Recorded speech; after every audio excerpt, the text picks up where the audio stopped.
Long ago, at the dawn of humanity, there lived beings called the children of day and night.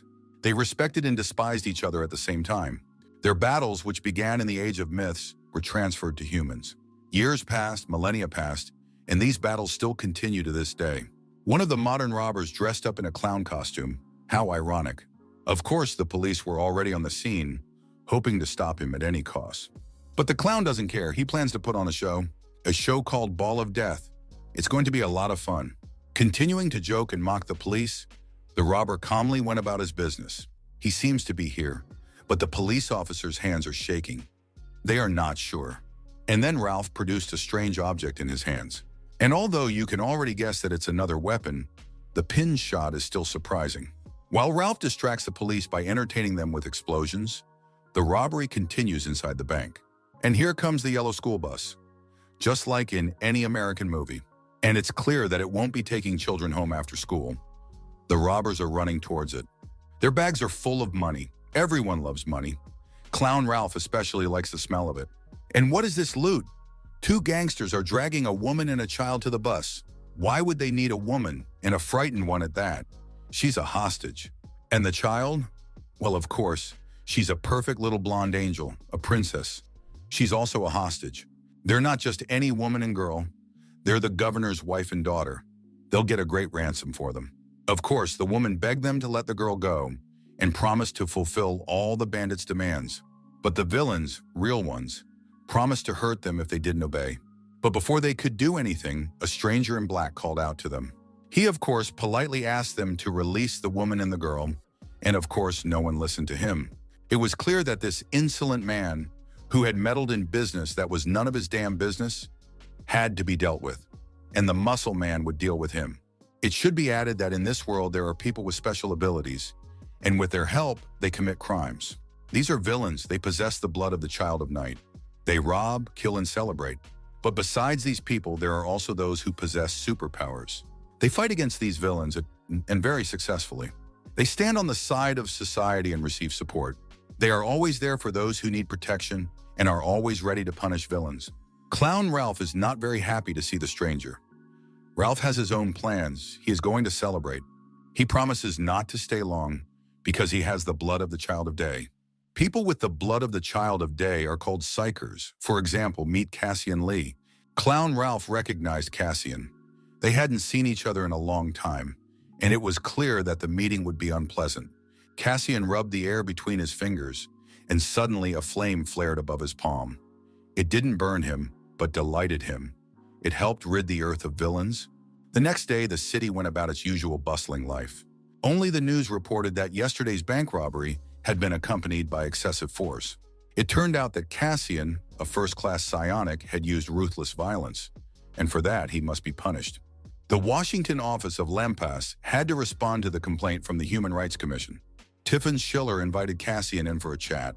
He denied his involvement in the incident because he wasn't a villain and would never have gotten involved with them.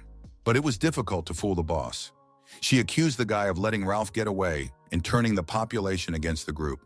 The guy tried to justify his actions by saying there were hostages, but the safety of the hostages was the top priority, and he should have been even more careful. You see, he believed he could save them, but you also have to act like a psionic rationally and calmly, and you can't rush headlong into battle. Otherwise, the actions of a psionic are no different from those of villains. And then there was a long, drawn-out lecture on morality, a warning about a probationary period, and so on. He came out furious. He was terribly angry with his boss. It was unclear how Jeff managed to befriend her. After such a dressing down, he wanted to refresh himself with a drink. And then Jeff called. He suggested meeting today, and not just somewhere on the streets of the city. Rhodes National Airport welcomed arrivals with beautiful weather. The island's capital, Rhodestown, consisted of wonderful old streets, included a remarkable harbor, and offered a wonderful view of the Mediterranean Sea. Cassian enjoyed a fragrant cup of tea while sitting in one of the street cafes and tried to remember when he had last seen Jeff. But he remembered perfectly well when he saw it for the first time. It was in the orphanage. The wonderful plush toys could move and talk, which the children loved. The toys were brought to life by a wonderful, smiling, kind man whose power made this miracle happen. The boys really enjoyed the show that Jeff regularly put on at the orphanage. A friendship and good relationship developed between the boy and the man. It was a good time when there were no fears. In fact, everything was good. Evening came, but Jeff still hadn't shown up. He was already quite late and was not answering his phone. Suddenly, someone called out to Cassian. It was Jeff. But to be honest, it was hard to recognize him. His face was covered in bruises, and one eye was swollen shut. Cassian rushed over to him, trying to figure out who had hurt him and how he could help. Jeff didn't explain anything. He held out his hand, gave the guy a pendant, and said that it was important to keep it safe. The next moment, Jeff coughed. Blood spurted from his throat. It was clear that he was in bad shape. After recovering from the attack, Jeff shouted at the young man to run away quickly without asking any questions. If he didn't make it in time, he would also be in danger. Before he could get answers to his questions, Cassian saw the stranger in black. Jeff's face contorted with horror. He pushed the guy away with all his strength and shouted again for him to run.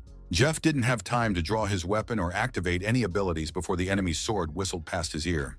His head flew off. Blood splattered Cassian's face. In the next moment, the stranger in black disappeared. Cassian couldn't let the killer of his beloved Jeff go unpunished. Late at night, at the top of the tower surrounding the old city of Rhodes, Cassian and the stranger met. The young man tried to find out why he had killed Jeff. He was also interested in who had hired the killer. Without waiting for answers, he activated the fire in his hand and was about to launch it at the stranger when suddenly, the stranger took off his mask and turned out to be very familiar. It was Jack Khalid. The young man became even angrier. How could Jack do such a thing? Before they could find out the truth, another participant approached the boys. It was Lila. She confirmed that the Lampasa organization had given them the task of eliminating Jeff. He was a traitor to the organization. They told the young man that if he didn't want to be a traitor, he had to tell them everything Jeff had told him. The guy didn't believe them. He knew that in the 10 years Jeff had been a psionic, he hadn't killed a single person. He couldn't be a traitor. Lila said that there were 2 high-level psychers nearby and that the young man needed to think carefully and not do anything stupid. If he was a real psionic, he had to be reasonable. After holding out for a while longer, Cassian rushed at his former colleagues with the aim of killing them all and avenging Jeff's death. Jack used his sword again. The young man activated the fire. After the first attack, Jack connected the soul of the sword. Lila unleashed a blast of cold. The kid continued to resist. It became clear that the forces were unequal. 2 high-ranking psionics against 1 young man. Cassian was asked to surrender. If he resisted, he would have to be eliminated. The boy tried to activate his fire again. This time there was a mighty blaze. It was hellfire under the young man's control. While everything around him was burning, the boy jumped out and ran away. He seemed to be flying upward, but it turned out that he was falling downward. He sank deeper and deeper into the water, realizing that he could not die. He needed to take revenge. Revenge for Jeff's death. Oh no. Suddenly there were voices. Someone was trying to figure out if he was breathing or dead. Of course he's dead. He hasn't been breathing for a long time. The voices disappeared. There was a gurgling sound in his ears. Then, a jolt and a breath. Alive, dazed, stunned, but alive. The scene was a men's restroom, a very interesting and promising place. Approaching the mirror, he almost passed out again. Not only did he remember nothing, but what was that young face staring back at him in the mirror? That can't be. Has he gotten younger? He looks like a teenager, and his body's like a child's. This must be some kind of dream. How did this happen? Did someone play a prank on him? Dunk him in the toilet? All the memories in his head turned to mush, and suddenly a voice greeted him. The guy jumped away from the sink and looked around. He checked all the stalls. There was no one in the bathroom. But then who was talking? A kind of haze floated before his eyes. His eyes lit up, blackness. It didn't become any clearer. Suddenly, the eye on the pendant spoke. His name was Moros. He was a very ancient, noble spirit. The young man guessed that this black blob had come out of the necklace and was called Moros. Soon it became clear that the events were taking place at school. Going out into the courtyard and sitting down on a bench, the guy continued his conversation with the spirit, who confirmed that he had brought him back to life after death. The young man couldn't believe that he had really died and been resurrected. Some memories came to mind, but in general it was all complete nonsense. It turned out that Jeff had given Cassian a necklace so that the spirit would protect him. The young man remembered that Jeff was looking for some ancient iron sword, Spirit confirmed that it was the sword of destruction and that it had been made in the era of myths. The guy didn't understand why he should believe the spirit, when suddenly he came across an article. It said that the psionic Cassian had been eliminated by Lampas for killing his colleague, Jeff. The guy's eyes popped out of his head. He was accused of killing his best friend. Jeff wasn't just a friend to him, he was like a father. He would never have done that to Jeff. Anger boiled inside the young man. He was literally seething, and after a few seconds, something strange began to happen to his body. He looked at his hand and saw the monster's paw there, with claws instead of fingernails. He couldn't understand what was happening to him. His only hope was Moros, who might be able to explain what was going on. Meanwhile, in the schoolyard, 3 local bullies were waiting for the action to continue. A local chubby kid, whom they had been chasing around on their errands, ran up to them. He confirmed that there was no one in the bathroom. He had checked all the stalls and swore that the bathroom was empty. The boy said that there was no police or ambulance near the school toilet either. The bullies didn't understand where the boy had gone. After all, he definitely wasn't breathing. They had checked. But where was his body? After letting the chubby boy go, the bullies tried for a long time to figure out where the guy had disappeared to. In the end, they agreed to catch the boy and deal with him once and for all. As soon as he had a free minute, Cassian immediately went to the roof to hide from the other children. He demanded an explanation from the spirit. The spirit said that the boy's fate had changed because he had died and been reborn. But the owner of the body was destined to awaken as a villain because his abilities had catastrophic consequences. The young man realized that having been reborn, he had taken on the fate of the previous owner of the body. It turned out that he had become a villain of the highest order, and he also gained all of his abilities. It was, to put it mildly, unclear whether to rejoice or grieve. The guy didn't understand why the spirit had revived him. After all, villains are controlled by their desires. And right now, desires were taking hold of the young man. The evil inside him was growing. Moros said he was helping to contain the evil, but the angrier the young man became, the more powerful it grew. The boy was very upset. He no longer understood what to do. The spirit recommended that he continue living, but learn to control his anger and his new abilities. The spirit also said that he had spoken with Jeff. He was very sorry that he had to drag the young man into all this. And although he felt death approaching, he had no plans to save himself. He just wanted Cassian to have a chance to survive. That was Jeff's last wish. And for the sake of his good memory, he needed to learn to control himself and return completely to human form. Cassian calmed down a little and began to ask Moros about his nature. What kind of ancient noble spirit was he? The spirit was in no hurry to explain, but said that everything would become clear as soon as the boy found the sword. At that moment, someone called out to the young man, interrupting his conversation with the spirit. It turned out to be the same group of hooligans. Just as cheerfully and arrogantly as before, they approached and said they were glad to see him alive, but not for long. Something strange was happening in the school corridors. All the girls were standing with their mouths open. A completely natural reaction to psionic trainee named Kim Uchen. He was a real hunk, tall, stylish, with red hair and a cross-shaped earring, instantly breaking girls' hearts. Someone called him and told him about a problem. And at that moment, something suspicious was indeed happening on the school roof. A gang of bullies decided to deal with the young man right here and now. Scenes flashed through the boy's mind of the bullies beating him, dunking his head in the toilet, and doing everything they could to make him choke and die. The spirit Moros confirmed that only Cassian could see him, while the bullies discussed what to do with him. Quan really pisses them off, they said, because if he wasn't dead, why didn't he come to them right away, but was walking around on the roof, hiding? The guy replied that he wasn't in the mood right now, especially to talk, and that the children in front of him were apparently badly behaved. He would have to beat them up, even though he didn't like doing that. And although Morris' spirit continued to calm him down and remind him that his physical abilities were enormous, the boy did not listen. The redhead was the first to get into a fight. He received a powerful blow to the jaw. The blow was so fast and strong that the bully couldn't withstand it. In a matter of seconds, he fell at Quan's feet. Quan prepared to face the next one. It was completely unclear where this weakling got so much strength from. And then he swung a baseball bat. The bat was supposed to hit the guy in the head, but a counter punch from the right knocked the attacker to the ground. It was time for the third bully to come face to face with Quan and learn about his strength. Expressing aggression, he said that he was not afraid of the youngster and would now deal with him. Quan was also ready. His fist would show the bully his place in the best possible way. Both young men rushed towards each other. The outcome of the fight was predictable. Quan punched the bully in the face. Then he punched him in the stomach. Just as the guy was about to deliver another series of blows, someone called out to him. It was Kim Ushin. Quan didn't know him and asked why he was meddling in other people's business, but the handsome guy asked him not to hurt someone weaker than himself, which meant he knew about Quan's strength. This infuriated the bully. He couldn't accept that someone was weaker than him, so he decided to attack Kim from behind. Quan, without turning around, spun around and knocked the wind out of his attacker with his foot. The blow landed with a fist to the face. Only the face was transformed into Quan's face. Kim Uchin crossed his arms and withstood the blow, and then he managed to strike back, very quickly and powerfully. The spirit warned Cassian that his opponent was also a psionic. If he lost, he would have to die for good, so the young man preferred to end it peacefully.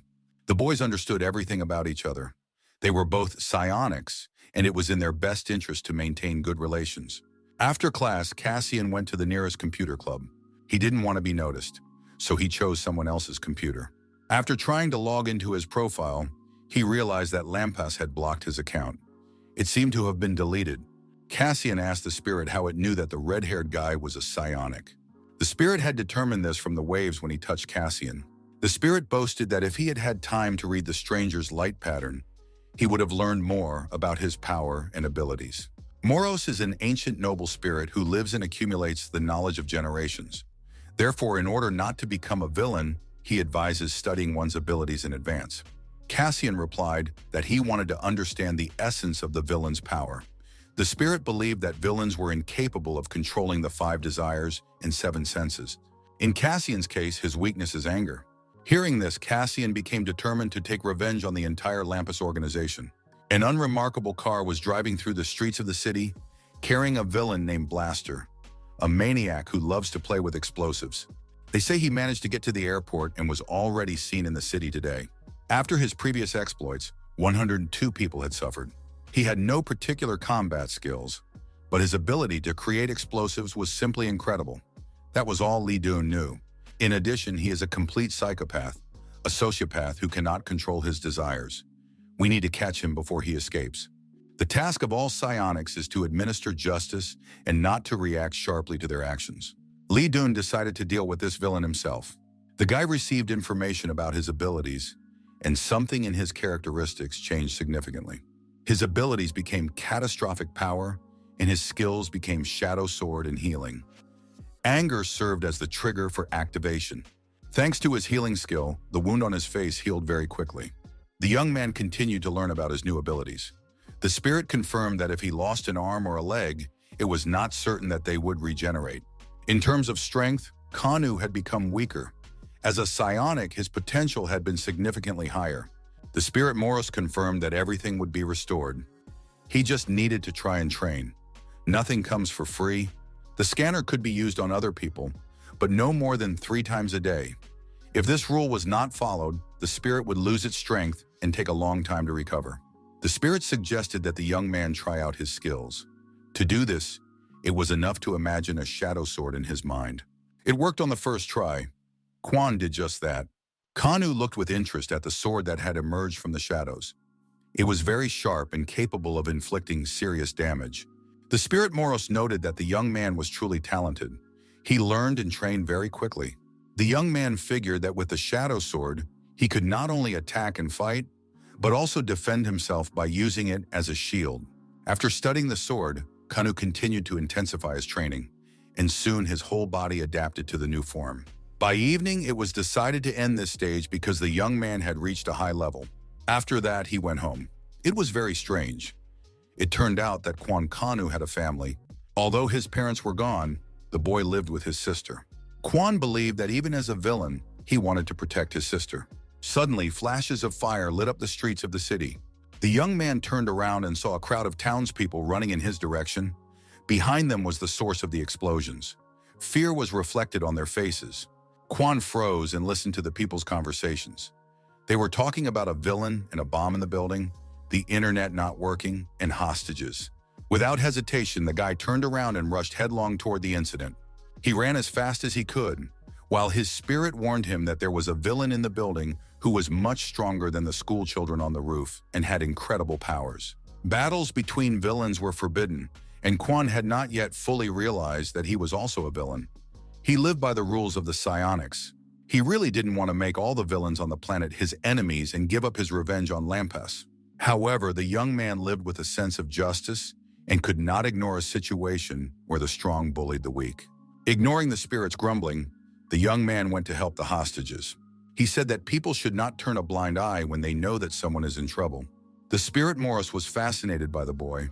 He remembered how Jeff had talked about Cassian. Jeff said that the boy had a difficult personality, but he had the biggest heart. He could be trusted. Quan continued to run toward the scene. A feeling of anger gradually grew inside him, and his superpowers began to manifest. The Children's Entertainment Center looked as if a hurricane had passed through it. Windows were broken, toys were torn apart, everything was turned upside down. In the empty, devastated hall were the villain and the hostages. He tied a woman and a child to chairs, telling them how much fun they were going to have. His disgusting smile was terrifying. He was holding an explosive device in his hands. It was Blaster. At that moment, Uchan's thoughts were not occupied with the villain or the girls. He remembered the scene on the school roof. How suspicious and strange it all was. After all, that boy was not just a schoolboy. At that moment, a phone call interrupted his thoughts. A villain was wreaking havoc in one of the city's shopping centers. Li Deng was also relaxed at that moment, chatting with the girls and not worrying about anything. Wukhan told him about the incident in the city. They decided to catch Blaster at all costs. They had to act immediately. The nightmare in the shopping center continued. The villain asked the boy hostage if he liked fireworks. After all, they were about to set off the most beautiful fireworks in the world. And for that, all they had to do was blow up the boy's mother. And when her insides flew into the sky, the most beautiful fireworks would appear. Blaster was happy just thinking about it. The hostages were too terrified to even move. Suddenly, the lights in the shopping center went out. Blaster guessed that a guest had arrived. Some kind of savior. Now it would be fun. But before he could use his fire to detonate a bomb, Quan appeared before him in the guise of a villain. A powerful blow knocked Blaster off his feet, and he fell, breaking and knocking down walls. The hostages watched what was happening with horror and hope for liberation. Suddenly, Quan saw that an explosive device was attached to his body.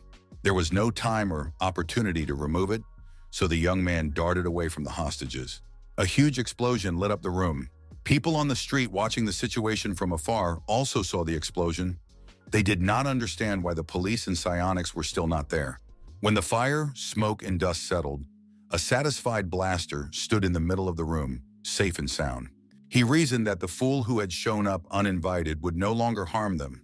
He just wanted to make a beautiful fireworks display for the boy, and he was sorry that the explosion happened so quickly.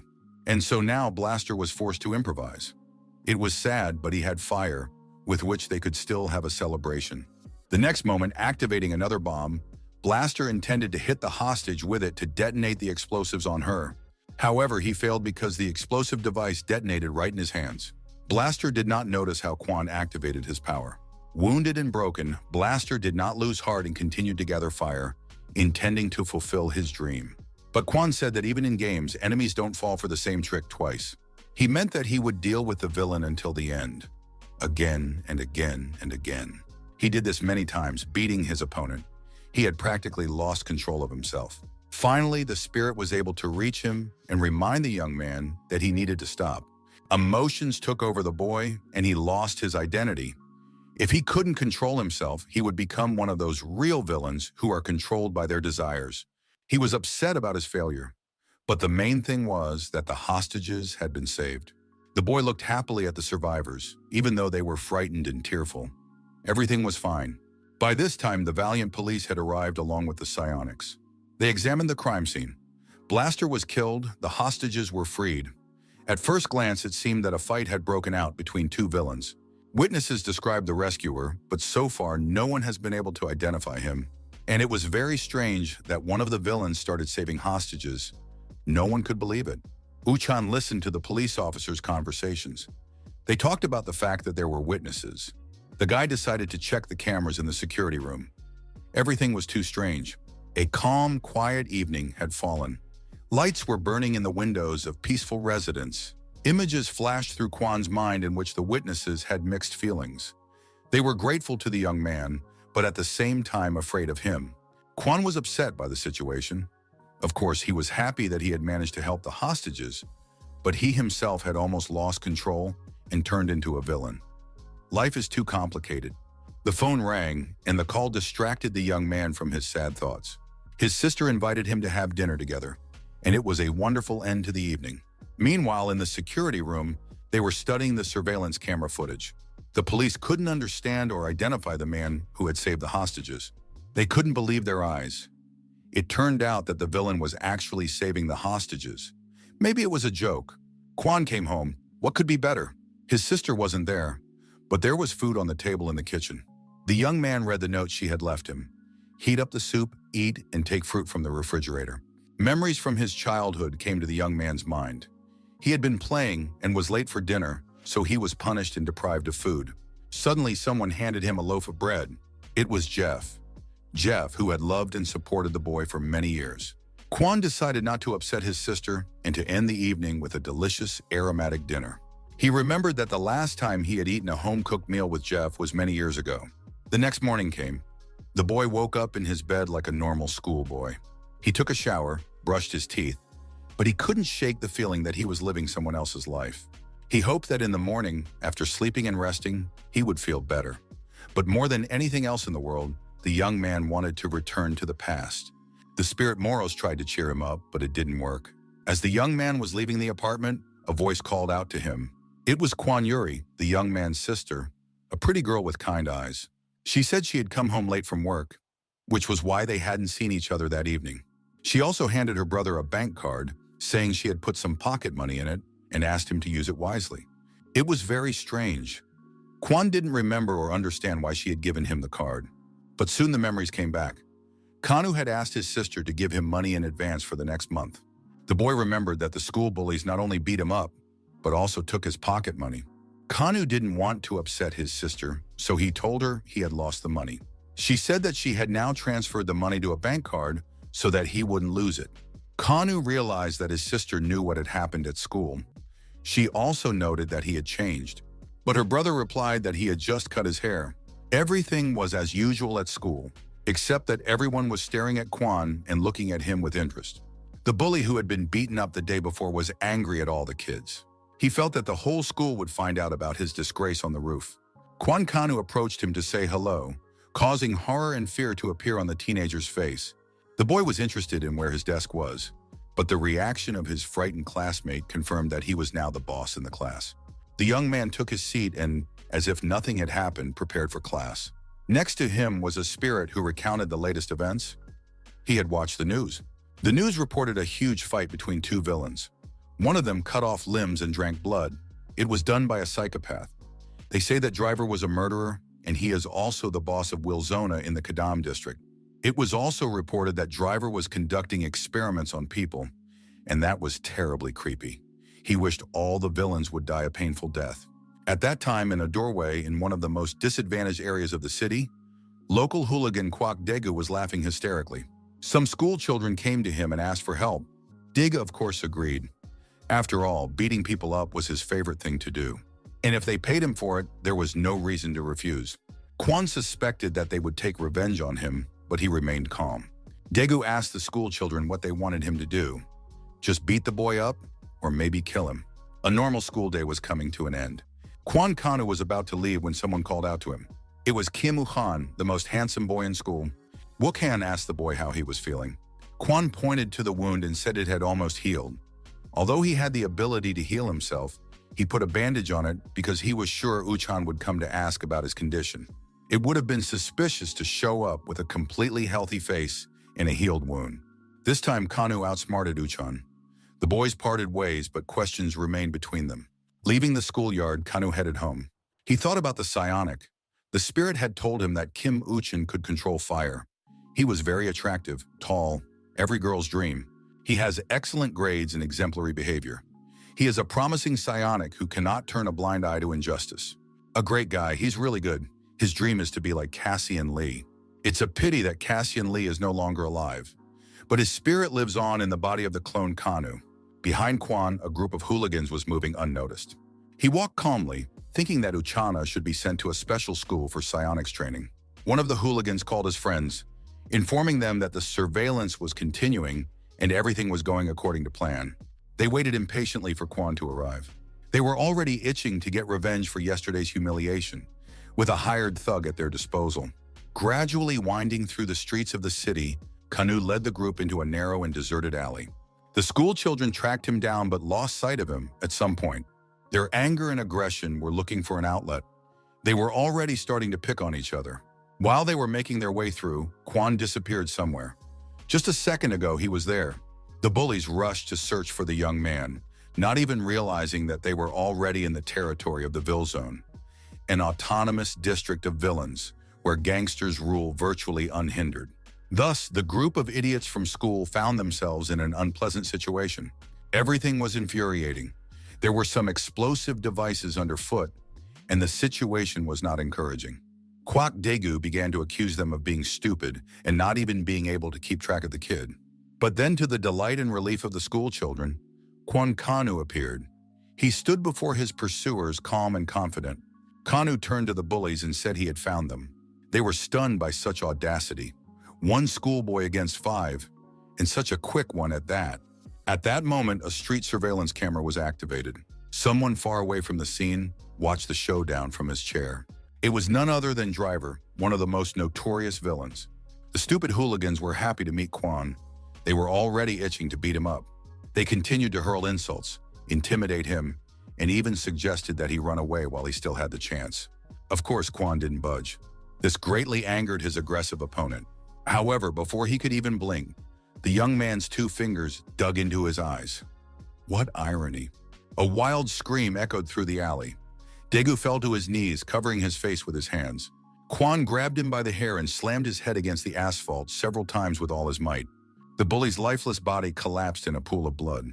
His enraged comrades rushed to avenge their wronged friend.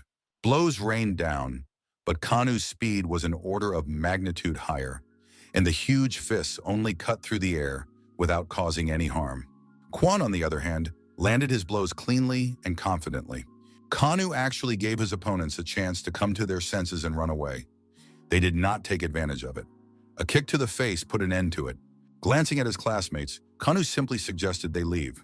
But then Daegu suddenly came to his senses. He didn't realize that his opponent was too strong for him. It turned out that he used to be a Thai boxing champion. Remembering this, Daegu took a stance and prepared to destroy the boy. Quan was happy inside that his opponent had finally gotten angry, and he would be able to use at least some of his strength. The boy remembered boxing with a fighter named John Klaus when he was Cassian Lee. At that time, all his classmates at the psionics school watched with interest. Jack Khaled was there too. In that fight, the newcomer defeated the local champion. The newcomer was Cassian Lee, the youngest fighter in the Psionic Combat Training Agency and a master of hand-to-hand combat. He had never lost a single fight. This sparring impressed his comrades. Cassian was not just a man with the ability to activate combat, he was enlightened. Kwon Kanu thought about this when he got into a fight in the alley. After knocking out his opponent, he waited to see what else these fools would do. Grabbing the beaten Daegu by the head, he addressed the whole group, saying that they only knew how to attack school children, and they had no idea how terrible the world could be. If they had encountered a worthy opponent earlier, they would hardly have lived to see this day. And the Psychers, his former friends, would hardly have lived to see this day either. But Jeff and Kanu could have avoided their fate. And now Cassian needed to become powerful enough to take revenge on everyone and destroy Lampus. By this point, the school bullies realized that the only thing they needed to do was run away. As soon as the crowd of children disappeared, Driver, a real villain, appeared before Cassian. He descended to the young man from the roof of the building, standing on a giant screwdriver. The spirit Moros tried to get the boy's attention, but he was staring longingly at the villain who had appeared in front of him. Driver thought the bullies would hurt the boy and decided to help, but it turned out differently. Quan laughed at him, saying he didn't remember asking him for help. Driver introduced himself and was surprised that his name didn't impress the guy. He realized that Quan had deliberately brought the bullies to his will zone. He had been looking for a confrontation with the villain, and now they had met. Driver joked some more, but then announced that next time there would be no jokes. And if the guy showed up here, the villain would kick his ass good. Quan didn't react to the villain's threats, turned around and went home, which caused even more confusion for Driver. The frightened spirit Moros tried to explain to Quan that he had almost gotten himself into big trouble because Driver was too strong an opponent. He has much more mana. Mana is power, and that's why it's very foolish to cross paths with him and get into a conflict right now. Cassian was worried that his powers were at a low level, but the spirit reassured him, saying that regular training would raise his level. Cassian asked to be told about Driver, and as the story unfolded, he began to transform. Anger boiled up inside him and activated his abilities. He decided that this was an excellent chance to fight a strong opponent. Besides, it would be excellent training. Despite the real risk to his life, the young man did not want to miss this excellent opportunity. Cassian returned to Wilson, where he found Driver practicing his kicks. Driver was surprised by the guy. His speed, his courage. It was all very strange, but the stranger who had caught up with him quickly brought him out of his reverie. A powerful blow knocked Driver down.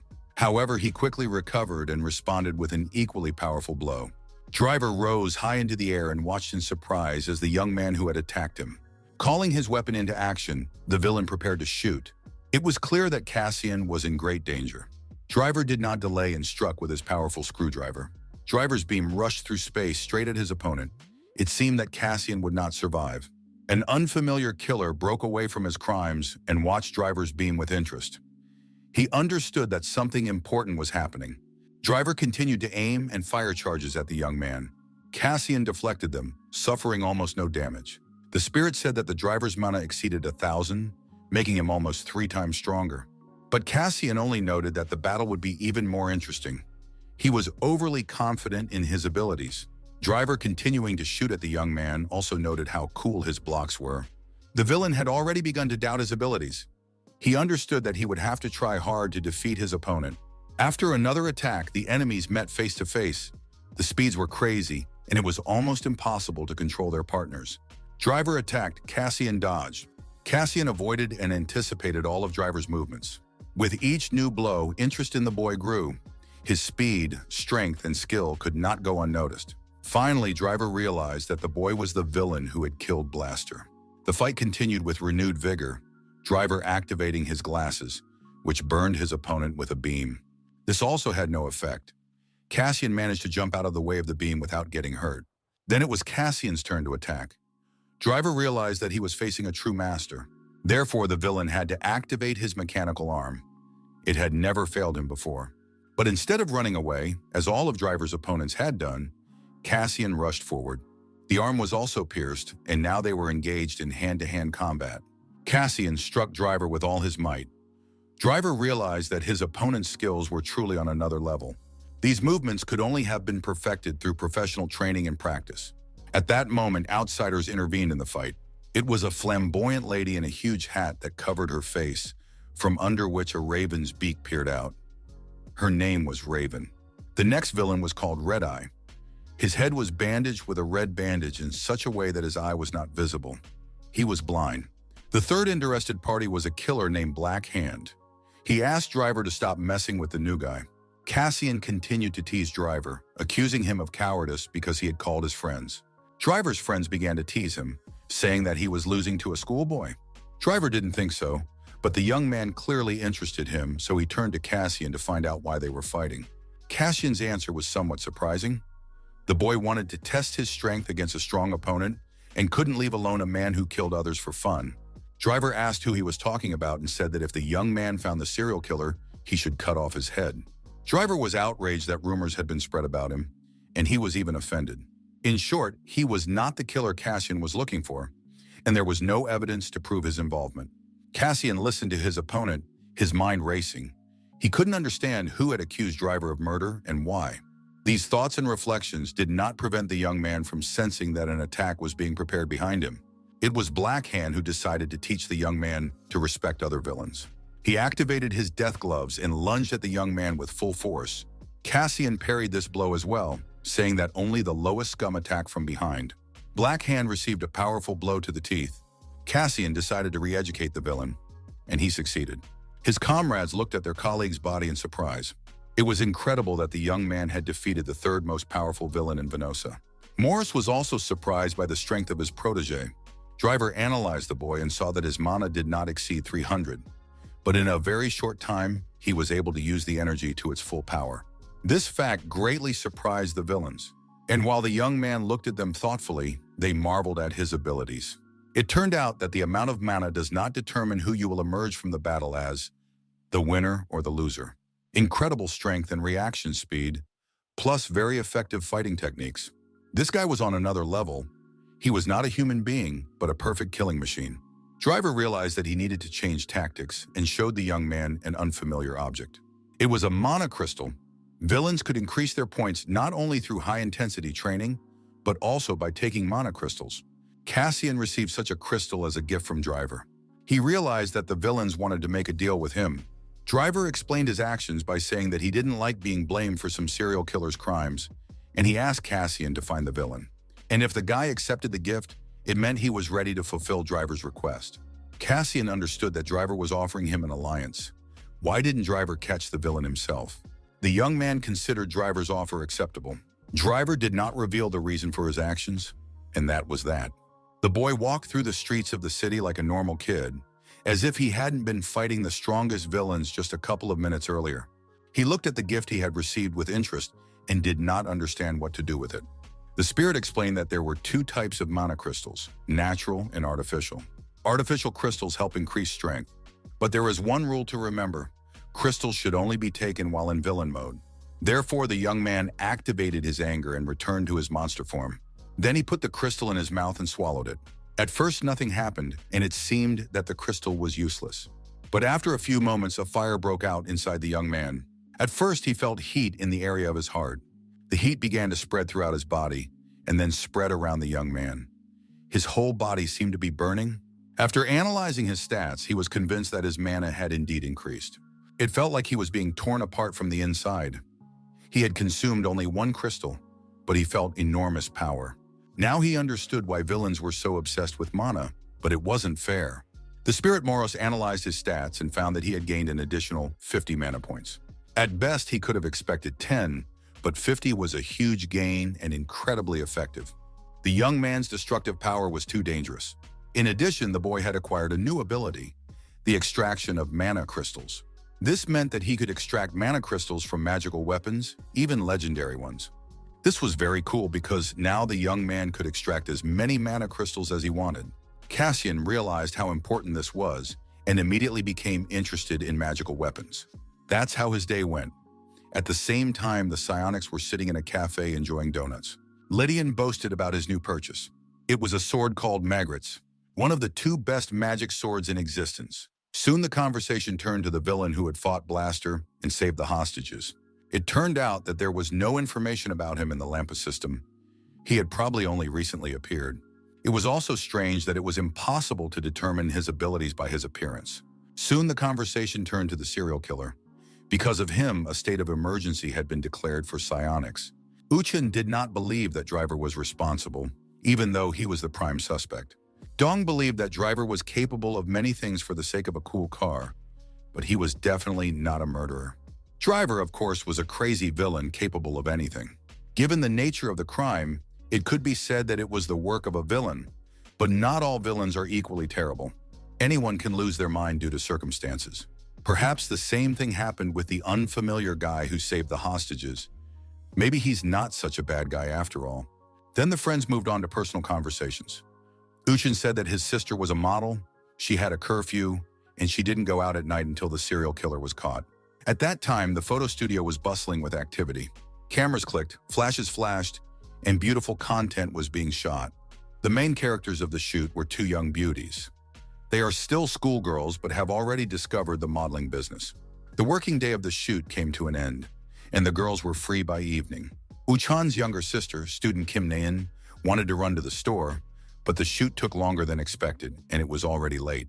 Her friend Minen managed to change after the shoot and went outside. The girls met after work and exchanged impressions of their modeling activities. Minen suggested going to the toy vending machines and having fun after work. Naeun disagreed. Her brother had imposed a curfew on her. Until the serial killer was caught, she was not allowed to go out in the evenings.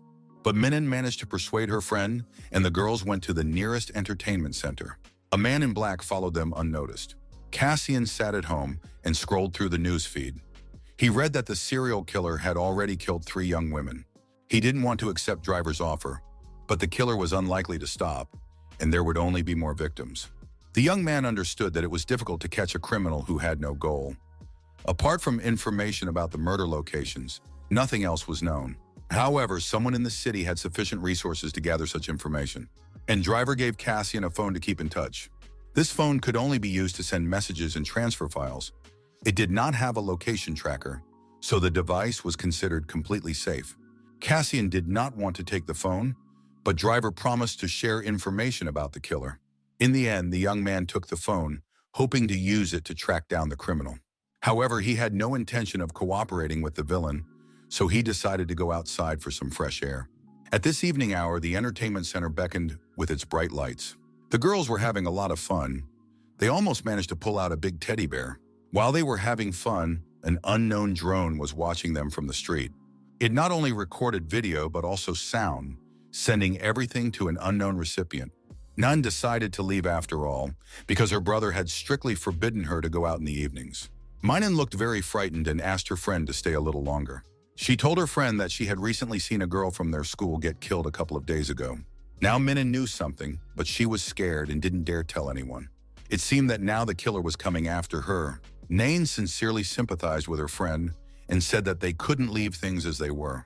She suggested going to the police station immediately and telling them everything. If the killer had seen the girl, she could be in danger.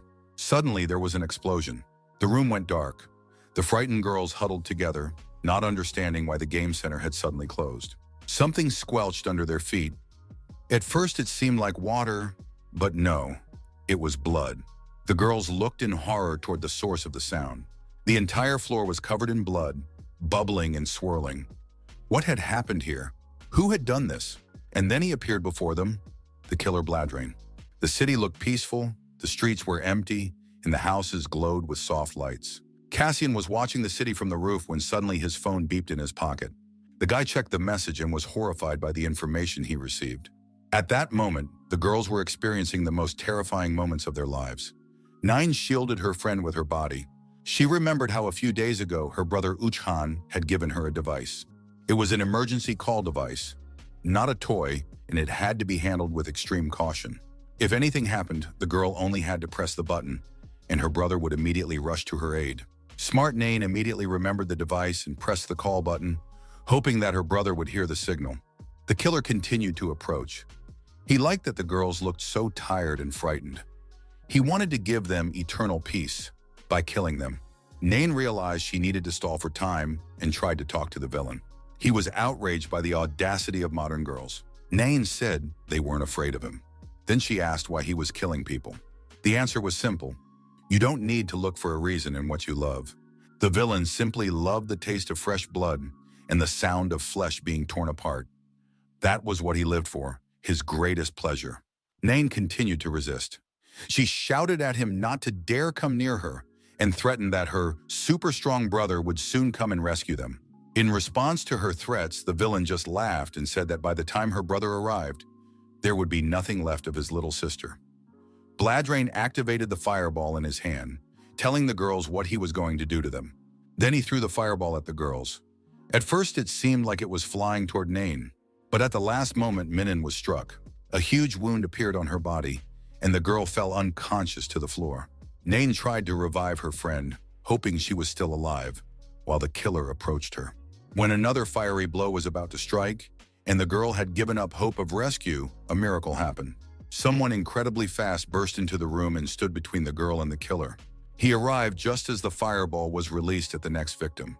Using his shadow sword, Cassian deflected Bladrain's attack.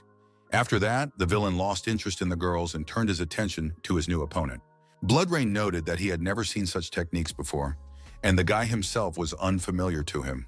Suddenly, a thought flashed through the killer's mind. Perhaps this was the very same guy who had defeated Blaster.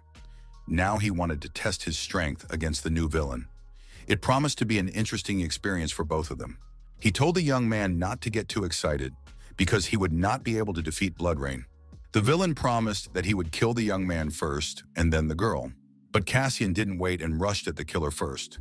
However, the killer began to disappear right before his eyes. He dissolved into space, some new and very strange ability. Cassian had never seen anything like it. There was a killer, and then suddenly he was gone. Where the hell did he go? The guy was about to leave the game room when Nain approached him with a request. Her friend was bleeding to death and needed help. Please. A car was speeding through the streets of the city. Uchan was frantic. The alarm button had been pressed. His sister was asking for help. She wouldn't have pressed it just like that. The young man alerted the police. They would be there soon. Inside the game room, Cassian was helping the girl stay alive by giving her first aid. He called an ambulance and tried to stop the bleeding before they arrived. He needed something to bandage the wound. Nain suggested using tights. They stretch well and provide excellent compression. Using part of her wardrobe, the wound was bandaged. At Cassian's request, the spirit scanned the girl and said that her life was not in danger. She would survive. Having done everything possible and hearing the sounds of approaching help, Cassian said goodbye to the girls. He chose to leave. The girls sincerely thanked him for saving them and for his help. The guy understood that people would scatter as soon as they saw him. After all, no matter how you look at it, he was one of the villains, and villains must be killed. Running out into the street, Cassian left the scene in a few jumps. Before the police, the girl's brother, and the ambulance had a chance to notice him. He ran through the city, realizing that he had come to the rescue just in time. They were lucky. Otherwise, both girls would have died. Jumping from one rooftop to another, he noticed a drone following close behind him. Soon, someone whistled to get his attention. The young man stopped and looked back. It was one of his new acquaintances, a villainess named Raven, one of Driver's friends. She asked the young man his name, but it turned out that he didn't have a nickname yet. He was a very young villain. Verona explained that Driver used drones to track down and catch a serial killer. They transmitted the locations of the crimes to him. Thanks to these drones, the villains discovered the killer's identity. It turned out to be Bloodrain, a bloodthirsty criminal who had committed horrific murders across the country. They had suspected him from the beginning, but there was no evidence. Besides, no one wanted to kill one of their own. Now the Crow had business with the young man. Driver asked her to give him a box, and all explanations would follow later. She threw the box into his hands and said it was the promised reward. Inside were 3 crystals. Cassian looked at the gift with longing. They were magnificent crystals of the highest quality. The next morning came, and the city gradually woke up. All the news channels were reporting on the evening's incident, when the villains suspected of a series of murders had struck again. But thanks to the psionics and the police, there were no casualties. Although a schoolgirl had been injured, her condition remained stable. Kwan's sister listened to the news with interest. She asked her brother to be careful and wished him luck at school. It had been several weeks since Cassian took over Kwan's body, and although revenge on Lampus should have been his main priority, he had not yet taken any steps in that direction. He still hadn't figured out if he could trust anyone. Cassian received 3 magical crystals of the highest quality as a gift, or rather as payment for his services. Driver thanked him for not being afraid to stand up to Bloodrain. The young man was genuinely surprised. He thought that 3 crystals was a lot. Of course, with Cassian's current powers, it was difficult to stand up to a serial killer, so Driver gave him the crystals. In addition, there was a small tracker made by Driver in the box, which was to be used if necessary. The villains determined Bloodrain's location and sent the information to the young man. It wasn't that the gangsters wanted anything from the boy, but he himself understood what would happen if he failed to live up to Driver's expectations. After this meeting, Cassian walked to school, his head swarming with thoughts. Although no, it wasn't exactly the way to school. After analyzing the material sent by Driver, the young man found information about the Sakva school. That was where the 2 schoolgirls he had saved the day before came from. Perhaps there would be something there about Bloodrain. He had to look for it. Although it would take some time, it could bring him much closer to Bloodrain himself. In addition, it turned out that one of the girls he had rescued the day before was the sister of a popular boy from the school. He should call the school and let them know that Kwan was a little sick and would be staying home. The city hospital building was bustling with the usual work atmosphere. Uchin spent the night in the hallway. He couldn't leave his sister because he was very worried about her health. Lee Dion met his partner and treated him to coffee, asking if he had slept at all that night. The young man said that his sister Nayan had just fallen asleep. The poor girl couldn't recover from the stress she had experienced. Lee Dion said that the video footage from the surveillance cameras had been examined. Although it wasn't very clear, it was definitely Bladrain. Only he could suck the blood from the victim, leaving the body untouched. But this serial killer simply mutilated the bodies. So it turns out that Blen is unlikely to be the one they are looking for. Everything is very confusing. Uchan asked who the villain who helped the girls was. His sister claimed that the stranger had come there to save them and had no intention of harming the girls. How crazy of a villain must he be? But he saved a person. He saved Uchan's sister. It was completely unclear what was going on. Last time the stranger defeated Blaster, and now he helped deal with Bloodrain. Who was he? Near the school, the atmosphere was normal and typical. Teenagers were chatting, using their phones, and behaving casually. Kasin watched the kids from the sidelines, trying to notice anything strange. Soon, two girls walked past him, giggling and discussing gossip and news. The girls were model-like in appearance. They went to the nearest store, which was located in the immediate vicinity of the school. Kwon also decided to buy himself a drink. The girls chatted amiably with the cashier, who said he was a student and was currently working part-time as a salesman. The guy was in no hurry to answer the girls' questions. He was very nice, smiling, and pleasant to deal with. The girls left for class, and it was Kwon's turn. While he was paying, his gaze fell on a book lying on the counter. It was a book called The Bride of Corinth. Most likely the salesman had read it. The stranger rang up the young man, still smiling kindly. Suddenly, an old man entered the store and asked if there was any waste paper. He was collecting it in the neighborhood. The salesman apologized to the young man and walked away to give the old man the cardboard he had collected. The store was now empty, and Kwon and the spirit watched from the sidelines. Kwon immediately sensed that something was wrong with the young man and asked the spirit if his suspicion was correct. The young man immediately understood from the salesman's eyes that he was not who he claimed to be. Spirit claimed that it was unknown whether Bladrain was a salesman or not. There was no evidence yet. But the book The Bride of Corinth was not just fiction, it was a novel about vampires. Cassian remembered how Bladrain had said to him, "I will be the cause of your death." So this phrase is a line from the novel. After analyzing all the new information, Kwon decided that he needed to follow the salesman to see if he was right or not. Immediately after closing, the cashier left the store. He checked some information on his phone and headed off in an unknown direction. Cassian and the spirit of Moros followed him relentlessly. They wandered the streets of the city for a long time when Cassian suddenly realized that they were walking along the road to the school. The young man tried not to lose sight of the salesman when suddenly an accident happened.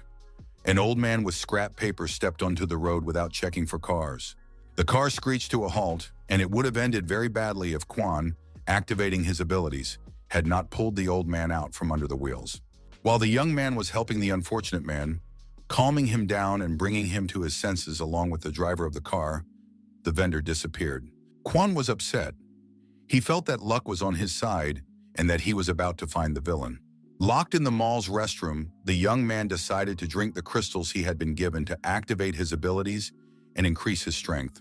As before, his body was pierced by electric shocks, and then enormous reserves of energy spread throughout his body. He checked his stats.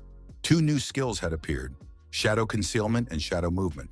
When he was a psionic, he could only improve his skills through training, but now it was possible thanks to the crystals. But then the guy was disappointed. His mana had only increased by 120 points. That's not much for 3 crystals. His body had adapted to the crystals. The more he consumed them, the less effective the artificial drugs became. If it were possible to develop solely through crystals, it would be too easy. Then these villainous guys would become simply invincible.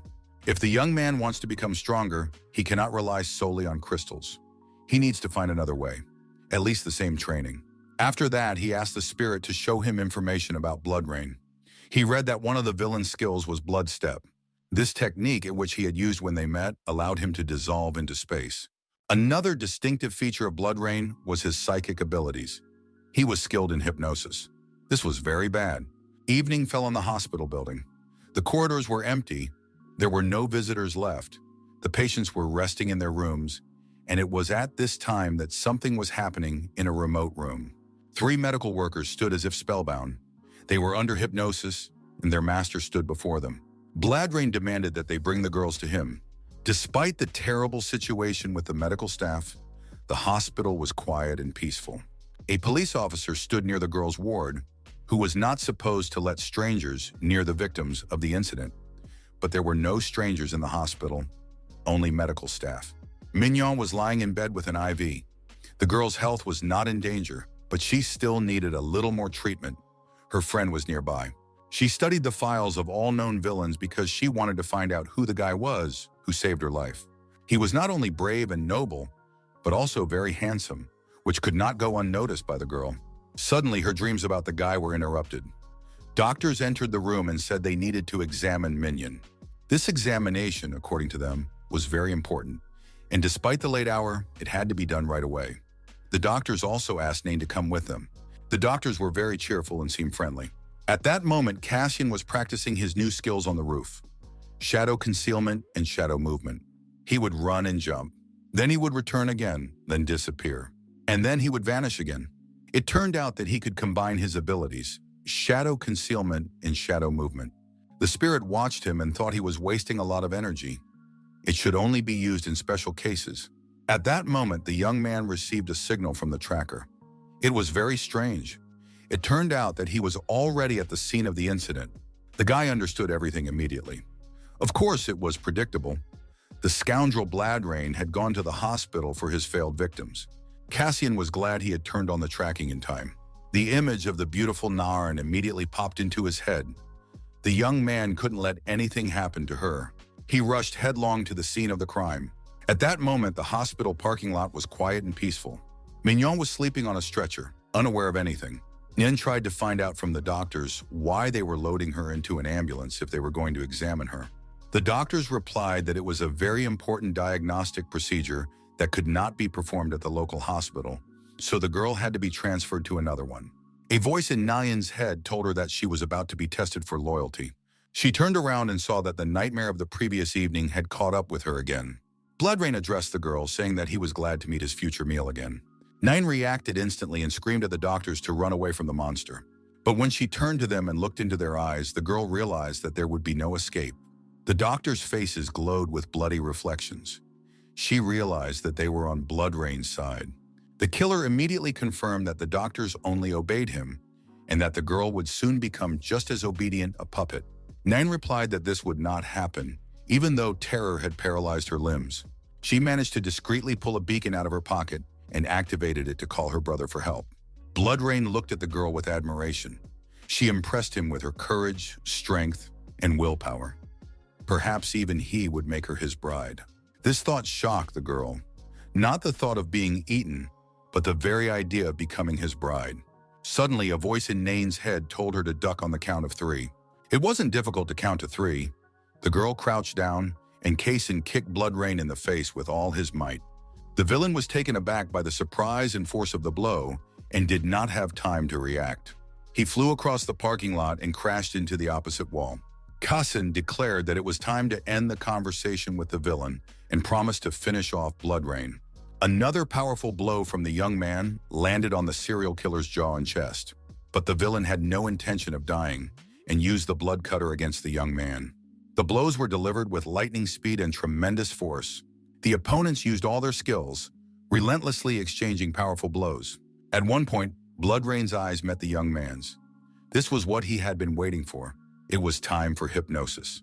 The young man realized he was trapped, but thanks to his speed, he managed to cover the vampire's eyes. Sitting on the villain, the young man said that he would avenge everyone whose life Bloodrain had taken, and that he would no longer feel safe on Earth. It was time to give him a good beating, and then a whole series of blows followed. Nain watched what was happening with horror, but hope arose in her heart that the unfamiliar boy would save her again. Bloodrain continued to provoke Cassian, claiming that he would not be able to defeat him because it was in his nature to be impossible to kill.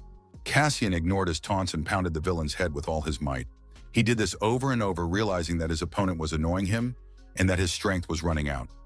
Physical attacks are useless against Bloodrain while he is in his blood state. The young man thought about how nice it would be to control fire like Bloodrain did. By this time, the doctors had come out of hypnosis and did not understand where they were, why they were in the parking lot, or what had happened at all. Nain told them about the attack and that they had fallen under the killer's spell.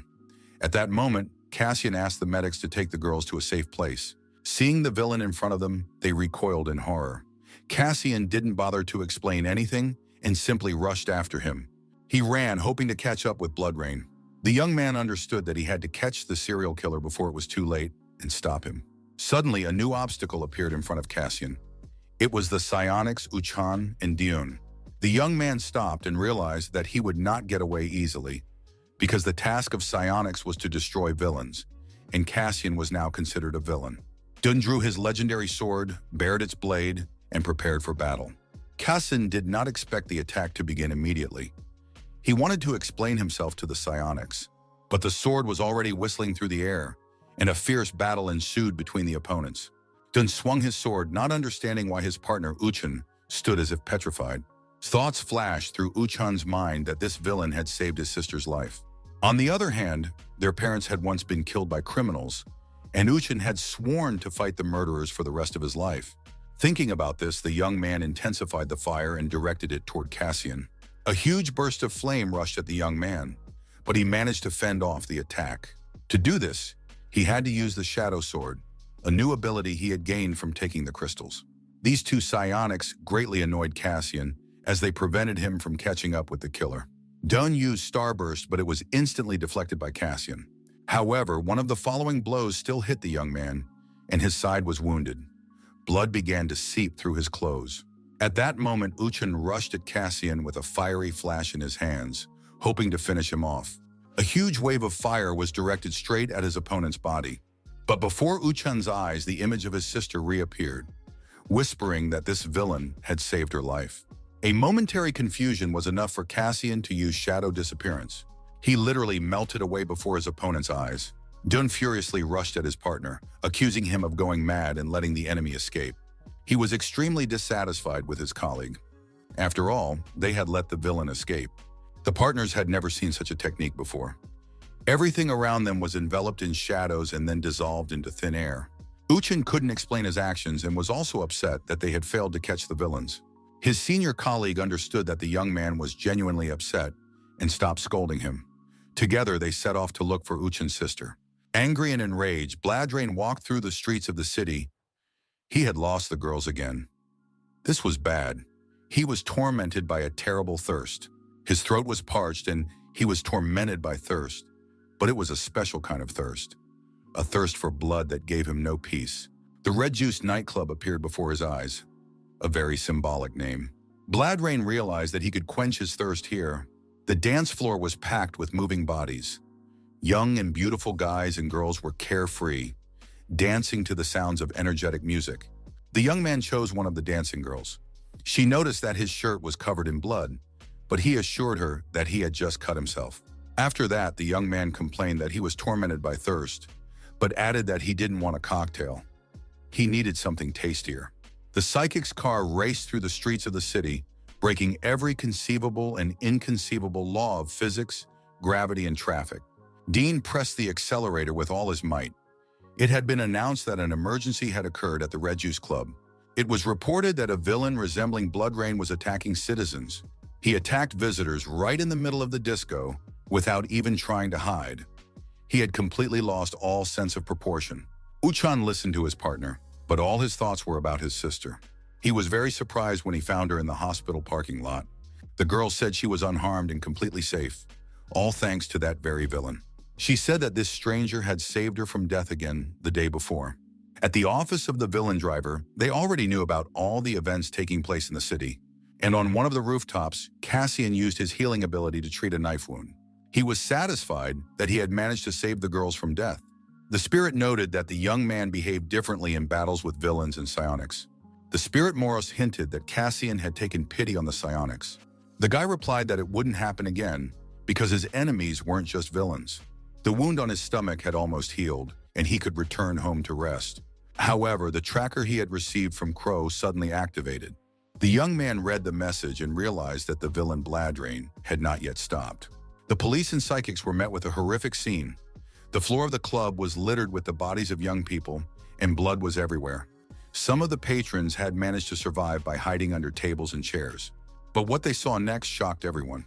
A completely emboldened Bloodrain sat at a bar table and drank blood from a glass with relish. He greeted the arriving psionics and declared that he seemed to have finally quenched his thirst. He then advised them not to interfere while he regained his strength. The psionics were stunned by such insolence. They had no intention of listening to the killer, as they had to help the survivors and arrest the villain. At that moment, the vampire announced that he had finished recovering and threw away his half-empty glass. He activated his explosive abilities and prepared to attack. The villain used a blood spear, which he hurled at his opponents at tremendous speed. The guys didn't even have time to react. Before Dune could draw his sword, the spear caught up with him. Uchin activated the fire on his hand, but Bladrain didn't slow down for a moment. He rushed straight at him. The guy put up a fire shield. A powerful explosion was about to happen. But at the last moment, Dune stopped his partner, reminding him that the lives of the surviving club visitors would be in danger. The brief delay cost them dearly. Bladrain did not fail to take advantage of it. While the psionics were deciding how to protect the people, the villain gathered momentum and unleashed his attack with full force. The target of the strike was Lee Dune himself. He collapsed, knocking over furniture with his back, his face contorted with pain. But Bladrain did not stop. Another fireball was forming in his hand, and as a finale, he used Blood Flash again.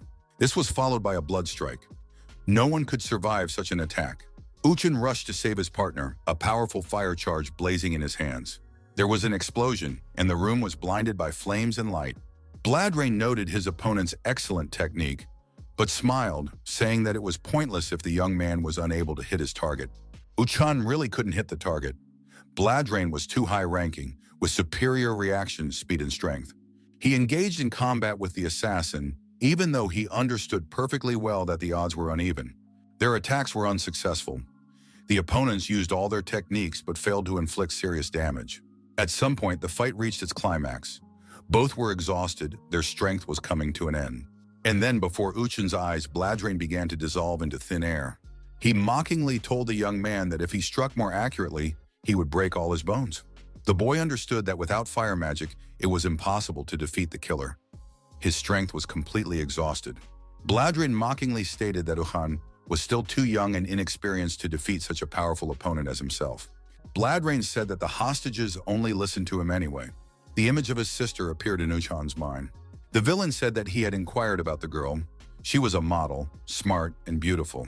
This sweet and brave girl had even deceived him, because he thought that the villain with black hair, who was so sincerely protecting her, was Nine's brother. This meant that the girl had to be severely punished for her lies. Hearing such threats, Uchin said he would kill Bladrain if anything happened to his sister. The villain seemed to enjoy intimidating the psionicist. He continued to talk about how special Nain was, and how he would enjoy drinking her blood, and maybe even make her his bride. All this greatly angered the young man, which of course pleased the killer. After that, they moved to an abandoned construction site. It was late at night, and there was no one around. This place was perfect for both of them, as they would be able to use their powers to the fullest. Uchan was ready to fight Bladrain, who intended to kill the young man and enjoy his blood under the starry sky. The angry and heated psionicist unleashed a burst of fire and was the first to attack. He used a flash, which he directed at his opponent, while Bladrain calmly awaited the blow, without covering himself or defending himself. But he had enough speed and skill to dodge the fiery blow. In the next moment, Bladrain launched a counterattack that hit its target with virtually no resistance from Uchan. He flew a great distance and fell on his back. Cassian and the spirit arrived at the nightclub, which had been attacked by the bloodsucker. The scene was horrific. The walls and floors were covered in blood, and the bodies of the victims lay on the floor.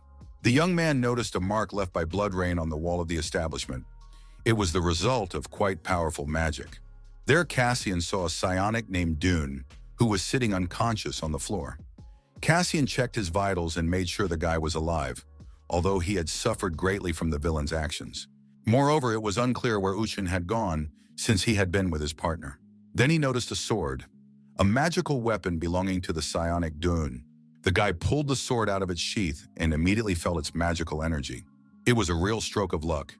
He could extract the magic crystal from the weapon. Cassian remembered how the psionicist had fought him with this sword. Although removing magical crystals was considered a bad thing to do, the young man decided to do it anyway in order to improve his chances and fulfill his desire. Immediately after swallowing them, a new wave of powerful sensations washed over Cassian. His body was undergoing changes. He was becoming stronger. Everything blurred and changed before his eyes.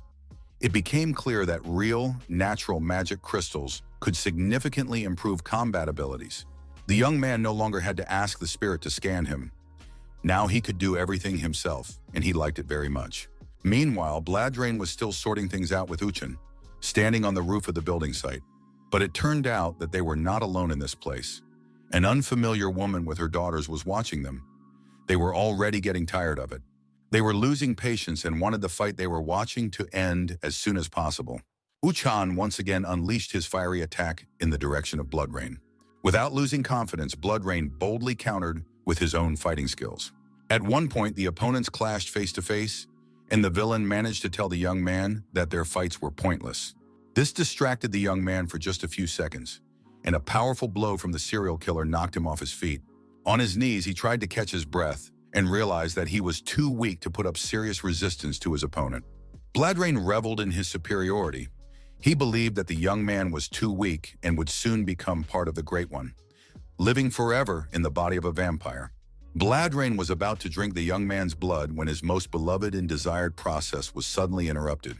Cassian, who had not been invited, appeared. He had managed to find the villain and was ready to confront him. He said he was tired of listening to Bladrain's chatter. The bloodsucker left his weakened opponent and turned to Cassian with pleasure and joy.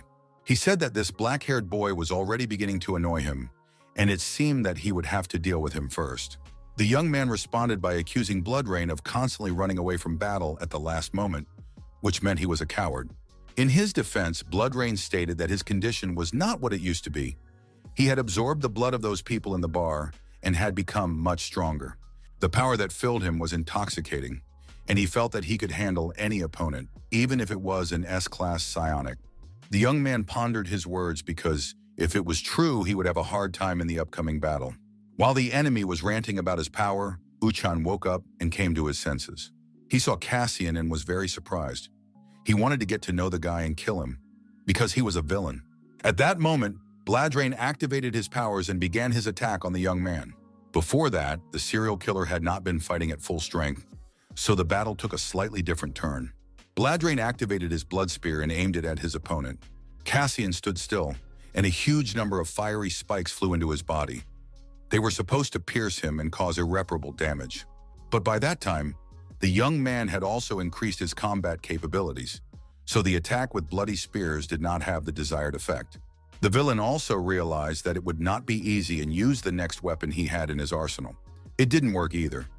Cassian was stronger and faster, surpassing Bladrain in every way. Rage overwhelmed the bloodsucker. He began to strike blow after blow.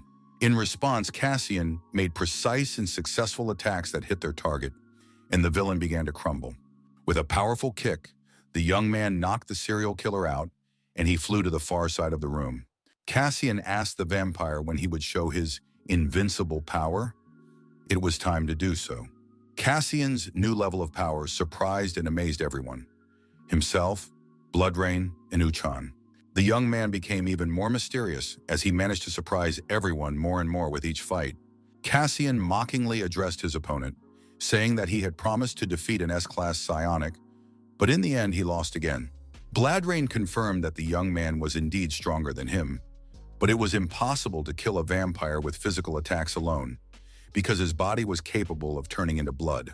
And before the vampire could dissolve, the young man performed a shadow grab, saying that there would be no next time and that such trash needed to be disposed of immediately. After that grab, there was nothing left of Bladrain. Cassian was very pleased.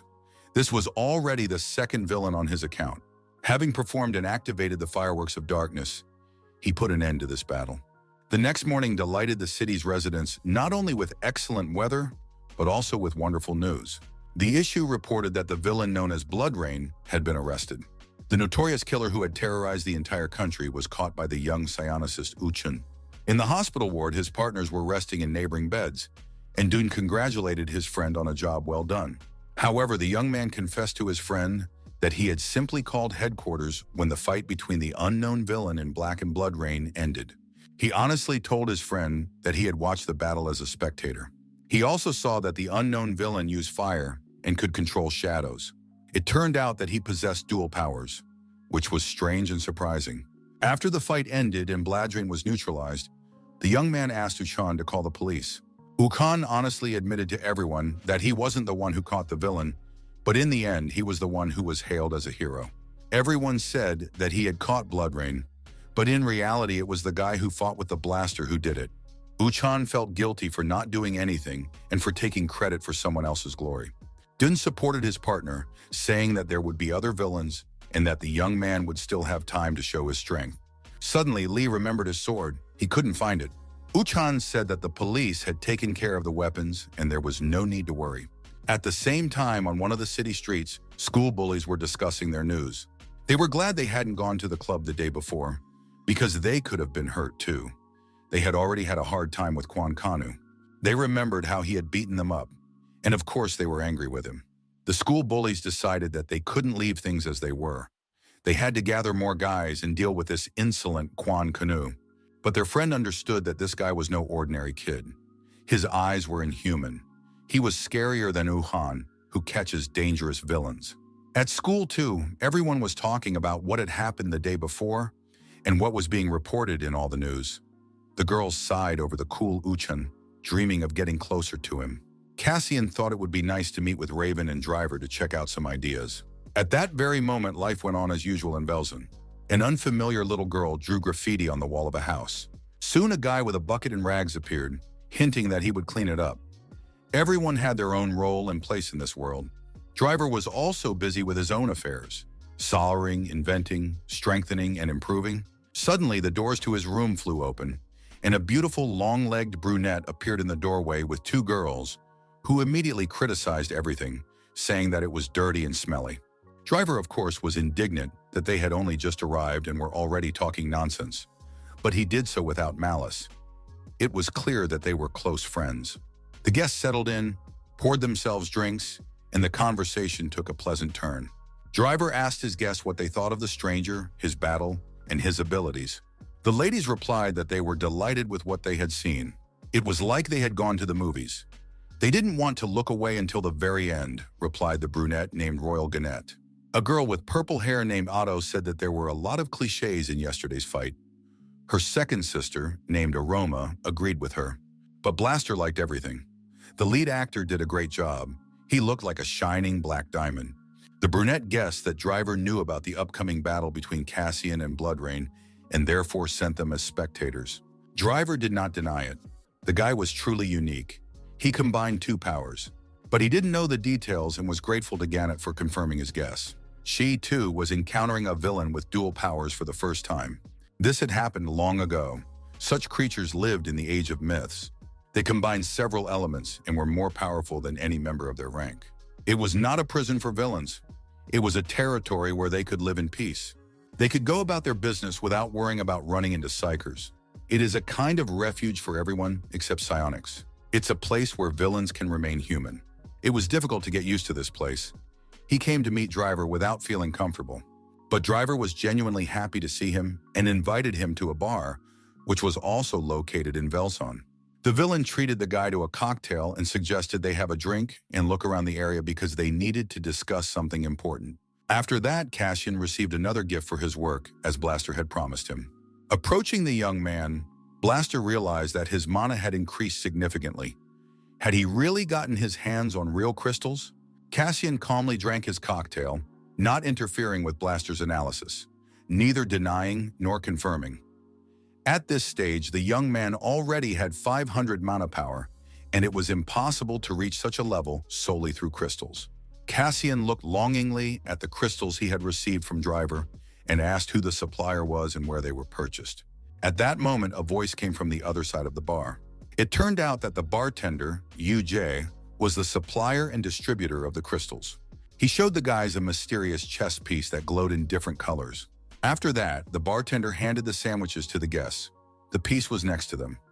It was a gift from the establishment. The pub owner, UJ, was an outsider, a psionic who had not joined the Lampa service. Cassian watched his new friends with interest. Driver was trying to get a discount on the purchase of crystals. An outsider in Velzon was something very strange. It seemed that this guy, the bartender, had a very interesting story behind him, perhaps similar to Cassian's own story. He asked if he could buy crystals himself, but it turned out that this was only available to residents of Velzon. The driver explained that Cassian simply needed to move to Velzon. First, he would have to take a test. It would show who he was and whether he could become a boss in the future. Cassian replied that he was not interested at all. He did not want to move here, let alone become the boss of the villains. Being the boss would be cool. You could give orders and you'd have subordinates in an awesome gym. But the young man continued to refuse, saying that he didn't care and wasn't interested. The bartender was only able to interest him with the promise that he would be able to get any crystals on the black market. The young man noticed a very businesslike stranger and asked who he was.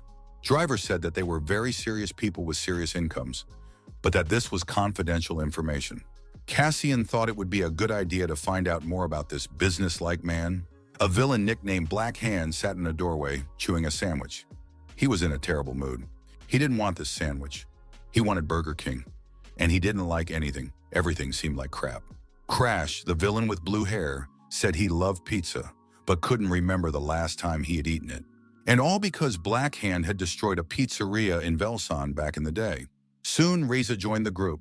This guy looked very cool. He resembled a pastor, and Freddy Krueger rolled into one. He told Black Hand that he had found the villain who had beaten him up last time. It was impossible to forget this incident because the shame was catastrophic. Black Hand immediately began to find out where his offender was. It turned out that he was with Driver. All the villains knew that Driver had banned fighting in Velzon, but Black Hand was going to break that ban. Walking around Velzon, Driver showed Cassia various places and interesting personalities. One of them was Earth Dog. He loved to dig the ground. Another killer was very neat and tidy and constantly cleaned up after himself. There was also a girl who painted on the walls, and many other strange but very individual characters. In order for them to live peacefully, they needed a boss who would control order, allowing the weak and the strong to coexist in peace. The young man couldn't imagine villains like that and asked Driver why he had given him the task of catching Blood Rain. It turned out that there was a traitor in Velzon. He needed to be tricked, and someone who was not connected to anyone in Velzon could help with that. The villains were also divided into groups, just like the Psychers. Some followed the rules, while others broke them and formed their own coalitions. Driver believed that there was a connection between Blood Rain, Velzon, and the traitor. Behind it all was someone who wanted to bring Velzon to an end. That's why Driver found Cassian. The young man once again said that he wasn't interested, but Driver had only one request: to become a resident of Velzon. Driver said he was risking his life and asked Cassian to think about it. It was very touching and personal. The luxurious 5-star hotel was aglow with lights. Pleasant music, fountain lights, cleanliness, and tranquility created a special atmosphere. Kwan Yuri, Kano's sister, worked at this hotel. She constantly thought about her brother, worrying about his success and health. Suddenly, she was informed that the hotel manager wanted to see her urgently in his office. At that moment, the manager and a stranger were talking, and it became clear that the main topic of conversation was Kwan Yuri. The manager claimed that the girl was an excellent employee, so there should be no problems. The woman replied that she was looking forward to meeting the employee and hoped that she would prove to be a worthy person. Yuri entered the director's office with mixed feelings, ranging from fear to surprise. The director handed her an envelope. The letter said that she had received an invitation from the American department. Thanks to her hard work, she was being sent to the head office. The company would pay not only for the flight, but also for an apartment near her workplace. The girl was over the moon with happiness and was already ready to accept the offer when she suddenly remembered her brother. How could she leave him alone? The evening in the Wilzona district did not promise anything special. Cassian kept replaying in his head the conversation with Driver, who was trying to persuade him to become a resident of Vilzona. All these details about the traitor, life on the line, and sincere requests seemed very strange. Cassian had a lot to think about. Suddenly, Black Hand blocked his path. What's more, he wasn't alone. His buddy Crash was standing next to him. Cassian didn't flinch and walked towards the villains, deciding to find out what their plans were. Razak, hiding around the corner, was amazed that the stranger had spotted them so quickly. The guy really did have unusual abilities. The villains were literally going crazy. They wanted to attack the young man right then and there. Finally, Black Hand couldn't take it anymore and rushed to attack. He wanted revenge for the past humiliation he had suffered in his confrontation with Cassian. The guy didn't understand what was going on or what humiliation was meant, but he immediately activated his powers and pulled up the empty barrels. Black Hand's eyes bulged in surprise. His enthusiasm instantly wilted. A bandit named Wok stepped forward, announcing that they should pay attention to her first. Then she reminded them that they were all breaking the law, because in Vilzon it was forbidden to gather in groups and attack. Black Hand replied that the stranger was not a resident of Vilzon, so now they would quickly pick him apart. Suddenly, a voice announced that this guy would soon become a resident of their district. The bandits froze. It was none other than Crow, a highly respected and revered villain, Driver's right-hand woman. It was not advisable to mess with her. She asked the brothers once again if they would leave the young man alone, or she would have to explain what's what. Kwon Yuri returned from work tired and exhausted. A whole day on her feet could not help but affect her well-being, but she still wanted to talk to her brother today. After knocking on the door several times and hearing no answer, Yuri thought that Kano was already asleep. That was even better because she didn't have the energy to talk. The girl decided to take a shower and go straight to bed and talk to her brother in the morning. She threw her bag on the table and its contents spilled out. Morning is the most wonderful time of day, when the air is fresh, thoughts are clear, and life seems wonderful. Kano couldn't sleep that morning. He was out jogging. He wanted not only to strengthen his body, but also to clear his mind of the thoughts swarming in his head. The night before, when the fight was stopped, it became clear that in order to become a member of Vilzona, one had to pass a test, as all villains did. It was decided that in 10 days there would be a test to determine whether the young man would become a resident of Vilzona. Juak explained the rules. The test takes the form of one-on-one battles. Killings were allowed only in exceptional circumstances. Cassian's first opponent was to be her, Wok. So now every day was the same for Cassian. He had to improve his physical fitness. And although he did not want to become a resident of Vilzona, it was the only way he could become stronger, buy crystals and fulfill his dream, to avenge Jeff. Even if the young man ended up in hell after that, he had chosen this path himself. Two strangers watched the handsome young man train. They noted how diligently he performed each exercise. They were not ordinary girls, and they were Otto and Aroma. After taking a shower and relaxing, Cassian was ready to start a normal day as a teenager at school. Leaving the bathroom and noticing the mess in the room, the boy decided to help his sister tidy up. His gaze fell on an envelope. The addressee was unknown. At that moment, Kwon Yuri woke up. It was time to talk to her brother. Yuri came into the room and was unpleasantly surprised to find her brother reading the letter.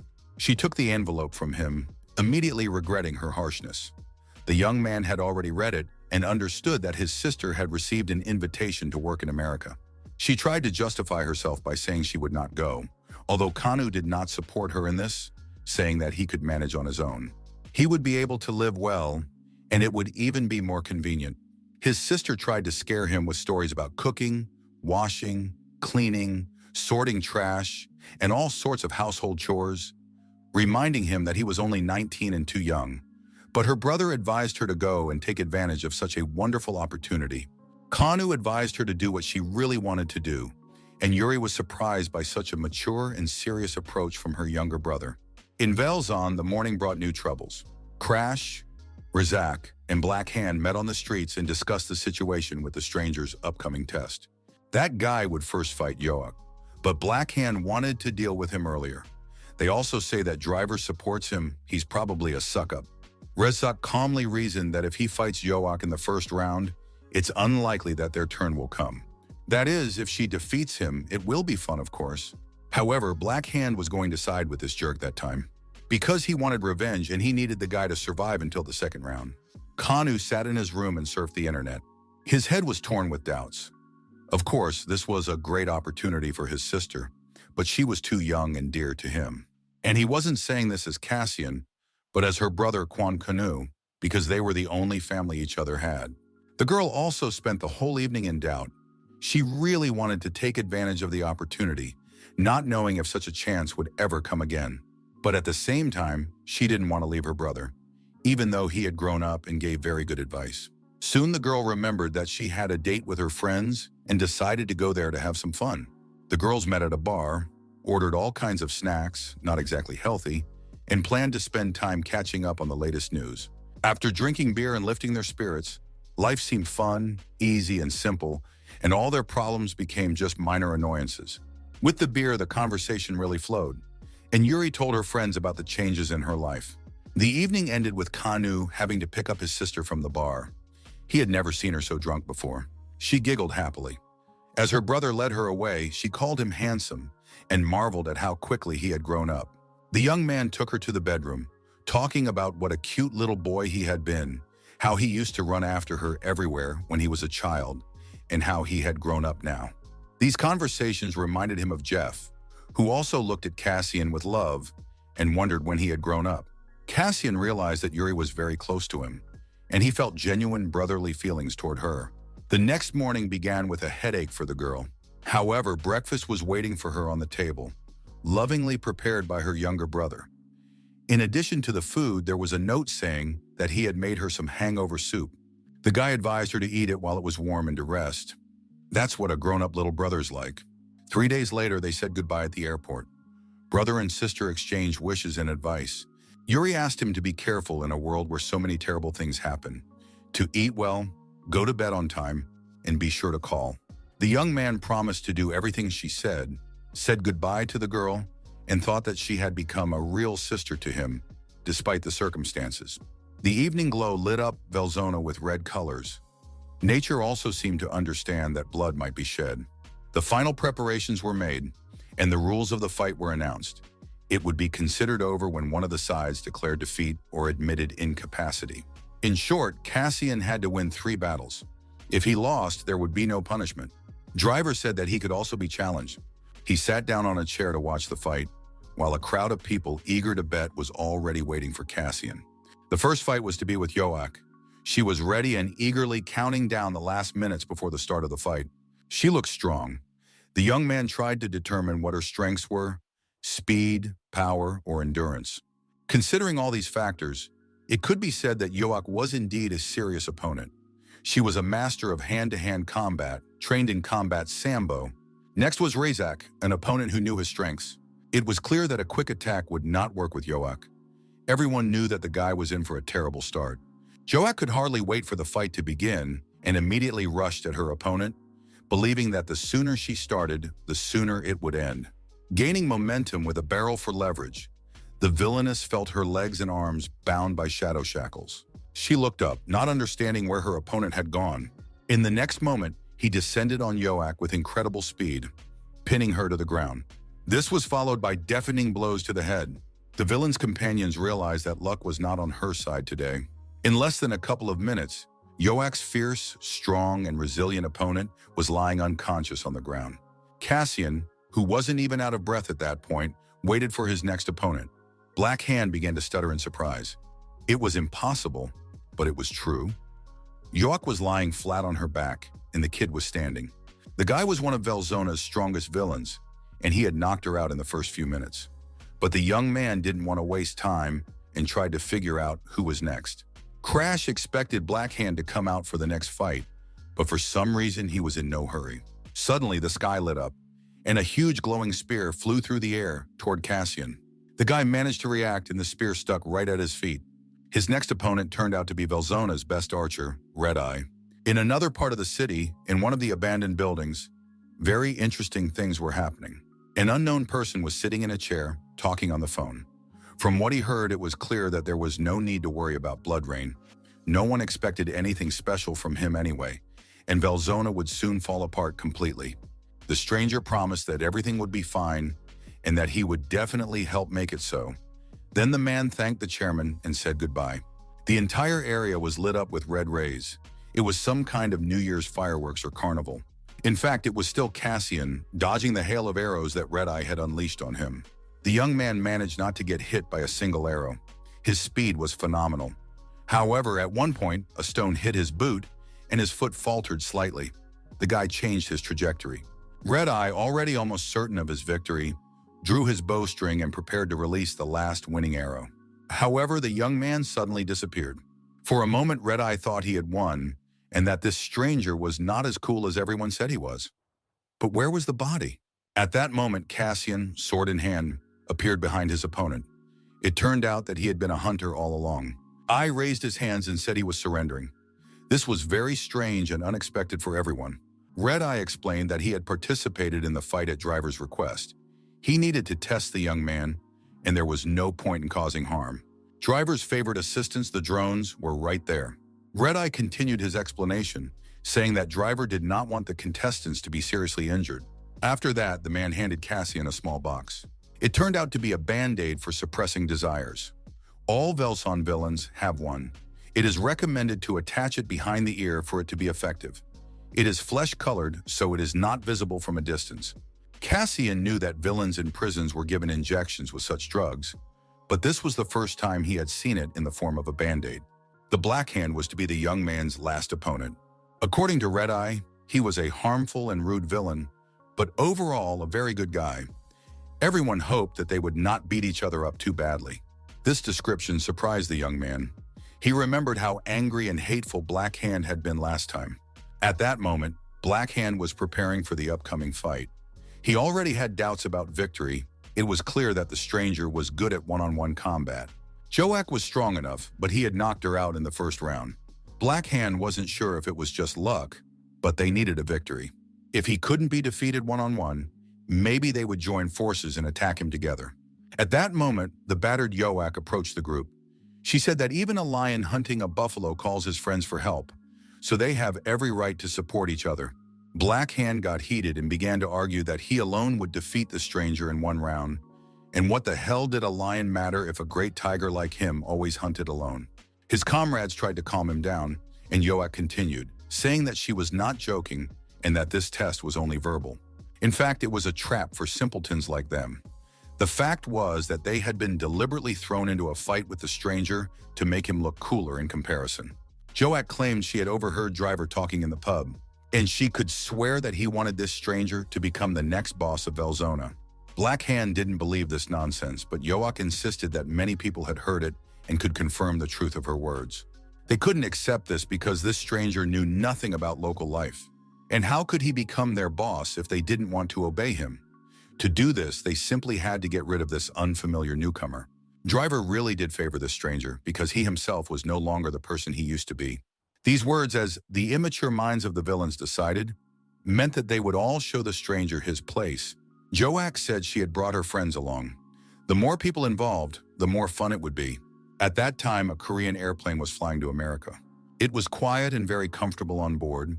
Food was being served, music was playing, but Yuri's heart was restless. She was very worried. How was her brother doing? Was he feeling well? Had he eaten yet? Cassian was indeed having dinner at that moment. Not that it was tasty or healthy, but the guy was munching on a sandwich during a break before the final battle. Red-Eye brought him the sandwich, saying that he needed to eat well and regain his strength. The young man was suspicious of such kindness.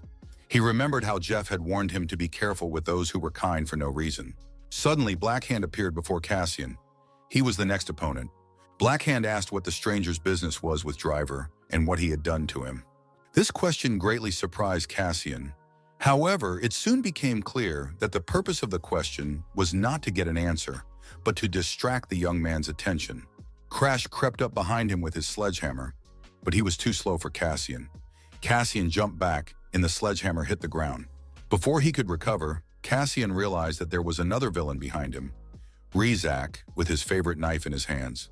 Finally, the guy sprang into action, realizing that his lunch break was over, and Rezak was the first to suffer when the young man's hand threw him far to the side. Surrounded by three villains, he realized that they were too weak to defeat him in a duel, so they attacked him as a group. They decided to use numbers rather than strength. At that moment, the barrel was flying at full speed toward Cassian. He dealt with it easily, kicking it away with a jump. It turned out that three were not enough. Joak, who had managed to recover in time to participate in the joint attack against Cassian, also came out against him. At that very moment, Driver was spending a quiet, peaceful evening on the roof of his house with a crow. He asked the girl how his favorite, black duckling, was doing, because he was very small, black, and still didn't have a villain's name. The crow began to hint to Driver that he was overly interested in the boy's fate, and she would not mind if he paid as much attention to her as he did to someone else's boy. Soon, Red-Eye joined them. He had just returned from the competition and said that everything had gone according to plan. Driver thanked Red-Eye and decided to check on the young man. What he saw shocked him. With the help of his devices, he saw how the villains were cheating the boy. At that moment, an unfamiliar girl was talking to someone on the phone. The flashes she saw behind the houses were unlike anything else and very surprising. Cassian was really having a hard time at that moment. He was fighting with all his might. Crash, who had regained consciousness with a sledgehammer in his hand, rushed into the attack again. Cassian intercepted the sledgehammer in the middle, broke it, and threw it back. Then it was Blackhand's turn. He had been waiting a long time for an opportunity to avenge his past humiliation. The young man managed to dodge his fists at tremendous speed. After that, the boy realized that he needed to activate his powers. And when Blackhand was just preparing to strike, Cassian kicked him in the chest. Joak came to her senses again and rushed over. She threw her barrel at the young man, and he barely managed to dodge it. In response, he grabbed her by the hair and punched her. Alone among the three bodies lying on the ground, he waited for his opponents to give up and admit defeat. Someone called out to the young man. It turned out to be Joak's friends, whom she had brought along for support and help. The newcomers were truly like monsters. They were thugs of the worst kind, without any human qualities, focused and determined to kill. There were more and more of them. "It's time to finally deal with this circus," Cassian said. And with these words, of course, he once again provoked and excited his opponents. Pointer was about to attack the guy, leaving him, it seemed, when someone unfamiliar rushed onto the battlefield. This stranger was a defender of order, wearing an iron mask. He too was about to fight Cassian. He wanted to dispense justice, so he accelerated like a bullet, intending to knock his opponent down and pin him to the ground. The young man put up a block, a defense, and Iron Man crashed into the wall. This disgrace was too much for Kemboy to bear, a guy in a gas mask covered with metal suction cups. He launched a hammer blow at the young man, hoping that the guy would not have time to dodge. He did. He changed positions at lightning speed, dodged all attacks, and drove his opponents into a rage. After a few minutes of this battle, Pointer and Kemboy were spewing rage and anger and continued to attack the guy. Pointer promised to show everyone what real fire was. After that, he activated his fiery spear, spinning it in his hands at tremendous speed. But Cassian used dark fire, and with its help was able to extinguish and absorb Pointer's fire. The villains were already losing patience. They did not understand where this child got so much strength. They already suspected that the boy might belong to the class of the enlightened. By this time, Joak had regained consciousness, grabbed her barrel, and rushed at Cassian. What can we say? The boy used his sword and cut the barrel in two. In the next round, Crash reappeared with his sledgehammer. He also had a hard time when Cassian knocked the sledgehammer out of his hands and threw him to the ground once again. It began to dawn on the Black Hand that the young man was no match for them. He belonged to some unknown category, did not hesitate at all, and did not even think about his actions. It seemed that they were not hunting the stranger, but he was hunting them. Suddenly, Cassian felt his arms, legs, and body stop obeying him. It seemed as if he had fallen into a giant spider's web. He was still trying to break free when he realized that a new villain had appeared, a participant in the battle. She advised him not to struggle because it was impossible to escape from her web. She was a villain named the Binder. Her bonds cannot be broken, and it is simply not worth wasting time and energy because they bind not only the physical body, but also the intentions and desires that arise in the mind. She advised him not to resist and to go to hell. While the young man was trapped in these nets, he saw Joak and Pointer running towards him. There was no time for long deliberation. The young man managed to grab Pointer's spear, which flew towards his face. Every second counted. After that, he had to deal with Joak again. She attacked the young man in the name of justice and peace in Velzon. This time, her fist almost reached its target. The young man began to lose consciousness. All the villains he had fought flashed before his eyes. They shouted for him to die quickly. The guy seemed to be between life and death. Some strange borderline state. Joak wanted to kill him. Everyone attacked him, called him a weakling, said he had stolen the body, that this was all he was capable of, and that he should just die. Suddenly, it was as if a light had been switched on in the boy's mind. It seemed as if someone had turned on the light in a dark room. At that moment, Driver, Crow, and Red Eye sped away across the Velzone territory. Verona hoped that nothing bad had happened and thought that the guy was overreacting. Driver said he would be happy to be wrong, and it would be good if everything ended without casualties. They were unnecessary. And yet it seemed that something unreal was happening. Before the eyes of Driver and his companions, space seemed blurred. It was clear that someone was undergoing a transition and transformation. It seemed that something bad had indeed happened. All the villains involved in the attack looked in horror at what the stranger had become. Then Yoak came to her senses again and rushed at the young man once more. He cut her down again and did it in such a way that no one even understood what force had caused it. And once again, all the enemies were in front of the young man. He looked at them through a hazy space, being in a transitional state. Suddenly, Cassian shouted that he was not ready to die in this cursed place. Driver, who had just arrived, realized that this villain was no mere boy. His magic exceeded 2,000 points. He had never met a villain with such a high level of mana. It was a catastrophic level. The villains didn't even know how to stop the young man. At that moment, a spirit came to the boy's aid. It began to quietly call Cassian, asking him to come back, come to his senses, and remember why he was here. Cassian's body was torn apart from within. He was like a volcano spewing fire. Suddenly, he smiled slyly and winked, saying that he had no intention of losing control and that there was no need to doubt him. In fact, it was all thanks to a patch that helped suppress his desires. Driver and Crow were happy to see that the guy seemed to be back to his old self. It was a bit of a shame that the show was canceled and they didn't get to see the young man's true power, but it was for the best. His mana points returned to normal. Cassian felt only slightly dizzy. After that, he once again turned to his opponents and asked if they wanted to continue fighting. The vicious Joak continued to show her hatred, but Black Hand stood up and openly admitted that they had lost.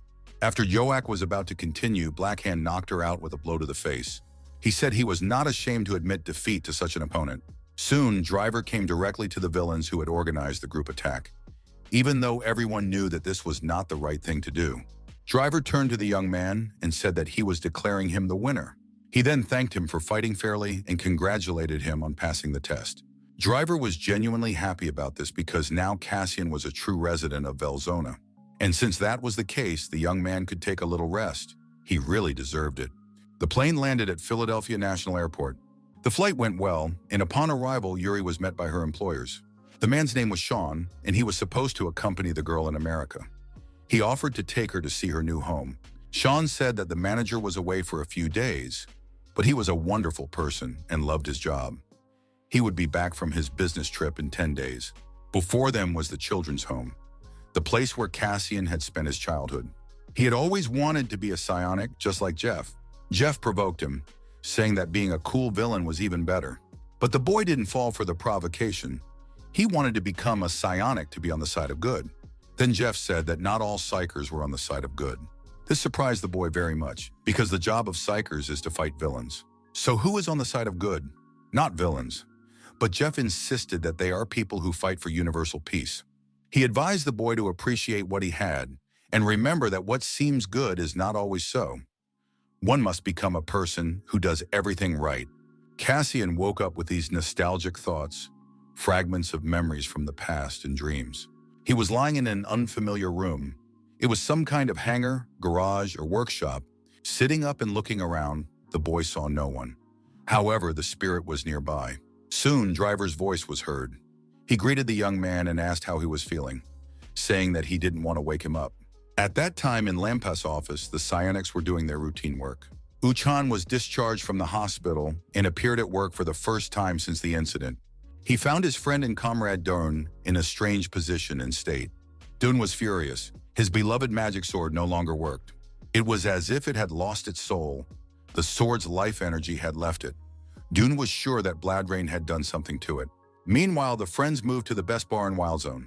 Driver congratulated the guy on passing the test and being appointed to the position of Wildzone boss. He said that he had already punished everyone involved in the incident during the test who had participated in the group attack on the newcomer. He hoped that this would put an end to the incident. The next moment, Cassian was presented with a generous portion of steak and potatoes and a magic crystal in the shape of a chess piece, all on the house. The bartender, Yu Jie, greeted the young man and congratulated him on his victory and his new position as boss. Cassian still couldn't believe it was true. Those around him looked at their new boss with interest. The young man had won the battle the day before, proving his right to become a full member of the Wildzone community and therefore the new boss of the territory. Driver said that it was important to him that the position of boss be filled by a strong and charismatic leader. The guy would be paid a salary and there was no point in refusing. Cassian understood that the locals would not agree to follow him because they did not know him and did not trust him.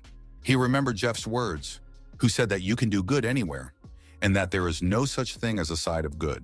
Driver said he believed in him, and soon the rest of the Wild Zone residents would also begin to sincerely support their new boss. Suddenly, it became clear that the new boss still did not have a nickname or a villainous name. The young man immediately said that he would be called Cassian, which caused confusion among those present. The guy declared that the high-class psionic named Cassian no longer existed, but now there was a villain named Cassian who would seek revenge. And so it was decided. Cassian announced his villainous name and accepted the position of boss in Wild Zone. Having broken away from his new friends, the guy climbed onto the roof to think about the situation. He watched the planes flying overhead with sadness. As it turned out, he was still worried about his sister and hoped that nothing bad would happen to her. The young man decided to settle in Wild Zone to improve his skills because he considered it an excellent place for training. In addition, he had made some strong friends, and he couldn't fall behind them. The more he moved, the stronger he became. The more he used his abilities, the more he developed them and got used to them. Perhaps thanks to his new unique potential, he was able to obtain a dual attribute that no one had heard of before. If he uses all his skills wisely, his revenge will be perfect, and after that, he will be able to move on to searching for the sword of destruction that Jeff was looking for. It was all very strange. He had become the boss of Wild Zone. Life in general is an unusual thing, and it is unclear what new encounters it will bring him. There was a buzz in the girls' high school dormitory. The girls were sharing their impressions. Nyan asked her friends what they were discussing. It turned out to be news about Wild Zone in their area. They said that an unknown black villain had become the new boss. The girls were frightened and alarmed. He seemed scary to them, and they hoped that Nain's brother would easily catch and destroy him. Nain did not comment on the news. However, she could not fail to recognize her savior, who had already been her guardian angel twice. How he could become the boss of Wild Zone at the same time was beyond comprehension. Meanwhile, life in Wild Zone went on as usual. The local gangsters also watched the news and studied the ratings. According to the Wild Zone villain ratings, Kadam Driver was in 3rd place and Naya was in 5th. Crash was happy with 6th place, although he agreed that the ratings were complete nonsense. And of course, Cassian attracted attention. Not only was he ranked 5th, but he also had this strange nickname, Cassian. Crash recalled that the name Cassian belonged to one of the best psionics. This information greatly surprised the Black Hand. Rezik said he had heard about a psionic named Cassian. He had recently died, killed for murdering a colleague. There is a superstition that if a villain takes the name of a dead psionicist, he will gain new powers. This, of course, seemed like nonsense. Why would a villain take the name of a psionicist, even if he was dead? But it turned out that many did so. What a strange world. The question was whether the stranger had chosen the name at random, or whether he would really be able to gain new powers. Cassian had a great time in the training hall in the basement of the Wild Zone, after which a refreshing shower was more welcome than ever. The spirit Moros was worried whether the young man's body could withstand such exertion, because the training was much more intense than usual. But the boy was sure that his body was stronger than before. It had changed after the explosion. Driver followed Cassian into the gym, noting that he spent his days training. The villain announced that a meeting would begin soon and that the new boss's presence was required. The problem was that prisoners had escaped from the city jail, and it became known that they were all heading towards their Wild Zone. At that very moment, life was bustling in the Puksan district. The zone boss was reprimanding the villains who had failed their mission and barely survived. It was unclear how they dared to return after their disgrace. Incidentally, it became known that there had been a change of leadership in Wild Zone, and now Driver was no longer a problem. Barracuda, the boss of the Puksan Wild Zone, gave his assistants a week to overthrow the new boss and make the Kadam Wild Zone his property. About 400 people live in the Kadam area. Of these, only 100 are villains, while the rest are homeless or rejected by society. They have been living together in the same area for many years, but their life is far from ordinary. It would be easier to say that they are surviving in the same area. Driver reported that he had checked the trackers of those who had escaped from solitary confinement. They were all in the Puksan area. These were prisoners who had been imprisoned for participating in an organized group attack. There are 4 districts with zones in Seoul, and it is unclear why they chose their zone for the attack. Driver reported that he has conflicts with other groups and they want to unite. Driver does not consider such a merger necessary, unlike Barracuda's boss. This S-class villain is a very aggressive and cunning personality, but Driver is not worried because he is confident that he cannot defeat Driver's group. The only thing he can be proud of is his brass knuckles, which according to others, contain magical crystals. The Puxin district outnumbers them. They have many top-class villains, and if they want to attack, they are quite capable of defeating Wildzone Kadam. But they won't do it without confidence in victory, so it was necessary to take away their confidence, namely, to show that all the villains from our Wildzone can easily get out of control, that they are very freedom-loving and difficult to manage. The Crow's idea seemed good, it was worth a try. The main thing was to make it look sincere. In addition, Driver believed that their secret weapon, Cassian, would help in this battle. After listening to his new colleagues at Wildzone, Cassian announced that he was going home because he had exams coming up. The guy made it clear that he was not interested in these squabbles at all. Two friends and colleagues met for tea at a city cafe. They did this once every 6 months. A trainee psionic named So Jiho asked Ushan about his plans for the future. From the outside, the guys looked like a couple or friends. No one could guess that they were psionics sitting over a cup of tea. Uchun said he hadn't decided on his plans for the future yet. He wanted to try his hand at different fields and gain life experience. So said that in that case, he should choose not a regular school, but a special training campus for psionics, as his father had wanted. Uchan admitted that he was not ready to become an S-class psionic like his late father. Only 30 people in the world hold this title, and his goal is to become one of them. Then he would be able to take revenge. Such thoughts crossed So's mind. However, top-class psychers are usually very strong in their own right and have highly developed abilities. A simple support like So cannot reach that level. The young man could not admit that he was not the one who caught the villain blood rain. Images of the battle continued to flash through his mind. So Jiho said that everyone at school wanted to be like Uchun. At that moment, the boy received a message from his sister, who urgently invited him to meet her. Cassian was also in the school area at that time. In fact, they looked like ordinary teenagers. The same could not be said for Wildzone in the Puxin district. The boss of Wildzone paced around the detention room, where the most unruly villains were sitting, because even among villains, there were crazy ones. One of these psychos was restrained in a straitjacket, but even in it, he continued to ask where his favorite toys and treasures were, and who would play with him. Noticing the boss, he asked about his toys. The Wildzone boss said he had hidden them, but was willing to tell him where. Barracuda said he would give new toys to his best friend and tell him where he had left them in the Wildzone of the Kadam district. Psycho knew Driver. He grew up in Wildzone and was familiar with all the local features. Barracuda said that Driver was no longer the boss of the Wildzone. Then he added that the prisoner should go there because the entertaining toys were already waiting for him. It became clear that Barracuda was not going to back down from his plan and intended to bring the residents to a merger. Life continued as usual on the streets of the city. Minion was discharged from the hospital and tried to return to her normal life. She met up with her best friend after a long period of recovery. The girls were very happy to see each other in good health. Mignon admitted that she still lived in fear. After being discharged from the hospital, she changed her phone number. She really wanted to forget what had happened as soon as possible, but it turned out to be very difficult. Mignon gave her friend a gift for not abandoning her to the killer and effectively saving her life. After that, the girls went to a bookstore because Nain had arranged to meet her brother. The thing was, she wanted to give him a small souvenir. Nain was looking for a book with Korean recipes, and at the very last moment, this book fell from the shelf into the hands of a stranger. The indignant girl turned around to express her dissatisfaction to the stranger who had snatched the last copy because she had noticed it first. Her surprise knew no bounds.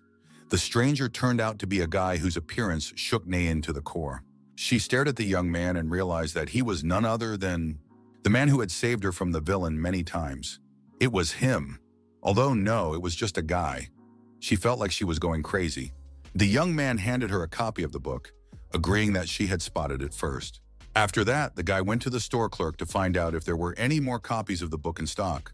In the city's gaming center, everything was also as usual. Guys were playing slot machines and relaxing. But even the idlers were bored with this activity. They were really bored and longed for the old days when they used to chase local boys and hoped to come up with something more interesting than wasting time in the game room. Suddenly, out of nowhere, a very strange guy appeared in front of them. He was dressed in a suit, wore a bowler hat, and had a striped scarf tied around his neck. The stranger offered to cheer up the boys and said he would give them a gift because they were very cute and he needed to cheer them up. The boys suspected that he was not just a resident of the city, but a villain who would bring them trouble. They tried to refuse, but there was nothing funny about their refusals. The stranger said it was time for gifts and brought out a huge box with a bow on it. He was sure the boys would like his gift. Then he quickly put the box on the head of one of the teenagers. In the next moment, the eyes painted on the box lit up with an evil light, and the boy became a cute toy. The villain suggested that his friends play a game. It was none other than the puppeteer. It was clear to everyone present that these games would not be child's play. Uchan and Jiha came to the store to meet with their sister. The girl said she had invited her brother to the store because she wanted to buy him a book as a gift. She happily handed him a Korean cookbook, saying she was happy to help him develop his hobby. After that, the group continued chatting. Min Young said she was feeling better and gave Uchan a gift in return for saving her. The salesperson said that unfortunately, there was only one copy of the cookbook and no others like it. Suddenly, the peaceful, quiet life was interrupted by some noise. Everyone turned their heads toward the windows and saw that the streets of the city were shaking from events that were still unknown. Something was clearly happening. There was a sense of alarm and impending disaster in the air. In the next moment, the shop window shattered into thousands of pieces, showering everyone present with glass. The store became dark, and a strange silhouette appeared against the backdrop of books. It was a man with a box instead of a head. The box had eyes that glowed with an evil gaze and a mouth twisted into a hideous grimace. The impression it made was sinister. Unlike the city, which was shaken by the attack of unknown villains, everything was peaceful and quiet in Wild Zone Kadam. Driver was busy developing new devices and watching the news. It became known that people in gift boxes had just appeared in the shopping center. The police suspected that this was the work of an unknown villain. The driver listened carefully to the report. The people in the boxes surprised him greatly. However, Verona recognized the strangers. She believed that this was the same crazy guy who had escaped from the mental hospital 3 years ago. Driver also realized that she was referring to the puppeteer. Now it was clear to him how the situation in the city shopping center would end. When the dust and glass settled and everyone present came to their senses, Uchan and his intern stepped forward, shielding the girls with their backs. The villain with the box on his head looked very strange. It seemed as if he didn't know what to do. The space in front of him was trembling, which attracted the attention of the psionics. At that moment, other toys burst into the store, which, despite their friendly appearance, had nothing to do with kindness. They lined up in attacking positions and began their assault. Uchan knocked away the monkey toy. The intern punched the bear in the face. A completely harmless green fish swam up to Nain. But this was a deceptive impression because it was also a villain. An unfamiliar guy dealt with the fish, slamming it with a book and throwing it away from the girls. The blow was so powerful that the fish died, and the girls looked gratefully at their unknown savior. Meanwhile, the guy with the box on his head continued to rage and throw things around, but it still seemed as if he was out of place. Uchan wanted to use his fire skill to neutralize him. The young man believed that he had to destroy all villains, and he almost did so when the stranger in the store stopped him. The young man said that he was not a villain, but merely a puppet in the hands of the villain, the guy with the box on his head. These words caught the attention of the trainee psionic. He looked at the stranger with interest, not understanding how he could know this. The young man said that the safety of civilians was paramount and that it was necessary to consider the situation from different angles before taking action. His words caught Uchan's attention because they were the rules of psionics. How could this guy know them? The villain with the gift box on his head raised his fist and was about to strike Uchan. But at the last moment, Uchan jumped back and avoided the blow. Trainee Gio told Uchan to step back and began to activate his abilities. If the stranger with the box was not a villain but a controlled person, Gio would be able to handle him. He directed magnetic waves toward the man with the box on his head. It was a restoration of consciousness, and it was directed at the supposed villain with the gift box on his head. In the next moment, the stranger's body began to tremble, and the psionics action took effect. Gradually, the box on the guy's head began to dissolve, and everyone present saw the face of an ordinary schoolboy. A few moments later, the mask disappeared completely, and everyone was convinced that this was not a villain, but an ordinary person. The powers of the trainee psionicist had restored his true appearance. Uchan watched what was happening with interest. He didn't understand how this unfamiliar guy knew so much. Unfortunately, the bookstore was not the only place where strange things were happening with toys. The streets of the city were full of people with gift boxes on their heads. They were causing chaos and terrorizing the local population. The chaos reached enormous proportions. They caught ordinary residents, pulled their hair, poured paint on them, mocked and bullied innocent people. The puppeteer, who was the driving force and creator of this chaos, watched all this with delight. He felt that someone had hurt his favorite toy and realized that the offenders must be punished immediately. However, before he went out into the streets of the city, Driver, who had quietly approached Kukolnik, called out to him. Driver reminded him that he had once warned the villain of punishment if he disobeyed. It turned out that 3 years ago, Driver had warned that if Puppeteer ventured into their neighborhood again, he would not leave him alone. The villain replied that he was no longer intimidated by empty words and was not afraid of Driver. On the contrary, he was very glad that they had met. Driver noticed the villain's eyes. They were shiny and red. The villain lunged at him, trying to scratch his eyes out with his own hands. Driver took a defensive position, readying his screwdriver and waiting for the puppeteer to attack. In the next moment, Driver activated the screwdriver and aimed it at the madman. There was no point in waiting for the madman to make the first move when he could act himself, because Driver knew how to get angry too. In the wild zone of the Puksan district, they also watched the riots in the city. The news reported that the police considered it a terrorist attack by villains, but the situation was already stabilizing and would soon be under the control of the authorities. Barracuda was very dissatisfied. The beginning should have been more exciting, and he should have had a lot of fun tormenting the city's residents. Another thug named Rockhand, a one-eyed monster, suggested simply breaking in and destroying everything. The gangster Ice Demon said he was happy to freeze everything around them. Barracuda said he didn't care what they did, but he wouldn't allow them to touch Driver because he wanted to deal with him himself.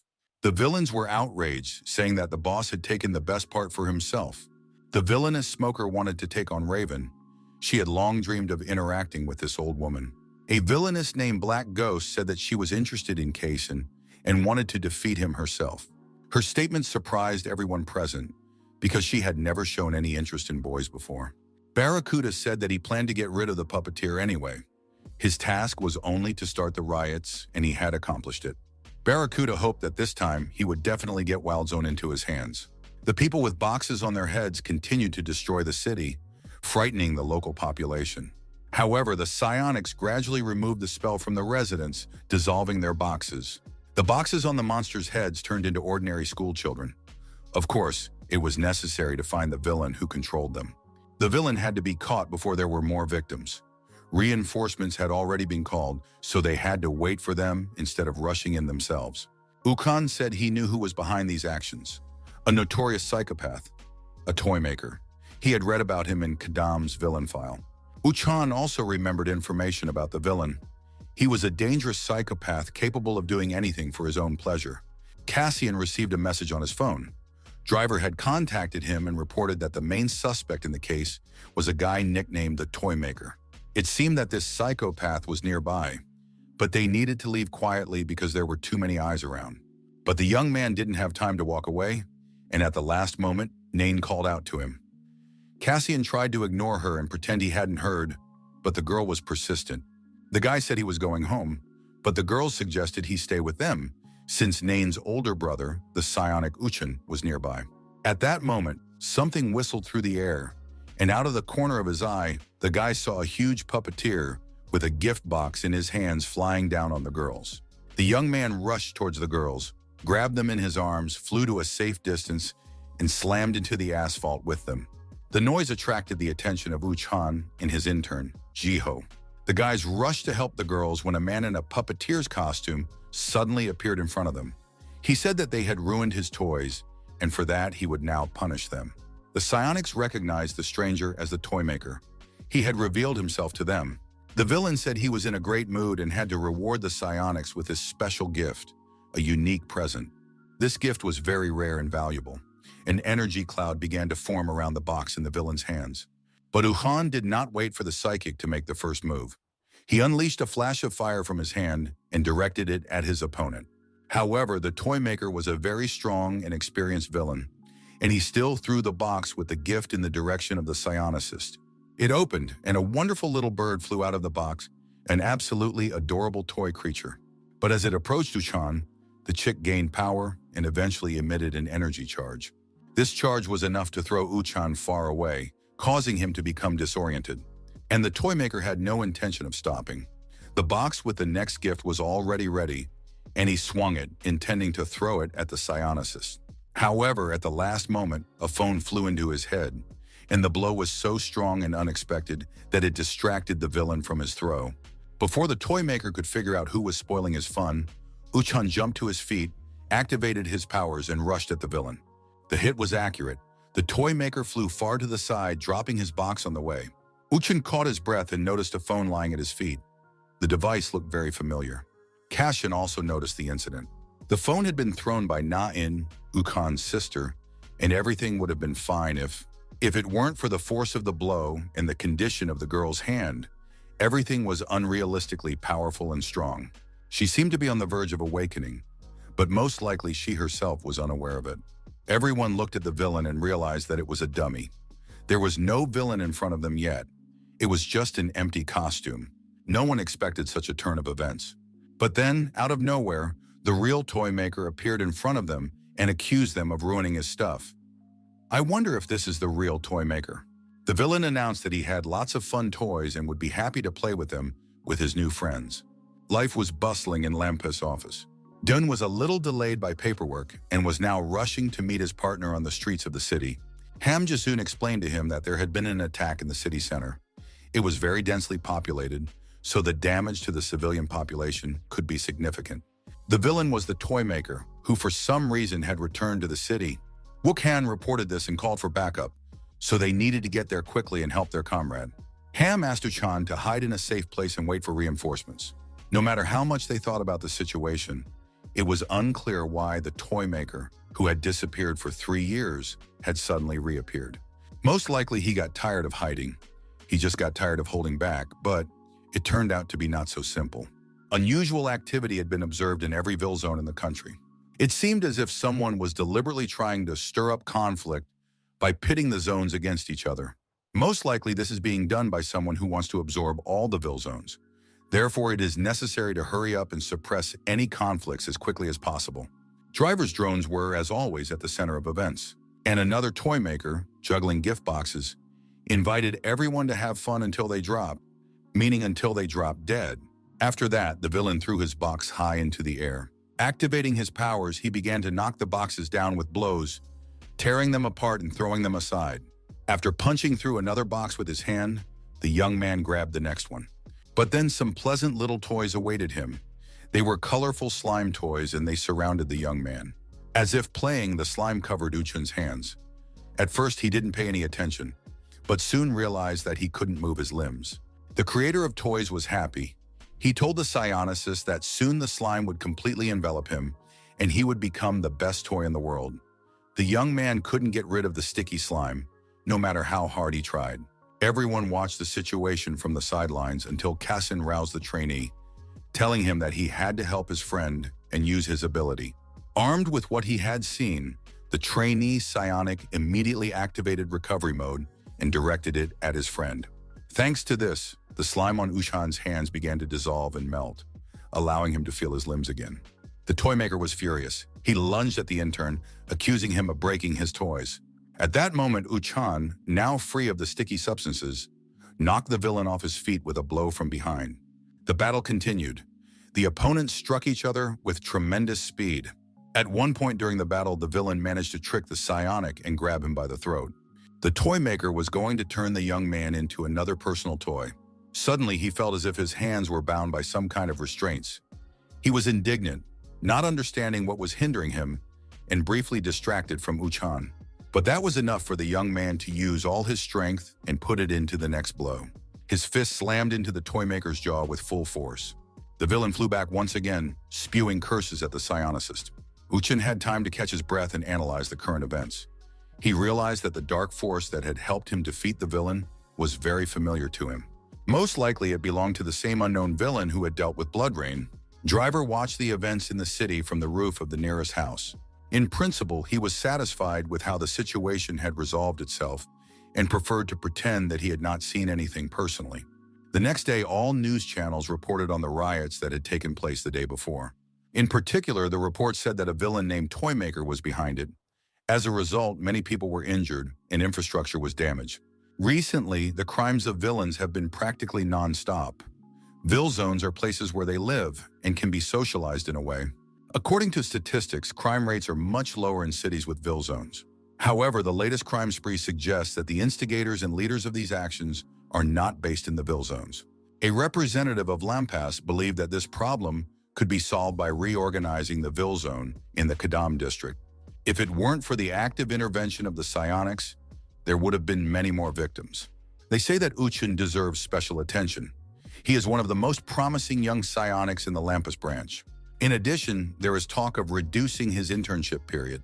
Dun greeted Uchan after the operation with the Toymaker and hinted that his internship was over. However, the young man understood that the main character of all the events was an unknown villain in black. After all, it was he who saved his sister in the situation with Bloodrain.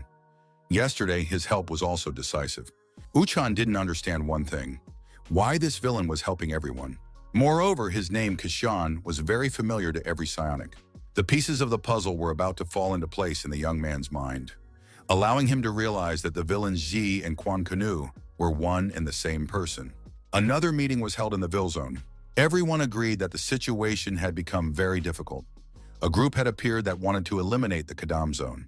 Rolganet believed that the Pusan Wil zone would soon announce its intention to take control of them. This would be an official declaration of war. The other zones were lying low like mice.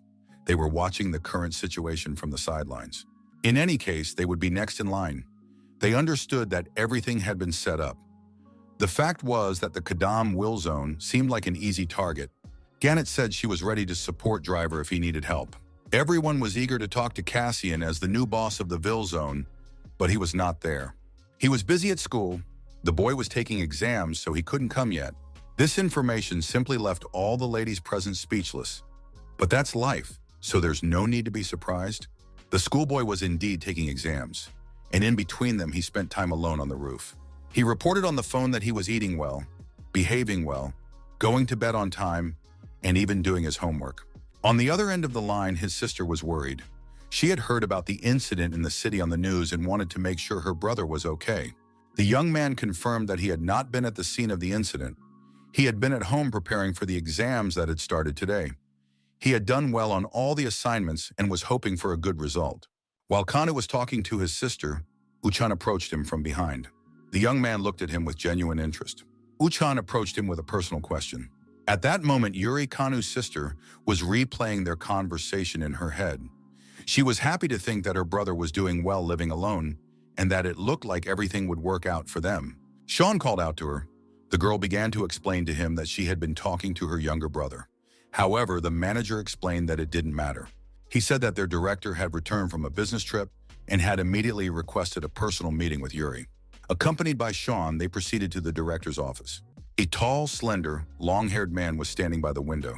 The man turned to the girl, extended his hand and introduced himself, saying that he was very pleased to meet her. His name was Vincent. Meanwhile, a conversation began between the boys on the roof. Uchan sincerely thanked Quan for yesterday's events. If it weren't for him, everything could have been much worse. The guy didn't hesitate in a critical situation and acted without delay, grabbing the girls and pulling them out of the villain's attack. Despite the fact that Uchan himself was a psionic, he understood that he had something to learn from Quan. After that, the young man handed him a bag, which surprised him greatly. Uchan said that his sister had sent the bag. She also wanted to thank him for saving them and had gone to great lengths to get this gift. To say that Quan was surprised would be an understatement. Uchan was also very surprised when he asked if Quan had noticed a guy dressed in black. That was the end of the conversation. Burning with impatience, Quan and the spirit rummaged through the package as soon as they were alone. It contained a book of Korean recipes. In the Wil zone of the Kadam district, life took on new meaning. Driver, along with other residents, planned to fortify the zone. He instructed Chemboy to build barricades. Chemboy promised to do his best. Digger was supposed to dig traps. Driver assumed that guys from another Vil zone might come to them, so their preparations were like getting ready for war. Cassin appeared unexpectedly. He returned without warning or requests. By that time, the barricades were being built by Chemboy, and sparks were flying in all directions. and Dick, the master of the shovel, had already dug up the entire perimeter. Driver explained that there were relatively few of them in the L zone, but if they prepared thoroughly, they had a chance of dealing with unexpected guests from other Ville zones. After listening to Driver's story and not reacting to it in any way, Cassian turned around and went to the local bar. Raven and Driver did not expect such a reaction. The bartender, Yuzek, was very surprised when he heard Cassian's order. He wanted to buy top-class magic stones. The bartender was even more surprised by the quantity. Cassian wanted to buy all the crystals available and said he had enough money. Realizing that Cassian was serious, the bartender led him to the Holy of Holies where the magic crystals were kept. It turned out that there was a hidden space behind the liquor shelves, a long, deep staircase leading to the basement. There, Cassian saw boxes of magic crystals. There were 5 of them. The young man was disappointed by such a small quantity. It turned out that a visitor had recently bought all the rest. The bartender announced the price at which he was willing to sell the stones. He reiterated that magic crystals were very rare and difficult to obtain, especially those of the highest grade. But he was selling them quite cheaply. Cassian was ready to buy all 5 and asked for a discount. When he was refused, he said he would buy 4, and the 5th would be a gift. In the end, they agreed on a deal, if the guy paid the entire amount at once. As it turned out, this was not a problem for the young man. The night before, Cassian had been poking around on the internet. He knew he had an account in a Swiss bank that Jeff had once opened for him. The young man hacked into the banking system and was stunned by the numbers he saw. It turned out that he was very rich. After thinking for a moment, the guy decided to invest this money in strengthening the Will Zone, which he did by buying magic crystals. Thus, the deal, which cost a lot of money, was completed in a matter of minutes and aroused even greater interest in him. When the young man left the bar, Yuzek called someone and told them how Cassian had paid the entire amount. In one of the city's bars, life went on as usual. A group of friends met there to have a bite to eat and discuss the latest gossip. Nain was interested in the guy who had once again saved the girls. Mignon replied that she didn't remember him and hadn't seen where he had gone. For Nain, the guy became an obsession. She only remembered how he turned around and took a few steps, and then her attention was distracted by the villain. When she looked at him again, she only saw the back of the fleeing guy. The girl replayed this scene over and over in her head. Suddenly, everything fell into place in her mind, and she realized that it was the same guy. The truth that dawned on the girl shocked her. It turned out that the villain who saved them from blood rain and the young man who saved them from the toy maker were one and the same person. The girl felt sick and went to the bathroom, unable to see anything around her. At that moment, a dark silhouette materialized at the end of the corridor. It turned out to be a villain named Black Ghost. The girl washed her face with water, still reeling from the realization of the truth. She didn't know what to do, whether to tell her brother and friend, and what would happen to the boy then. When the girl realized that there was a stranger standing behind her, it was already too late. Mignon, who was waiting for her friend at the table, was tired of waiting for her. She was about to go looking for Nain when a scream and noise caught her attention. Frightened cafe patrons were running from the restroom shouting, "Save us! Help! Villain!" Behind them was a stranger carrying Nain's unconscious body over his shoulder. He approached Mignon and asked if she was Nain's friend. The girl was so frightened that she lost her voice and couldn't even nod her head in response. But the villain already knew everything. He asked her to tell Uchan that if he wanted his sister back, he should come to the Ville Zone in the Kadam district. In the Kadam Ville Zone, the construction of barricades continued. Not everyone understood why this was necessary, but the construction was actively underway. Some particularly reckless villains did not want to wait for their rivals to arrive and suggested going to Birizona from Pukasan themselves to kick everyone's ass.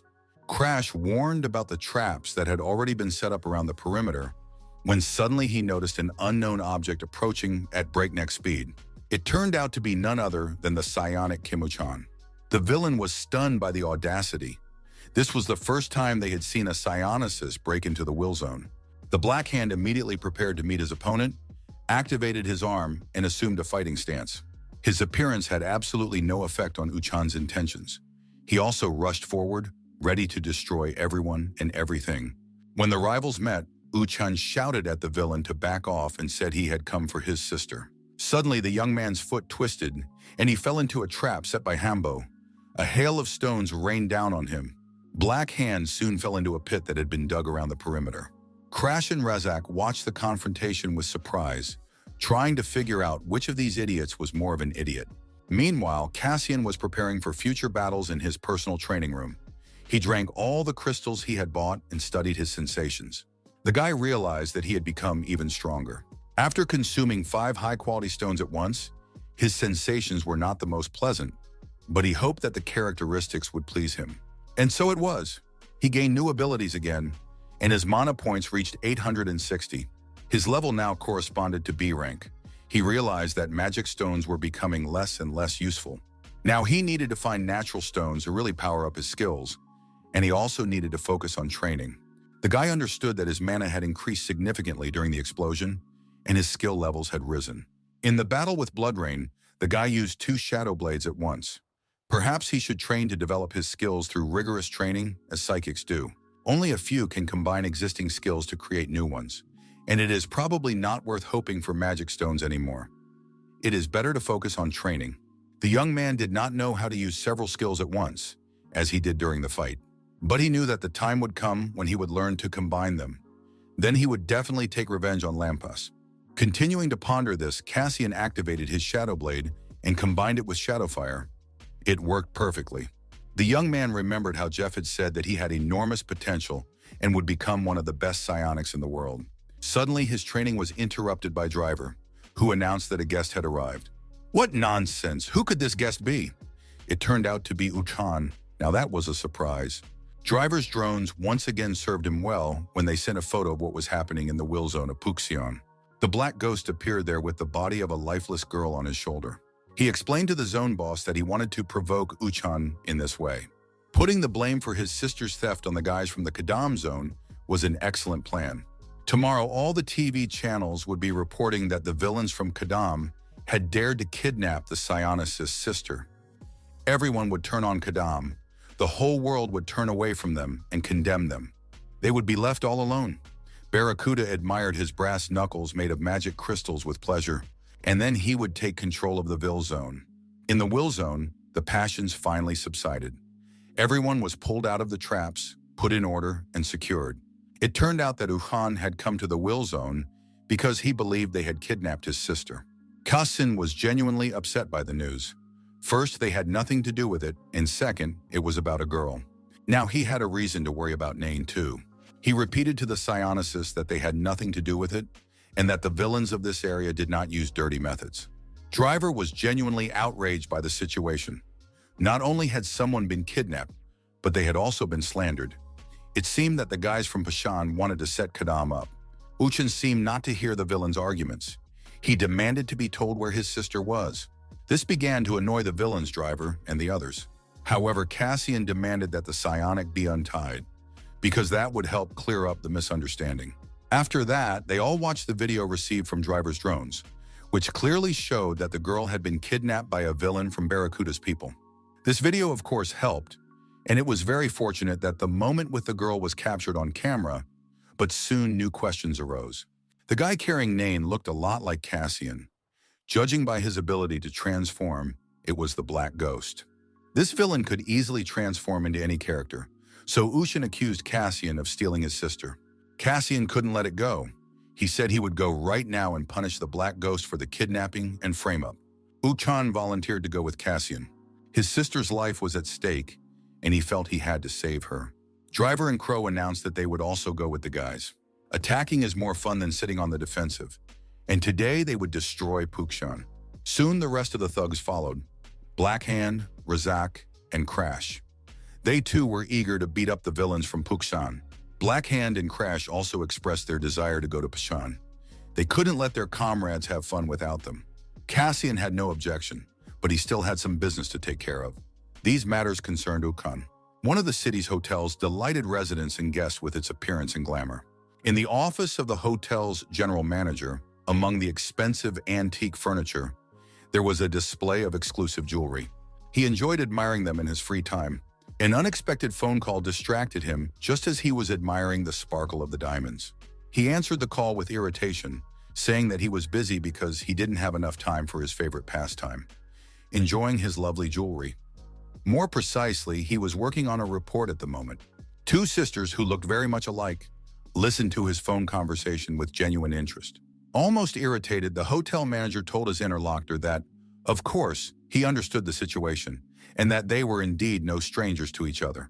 The next moment, the hotel manager turned into Royal Ghana and said that she would help and that he could rely on her. In the Buxton Cassian area, he studied the situation with a focused gaze and prepared himself for the upcoming battles. The entire Bilzona Kadam team lined up next to him. Driver, Baron, Black Hand, and others. Now that they were all gathered here, there was no turning back. But before entering, they needed to go over the attack plan one more time. In addition, their newcomer, standing a little apart, also had to listen to the details of the future attack. This newcomer turned out to be Uhan. He was told categorically that if he wanted to go with the villains, he had to wear a mask, and from now on he would be called Red Mask. This had to be done in order not to arouse unnecessary suspicion, because it was unseemly for a psionic to associate with villains. According to the plan, they first had to eliminate the head of Velzona and then rescue the hostage. Driver tried to scan the building and find the shortest route, sure. Each participant was given a separate task. It was clear that the surprise and speed of the attack were the best things to rely on. Driver was responsible for reconnaissance, while Cassian and Verona were going to fight. They wanted to leave Psyker behind. He was not strong in close quarters combat. Before all the details of the plan had been discussed, the enraged Crash and Black Hand demanded that they be assigned an area of responsibility as well. Cassian, after listening to their proposal to simply break in and start killing everyone in sight, said that they had an important task ahead of them. They would wait at the exit and then help everyone get out. Until then, they just had to hide somewhere and keep quiet. The villains didn't like this plan, even though Cassian assured them that the most important thing in rescuing a hostage was to cover their retreat. But they wanted to storm in and kill their enemies themselves. Red Mask listened carefully to his boss and understood that the phrase, surprise and speed of attack, had been instilled in him since childhood at the psionic school. He was called a very talented boy and was advised not to forget the rules. The main thing in rescuing hostages was retreat. Uchan's mind was again filled with suspicions that the villains spoke and reasoned like a psionic. Bilzona looked calm and serene. Nothing hinted that the opponents were expecting an attack. Driver launched another drone, which had a more complex task that evening than simply gathering information. As a result of the absorption and reprogramming of the cameras, the Velzonas were now completely under Driver's control. Now he could see what was happening inside Velzona, which made the upcoming task easier. Without delay, the comrades began the operation to free the hostage. The image of a defenseless girl appeared in the minds of both Cassian and Uchan. They hoped that the girl was safe and unharmed. Without a moment's hesitation, he rushed into the enemy's lair. I hope to save my sister. In one of the cells of the Velzona prison, a girl named Nain lay on the concrete floor in the dark. She was unconscious, and when she woke up, she couldn't understand where she was. The events of the last few moments flashed before her eyes. She had gone to the toilet, and a stranger had appeared behind her. Finally, her memory pieced together what she had seen, and she realized that the villain in black, who had saved her several times before, had kidnapped her this time. She didn't understand what was real and what was a dream in her memories. She couldn't completely trust her senses because she knew she had been unconscious. The villains who remained near the exit were not very happy with their role in the operation. They did not want to cover the retreat, believing that real villains should not sit on the sidelines.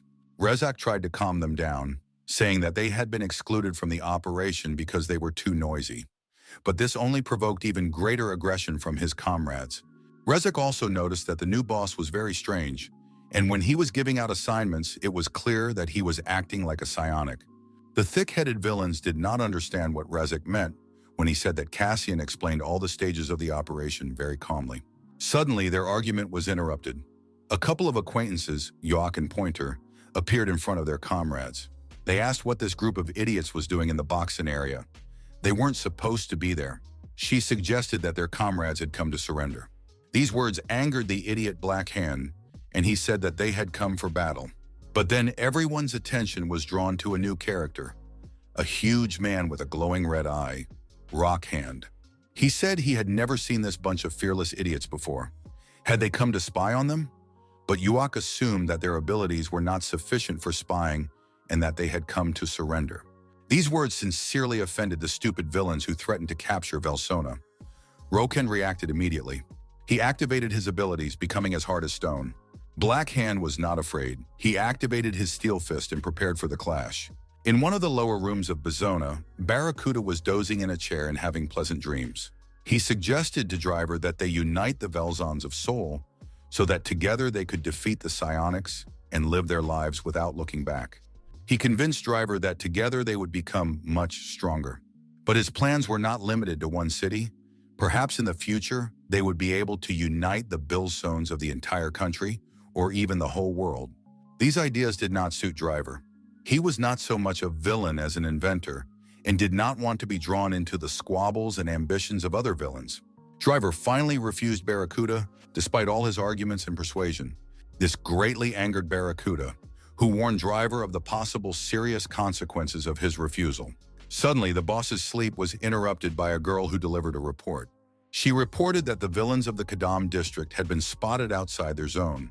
Incidentally, her name was Lens Girl. According to her information, there were 3 villains, all of them B rank. Rockhand was currently dealing with them. This information reassured Barracuda because he knew that Rockhand could handle such opponents on his own. However, Barracuda was not a naive fool. He understood that this trio was just a decoy and asked his assistant to search carefully for the rest of the opponents. Barracuda clenched his fist with brass knuckles, exposing and activating the magic crystals, confident that Driver's tricks would not work on him. Not only Driver, but also the other bosses would not dare to engage in battle with Barracuda because they simply did not have the courage. Driver scanned the Velsona building and determined the location of the Buxan leadership. Before going inside, he suggested checking the situation by launching a mini-drone. No sooner had he sent his little scout than the group's attention was drawn to some strange noise.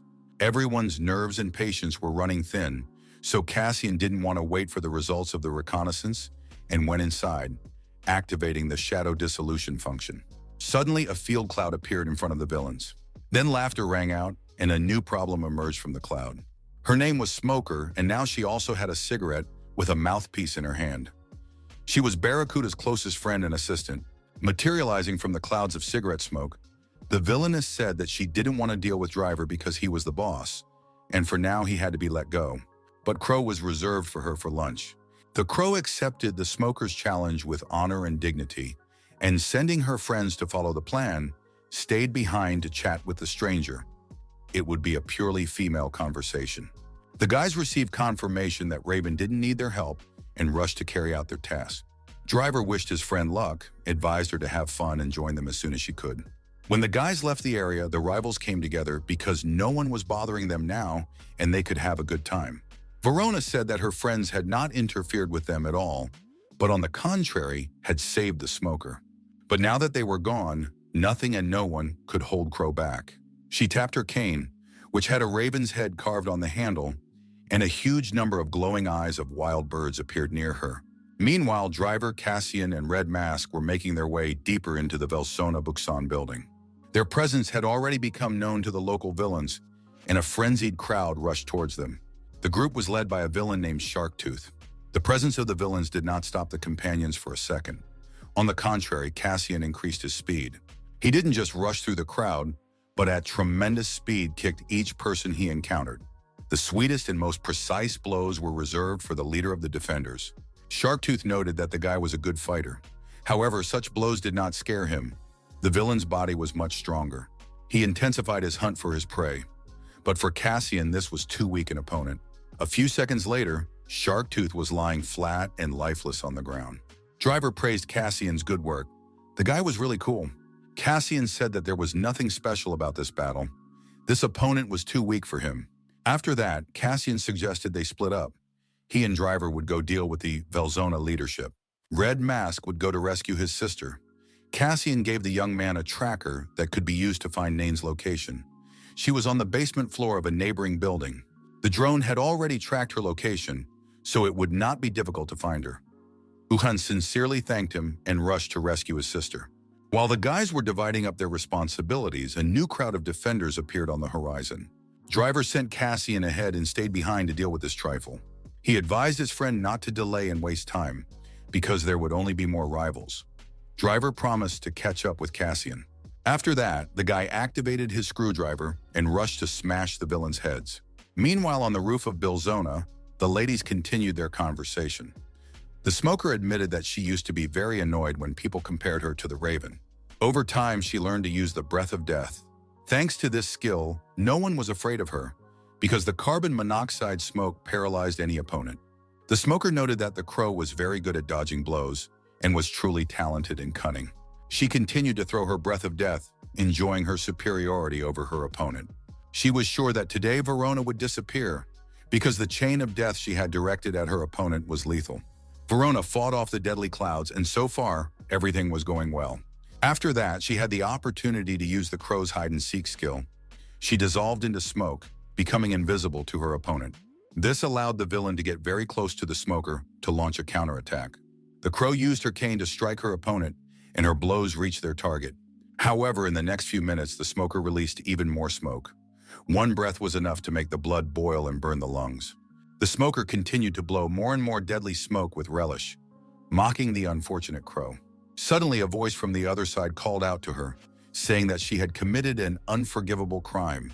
In the next moment, millions of crows attacked the villain for daring to touch their leader. Suddenly, the smoker realized that the crow possessed disproportionately great power, all thanks to the technology created by Driver. The crow was able to activate the awakening function, and the outcome of the battle was a foregone conclusion. Uchon continued searching for his sister, delving deeper and deeper into the underground floors of Velzona Boksan. At the same time, thoughts about Driver and Cassian swarmed in his head. They had really helped the young man, and now he would be indebted to them for helping him find his sister. Suddenly, the floor of the underground corridor was covered with ice spikes. The young man stopped abruptly so as not to injure himself on the ice. The ice demon said that he had not waited here for his rivals in vain. He knew that at least one of them would come to rescue the hostage. Red Mask, without engaging in unnecessary conversation, activated his fire. He rushed towards the ice demon, intending to melt the ice with his fiery flashes. The ice demon said that each villain's abilities corresponded to their inner nature, and the ability to ignite fire spoke of a quick-tempered character. A very interesting battle of fire and ice was about to take place. At this time, Cassian himself continued to move through the floors of Velzona, searching for the territory's leadership. Soon, he sensed a slight movement in the air and suggested that his opponent come out instead of hiding. The villain noted that Cassian was very attentive and said that he had been eagerly awaiting their meeting.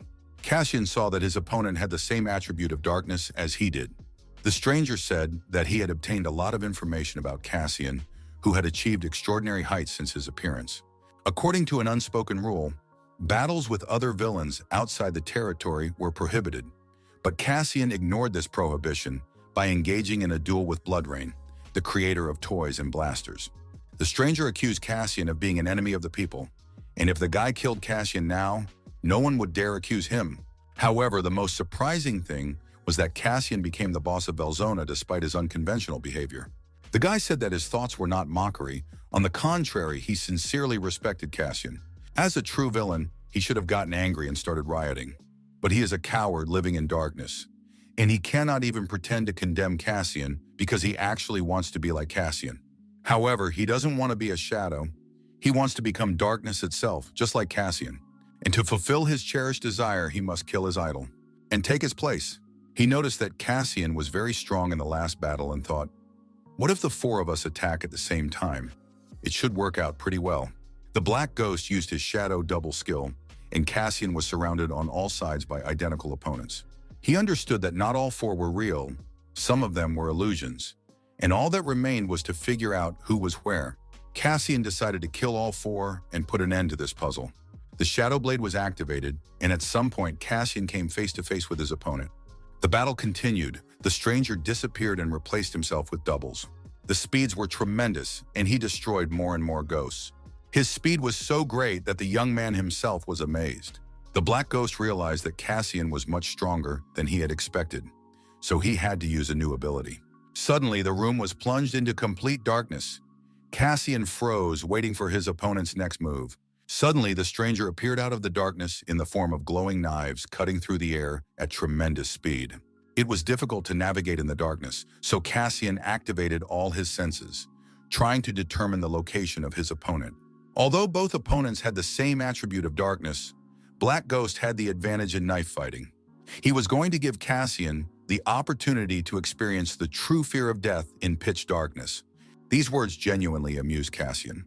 He said that people like Black Ghost would never know the fear of waiting for death, drowning in an impenetrable abyss, because there would be no waiting, only death. Cassian admitted that he had already personally experienced death and rebirth. Therefore, he was able to show the Black Ghost what true horror was. Nain finally realized that she was in someone's prison behind bars and could not leave the room. Suddenly, she heard the sound of a fight and realized that someone had come to rescue her. At that moment, the Red Mask continued his fight with the Ice Demon. The Ice Demon skillfully used his abilities, particularly the Ice Storm, and managed to hold off the Red Mask. The young man realized that his opponent had no weaknesses. He attacked very smoothly and was accustomed to such battles. The Ice Demon also noted that his opponent had become more focused, and it would not be possible to freeze him quickly. However, thanks to gradual absorption, the taste of freezing would be more exquisite. The demon asked if Red Mask enjoyed burning people, and admitted that what he liked most was turning people into ice cream. Listening to the Ice Demon's stories about how he freezes people, Uchin couldn't take it anymore and called him a vile villain. This phrase caught the killer's attention because he sensed that Red Mask did not have an aura of madness, and perhaps Red Mask was not who he claimed to be. Uchan immediately cut off the conversation, pretending to be offended by being compared to low-grade psionics, and once again activated his fiery abilities. He directed the power of his blow at his opponent, but the latter used ice needles and the fire had no effect. Uchan realized that he was beginning to lose. A conversation with Cassian that had taken place a couple of hours ago came to mind. Cassian said that time was short and he would get straight to the point. He criticized Uchan's attacks, saying that there was too much pause between them. During battle, a psionicist thought too much, but he needed to think and act quickly. It was better to see once than hear 100 times. Cassian showed a flash of darkness as an example. Speed is the path to mastery. You can't let your opponent defend themselves because we all know that the best defense is a good offense.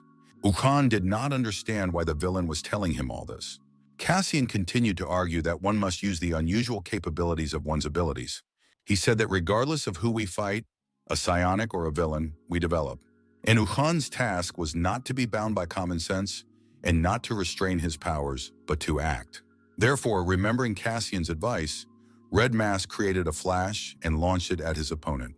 And although an icy barrier followed in response, Uchin did not stop there. He delivered a fiery blow that hit his opponent directly, throwing him a long way back. Without pausing or stopping, the young man delivered another blow. Suddenly, he felt that by continuing in this manner, he would be able to defeat his opponent. The Ice Demon couldn't help but notice that Red Mask had changed his attack style. It seemed that he had been hiding his abilities until now, so the Ice Demon also decided to start fighting seriously. He activated Snowstorm, hoping that it would be enough. The Ice Demon said that his greatest joy was freezing people, and now he was doing just that. Uchan was completely immobilized by the ice attack and couldn't activate his fire, and his opponent, among other things, wanted to remove his mask. Suddenly, a girl's voice rang out in the corridors. She was screaming to be rescued and pulled out of solitary confinement. The Ice Demon threw a few threatening phrases at Nain, saying that she would be next. Uchin's eyes were filled with the image of Cassian, who had taught him to think and act quickly, without being bound by common sense. And just as the Ice Demon was about to remove his opponent's mask, Uchin came to his senses. He once again ignited the fire in his hands and launched a fiery blast at the villain.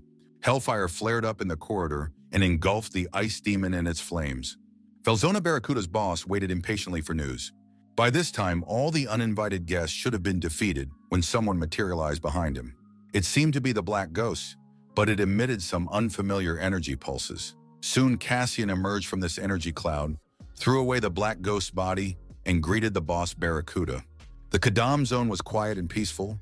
Red-Eye and Gannett remained behind to meet any possible villains. Among the unexpected guests were the bartender and the stranger in black glasses. They were loaded with boxes of pizza. The comrades stayed behind to enjoy the pizza and discuss how the battle in Boxan would end.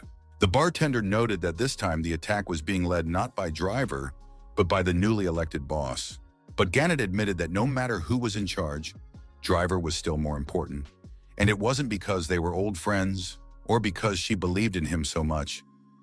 There was simply a reason. Driver finally dealt with the crowd of crooks. Sure, there were a lot of them, but it was nothing they couldn't handle. Just then, the crow joined her companion, noting that he had done a good job. But she had a problem. The knob on her cane had broken off, and she hoped Driver could fix it.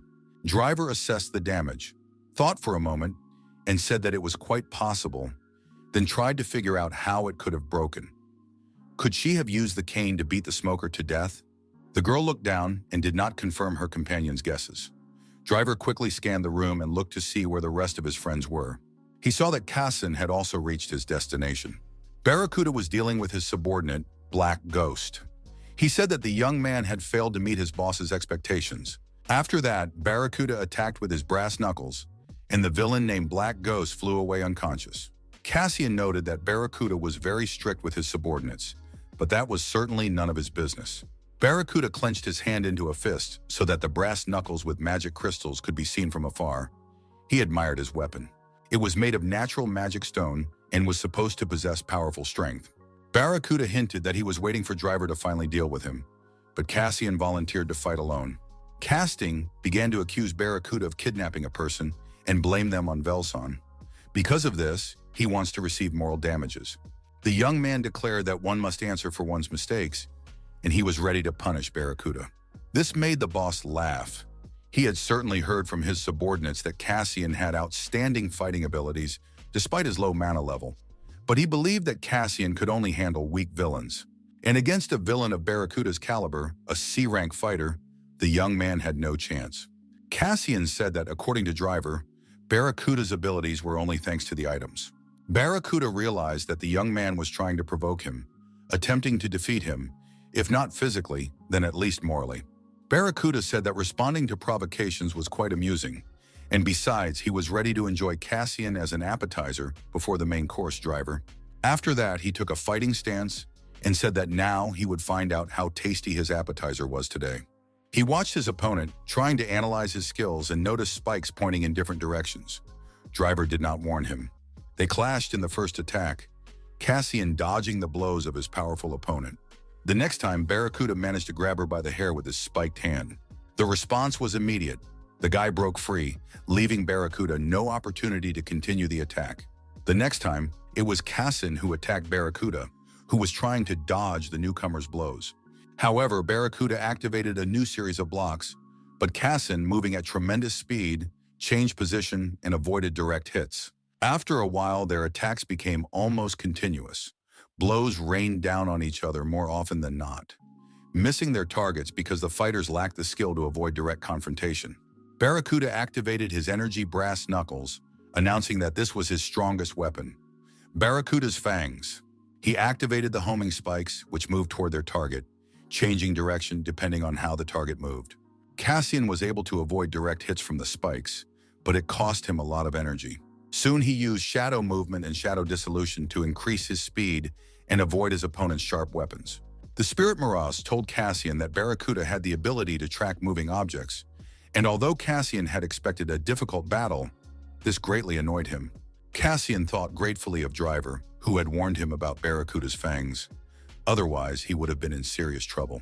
Barracuda taunted the young man, saying that he had already seen enough of his skills, and since such a weakling had become the boss of Velzona, he didn't expect much from Driver anymore.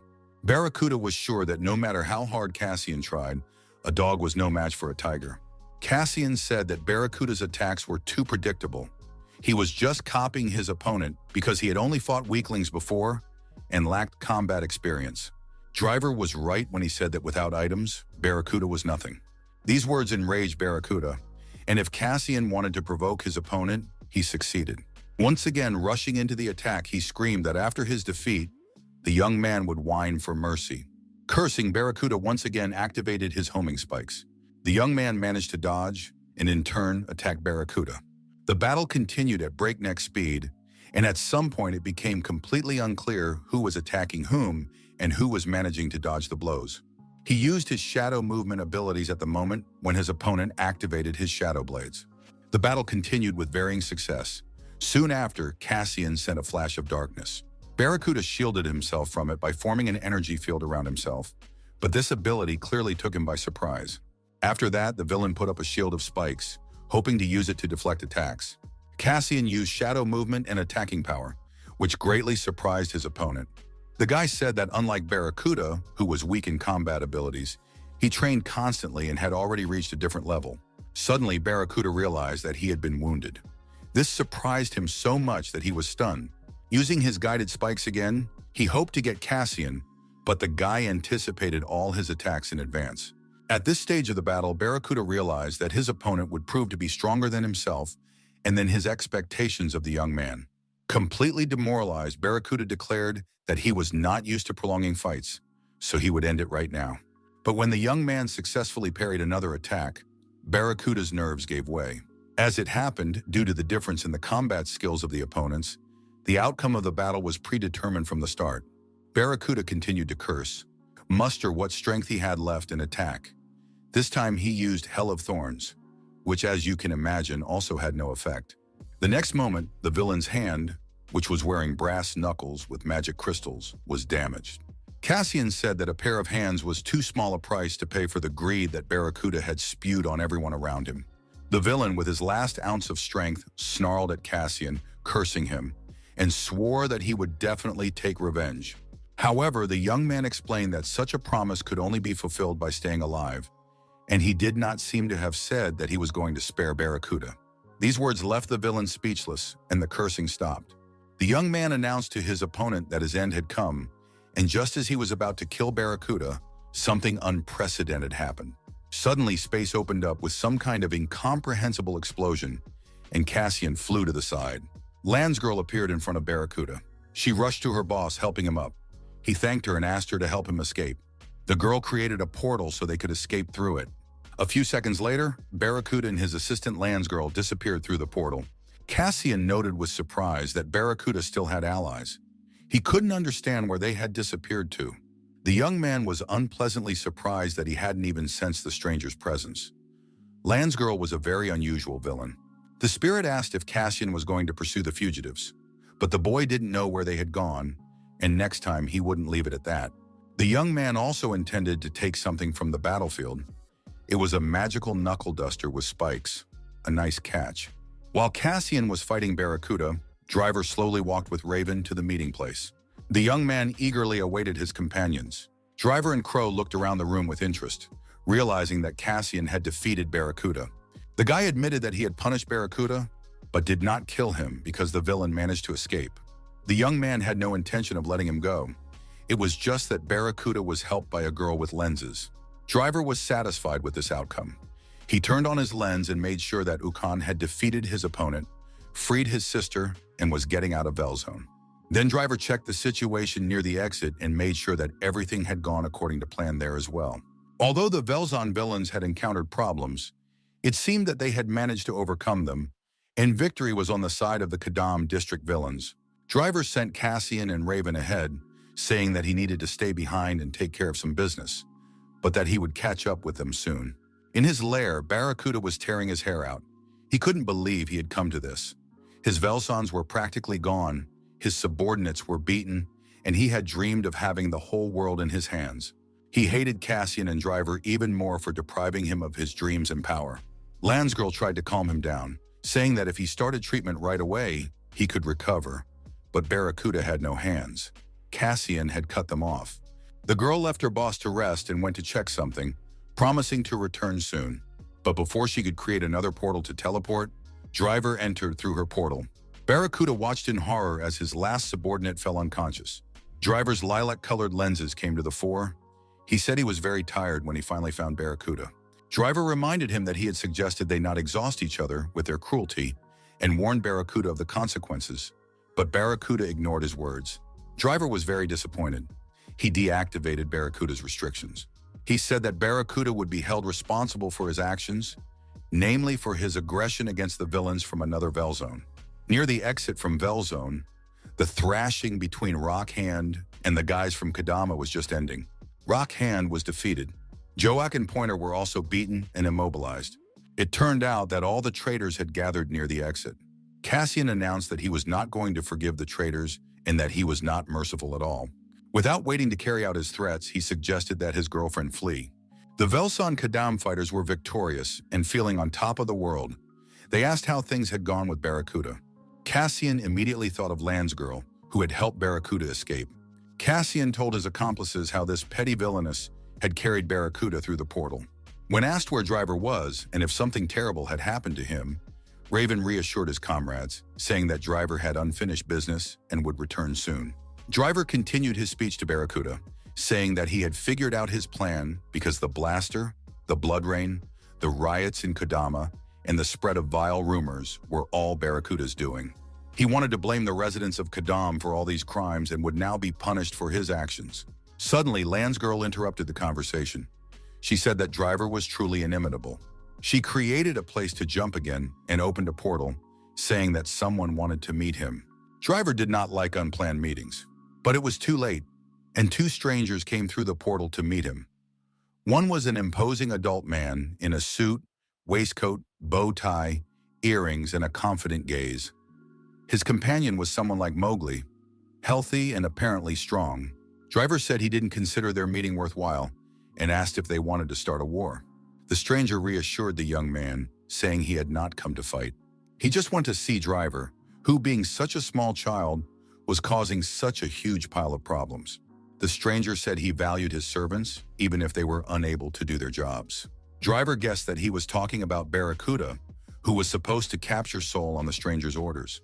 The man just laughed in response, saying that Soul was only the beginning. Soon, all the Velzones in the world would be in his hands. He wasn't sure if his interlocutor was one of the four lords of evil capable of planning and carrying out such a feat, but the man said Driver was wrong. Perhaps in the future, he would regret not joining Barracuda to serve the stranger, but the man was sure that everything would turn out exactly as he said. Driver advised him not to interfere with them, and if his words were ignored, he would make everyone regret it. A few days later, in his private laboratory, Cassian studied the natural magic stone he had acquired for his collection. It felt very strange and exciting to hold such a stone in his hands. The spirit Moros decided to enlighten him, explaining that the magic stone was obtained from a weapon. It was inferior in power to an unprocessed magic stone. However, it possesses some of the qualities inherent in the weapon from which it was extracted. By absorbing this magic stone, Cassian gained the properties that belonged to the Barracuda fangs. Of course, it was a pity that the stone was inferior in terms of mana compared to a normal natural magic stone. After absorbing this stone, Cassian's body underwent a powerful transformation. Battles and recent events appeared before his eyes. He remembered how he fought Blood Rain and Blaster. He felt all the transformations and changes he had undergone from Barracuda on his body. In the end, he reached a new level of mastery, strength, and skill, becoming a new version of himself. Now the day was drawing nearer. Everything was calm and stable in Lampus' office. The news feeds were full of headlines about the showdown between Velzon Kadam and Boxum. It was said that the clashes were very aggressive, and Velzon Kadam had a new face. The psionics were relaxing, reading the news. Li Dian noted that Uchin looked tired. The young man admitted that his sister had just fallen asleep after being rescued from the villains. Although there was little written about it, there were rumors that the guys from Kadam had destroyed Boxum, and that Kadam's new boss, Cassian, was very aggressive. Uchan confessed to his friend that his sister had been kidnapped by villains from Buksan. He also said that they deliberately framed the villains of Kadam in order to set the psionics against them. Uchan told his partner that he had been there that night, and the villains of Kadam helped him. He had no other choice to save his sister. Fortunately, everything ended well. But this information makes everyone think, because it turns out that villains can also do the right thing. In Kadama's Velzon, everything seemed to be going very well. However, suddenly the air, space, and all the buildings seemed to shudder. A villain named Fury grabbed his head because the electrical voltage had changed. Rage was very sensitive to voltage fluctuations. It seemed that the electricity had gone out throughout Velzon. Soon, the bartender appeared and announced that this was not the only problem. All gadgets, appliances, televisions, speakers, everything had burned out. Red Eye said that it was Driver's doing. Last night, during the fight, he had removed the restrictions on his physical abilities. He always walks around with a smile on his face, so no one even suspects how scary he is when he loses control. If it weren't for the restrictions, this kid would destroy everything around him, but now everything ended well. This happens regularly with Driver. He brings a bunch of electrical appliances from outside the Velzone and makes a huge, useless thing. No one had ever really seen this contraption, Everyone was very curious. Red-Eye knew it was a spaceship for flying to Mars with autopilot. Cassian was resting after training, watching the villains. They were more boisterous than usual today. The young man announced to the spirit that it was time to talk frankly. He was interested in Jeff's death. The spirit had already said that Jeff's death was connected with the Sword of Destruction, so he had nothing new to tell Cassian. At that time, interesting events were taking place in the province of Kengado. In his luxurious, huge, bright office sat a man reasoning that he needed a platinum disc, which would be the key to finding the Sword of Destruction. The Sword of Destruction was an enormous power that would give its owner the whole world.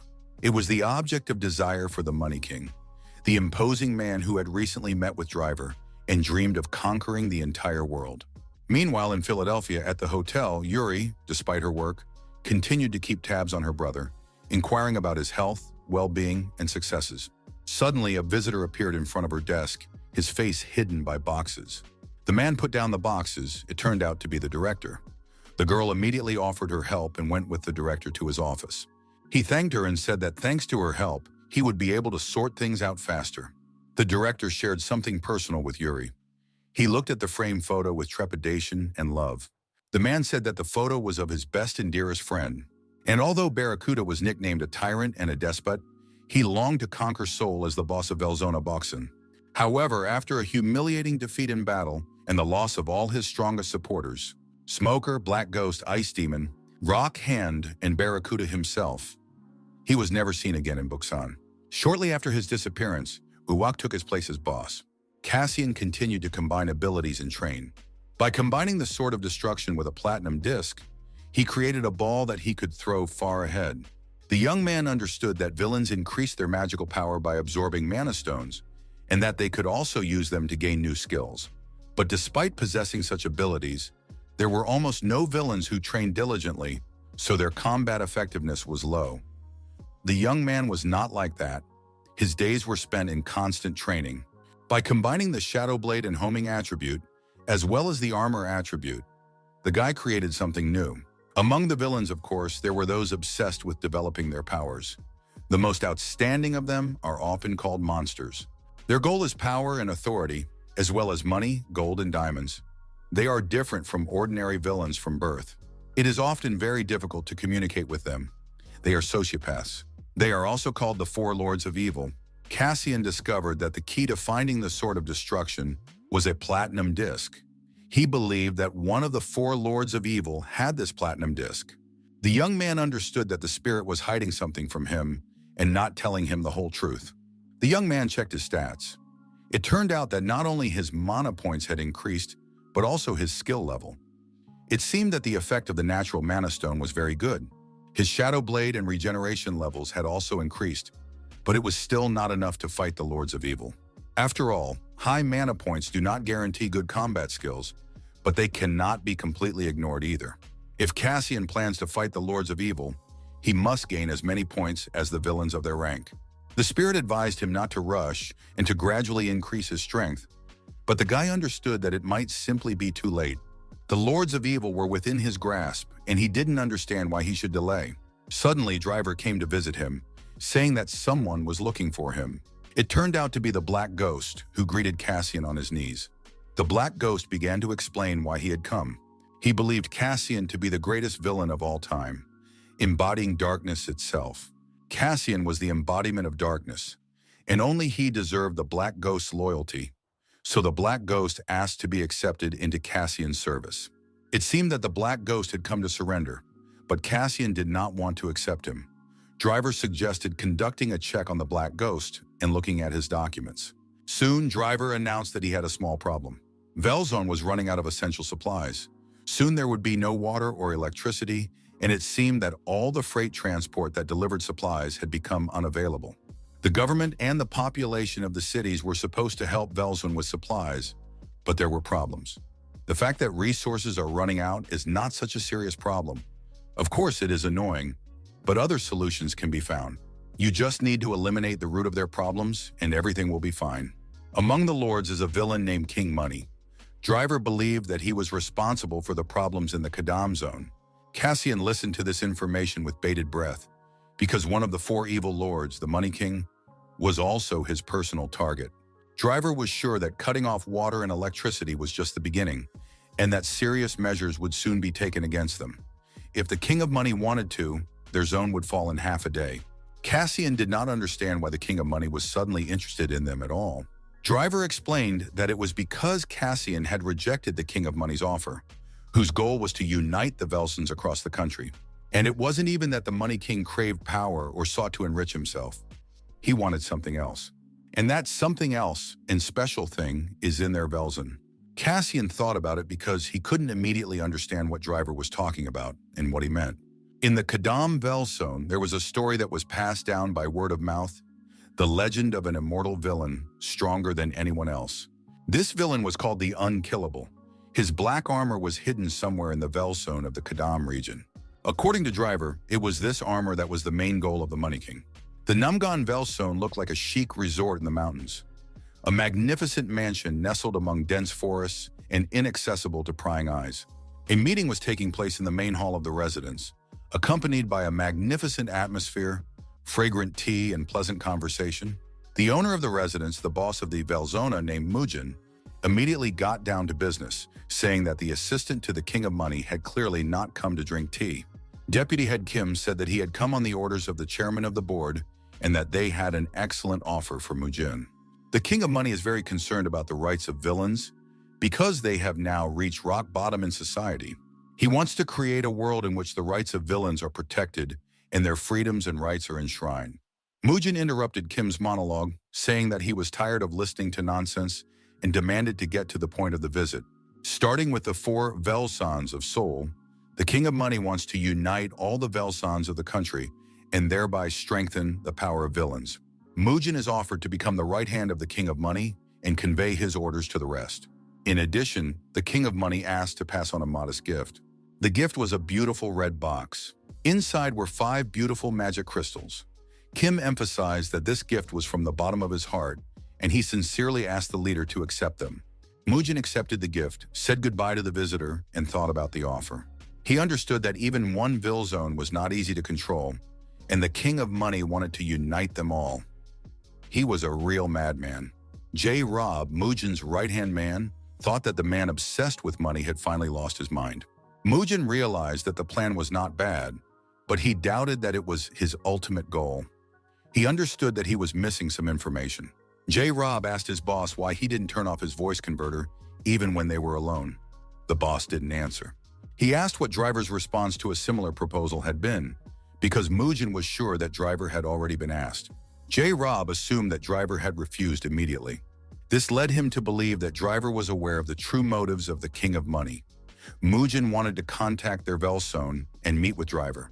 In the Velzone, things were getting worse. There was destruction, no light, and water was also in short supply. Lighting their way with a lamp, Driver and Cassian descended to the 5th underground floor. It used to be a parking lot, but over time the place had been turned into a secure area. The main reason for the closure was the black armor. It made terrifying sounds that penetrated people's consciousness and took control of their minds. Cassian couldn't believe his ears. He thought the legends about the armor were just that, legends. Soon, Driver announced that they had reached their destination. Behind a huge door made of lead, concrete, and special steel, the black armor was stored. Even the most high-ranking villain could not escape from there. Legends said that the armor imposed negative thoughts on people. Cassian wanted to experience this for himself, so he convinced Driver to take him to the vault. Confident that the spirit would not fall for the trick, Driver unlocked the huge door. After letting Cassian into the room, Driver wished him luck and issued a warning. There was a horror in the air that could not be put into words. It seemed as if everything was saturated with blood and death. The spirit Moros also warned Cassian against reckless actions because he believed in the legend of the Velzona. Walking through the vault, Cassian saw a silhouette standing on a pedestal, emitting a red glow. He was disappointed by the sight of the black armor. It looked too old-fashioned. However, the glowing bloody eyes made a strong impression. The spirit of the armor began to recite some poems, more like gibberish. They were lines from ancient Korean chronicles. The armor read the poems monotonously, but one could sense that they were imbued with malice. Cassian looked at the armor with defiance and interest, because his plan was to overcome everything in order to become stronger and subjugate the black armor to himself. The black armor greeted the guest, saying that he had a wonderful body and was an excellent candidate to absorb the armor's power and wear it. It called him to come closer, to stand beside it, to unite and become a slave to the armor. Cassian replied that the armor should shut up because he planned to become the master of the armor, not its slave. The black armor was so surprised that its eyes popped out of its head, but the young man paid no attention to this. The black armor continued its howling, inviting him to come closer so that together they could turn the world into ruins, as well as be reborn in an immortal body and rule this planet forever. Cassian closed his eyes and the armor continued to repeat, "You are mine, you are mine." And it was unclear whether Cassian would be able to maintain his consciousness. During its lifetime, the armor possessed incredible power and caused many disasters. Now it dreamed of eternal life and wanted to see itself as a god. The young man began to undergo transformations. He seemed to be reborn as a black villain. The transformation continued, and in the next moment he began to glow as if pierced by lightning, and said that it was time for the spirit of armor to disappear. He sacrificed his body to restore peace on Earth. He dreamed of destroying everything in order to recreate his own world. With his stunning new body, he dreamed of ruling the Earth. On that day, humans were merely observers. His deepest hatred would live on forever. Finally, Cassian was able to wake up, come to his senses, open his eyes, and at first did not even understand where he was.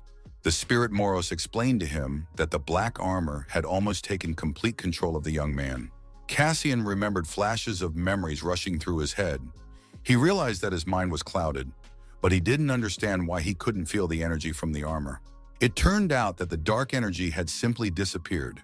His hatred was supposed to live forever, but despite this, it had faded away. The young man continued to analyze what had happened to him, but somehow he was glad that the armor had not been able to subdue him. However, he felt that he should have been more careful. It almost happened, and the guy didn't know that he was so vulnerable to mental attacks. The legendary black armor was gone, but he had to check if it was dangerous. The young man reached out his hand and began scanning, and he felt something. They were energy crystals, and Cassian happily extracted them from the armor. Driver, sitting in front of the closed door to the vault, was solving a Rubik's Cube to calm his nerves, and was already beginning to worry about Cassian. Suddenly, the door, which had been impossible to open, swung open, and Cassian appeared in the doorway. Alive, well, and invincible. When Driver asked him what had happened, the young man replied that he had been delayed a little while working on the armor. He also said that the armor was inside and that Driver could take it to sell for a higher price or give it to the king for money. He did not explain to Driver what had happened inside, leaving him puzzled and surprised. But Driver scanned Cassian and saw that the young man's mana points had increased significantly. Driver decided that this was somehow related to Cassian's dual attributes, and once again realized that the boy was very strong. On one of the highest roofs of the Velsona, a crow with a red eye was entertaining itself by shooting. She jokingly threatened the red eye that she would finish him off if he didn't hit the target. This was practically impossible because the red eye was phenomenally accurate. Soon the crow noticed that guests were approaching. It was Royal Gannet with her girls. The visit was unplanned and seemed strange. Gannet said that the purpose of their visit was to negotiate. Gannet asked the Vilsone representatives gathered in the hall a question about Cassian. He was at training as usual, and Gannet said that the Vilzona of the Namgan district wanted to meet with Driver. According to her information, Namgan's boss, Mugen, had switched sides to the Money King.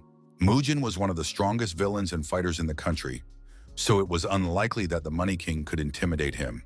Driver understood that Mugen would most likely want to win over the Velzon Kadam to his side. Driver confirmed that he was not averse to meeting him. Driver also noted that he would not mind watching the meeting between Cassian and Mugen because their characters and powers were very similar. It would be incredible if Cassian and Mugen met. Everyone was eagerly awaiting the upcoming events. Cassian scanned his data after visiting the Black Armor Vault. He noted that the effects of the mana stones from the armor were very unusual. Not only did his mana points increase, but he also gained new skills. The natural stones, transformed into magical weapons, were able to increase spirit power, strengthen resistance to mental attacks, and increase regeneration. Cassian understood that resistance to mental attacks was a wonderful ability because he still remembered the difficulties he had experienced when communicating with the spirit of the armor in the vault. The spirit Moros said that he did not think the young man would extract the mana stones from the legendary armor. even though they had produced excellent results. The boy's strength had grown, and his abilities had increased. It was obvious to the naked eye. The faces of his enemies from Lampas, the psionics who had killed Jeff, flashed through his mind again. Soon Cassian would reach a level where he could easily deal with them. But no one would call Cassian a weakling now. After gaining new strength, his body was overflowing with energy. The guy wanted to fight someone who was his match. In the Lampas psionics office, work continued as usual. Uchan, who had survived the recent events involving his sister in the villainous showdown, threw himself into training. Both psionics and villains only develop when they go beyond their limits, Cassian told him. Don't be constrained by common sense. A quick and bold attack is the key to victory. Speed is the key to success, which is why Uchan's burst of flame became his signature ability. The young man recalled Cassian's attacks and realized that he was not yet fast enough. Life also went on as usual in the offices of Lampas. Lydian studied reports on the latest changes in the Vel zones. The psionics watched the unrest in the Vel zones from the sidelines and realized that it was like a stupid joke. Their electricity and water had been cut off, and even the delivery of essential goods had been stopped. Government agencies and corporations had a hand in this. In addition, Benzins was under tremendous pressure. The king of money was behind it all. The bosses of many Vilsans are already under his thumb. He even recruited a personal guard from a group of villains called the Seven Watchers. It seems very likely that he wants to subjugate all the Vilsans. However, there were doubts that the Vilsans would fall easily, especially Driver and Mugen would not give up so easily. What's more, the new boss, Cassian, was very powerful. It was no surprise that Driver had given up his position to him. Lydian's boss considered Cassian a failure, although he would have been willing to argue otherwise. The psionicist had seen the villain in battle himself. His style was impressive. Cassian moved very skillfully, like a fully trained psionic. But that wasn't enough to defeat one of the four lords of evil, the king of money. Few could compete with him. But it was clear that the king of money had to be stopped. However, the psionics couldn't get involved in this matter yet, so Lydian had to find a clue that would allow her to intervene. Eliminating potential dangers to civilians is the main goal, and all actions of psionics must be directed towards its implementation. This is the main mission and reason for the existence of Lampas, as well as the purpose of all psionics.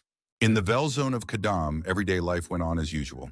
Blackhand sat pensively, feeling nostalgic and sad. Fragments of recent memories floated into his head. His battles with the villains of the Boxen Vel zone. The guy thought about how he wanted to increase his power. Soon, Blackhand's friends approached. They were surprised by his nostalgic sadness.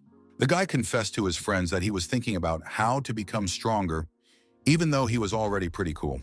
Razak suggested that it was because of a girl, Verona, with whom Blackhand had fallen in love. An argument broke out between the guys. And who knows how this argument would have ended if unfamiliar and very strange silhouettes had not appeared on the horizon. The trio came closer, and it became clear that it was Mugen himself. He was not alone, but with his assistants, and the sight of this trio left the friends speechless.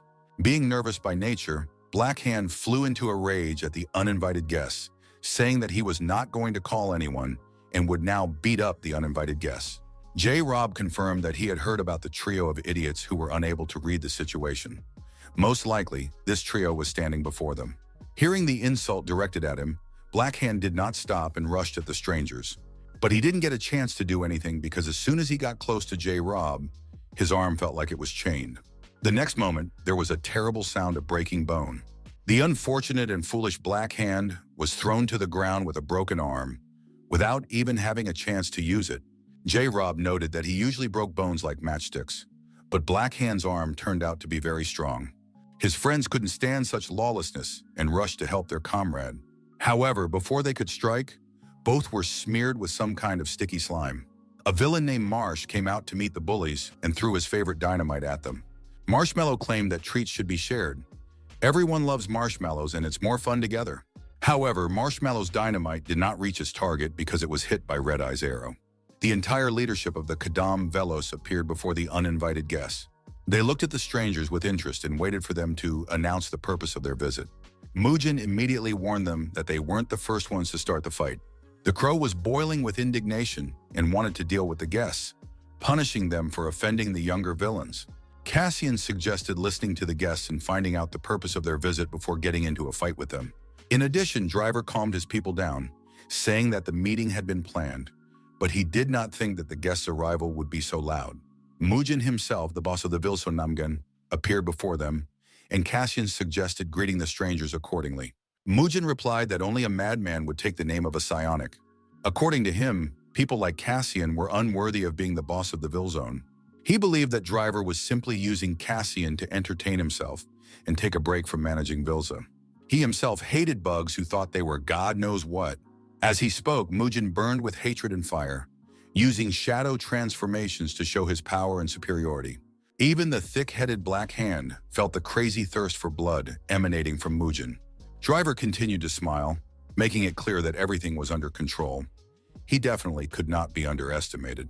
But villains of Cassian's caliber were of no interest to him, so he advised him not to get on his nerves by trying to interfere with his conversation with Driver.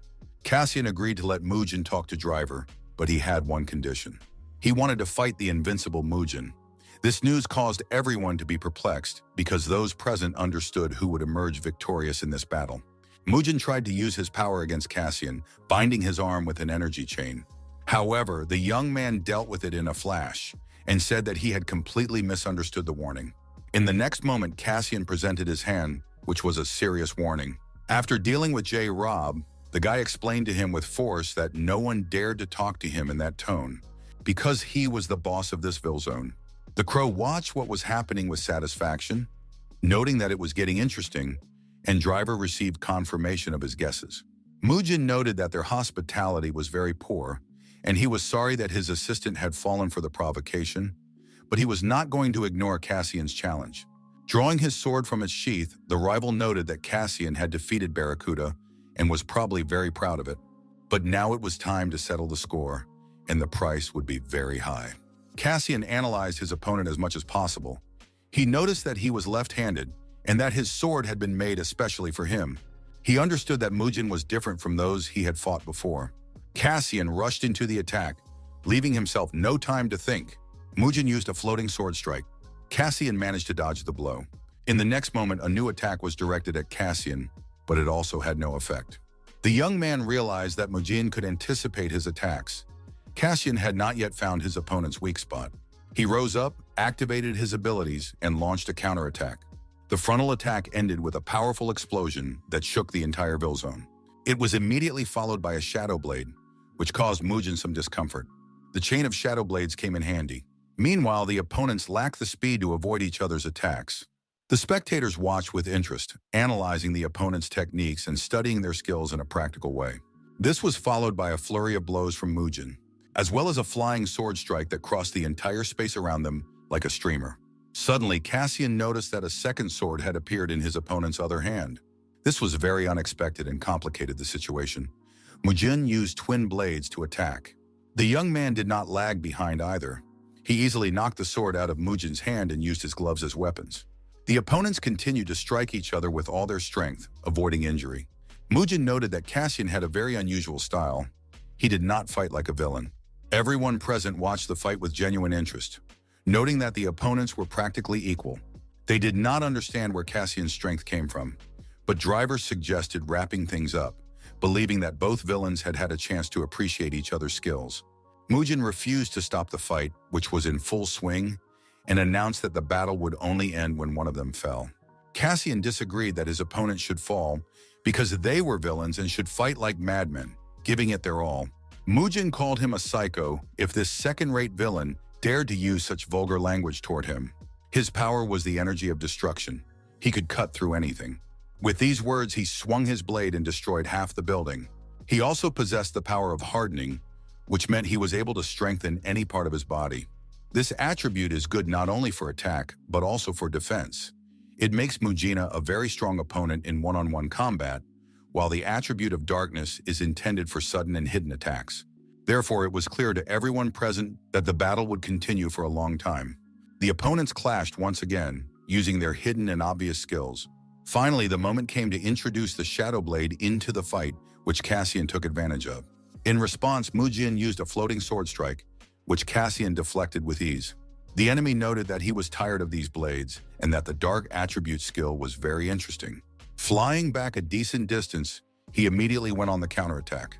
Cassian used the same technique again and slashed with his shadow blade. His opponent coped with this too, although the air was shaken after contact with the blade, and it seemed that Mugen was dissolving into thin air. At one point, he simply stood on top of the blade, as if it were not a weapon but a pedestal. After that, the opponent used a flurry of blows that spiraled toward Cassian, while Mugen used the dance of the raging wind. But suddenly it became clear that there was no enemy in front of Mugen. Cassian had disappeared, which caused confusion. J-Rob, who had regained consciousness after a series of blows, came to his senses and managed to warn his boss, shouting that the enemy was behind him. Mugen had to use the technique of turning part of his body into metal and then move on to the steel thrust technique. Mugen's satisfied servants expected the battle to be coming to an end. But when the dust, smoke, and debris settled, it turned out that Cassian was safe and sound. Cassian caught his breath and figured that the battle was going well. He had reached normal speeds and had everything under control. Mugen noted that if it weren't for J-Rob's warning, he would have had a hard time. He was already getting pretty annoyed with this fight. He said that Cassian had outstanding skills, was fearless and confident, and Mugen recognized him as the boss of this Vel zone. Everyone present felt that the atmosphere had changed. It seemed that Mugen was no longer so confident of his victory. Mugen said that he would put all his strength into the next attack because he now considered Cassian an equal opponent. He advised the young man to dodge if he wanted to survive. Cassian was focused and determined.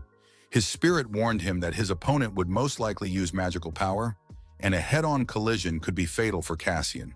Hearing this and realizing that the fight was continuing, Cassian stepped forward, expecting to meet a head-on blow. Mugen used a slashing blow, and it was clear that it would be deadly. The guys from Velzona Kadam were terrified of the impending power. Cassian, however, met the blow with complete calm, putting up his dragon fang sword. A bright light illuminated everything around them. The air and space trembled with the highest tension and energy. Even the faces of the serious fighters looked puzzled and wary. Seeing that his opponent was not hiding, Mugen decided that it would be very foolish to meet his attack head-on. Waves of powerful blows were directed at the guy. He stood there, saying that there was a lot of noise, of course. Even his ears were blocked, but such attacks were not dangerous to his armor. In general, he noted that he had passed a good test of his skills and was satisfied with his training. His appearance, which had not suffered a single scratch, shocked even Mugen. Only a C-rank fighter with strong defensive skills could survive such an attack. No one else could have withstood such an attack. Could Cassian have already surpassed S-rank? Cassian continued to taunt his opponent, asking why he was silent. Was he afraid? The young man said that now they were warmed up and it was time to start the fight. He would no longer go easy on him. Mugen was enraged by such insolence and prepared to finish the fight. Now Cassian began his attack using his abilities. Suddenly, the driver's binoculars lit up in purple. In the next moment, the air between the opponents was shaken by an explosion, and both participants in the fight were destabilized. Driver announced that it was time for the combatants to stop. They had had enough fun. One must know when to stop having fun. Although Cassian enjoyed fighting a strong opponent, he understood that it was time to call it quits. Besides, he had achieved his goal, so the young man agreed to stop the fight. Mugen did not respond to Driver's call. Together with his comrades, he silently turned around and left the territory of Velzona Kadam. At the meeting that took place after the fight, everyone was genuinely surprised by Mugen's behavior. Perhaps he was offended. Even Gannett didn't know how to comment on it. It was clear that you couldn't leave without finishing what you started. After Gannett asked Cassian what he thought about it, he in turn asked who she was. It turned out that Cassian had not yet met Gannett and the girls. Driver explained that they weren't from Kadama, but sometimes came here to have fun. It soon became clear that they weren't from Velzona at all. They were from Winter Bella. Cassian knew nothing about such a place, although he had heard the name before. Among the villains, there are those who have inherited the blood of a noble family. They are well aware of their high birth. Therefore, they decided to create an international organization and named it Winter Bell. With enormous capital and armed forces at their disposal, they infiltrated all political and business circles in every country. In addition, they also have influence in the Lampus Psionic Organization. Among the Psychers, only the strongest fighters in the Lampus leadership know about this organization. Once, when he was still a child, Jeff forced Cassian to memorize all valuable information. When asked by those around him how Cassian knew about Unterbell, he said he had heard about it by accident, but did not know the details. According to Gannett, The main goal of the organization is the survival of villains. Villains cannot free themselves from human vices and passions. The only difference is that some can suppress them, while others cannot. Villains are like a time bomb. You never know when it will explode. If you live under the power of your desires, sooner or later, you will bring trouble upon yourself, and the world will want to correct you. And this, of course, will lead to self-destruction. So villains are forced to wear shackles in order to find a compromise with society. They must prove their ability to control their essence. The Velzans were created for this purpose. Cassian had not heard of this, even though he was one of the best psychers. He understood that Velzans served the survival of villains. Even the sensor that suppressed their inclinations was developed in Winterbell. Such research and production require enormous investments. Winterbell representatives have more money than one can imagine. After hearing this story, Cassian asked Driver directly if he was a member of Winterbell. At that time in Velzon, Namgon Boss and his assistants were recovering from their fights. The beaten J-Rob applied ice to the back of his head and complained that it still hurt. This was the price he paid for his carelessness. He should have been more careful during the fight to avoid injury. J-Rob was genuinely impressed by Cassian, who was not as simple as he seemed at first glance. J-Rob noted that he didn't think anyone could withstand Mugen's signature move. Mugen himself was very upset about the breakdown of his voice converter. He knew it was impossible to repair and that he would have to find a replacement. Was his opponent really that strong? After sending his subordinates away, Mugen took off his mask to rest and relax. He couldn't get Cassian out of his head, whose strength even Driver had recognized. Perhaps Cassian was worth her investment. It turned out that Mugen, without her mask, was a beautiful, long-haired brunette. Driver did not confirm his membership in Winterbell, but said that he had a business relationship with the organization. Gannett, on the other hand, is in the service of monarchs. There are 7 great families who founded the organization. Their leaders were nicknamed the 7 Monarchs. Cassian believed that Mugen was also connected to them. Driver added that one of the 4 Lords of Evil, the King of Money, wants to take over all the Velzons. Driver doesn't like this, but he can't deal with the Lord on his own. Moreover, his influence is enormous, and it is impossible to reach one of the 4 Lords of Evil without the help of Winterbell. And Mugen is one of the monarchs of Winterbell. He is the heir to the ruling family. However, there is a problem. Mugen has not yet come into her full rights. Regardless of the size of the organization, if you are foolish, you will only become a puppet. Winterbell cannot interfere, and the Money King will devour all the Velzons. In the end, all that remains is to deal with Mugen. She is still young, immature, and headstrong, but too valuable to simply get rid of. The same can be said about Driver. If they can get Mugen on their side, then the whole of Winterbell will be under their control. Several days have passed since Nyan was released from captivity, and the doctors have allowed her to go home. Uchan came to take his sister home from the hospital. Besides, he felt indebted to Cassian. Nain believed that Cassian had kidnapped her, and Uchan knew he had to tell her the truth. Because it was with Cassian's help that the girl had been freed. Her brother didn't know how to approach his sister. He said he wanted to discuss her kidnapping. But at the same time, Uchan was afraid that his questions and stories would upset her again. The girl said she remembered absolutely nothing. She had been in a cafe with a friend and then woke up in the hospital. Cassian decided not to tell her the truth, but judging by Nain's eyes, she remembered everything. Cassian tried to live the life of a teenager. He continued to train hard and take care of his health because that was the first step to happiness. The young man thought that as a child with Jeff, he had often uttered that word, but it was unclear whether he would find happiness by taking revenge. In addition, the young man contemplated the proposal that had come from Gannett. She said that Mugen was the heir to the family that ruled over evil with the help of swords. It was with his family that the history of the ruling families of Winterbella began. To become a monarch, one must pass an exam, but Mugen failed it. He failed the last of the 3 stages, in the tomb of the sealed raven. It turned out that first he needed help to become a full-fledged monarch. Driver confirmed that Cassian's help would be needed. But if that was the case, Cassian wanted to wait until Mugen asked for it himself. Meanwhile, some very important people were gathering at the Philadelphia hotel. They were quietly converging on the director's office. The director himself was already waiting for his guests, impatiently glancing at his fingernails. Almost everyone had gathered, but the seat at the head of the table was still vacant. It belonged to Mugen, who had also arrived at the meeting where current affairs were to be discussed.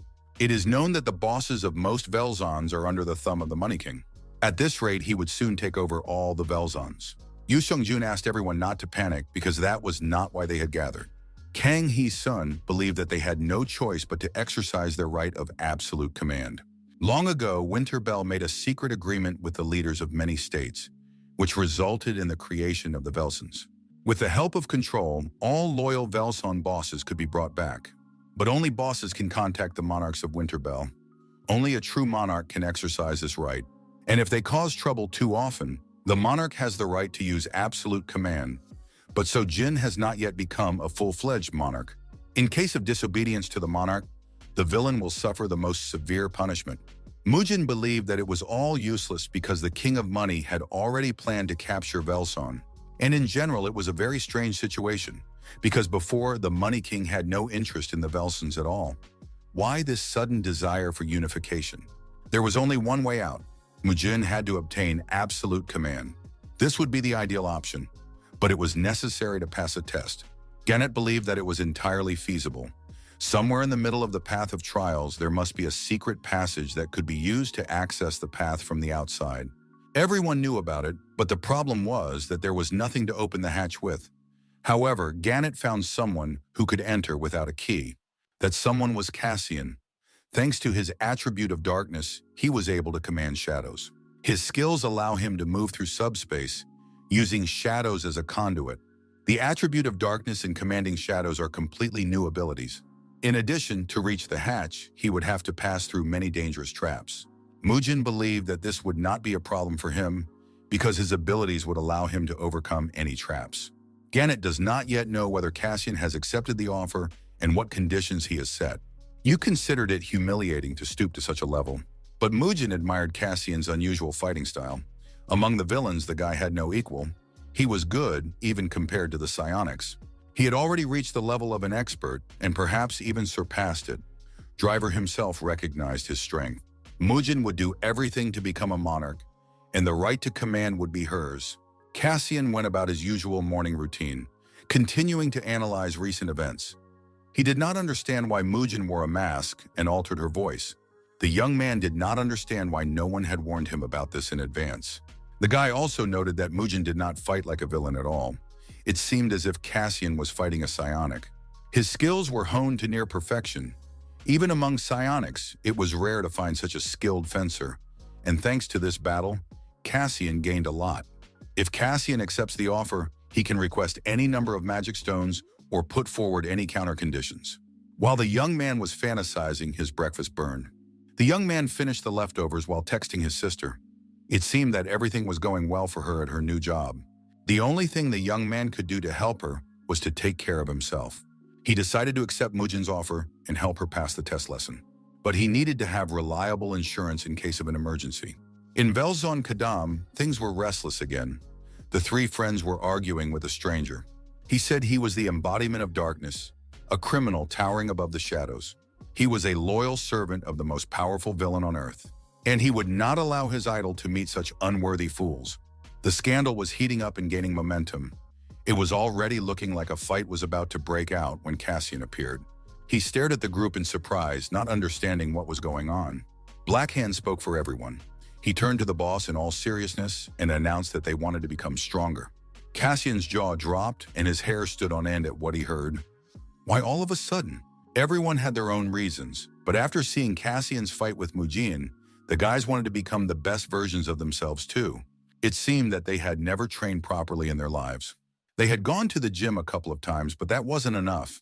It took iron willpower to grit their teeth and get through the grueling workouts. Suddenly, Blackhand snapped and said he didn't want to be treated like worthless trash anymore. He wanted to become stronger. Cassian had no reason to refuse the guys. Besides, if he was going to go against the Lords of Evil and Lampas, he would need capable allies. Cassian told the boys that if they really wanted to become strong, they had to prepare properly, a little testing first. He assigned them to do 1,000 push-ups, pull-ups, and squats, as well as run 30 kilometers. This had to be done in the morning, at lunchtime, and in the evening throughout the week. Cassian appointed Black Ghost as supervisor, but said that he could also join the athletes. Soon Driver interrupted the meeting with his arrival. He called them over for a chat about an important matter. The meeting at the Philadelphia hotel continued. Otto and Arma's girls were chewing, drinking, and eating as usual. their mouths never resting for a minute. Mujin, completely exhausted, sat down next to them. The girls tried to cheer her up and distract her a little. The girls turned out to be very knowledgeable about her problems and said that it was not her fault that she had lost the key to the test area. Mujin listened to the girls with surprise. They offered words of support and suggestions. Perhaps she should have handed over her duties to someone from Belzona. Mujin dismissed this possibility, saying that she would not leave her post. Gradually, the conversation moved on to another topic, the main character of which was Cassian. The girls, of course, knew everything. They said that Cassian had moved into the training room, that he also trained in the park, and that all he did was eat and train. To welcome the new guests to Velzon Kadam, they explored the area and enjoyed the view. La Finita said that they had come to meet Cassian. Darkflare noted that he had given Driver everything he wanted. Darkflare was not ready to leave yet because he still had business in Velzona Kadam. Soon, one of the residents of Velzona, bartender Yuje, joined them. After that, the guys disappeared, leaving La Finita puzzled and with a bunch of questions. Cassian and Driver were in the Belzona meeting hall discussing the proposal made by Gannett. Cassian was ready to accept the proposal right away, but he had not yet come up with the terms. There was no time to waste. No one knew when the Money King would strike again, so everyone was keen for Mujin to become monarch. Mujin and her assistants agreed to entrust the matter to Cassian. Everyone was waiting for his terms. Perhaps his terms would not suit Winterbell, so it was necessary to think quickly. There was an envelope with a photograph on Driver's desk. He handed it to Cassian. It showed a platinum disc, and Winterbell made his demand. They said that the Money King valued this thing above all else, and they asked to find out what it was for. Cassian made his decision immediately. He said that his only condition would be to receive all the information about this item. Driver couldn't think of anything stranger. He couldn't figure it out. Even he couldn't find any information about the object. Meanwhile, it seemed that Cassian knew what it was. The mystery was becoming more and more interesting. The atmosphere at Belzona's bar was pleasant and warm. The bartender and Darkglow struck up a conversation about nothing in particular. They discussed how long it had been since they last saw each other and how nice it was to meet again. Darkglow noted that Yuje was very good at hiding his true identity. Yuje, in turn, teased the customer by demanding payment in advance. In the end, the bartender suggested they stop talking nonsense and get to the point. Darkglow, like many others lately, was interested in Cassian. He wanted to get information about the guy and his personal opinion from the bartender. The bartender believed it would be better to meet him in person than to listen to the opinions of third parties. But the guest was interested in the bartender's opinion as a former psionic. The courtyard of the Kadam Villa Zone was noisy, as it had been every day lately, but today the noise was of a different nature. The guys were training in full swing. The 30-kilometer runs were exhausting everyone, and Black Ghost was also participating in the exercises. Sometimes the guys thought about giving up, but Black Hand decided that he had no right to even think about quitting training. Black Hand motivated his friends by example, and Cassian couldn't help but be pleased. He noted that the guys were trying much harder than expected. All that remained was to see how far they would go. Anyone can want to become stronger, but not everyone can withstand all the trials on the path to strength. These trainings are not just a test. They will become the foundation for building a strong body and a strong will. Cassian understood that patience was a very difficult task for any villain. He never intended to train idiots. But if these guys could endure, maybe the rest would become better. In the future, Cassian would find strong subordinates very useful. If he helped someone gain strength, they might side with him in the future. Besides, Cassian still didn't know if he could trust Driver. And then there was that platinum disc. Cassian didn't know if they would give it to him in the future if he asked, or if they would just exchange information. Thanks to Winterbell, he would get information without lifting a finger, so there was no reason to stop.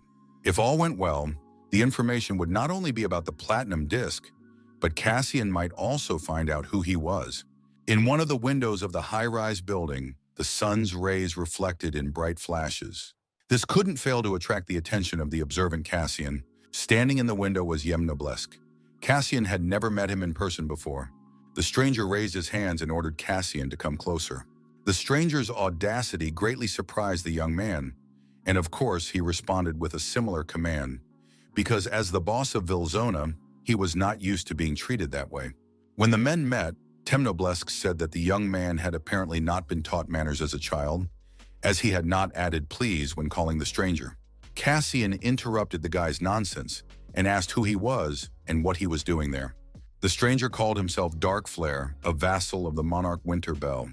Cassian realized that this man must be studying the platinum disc at Driver's request. Darkglow continued to annoy Cassian by saying that he had volunteered to help Winterbell. Cassian refuted this, saying that he had been asked. Dark Flare had heard about his victory over Barracuda and other events, and perhaps the guy had become arrogant after defeating a minor figure.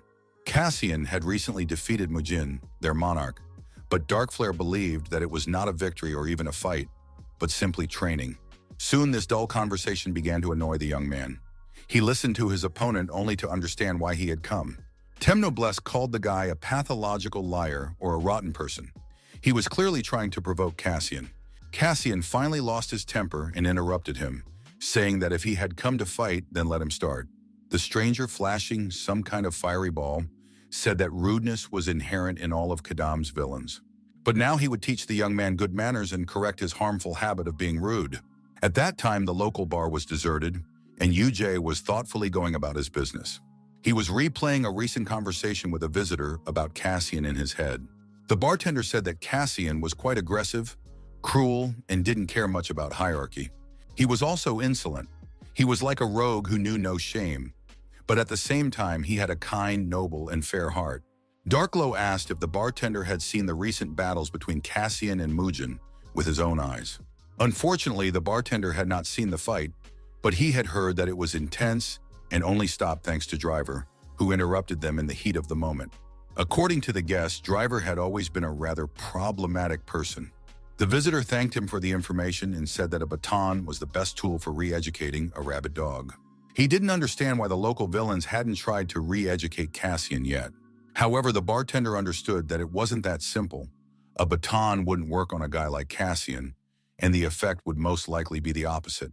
The bright glowing ball was ball lightning, Dark Flare's favorite weapon.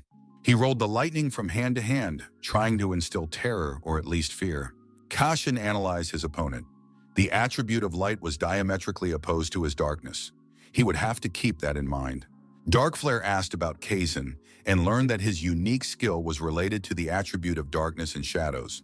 It was unclear whether he would be able to use his power to its fullest in this light-filled hall. Light always triumphs over darkness. That is an immutable fact. In terms of the number and variety of skills, Cassian was clearly at a disadvantage. Moreover, Darkglow's class was not the same as that of ordinary light wielders. Cassian was already tired of his opponent's meticulousness, who continued to babble and demanded that he admit his arrogance and repent in advance. When the young man refused to do so, Dark Flare said that he would now purify him with light and offered to attack. Finally, the matter came down to a direct confrontation. Cassian rushed at his opponent at tremendous speed. Immediately, sparkling blows began to fly. Dark Flare responded by launching his ball lightning and said that the boy's vile darkness would be burned away by light. After that, Ray of the Colossus fired at Cassian. He dodged it again, and it was time for a counterattack. At tremendous speed, Cassian managed to get behind his opponent, who was completely unprepared for such an outcome. The blow was quick but painful. Darkglow was hit in the gut and fell. Cassian, with his arm activated, was ready to continue the attack. After Dark Flare said that it had no effect on him, he received an even stronger blow. The battle turned out to be ridiculously short. His opponent lay sprawled on the ground face down. Cassian stood over him, demanding that he get up so they could continue the fight. Dark Flare admitted that he had underestimated Cassian and had been careless. Suddenly, he ripped the bandage off his neck to unleash his full power. Since he recognized Cassian as an opponent, his rank now had to match his rivals. Dark Flare deactivated the restrictions and said that if Cassian had listened to him right away, he would not have found himself in such a situation. Now there was no mercy to be expected. The young man had incurred the king's wrath and had to pay for it. A huge ball of lightning was thrown high into the air, sending fiery rays in all directions. Cassian realized that his opponent had gathered all his strength into one ball and decided that this was very stupid. Where the sun shines, there is always room for darkness. Cassian activated the Shadow Blade again, and standing in the middle of the square, met the flying ball lightning. In the next moment, his targeting ability kicked in, and nothing remained of the ball lightning. Darkglow, who had expected a completely different outcome to his attack, was clearly confused. Gritting his teeth in anger, he said that he agreed that Cassian was very strong, but that this was not the end. He still had a trump card. This trump card was endowed with the power of light that cut through darkness, and now Cassian would undergo purification. Darkglow launched a shining spear at his opponent, but the young man's shadow armor was truly impenetrable. He stood there, not even hiding or being affected in any way. Cassian then used the Shadow Blade, which tore through space at tremendous speed and knocked Darkglow off his feet. His opponent was back on the ground, crushed both mentally and physically. Cassian was impressed by his tumbling skills and continued to taunt the fighter. The situation was disgusting because Cassian hadn't even used his full strength. Darkblaze could barely bear the shame. He couldn't understand how this had happened. He hadn't expected his opponent to be so well prepared. Soon the arena was lit up with a purple light, and Driver appeared in the courtyard to interrupt the fight if necessary. Phoenix was with him. They both watched the rivals with interest. Cassian was unhappy with Driver's appearance because he knew that he would again prevent the fight from being completed. Darkglow said that he had missed an opportunity to demonstrate his true abilities, but now they had been interrupted, and there was nothing left to do but obey. Today he would retreat because the master of the zone, Driver, had asked him to, but next time he would kick Cassian's ass. However, Cassian did not allow him to leave. He stopped Darkglow rather abruptly.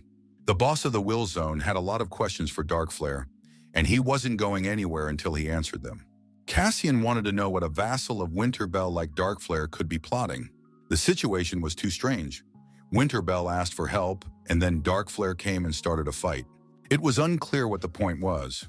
Of course, villains like to do whatever they want, but this was illogical.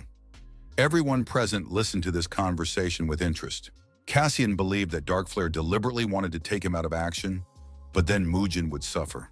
If you think about it, Darkflare is trying to prevent Mugen from becoming monarch. Instead of a response, a tear rolled down Darkflare's cheek. The conversation then moved to the bar. Cassian wanted to find out the whole truth in front of witnesses. A very interesting scandal unfolded. After that, Darkglow was given the floor. Lowering his gaze and bowing his head, he began to explain. The fact was that he really did not want to see Mugen as the monarch of Winterbell. This information greatly surprised those around him. Lafinetti's suspicions were confirmed, and she wanted to find out the reason for this reluctance.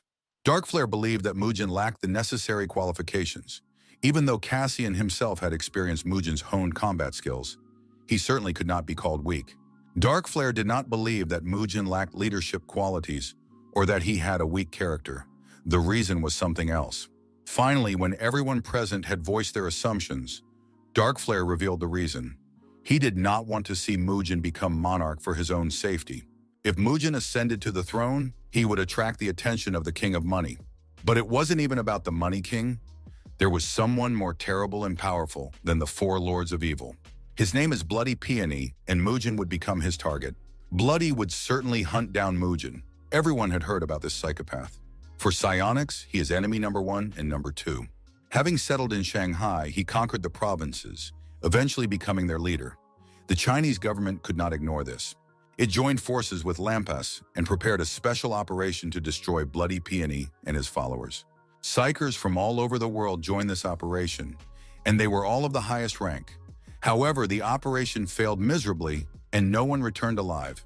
This was only Darkflare's assumption. However, Mugen could be the first to draw her sword and attack Peony. Mugen would definitely want revenge and would attack first, because Bloody Peony killed Mugen's father, the previous monarch of Winterbell. Perhaps this is why Mugen wants to become monarch. In addition, Peony has another reason to visit Korea. Winterbell is a big problem for the Money King and Bloody Peony. A clash is inevitable, so Darkglow wants to protect Mugen by preventing him from ascending to the throne. If rain is inevitable, all we can do is get wet. Therefore, we will attack head-on. Such was Cassian's verdict, but it was necessary to wait for Mugen's training to be completed. Darkflare was outraged by these proposals. It seemed that no one heard him or took him seriously. He considered Cassian to be overly confident and vain because their opponents were the four Lords of Evil, the most powerful villains. Cassian paid no attention to his distrust. He saw no problem in the fact that he was only the boss of Vilzona, while their opponents were powerful lords. Cassian said that he would soon bring them to their knees, and now they needed to make Mugen a monarch. Darkglow grabbed his head in despair. He couldn't believe what he was hearing. They really hoped to win. 5 years ago, Bloody Peony came to Korean lands to find out who was stronger. him or the Money King. The event that took place then happened a year after Cassian arrived at an event for promising young people. He had read about it in a report. Many psionics from the Korean branch had died then. Among the dead were fighters of rank, one of whom was named Kim Kwan-ho. In the city park, Uchin spent time with his intern, Ji-ho, who was sad and worried about his future. Wukon would take his rightful place in society as soon as he finished school. The young man was a rising star with great promise. Ji-ho confessed that he was being bullied at school because he was friends with a celebrity. They just bullied him. But the situation was already improving, and if Uchin showed up with him at school, it would only add fuel to the fire. Wukhan's sister, Na-in, appeared throughout Korea, but she was being pursued by a man, and the boys, of course, went to find out what was going on. The girl couldn't get rid of her stalker. His name was Cha In-byum, and he was a student at the psychic school. It got to the point where Na-in threatened to call her brother, and then the guy would be in big trouble. But the young man said that he was a rising star in the world of psychers, and had even been written about in the newspaper. And also, he didn't have time to add anything else because Uchin, her brother, appeared next to her. The young man began to wriggle out of it and say that he had nothing to do with it. Uchin was ready to tear him apart on the spot. Realizing that they were brother and sister, the stranger said that he had been misunderstood. He wasn't hitting on the girl, she was just very beautiful. Then Jaha approached the group. He knew the young man from school. However, the guy immediately backed off and ran away. Jiha explained that this guy belonged to the group that bullied him at school. In Wilson Namgan, things were going as usual. Mujin said that progress had been made in his case. A trial date had been set. Rob was pleased with this. He was worried that Cassian might hold a grudge, but now he had been entrusted with an important task, and Rob was glad that the guy wasn't vindictive and had agreed to help Mujin. Mujin refused to celebrate this event because he was not yet a monarch, and even when he became one, it would only be the beginning. He would celebrate when he had taken his revenge. The streets of the city were bathed in the rays of the setting sun. The weather was wonderful and peaceful. Today was the anniversary, exactly 5 years since her father's death. And all these years, Mujin had been trying to achieve her goal. Only now did she realize that she had found one of the pieces of the puzzle, but soon she would solve the whole puzzle. In one of the city's cafes, journalists were interviewing a guy named Ban Sante. He was the winner of a national competition. He was asked about his participation in an international competition for young psychers, which would take place in 2 months. The young man said that, of course, he wanted to win, but most of all, he hoped that the experience he gained would serve as a stepping stone on his way to becoming the best psionicist. By becoming the best, he meant his desire to achieve the highest rank, something he had always dreamed of. The journalist said that there was another well-known student who was also very talented, Kim Uchan. The young man said that although he and Uchan attended the same school, they were never friends and only met in Lampas. He was very sorry about that. At that moment, Ban Sung-tae's phone rang. He said goodbye to the journalists and went to meet the person who had called him. That person was Cha In-byum. It turned out that the guys were friends, and Cha told his friend that he had gotten into a fight with Uchan. Uchan was harassing a girl, and In-byum stopped him because he couldn't just walk by and ignore it. Ban Sung-tae listened attentively to his friend. In-byum made up more and more stories about how he defeated Uchan and all his friends. There were a lot of them, but he defeated them all. Sante didn't believe a word he said because he knew that Uchan didn't care about such nonsense. In-byum added that Jiha was with them. Everything would have been fine, except that Uchan said that the students of the psionic school were hothouse flowers who trembled at the sight of villains. These words enraged Sante, and he said that if it was a lie, In-byum would not live. And if it was true, Uchan would pay dearly for the insult. At that time, Kason was also wandering nearby. He needed to go somewhere. During their meetings, his new friends regularly talked about this place. It turned out that almost all the residents of Kadam knew about it. It was Malcolm's macarons, but the most delicious variety was the signature Earl Grey macaron with an exquisite tea flavor that enveloped the entire interior. Finally, the young man made it to the bakery and bought all the Earl Grey macarons. As he stood at the cash register, a girl approached and ordered the same macarons, but they were already sold out. The girl offered to buy the dessert from the young man. He tried to tell her that there were many other flavors in the pastry shop. The stranger sincerely admitted that today was the anniversary of the death of someone close to her, and he had loved these macarons. Cassian said that he suddenly felt sick and didn't want any sweets, so he would gladly give them to her. The young man handed the stranger his bag, turned around, and headed for the store exit. Suddenly, someone pulled on his shirt. He turned around. It was the stranger. She didn't want to remain indebted to him, so she divided the desserts in half. She held out the box, saying that one would be enough for her. Enchanted by the situation, Cassin walked through the streets of the city. He felt very warm and comfortable inside. The stranger charmed Cassius and reminded him of Jeff. The spirit hinted to Cass that the girl was not just a stranger, but he already knew the truth. When she came closer, her energy felt special, and the calluses on her hands spoke of daily sword training. Therefore, Cassian realized that she was Mujin. The person she was talking about was her father. He was the man for whom she wanted to take revenge on Red Peony. Finally, the day of the stage to confirm the monarchy had arrived. The main characters gathered near the tomb of the sealed crow. Cassian was given final warnings and cautions. This was a dangerous place with many traps. One mistake could lead to death, so it was important to remain vigilant.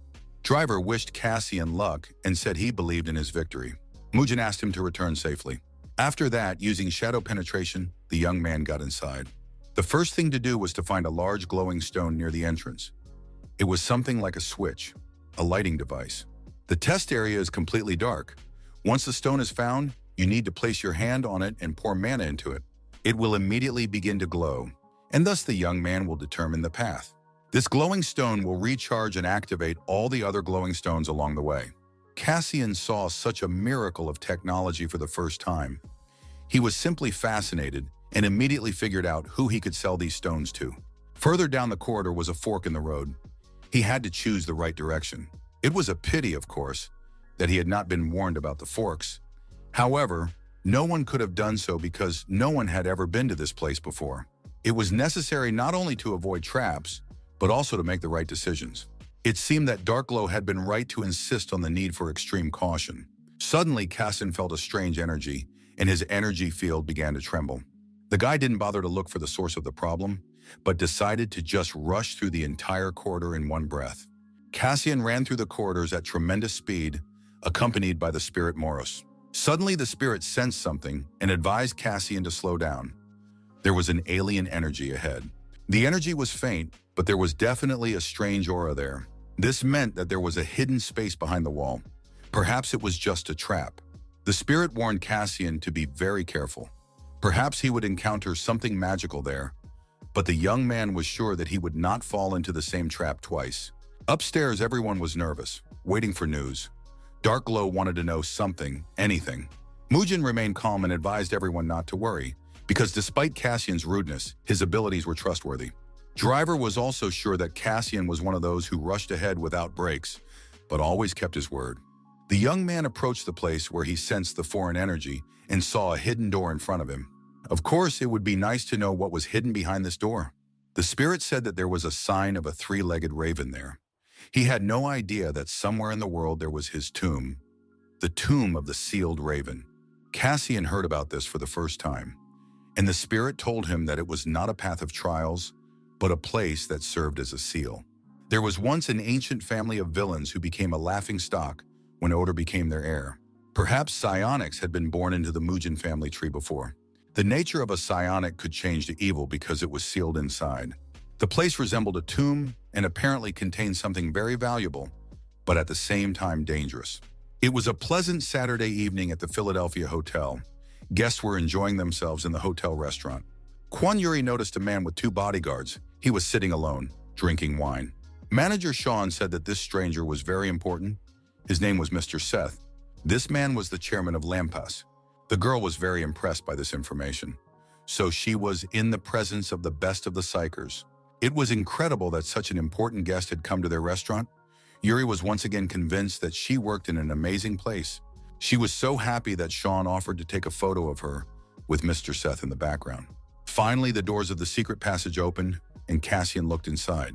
In front of him, he saw some kind of vessel, a sword stuck in a stone, and a fence made of stone spikes.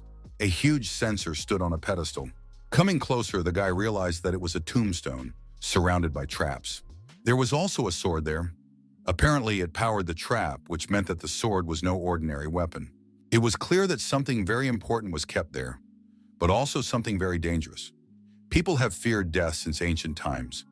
Whether you have untold wealth or great power, there is no escape from death. The three-legged raven is a divine bird symbolizing the sun and immortality. Initially, the incense burner was used for ritual sacrifices to the heavens. People believed that this brought prosperity, health, and longevity to their land. However, the rulers were not satisfied with this and at some point wanted to gain eternal life. To achieve their goal, they sacrificed people. But the restless souls desecrated the incense burner, and as a result, it was sealed here. The spirit Moros confirmed his competence. He is a noble and lofty spirit and, of course, knows such things firsthand. It is a terrifying thing, created by absurd human desires. The reason for this desire is that there was already a case when someone who was not a god gained immortality. The thirst for immortality that flared up in the souls of absolute beings arose because of this man. He wanted to use the incense burner, but he was curious to know who had gained immortality. If the censer was something sacred, it would be possible to extract a natural stone of mana from it. The spirit confirmed that there was indeed a stone in the censer, and a very large one at that. However, given the traps, it would not be easy to get it, but it was worth a try. Cassian approached the censer and saw that the protective field had come to life. It activated and created an impenetrable area around the censer. At first, Cassian thought that the entrance was blocked from the outside. However, the spirit sensed that the field was not letting out what was stored inside. So it's weak against external attacks, Cassian decided, and slammed his fist into it. One powerful blow was enough to break through the protective field. As soon as it disappeared, black smoke began to pour out of the smokehouse. Suddenly, hundreds of birds flew out of the incense burner. They began to flutter around, flying around the room, bumping into each other. The spirit Moros explained that the vessel was a place of imprisonment for the innocently killed, and that is why the evil spirits kept them locked up. There were many flying birds. The incense burner had been sealed for a reason. Soon the birds began to circle above the young man, shouting the words, "Die, die, die, die." Cassian understood that if he gave in to these words, he would be hypnotized. He easily passed this test thanks to the help of the strong spirit he received from the mana stone of the black armor. After the young man dealt with the spirits, he felt only sadness and resentment for their fate instead of anger. Their sad voices spoke of how they had been thrown into a bottomless abyss. The young man had experienced the same thing in the face of death when he was drowning in the sea. He wanted to rid the spirits of the sadness they held deep in their hearts, a sadness that clouded their minds. The young man decided to burn their impure sorrow, destroying it completely. Thanks to this, they were able to free themselves from their hell. And so it happened. The birds burned in the icy flames, then disappeared forever and found peace. Cassian watched the result of his actions with satisfaction. Even though the spirits were dead, he was happy to have helped them. He freed all the impure souls. Unclean souls cannot be destroyed by anything except spiritual power, and Cassian did not yet realize that his flame was special. Now the censer was safe, for all evil power had disappeared, and it was time to open it. As expected, inside was a huge magic stone, which Cassian happily extracted. A meeting was taking place in the king's office. He was informed that Winterbell had become active and was frequently contacting the villains of Kadam, with the invincible Mugen and Cassian at the center of the meetings. The Money King had heard about Cassian. He was a young man used by Driver. He had cut off Barracuda's hands and had not lost the battle to Mugen. Namchul said that the accuracy of this information had not been confirmed. However, the boss said that if the rumors were true, Mugen's pride would be shattered. The frequent meetings suggested that there was some kind of goal, and the assistant's task was to find out what it was and continue monitoring Winterbell. In addition, the King of Money demanded that all possible information about this Cassian be dug up. Cassian continued to enjoy the sight of the magic stone. Its color was completely different from that of other mana stones. It was a blood mana stone, special because it absorbed the power of souls sacrificed to humans. Compared to other stones, its power is incomparable, but it is extremely dangerous because it contains dark energy. Almost any villain would go mad just by touching this stone. Cassian succeeded because his flame is capable of burning spirits. He was not sure whether he should absorb this stone now. He was worried about possible future side effects. So he did the smart thing. He didn't take any chances and put off absorbing it until later. There was no longer any need for traps, as the censer had returned to its original state, so the sword was no longer needed here. Cassian saw that the sword was made of mana stone. Its power was less than that of the incense burner, but still significant. The guy started to pull the sword out of the stone when he noticed the pattern on the hilt. He had seen a similar pattern before, albeit in a different color, but the design was exactly the same. The nerves of those waiting outside were on edge. Darkglow believed that Cassian had died there, or that something very bad had happened. Mugen and Gannett waited silently for the young man's return. Driver, as usual, remained completely calm. He said that Cassian was not the type to fall into a trap. The place was dangerous, of course, but not so dangerous that the boss would die there. Driver believed that he had most likely just gotten lost. And the moment Driver finished the Rubik's Cube, he announced that Cassian seemed to be done. The gates swung open, and a bright light appeared behind them. Everyone looked at the light with joy and surprise to make sure that the young man was indeed alive, well, and had completed the task. Driver, burning with impatience, looked through his lens and confirmed that Cassian was flying here at full speed. There were about 20 seconds left before his arrival, and soon dark matter appeared. Cassian materialized from them, alive, healthy, and unharmed. He stood before those waiting and announced that the task was complete and his duties fulfilled. Driver sincerely greeted the young man and thanked him for a job well done. Lowering his eyes, he noticed that Cassian was holding a sword. Cassian turned to Mugen. He reported on the work he had done. Then he handed her the sword, saying that he had found it inside. She accepted the sword with gratitude and said that it was the sword of the White Tiger. It had disappeared after the death of the previous monarch, but it once paired with the Black Dragon sword. This treasure symbolizes the Sword of Evil clan. The White Tiger sword is paired with the Black Dragon sword. If you pour mana into the sword, you can adjust its length. Cassian was glad he hadn't removed the stone from it. He thanked him for returning the sword. The young man said that he had accidentally stumbled upon a secret room in the tomb and found the sword there. Mugen asked if the incense burner had been sealed there. Cassian realized that Mugen had known everything from the beginning. He said that the dark forces had disappeared, so the trap and barrier were no longer necessary, and the censer had returned to its original state. It seemed that someone had deliberately stuck the sword there to strengthen them.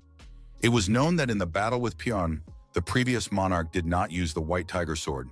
According to Cassian, it appeared that the head had left the sword in the tomb himself, which meant that Mugen's father had left it there specifically for her. Mugen said that Cassian's help had been truly invaluable, and she would not remain indebted to him, ready to fulfill any of his requests. Cassian replied that he would contact her later. Mugen added that she was now halfway to her goal and would become a monarch, but that was not all. She had to pass the final selection at Winter's headquarters in France. The test in the tomb was only a necessary condition for her candidacy. To earn the right to lead Winterbell, she had to grow physically and spiritually, and that was why Mugen used her Vilzona. This place became her support and allowed her to grow as a person. When the monarch died, leaving behind only an empty space and a young daughter, the throne could not remain vacant. It was necessary to find a replacement as soon as possible, and ideas emerged to determine the new monarch through a vote. However, it was known that only the blood heir of the previous monarch could ascend to the throne.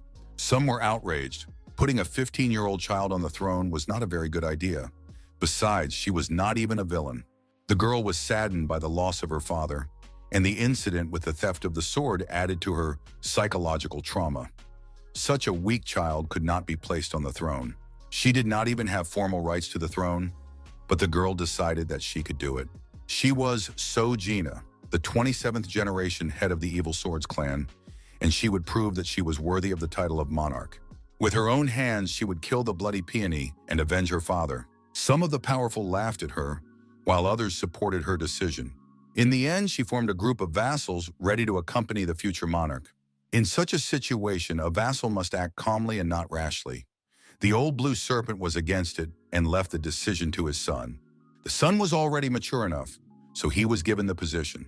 The girl said that if given the chance, she would prove herself worthy and become the boss of one of the 4 main Viruzon souls.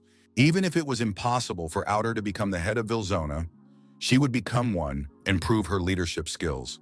This would be her homework assignment, which would show whether she was fit to be a monarch. The girl accepted the challenge and managed to become the boss of Biozone through grueling training and battles. However, that was not enough. She was only halfway there. As a worthy representative of her family, she still had to overcome the final obstacles to become the monarch of Winterbell. Cassian advised her to be careful and warned that there were many dangerous traps inside. Darkglow asked her not to worry about Mugen. She would be fine. Mugen turned around, said goodbye to everyone present, and left. A few days later, a sad farewell took place at the airport. Mujin was flying to France alone and said goodbye to Leofinita.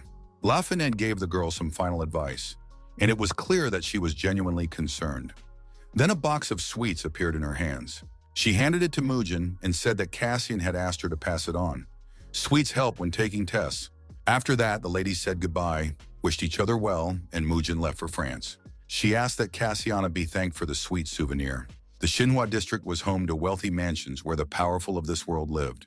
Lensgirl reported that Mujin had arrived in France and that everything was going according to the scenario that her interlocutor least wanted. The decision could no longer be postponed. It was time to take action. Old Blue Snake was the chief elder, and the course of future events depended on his decision. The King of Money spent his time on the golf course listening to reports. He did not expect Mujin to pass the test and learned that she had already left for France. In addition, he was given Cassian's file. The King of Money studied the dossier with interest and concern. He did not understand where this monster came from. Cassian was a very unusual and capable person. The King of Money believed that such people should not be lost and wanted to lure Cassian to his side, even if it required effort.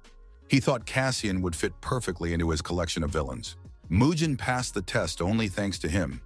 Of course, things are not going as he had expected, but now Mujin is absent and the 7 guardians can be summoned, and the evil sword clan will be pacified. But there was no need for that. It was not worth wasting energy. The old Blue Snake will soon begin to act. He is the chief elder of the Sword of Evil clan and dreams of power. He is a vassal trying to devour his master. Initially, he sought to make Mujin a weak-willed puppet, but ruling the clan was not enough for him. He decided to take over the entire Winterval. However, he changed his mind when he saw how quickly Mujin's powers were growing and decided to sharpen his blade for the future. So now, with Mujin absent, Zmei will try to use all the cards he has in reserve. His Vilzona in the Xinhua district is one of the strongest in the country. A civil war will soon break out in the Sword of Evil clan, and it will flare up with the same force as Dry Brushwood. Vilzona Kea Adam may intervene in the war, and then the King of Money will try to distract their attention. They must do all this for the old Blue Snake. Long ago, they formed a secret alliance, so now they must fulfill the terms of the deal and support their partner. It was time for Cassian to check how his charges were training. The Black Ghost reported that he had done everything in his power, and Cassian thanked him for his efforts in training the idiots. As the boss promised, the guys could now join his training, and it would all start with a simple test. Cassian called Blackhand first to spar with him one-on-one. Blackhand's happiness knew no bounds. He was proud, believing that the boss had called on the strongest. As soon as the battle began, he rushed into the fray. The guy wanted to show what he had achieved in training, the new strength of his reborn self. He rushed towards Cassian, who was standing calmly. His fist cut through the air at tremendous speed, but Cassian was able to dodge the blow and attack his opponent in turn. In the next moment, Boss's fist hit Blackhand, and he said that if you swing so stupidly, you give your opponent an excellent chance to counterattack. The flattened Blackhand lay face down on the asphalt. Next, Crash was called out. He claimed that one cannot act thoughtlessly against a strong opponent. But it turned out that it was dangerous to be inattentive when facing an opponent. His fate was sealed instantly. Black Ghost watched the sparring with delight, admiring her boss immensely. Cassian asked Black Ghost to train with the guys one by one when they woke up. In the Vilzone district of Xinhua, some strange things were happening. The local guys were fighting among themselves. They accused each other of stealing some shared money and were about to kill each other. Suddenly, someone very scary caught their attention, to such an extent that the guys dropped their problems and ran away. A tall, gorgeous girl with a fiery gaze and a huge club on her shoulder appeared out of nowhere. She said she wanted to deal with the thief herself. Then she swung her club, and the guy got stuck across a concrete wall with only his legs hanging outside. In one of the rooms of Vilzona Shinkova, 2 men were meeting. One of them, named Madfin, who looked more like a wizard from a fairy tale with a pince-nez over his eye, asked what business his guest had with him. The guest announced that the long-awaited opportunity had finally arrived, and while Mujin was away, he had a chance. The Sword of Evil and Winter clans would be his. Madfin asked him to be more specific because the clan would not be his, but theirs. The old Blue Snake did not like this clarification at all, but he said nothing to his interlocutor. To get what they wanted, they had to work together and, if successful, divide the spoils fairly. Otherwise, the flames of discontent would flare up in rage. Like the Joker depicted on this card, Cassian looked with interest at the box he had received as a gift from Mugen. It contained 3 magic stones, apparently payment for the White Tiger sword. Cassian put off talking about the reward, but he didn't refuse it. Driver also reported that some information had come in today. The actions of the Xinhua guys seemed strange. It looked as if they wanted to take over Boxan, Namgan, and Arkandam, in other words, the whole of Seoul. The Xinhua district's Vilzona is the strongest in the country, with several villains who can be considered bosses. Among them, one guy deserves special attention. His villainous name is Python. He is one of the 3 leaders representing Xinhua. He is known to be very good at one-on-one fights. Once he fought the Money King, and the result was apparently not the best. He lost, but the fight was highly praised. However, Shinko's boss is not this guy. They have a real boss. His name is Madfin. Usually villainous bosses are guys with serious combat skills, but Madfin's stats are relatively low. That's because he takes others not by force, but by mind. Madfin used his head to climb to the position of boss. He is cunning and fights well when he needs to use his brain.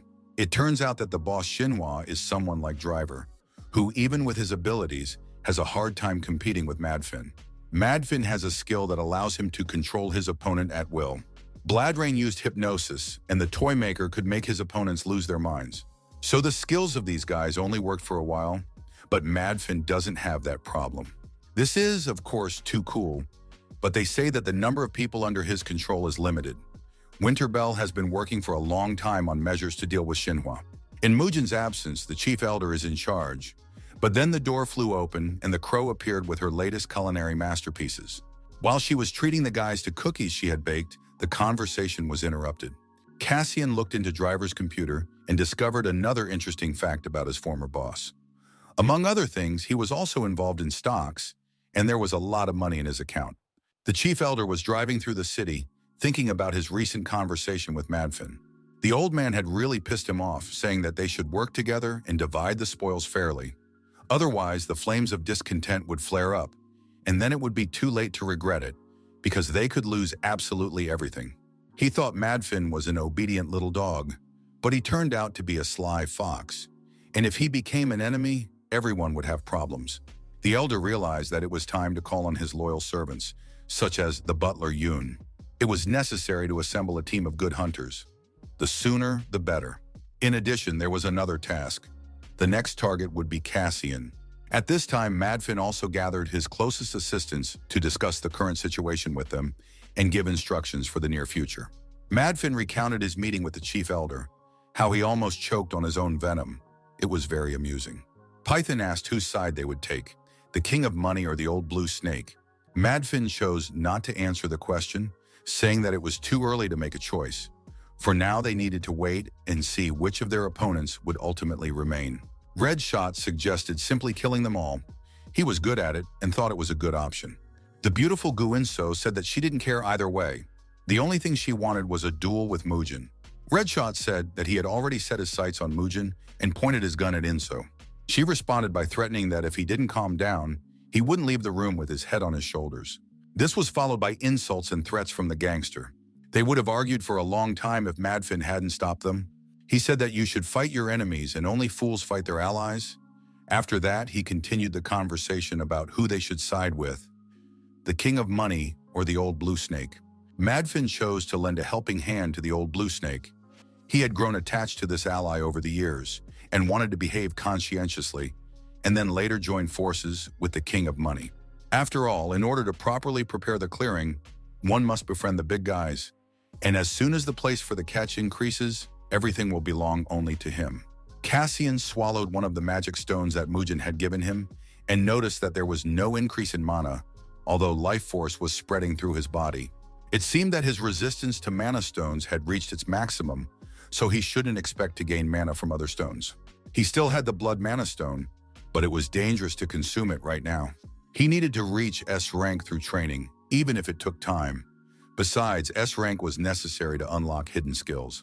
Cassian understood that even more intensive training was needed. But he had already decided what to do with the remaining stones. He couldn't sell them because they were a gift, but he could use them to his advantage. In the training section of Velson, Everything was stable for Kadam. Black Hand was once again beaten. Black Ghost, who had landed several blows on him, continued to taunt the guy, forcing him to get up and continue fighting. Black Ghost called the guys useless, pathetic idiots, and forced them to fight despite their pain. He said that there was still a hidden, unburned flame in the guys' bodies, and the name of that flame was perseverance. Therefore, the Black Ghost demanded that they squeeze every last drop of that perseverance out of themselves. The fighters noticed that Black Ghost had become even stronger than before. They understood that they had been squeezed to the limit and had no strength left. It seemed that thanks to the daily grueling training, they had become much stronger. But why did they look so pathetic, like garbage from a sewer? Suddenly, Cassian appeared on the training ground. He noted that the guys had done a great job. He told them that he had brought them gifts and would help improve their training by speeding up the process. These gifts turned out to be magical mana stones. The guys were speechless at what they saw. They had never used the highest level mana stones in their lives, and they were all deeply moved and sincerely grateful to their boss. Cassian said that he wasn't going to give them away for free. In exchange for the stones, they had to do something. At that very moment, in Madfin's office, Python was studying the next assignment. This file came from the King of Money. He wants Madfin's people to lure Cassian over to their side.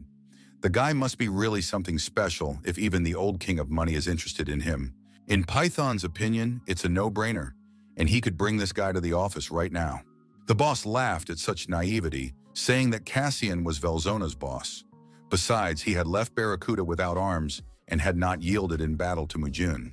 Cassian remained undefeated only because he chose weak opponents. If he specializes in close combat, then Python has no reason to lose.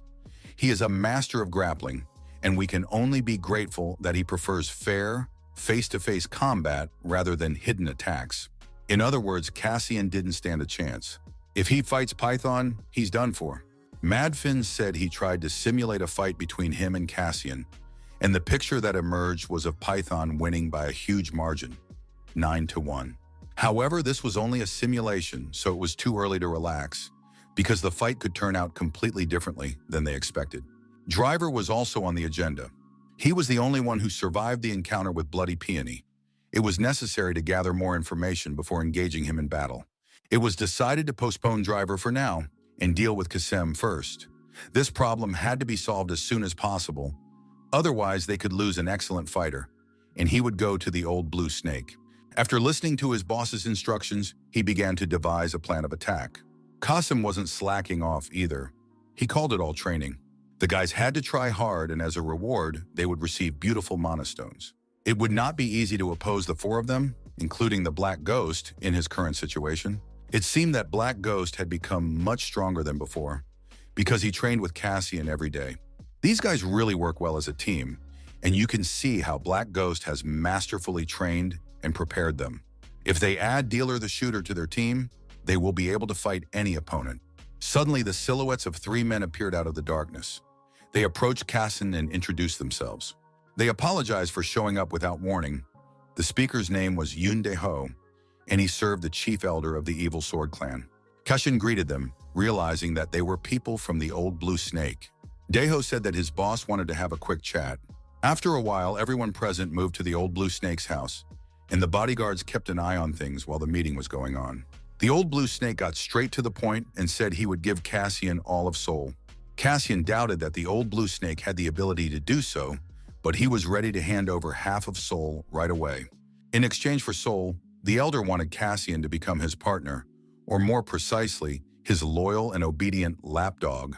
Everyone knows that the situation is not rosy right now. If we sit idly by, in the blink of an eye, all the Velzans in the country will switch to the King of Money.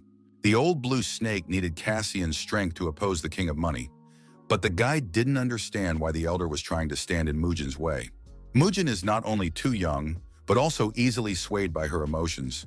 So it's hard to hope that she will be wise enough to deal with a monster like the King of Money. It sounded as if the elder wanted to betray his monarch, even though he was considered her closest confidant. However, the old blue snake believed that this was the best option for the greater good. In Kadam, there are restrictions on the use of important resources such as electricity and water. They have been coping so far, but accidents will begin to occur in the near future. The old blue snake said he could lift these restrictions to avoid problems in the near future. There was a logistics company that he owned. It was quite well known in its circles, and with its help, Kadam's pressing problems could be easily solved.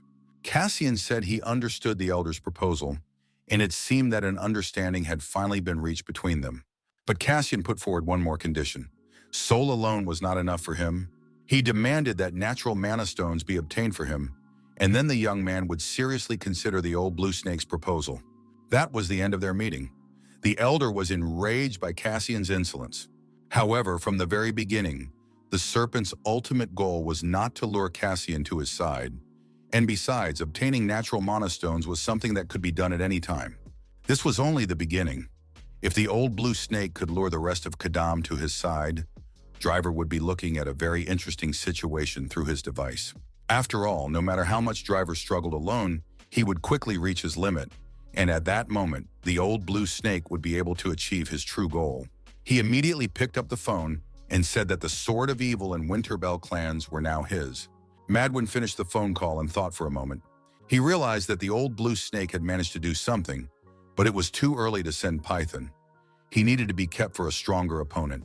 Then perhaps it was necessary to send Inso. She would be perfect, but she doesn't like to listen, and that is one of her main flaws.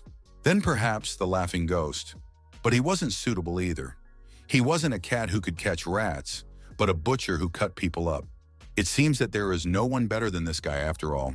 Of course, he's a little crazy, but in a case like this, you need someone who will obey without question.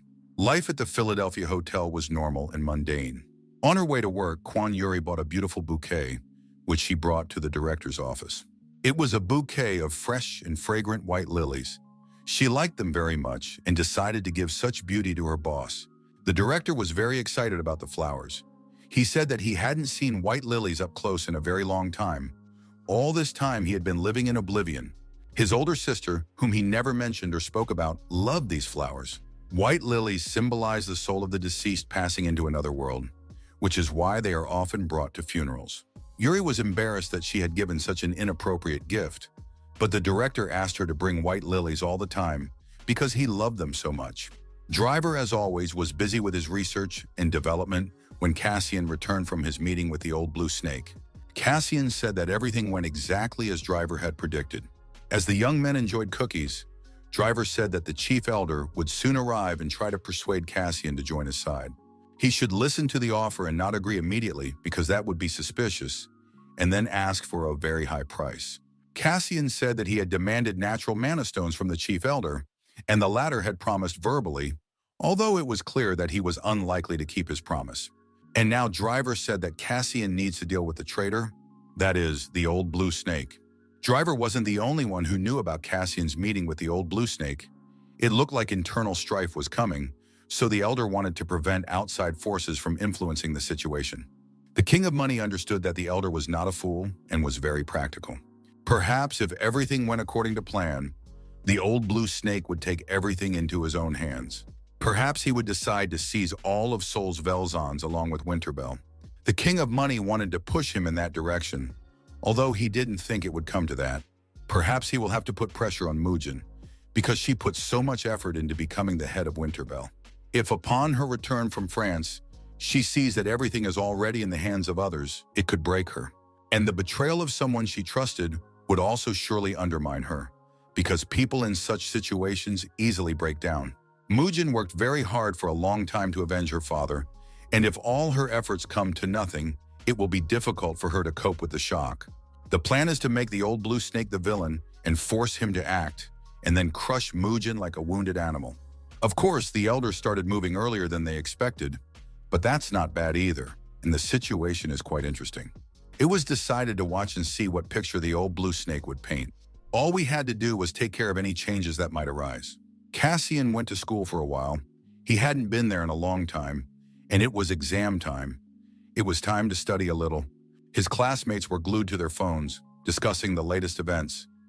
Now everyone was talking about the competition between Velzon Kadama and Shinhwa. Guinso was introduced as an incredibly famous villain from the province of Konvondo. She was acting on behalf of Velzona Shinhwa. It turned out that all the top villains were from Shinhwa, but they were worse than Driver. But Driver wasn't the coolest either. In general, you could hear a lot of nonsense at school.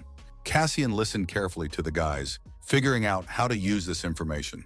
He also studied the information about upcoming battles and meetings with interest, read articles, and understood that this was information dumped to draw attention to upcoming events. But who was behind it? Suddenly, Uchan called out to him. They hadn't seen each other for a very long time, since Nain was liberated. The guys greeted each other, and Uchan handed Kostyan a package, which surprised all the girls and Cassian himself. Uchan didn't really want to do it, but his sister had asked him to. It seemed that way. Apparently, Nain had feelings for Cassian. What he heard was so unreal that the young man did not know how to respond. However, Uchan warned him sternly that if Cassian made Nain cry, he, as her brother, would not let it go. And so Cassian found himself in yet another predicament out of the blue. A closed-door meeting was held in the corporate room. It seemed that his father did not want to worry the family, so he did not tell anyone. However, it would soon become known that the company was on the verge of bankruptcy, and it would be written about in the newspapers. It was hard to believe that his father's company was on the verge of bankruptcy. The situation was examined from various angles, but it seems that it will not be easy to stop the ruin. Most likely, a special team carried out an attack that led to bankruptcy. But there is one option that could save the company from bankruptcy, because battles are more interesting to watch than fires. If the battle unfolds between two villains or between a psionic and a villain, the consequences could be unpredictable. The girl made it clear that Bonsanti would have to fight the villain, but not necessarily do it himself.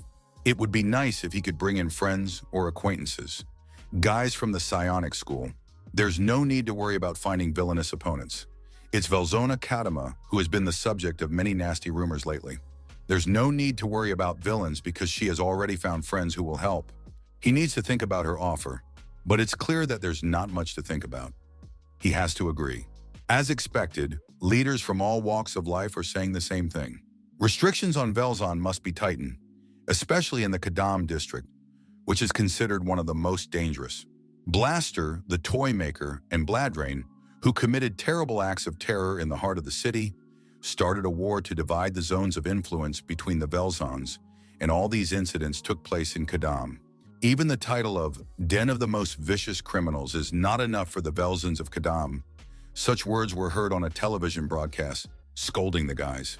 Li Dun also listened to this news broadcast. It said that psionics were just watching silently.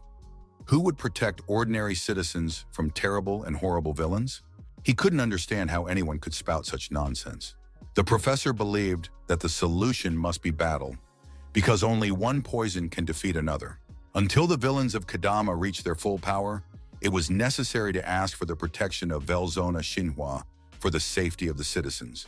Don understood that the professor was using the safety of citizens as a cover to start a war between the Velzon. It was incomprehensible how an expert could say such a thing. And anyway, it wasn't the Kadama villains who messed up. They completely destroyed Boxon.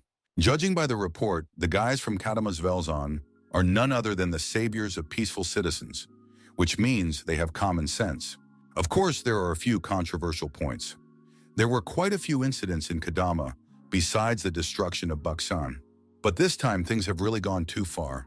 It seems that someone is preparing for something, without particularly hiding it, and still believes that psionics are behind it. And if someone created the situation artificially, then it is a monster capable of forcing and setting in motion social networks and other media. Suddenly, the meeting was interrupted by Kang Xu's entrance. She had been transferred from Busan earlier than planned.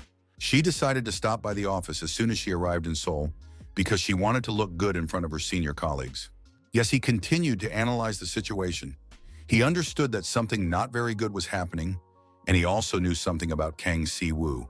She had single-handedly dealt with the villains from Russia, known for their misdeeds throughout Busan, and was the top member of an elite team of psionics. Li Dong introduced himself. The girl said she had heard a lot about him. It turned out that she had not come alone, but with a group fighting the main villains, and she was their captain. The girl said that she had dinner plans tonight with her cousin, who was also a psionic and very well known in Seoul. It was Ban Seong-tai. Gu In-so asked her boss if she should destroy Namgan while Mujin was out of town. She didn't like causing carnage, but still. Now was not the time to talk about personal interests, because such a wonderful opportunity to unite the Velzons of Seoul would not come again anytime soon. Only a fool would not seize a chance that came right to him. Suddenly, a masked villain with a knife appeared behind Inso. He lunged at the girl. However, she managed to raise her baton and defend herself from her opponent's sword. Using the wind of destruction, the girl threw the attacker back. Next, she used a sledgehammer. She wanted to beat the laughing villain because he was one of the 3 top commanders. But then Python intervened, forcing the fight to stop and dispersing the fighters into the corners. Matfin gave the order to stop the fight. The girl justified herself by saying that the laughing ghost had started the fight. According to the good old rules, the boss's order is absolute, but the girl didn't like it. If the laughing ghost had ruined Inso's mood, then the boss himself was ready to apologize for him. It was clear that things were getting serious, and he didn't want to waste energy on internal squabbles. And although the meeting had failed miserably, he would have to play his last card to take control of the situation. After class, Kaysen went to a cafe, telling the spirit that he was going to prepare for exams. But in reality, he had a meeting with Nain. The young man realized that she was in love with him. Suddenly, Cassian saw Uchan and his sister. It seemed that some kind of conflict had arisen between them. The girl was outraged that a real scandal had erupted on social media. Everything had come out. She pulled her brother along to discuss the situation in a quiet place, when suddenly someone called out to Uchan. It was Ban Sun Tae. He said he was very happy to see him. They hadn't seen each other in a long time, as they had been classmates before. After that, the guy asked Uchan to sit down in a cafe and talk. The night before, Sun Tae was sitting at home, remembering a conversation about his father's business affairs. He was upset that he had been drawn into such a situation because he was at the top among the most talented young psychers. The young man wanted to get out of this situation at any cost, when suddenly someone entered his room. It was Cha In-bom. He said he was aware of everything that had happened and was willing to help for a fee. Sante was outraged that this liar had been found to be his assistant. He did not want to deal with In-beom. In-beom said that he was in a similar situation. He also had financial difficulties. Now he would tell him everything in order. They had to deal with the guys from Velsun Kadama. Moreover, they were in the same boat. In-won had prepared a list of those who would be taken with them, but Sun Tai had to talk to them himself, and then they would gladly agree. Sante realized that everything had already been decided for him, and even a meeting place had been prepared. He was just a pawn. They conspired and decided to deceive him.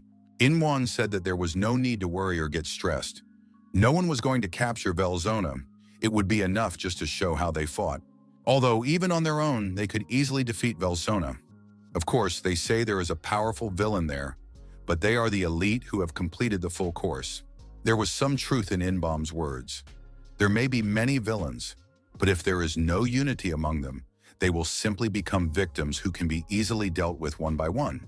Besides, they have never undergone systematic combat training. On top of that, they would have to hire someone from outside to help with this operation. Kang Shu's cousin was suggested, which caused Sante to protest.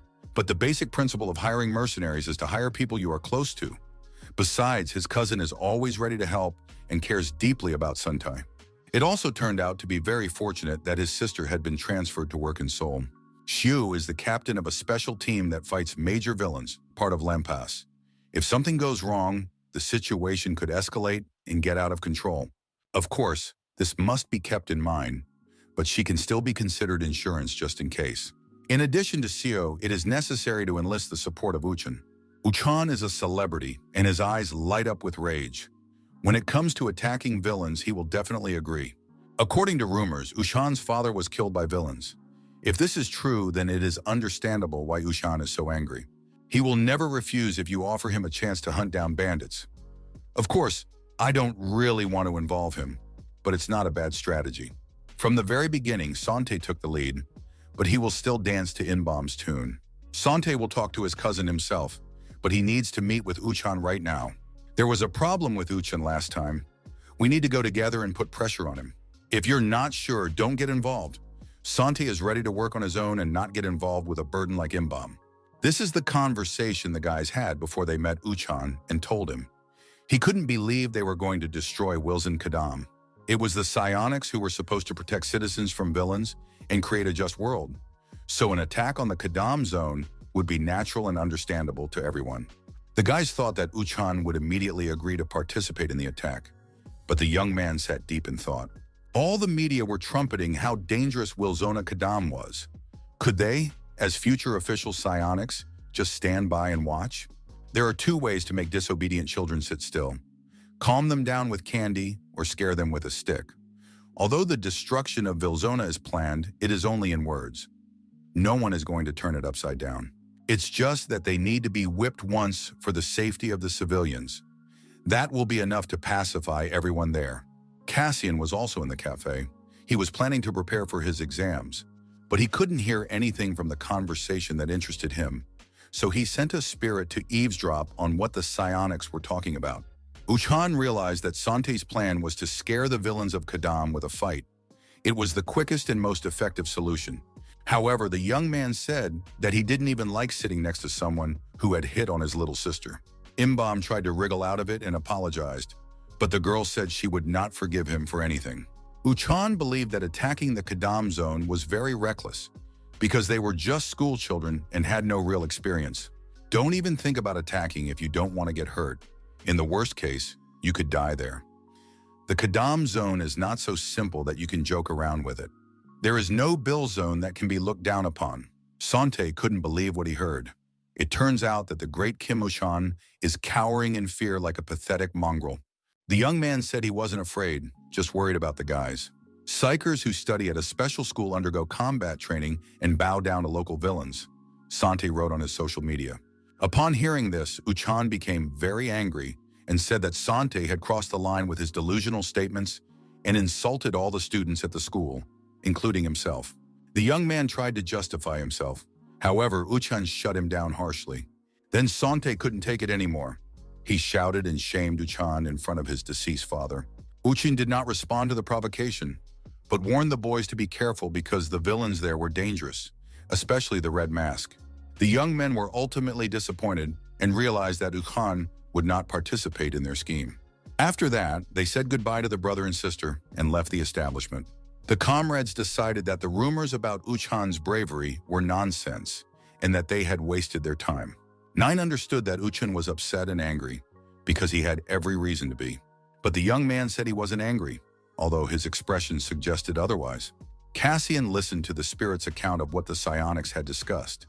He couldn't understand how they had come up with the idea of destroying Wilson, why they were so reckless or foolish. Suddenly, someone approached Cassian. It was Nain. She said that Uchan would not participate in this foolish attack and also confessed to Cassian that her ability had awakened. This was natural because her older brother was a psionic, but the young man did not understand why she had confided such an important secret to him. The girl herself didn't understand. She just wanted to tell him because he was a good person and had saved her so many times, so she wanted to thank him personally. Cassian realized that their meeting was not accidental. He also realized that the girl knew who he really was. Apparently, her ability to see the past had awakened, but it seemed that she could only see the past, not the present. The girl remembers events that happened around her and then clearly replays them in her head, like a video. Even places she cannot see remain in her mind if they are within a certain area, even if she is unconscious or asleep. It was something unfamiliar, a useful skill, but perhaps a very tiring one, constantly reviewing past events. Even now, Nain felt the spirit's presence. Although she couldn't see it, she felt as if the young man was talking to someone. But she couldn't hear the content of the dialogue, only vague outlines of events. This skill arose after her encounter with the toy maker. He realized that the girl knew about his essence, but was not afraid of him. Cassian thanked the girl for the macarons that Uchan had given him, and she told him about a small incident related to them. Cassian said that no one knew the truth about him, but the girl refuted this statement. This news stumped Cassian. At that moment, one of the organizers of the trip to Vilzona was gathering psionics who wanted to participate. Soon, Santi and Inbam joined them. Television crews had also been invited. They were expected to join soon. Sant talked to his sister, but she refused very sternly, saying that her squad was not created to fight the Vilzonas, but to prevent crimes committed by villains in the city. She warned her cousin not to do anything rash. His sister would not be participating, but that was a minor problem. Two young psionic apprentices waited for the whole group to gather. It turned out that Streamer would be coming the next day to film everything live, and he had over 1 million subscribers. Perhaps a live broadcast from Willzone was too much. What if one of the psionics made a mistake and the video immediately ended up online? But the girl insisted that only an idiot could make a mistake against such people. Sante understood that to some extent, their goal was to force the dirty criminals to retreat, so anyone who wasn't sure could leave. They were ready to take justice into their own hands, and the girl had long wanted to befriend her idol to increase her visibility. Actually, it's clear that even though everyone has different goals, these guys can be very useful because each of them is worthy of something. They will be excellent decorations with Sante as the main character. Cassian sent the old blue snake a message saying that he agreed to his proposal. However, he needed natural mana stones. The other guys from Wills and Kadam also gave positive answers. It seems that Kadam's main villains are already on the Serpent's side, and since Cassian has joined, the number of supporters will only grow over time, and there is no longer any need to delay. Because at any moment, Mujin's vassals could seize the initiative. They are not fools after all. It was decided to start tomorrow. The assistant will prepare everything so carefully that there will be no hitches. At that moment, an unknown person arrived from the King of Money. He burst into the room, saying that he had come from far away and was not going to wait long at the door. And he knew that he was in the house of the old blue serpent. He is the messenger of the King of Money and has come to provide the support that his boss promised to the snake. That support was himself, Barracuda. Those present were surprised because they had heard that Barracuda had been mercilessly crushed by Cassian, and now he had managed to recover. The snake said that he was counting on serious and reliable support, but he did not see it in Barracuda. He thought they would send someone stronger, but it seemed they had decided to ignore him. The head of the elders did not need a loser who had been defeated by Cassian and lost his Benzona. The elder believed that they had been neglected when they were given a weakling. Barracuda put his new magical arm forward and said he was ready to show his newly revived power right here and now.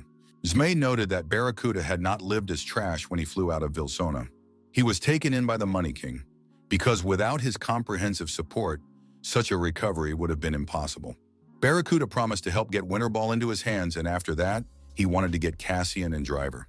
Cassian assessed the guys and said that in terms of attack power and maneuverability, they were acceptable, but their stability in battle was weak. They needed to focus on penetration tactics, using their maneuverability to quickly close in on the enemy and strike at their weak points. In other words, the guys lacked finishing power, and they needed to choose a tank among them who would be the first to engage in combat. The one who attacks from the front and breaks through the enemy's combat positions. The idea is that Black Ghost and Double Blade Razak will infiltrate the enemy's rear ranks and destroy their reinforcements. And Red Eye would attack the enemy's main forces, depriving them of the ability to resist. During the battle, each will have their own task, and a very important assignment will be entrusted to Black Hand. He is the main dealer, provoking enemies by attacking in tandem with a tank. While Cassian prepared the guys for battle, assigning tasks and positions, Driver analyzed the situation. He called Cassian over to tell him about the materials he had been working on recently. It seemed that Cassian had already forgotten what it was about the antiques that the King of Money loves so much. Cassian hadn't forgotten about it, of course. He was just waiting for Driver to tell him everything himself. This thing was called the Platinum Disc, and it was very difficult to find out anything about it. To begin with, he managed to find a few words related to this disc. The word in question is Talisa, which means flood and sea. How could this be related to the Platinum Disc? And then the word mark came up. Judging by Cassian's expression, he understood something and saw some connection with the Platinum Disc. Perhaps these two words mean something related in the ancient language. Besides, when they say Platinum Disc, there are actually 4 of them. One of the 4 discs is now in the possession of the Money King. The remaining 3 have different fates. Another Platinum Disc is with the Bloody Peony. It turns out that the remaining 2 are also with one of the 4 Lords of Evil, but it has not been possible to verify this. Today, Cassian heard for the first time that there are 4 Platinum Discs. The young man already knew that one of them is with the King of Money. The only problem is that the key to the Sword of Destruction is the Platinum Disc. The key turned out to be with the 4 Lords of Evil. Perhaps Jeff is connected to this. Cassian thanked him for the information, but Driver stopped him and demanded an explanation in return. In order to conduct a better investigation, Driver needed to know the details. Cassian explained that Mark was the name of a sword created in the Age of Legends. Driver became very interested in this version and began to think about the connection. But he didn't understand how Cassian knew about this. It was getting more and more interesting. The next day, blogger Tigrakosh, with 1 million subscribers, was ready to go with the psionics to Vilson. Today they were joined by another TikTok star, Malashka, as well as the psionics. Two psionics students who were not very familiar with each other decided to take advantage of the opportunity to promote themselves. One of them even managed to fall in love with Malashka from TikTok. Soon the main characters caught up, the students of the psionic school led by Sante. Before the start, he addressed the viewers and invited them to enjoy the party of madness together. He suggested that they not act alone. It was more important for the psionics to return in full force than to defeat the villains. To do this, they needed to work as a team, as they had been taught at school. Sante himself decided to give orders during the battle and be the leader. He volunteered to break through the enemy camp on his own. One of the psionics demanded a security team for the psionics, and it was turning into a real circus. It was decided not to create dangerous situations, so no additional security was needed. The guys were just going to enter the villain's territory and return to the city together. Gannett told them about Winterbell's unscheduled meeting by order of the chief elder.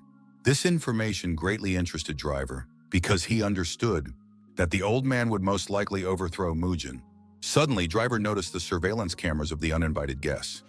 He recognized them as students from the psionic school.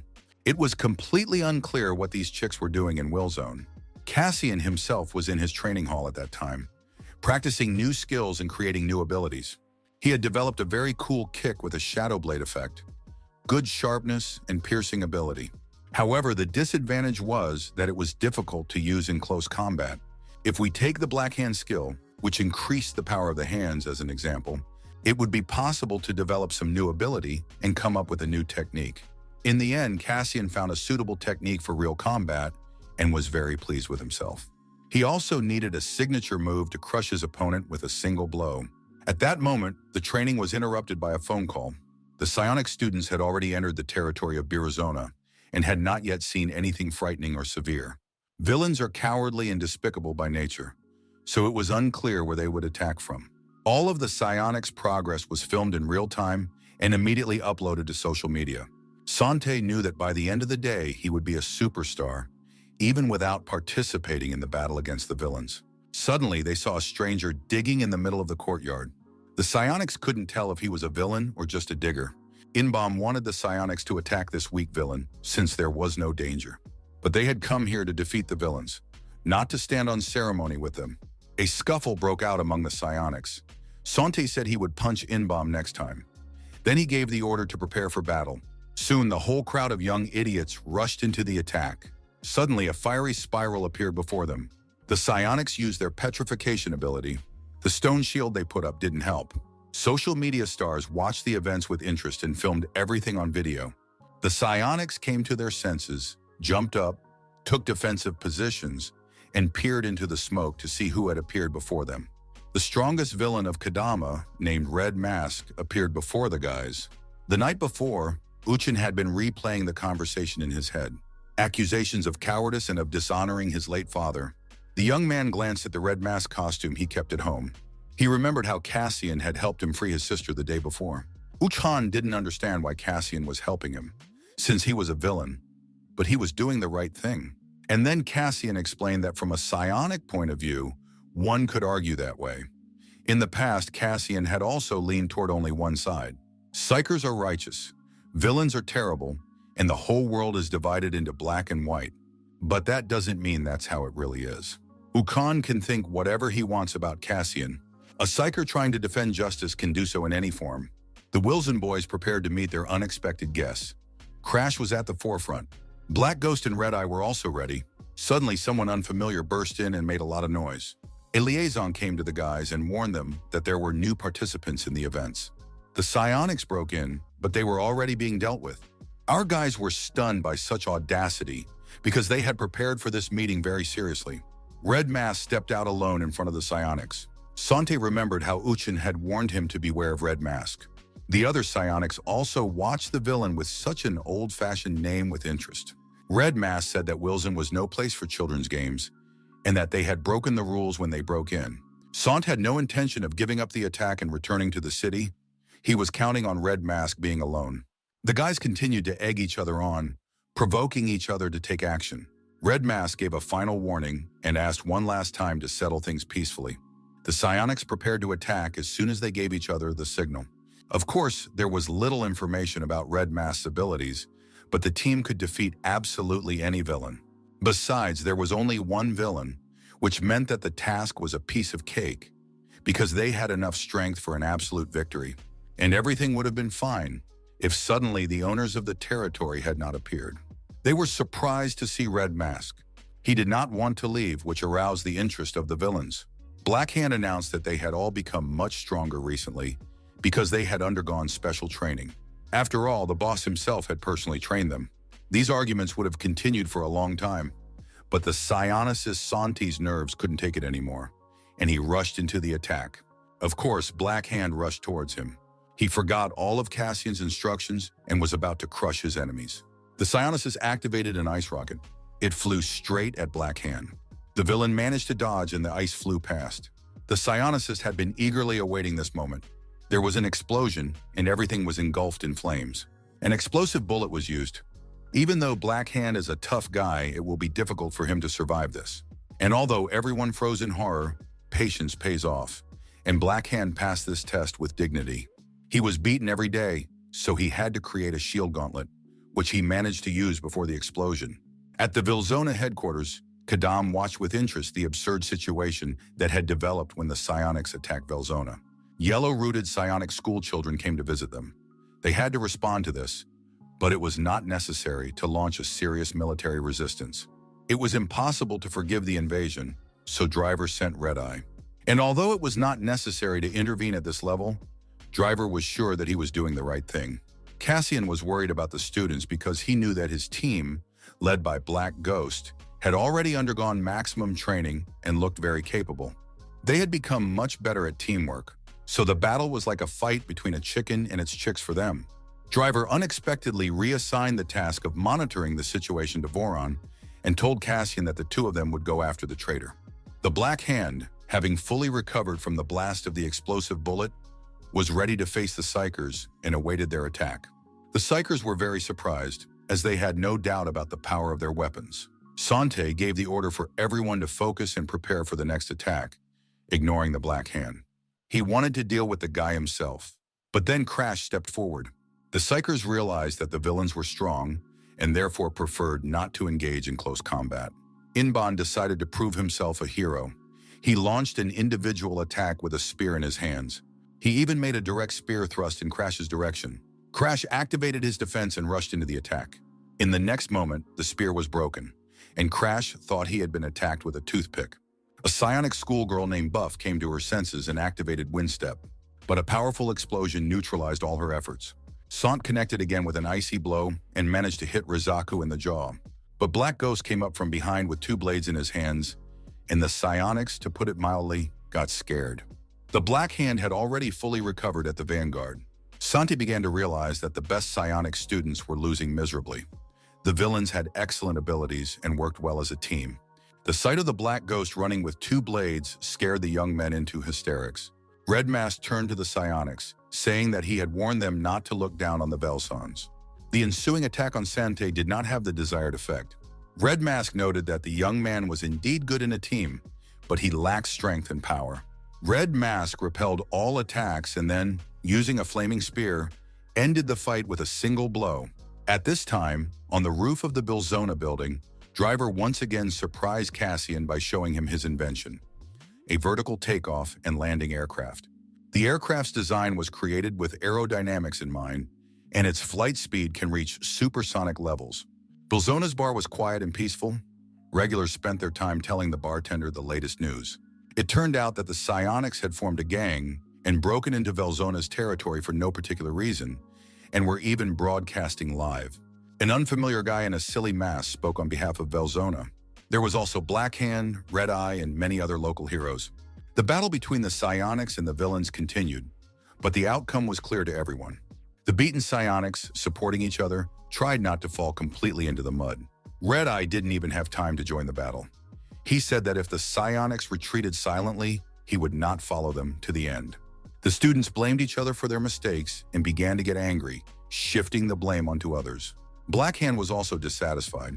He was not going to let the psionics go, but Red Eye believed that it would be more difficult to deal with the consequences later. Black Hand was sure. The insolent ones must be punished, otherwise someone would come back again next time. Such jerks had to be taught a lesson. Only then would they realize their mistake, and Black Hand was ready to teach them good manners.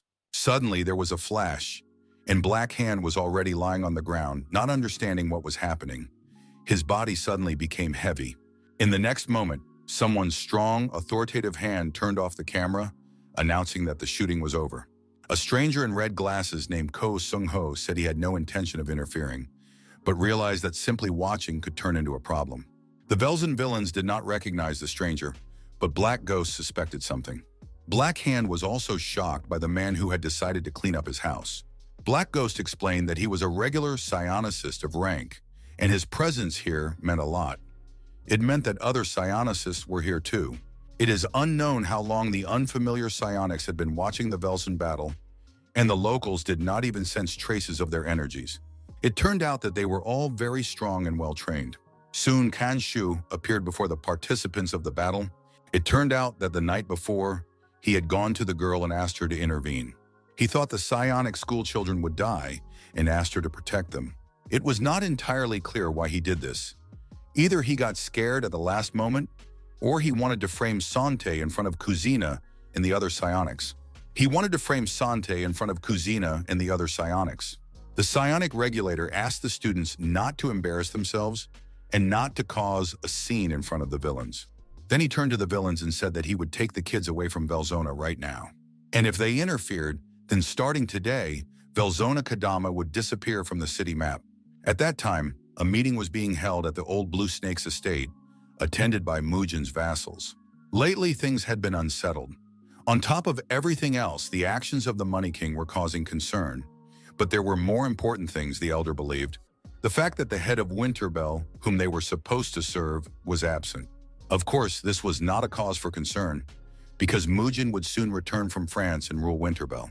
All the representatives thought so, because their role as vassals was to serve their monarch. However, the elder believed that Mujin would not be enough. The King of Money was an experienced schemer, and Mujin was still young and inexperienced. These words outraged the vassals, because the old Blue Snake had decided to make the clan's decision on his own. The chief elder said that the vassals would definitely support him because they had no choice.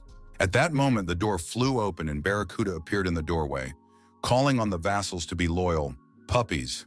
The Lampus Psionics headquarters was in turmoil.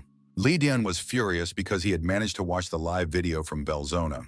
He burst into his boss's office, but she had also seen the stream. Now they had to decide what to do about it all.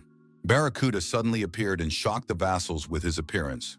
Gannett managed to activate the call button and began to distract the villains, saying that Malik, whom Cassian had recently beaten up, had appeared. Barracuda was furious with her, threatening her with big trouble.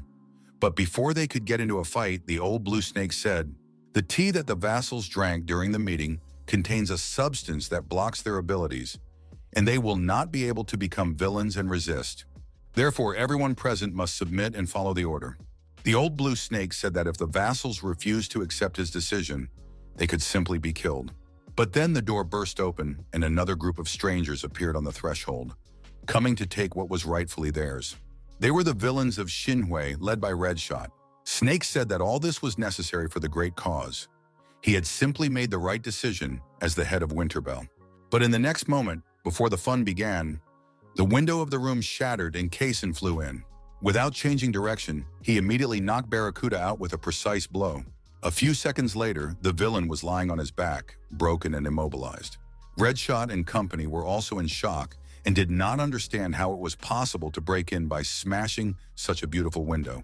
And outside the window, sitting on his screwdriver, was the ever-cheerful driver, because such a dignified place must be entered with dignity. Old Blue Snake reminded Cassian that he had promised to join forces with him in exchange for natural mana stones, but had canceled the agreement because he had not received the stones. The elder had been deceived, and his vassals appeared before him as villains. It turned out that they had witnessed dishonest behavior on the part of the old Blue Snake, and they refused to drink the tea he offered them. Barracuda sat crushed, not understanding how he had ended up in such a situation again. They justified themselves by saying that they had come at the invitation of the chief elder. Suddenly, the room lit up, and the old blue snake's face contorted with hatred. Mujin appeared in the doorway. In Velzon Kadam, the confrontation continued. In response to Sue's threats, Red Mask suggested obeying her and releasing the psionic schoolchildren. He knew that the regulators were a special group dedicated to eliminating major villains, and that fighting them was futile. Black Ghost also believed that the psionics should be released. He said that even Cassian couldn't handle the regulators. These words specifically angered Black Hand. He wanted to prove that they should not be considered weaklings and scum, and was about to rush into the attack. But he could only stand up because gravity was weighing him down. Siu pointed her gun at the villains and said that they should not ignore her warning. Black Hand activated the death glove and rushed into the attack. He sincerely wanted to deal with his opponents because he was tired of being weak. The psionicist fired, and the bullet from her pistol tore the glove in half. It flew through and was about to hit Black Hand in the forehead. But then the crow flew up and swallowed the bullet in midair. Everyone was stunned by what had happened.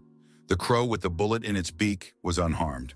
The psychics in Villain's jaws dropped, and the crow resumed her usual appearance and announced that she would now play with the psychics. The psionic regulators did not expect to encounter such an opponent. When they were preparing the day before and discussing the local villains, the crow was noted as a strong opponent. There was also the mysterious Black Ghost. He had recently joined the Velzon villains, and little was known about him. But Crow was among the top 3 strongest villains. Siu accepted Raven's challenge and prepared for battle with 2 pistols. Mujin explained to those present that she had to minimize the time it took to get approval as the monarch of Winterbell in France. Redshot announced that he had wanted to meet Mujin for a long time and was happy. He shouted that Mujin would remember his name forever and never forget it. But at that moment, a sharp blade rested on his shoulder. It was a group of men in black masks with the Winterbell logo. They were enforcers who obeyed the orders of the monarch of Winterbell. It turned out that Mujin had managed to become a real monarch and had received her own personal security detail. She announced that she would not tolerate the old blue snake going against her. She demanded that the Supreme Elder's powers be revoked and to leave the clan forever. Barracuda still couldn't recover from Cassian's attack, but he remembered the words spoken by the King of Money, that the winner in battle is determined by fighting spirit, and if the fighting spirit is not broken, a lucky moment will surely come, and it will be possible to turn the situation to one's advantage. Barracuda watched the situation in the room and realized that the right moment had come, and right now he was capable of dealing with that wretched Kasim. Barracuda demanded a one-on-one duel. He accused Cassian of attacking him from behind. Cassian accepted the challenge, and in the next moment, he pounced on his opponent. There was a series of blows which Barracuda managed to dodge. It turned out that he had not wasted any time and had virtually studied Cassian's actions. In addition, he had much more strength than before, and obvious attacks on him did not work. The next moment, he took out his trump card and activated his arm. Barracuda rushed to attack, hoping to win this time. But then an incomprehensible black chain wrapped itself around his arm. It was Cassian's latest development, his shadow shackles. While Barracuda was away, Cassian wasn't sitting idle either. With a powerful blow to the torso, he knocked his opponent down. The fight ended before it even began. The defeated Barracuda sat on his knees and Cassian held his magical arm.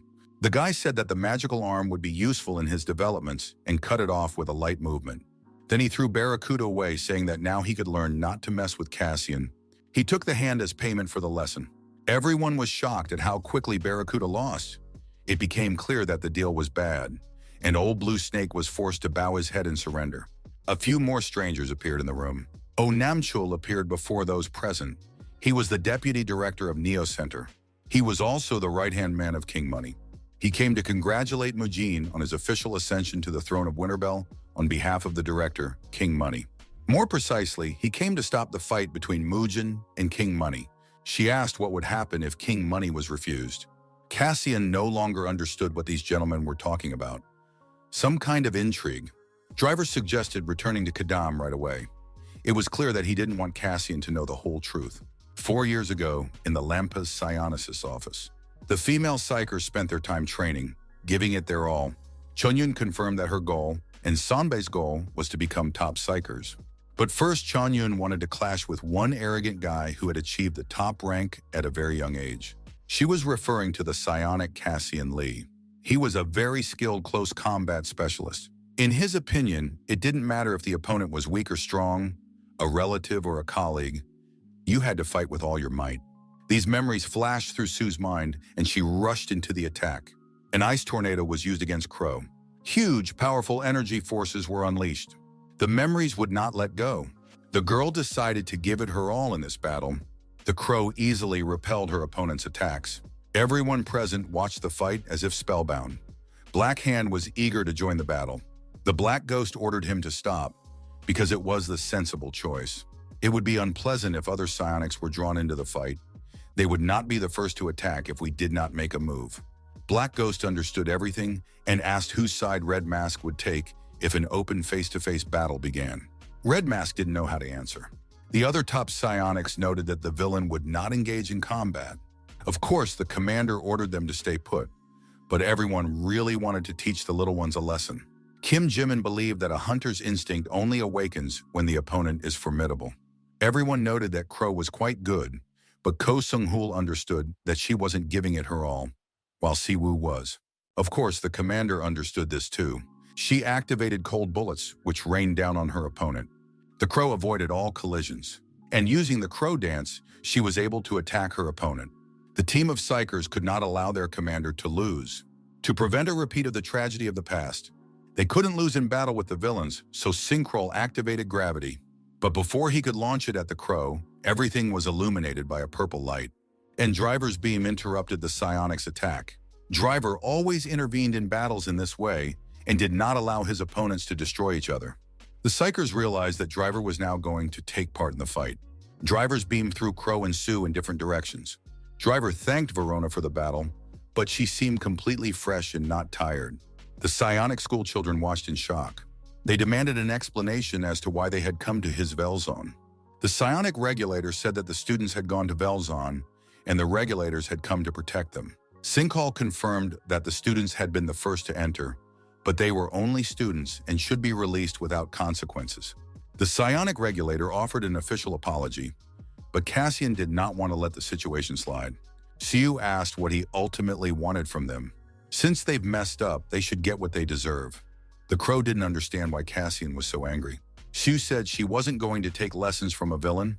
They had a duty to defend justice without losing their pride. Cassian believed it was only fair that if someone had done something wrong, they should be punished. In Neo Center, the King of Money was briefed on the current situation. Mujin had returned as the Monarch of Winterbell and had even brought a special squad with her. It seemed that the Money King had underestimated Mujin. Barracuda, who volunteered as combat support, got beaten up again. Therefore, the Money King will no longer support him, even though he is his nephew. It seems that his abilities are limited to that. Cassian and Mujin are fine, so a storm is coming soon. There is no other way out. Cassian stood in front of the psionicist who was pointing a gun at him. Siu declared that if a villain mutters about justice, that's going too far. Since the psionics had invaded the villain's territory and ruined everything, they should receive appropriate punishment. Siu accepted the challenge and said that he would only deal with her, not with the other members of the squad who obeyed her orders. If the psionicist was defeated by the villain, it would be a blow to her honor, and therefore only she should be punished.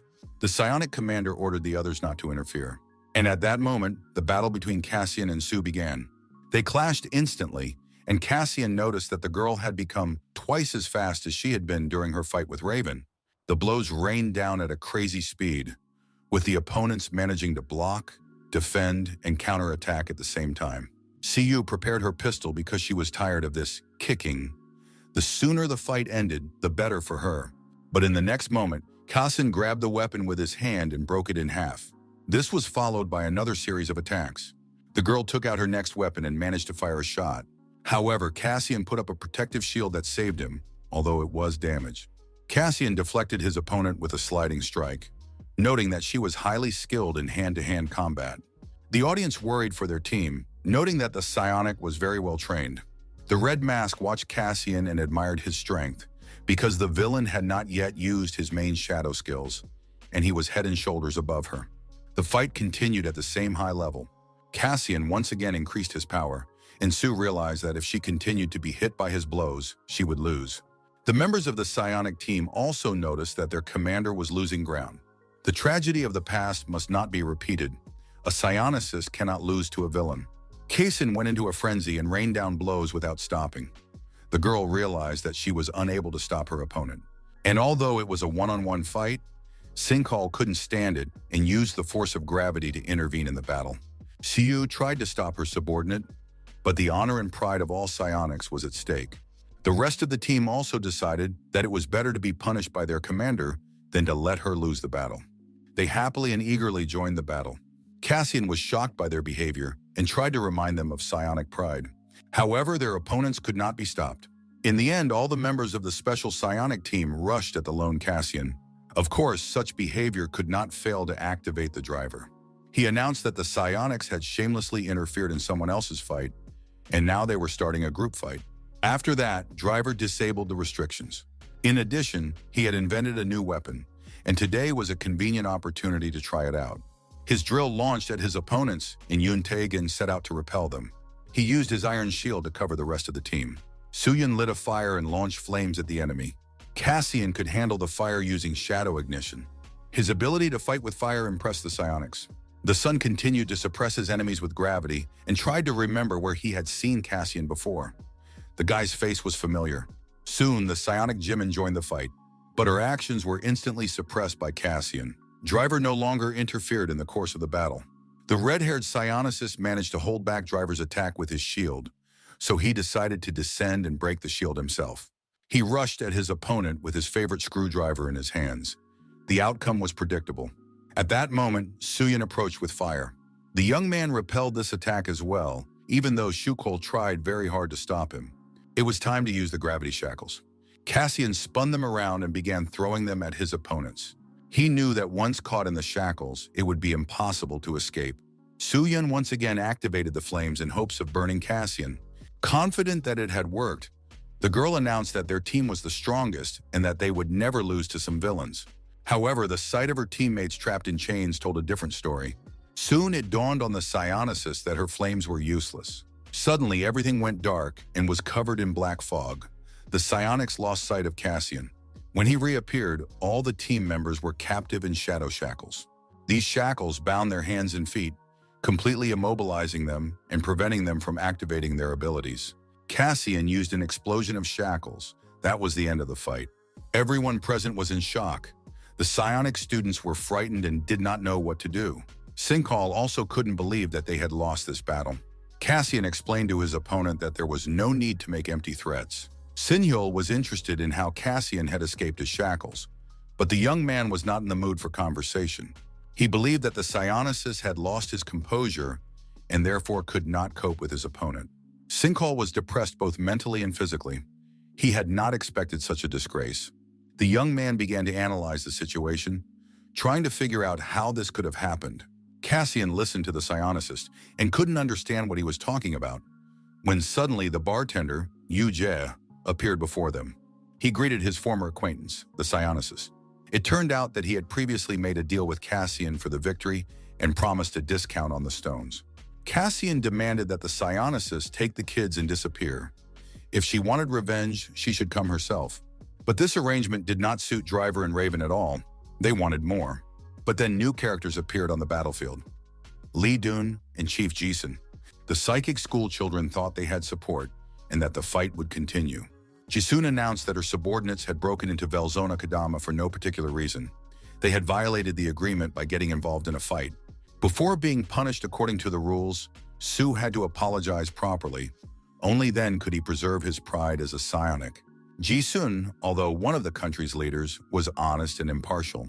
A few days later, a meeting was held between Mujin and her vassals. They discussed the incident between the psionics and the villains, and were particularly surprised by the fact that it was Jisun who demanded an apology. Darklow was concerned about the monarch's health. Mujin immediately noticed that he was addressing her formally and asked him not to do so. The vassals said that Mujin was now a respectable monarch, and they addressed her in this manner. The girl did not argue and asked how things were going in Kadami.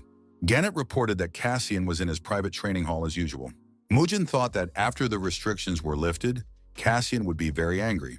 This would cause a lot of problems if he got angry and broke into Lampas headquarters. Cassian believes that there is a sponsor who incited the young psionics to attack Kodam and asked for an investigation.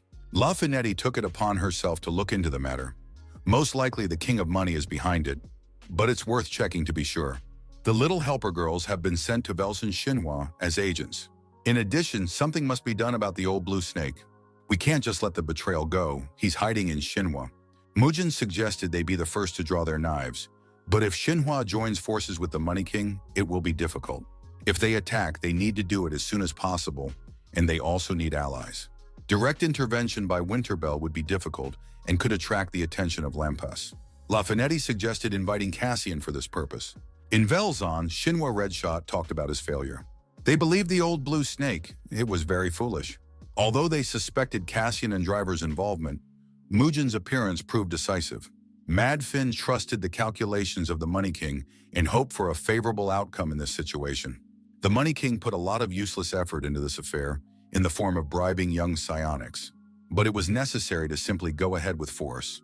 The fact that the Money King, who possessed enormous power, made so many unnecessary efforts should be interpreted as him having some kind of plan.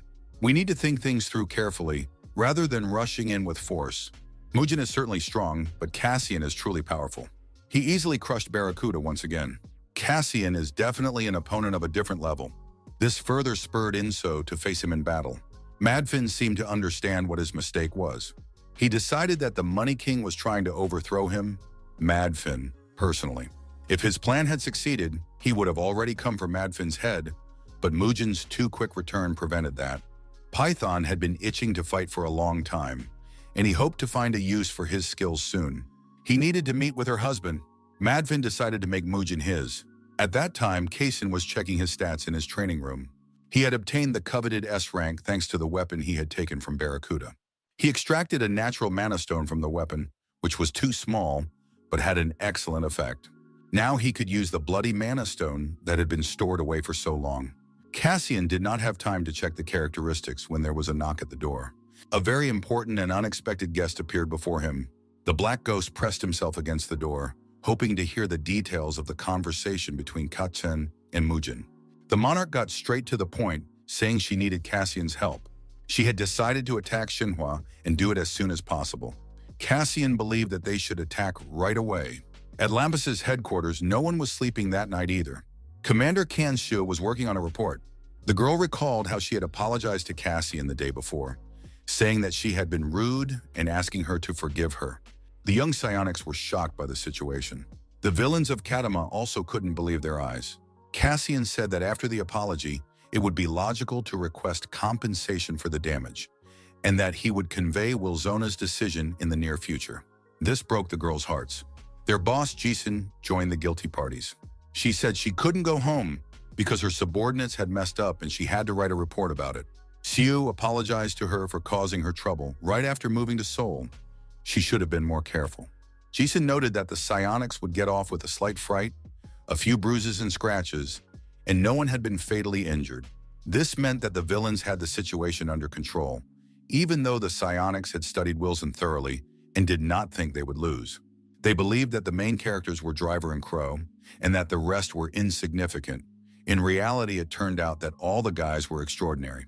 They were particularly infuriated by the new boss, starting with the name he called himself. On top of that, he saves people, which is not at all typical for a villain. Although the reports say that everyone there is very cruel, it is important to check the facts, and it is still unclear what he will ask for in return. Secret agents, twins, were sitting on one of the roofs of a house in the Xinhua district. Through their binoculars, they saw an unknown car approaching. Mujin got out of it. The girls happily rushed to greet the new monarch. The monarch allowed the girls to communicate with her as before, but only in private. The twins were surprised to see Cassian and asked why he was there. Mujin explained that they had decided to attack Xinhua right away. The twins were worried that Driver wasn't there, because the Xinhua area was a very difficult place, and they wouldn't be able to handle it on their own. Cassian confirmed that if the entire area fought back, that would be the case. However, they were hunting the old blue snake and did not intend to fight the entire zone. Besides, no one knew about their mission. Mujin was now a monarch and was not obliged to warn her vassals. They inquired about the girls' abilities and decided to involve them in the attack as well. Otto possessed a poisonous cloud that caused paralysis of the entire body. The plan was to use this cloud to put some of the inhabitants of Xinhua to sleep. And while they were suffering from paralysis and the poisonous cloud, Mugen and Cassian would carry out their mission. One of Xinhua's guard posts. It was time for the shift change, but the replacement still hadn't arrived. The guard saw the body and thought it was an enemy. He cut off his comrade, mistaking him for an enemy. A stranger appeared behind him, his eyes glowing with hellfire.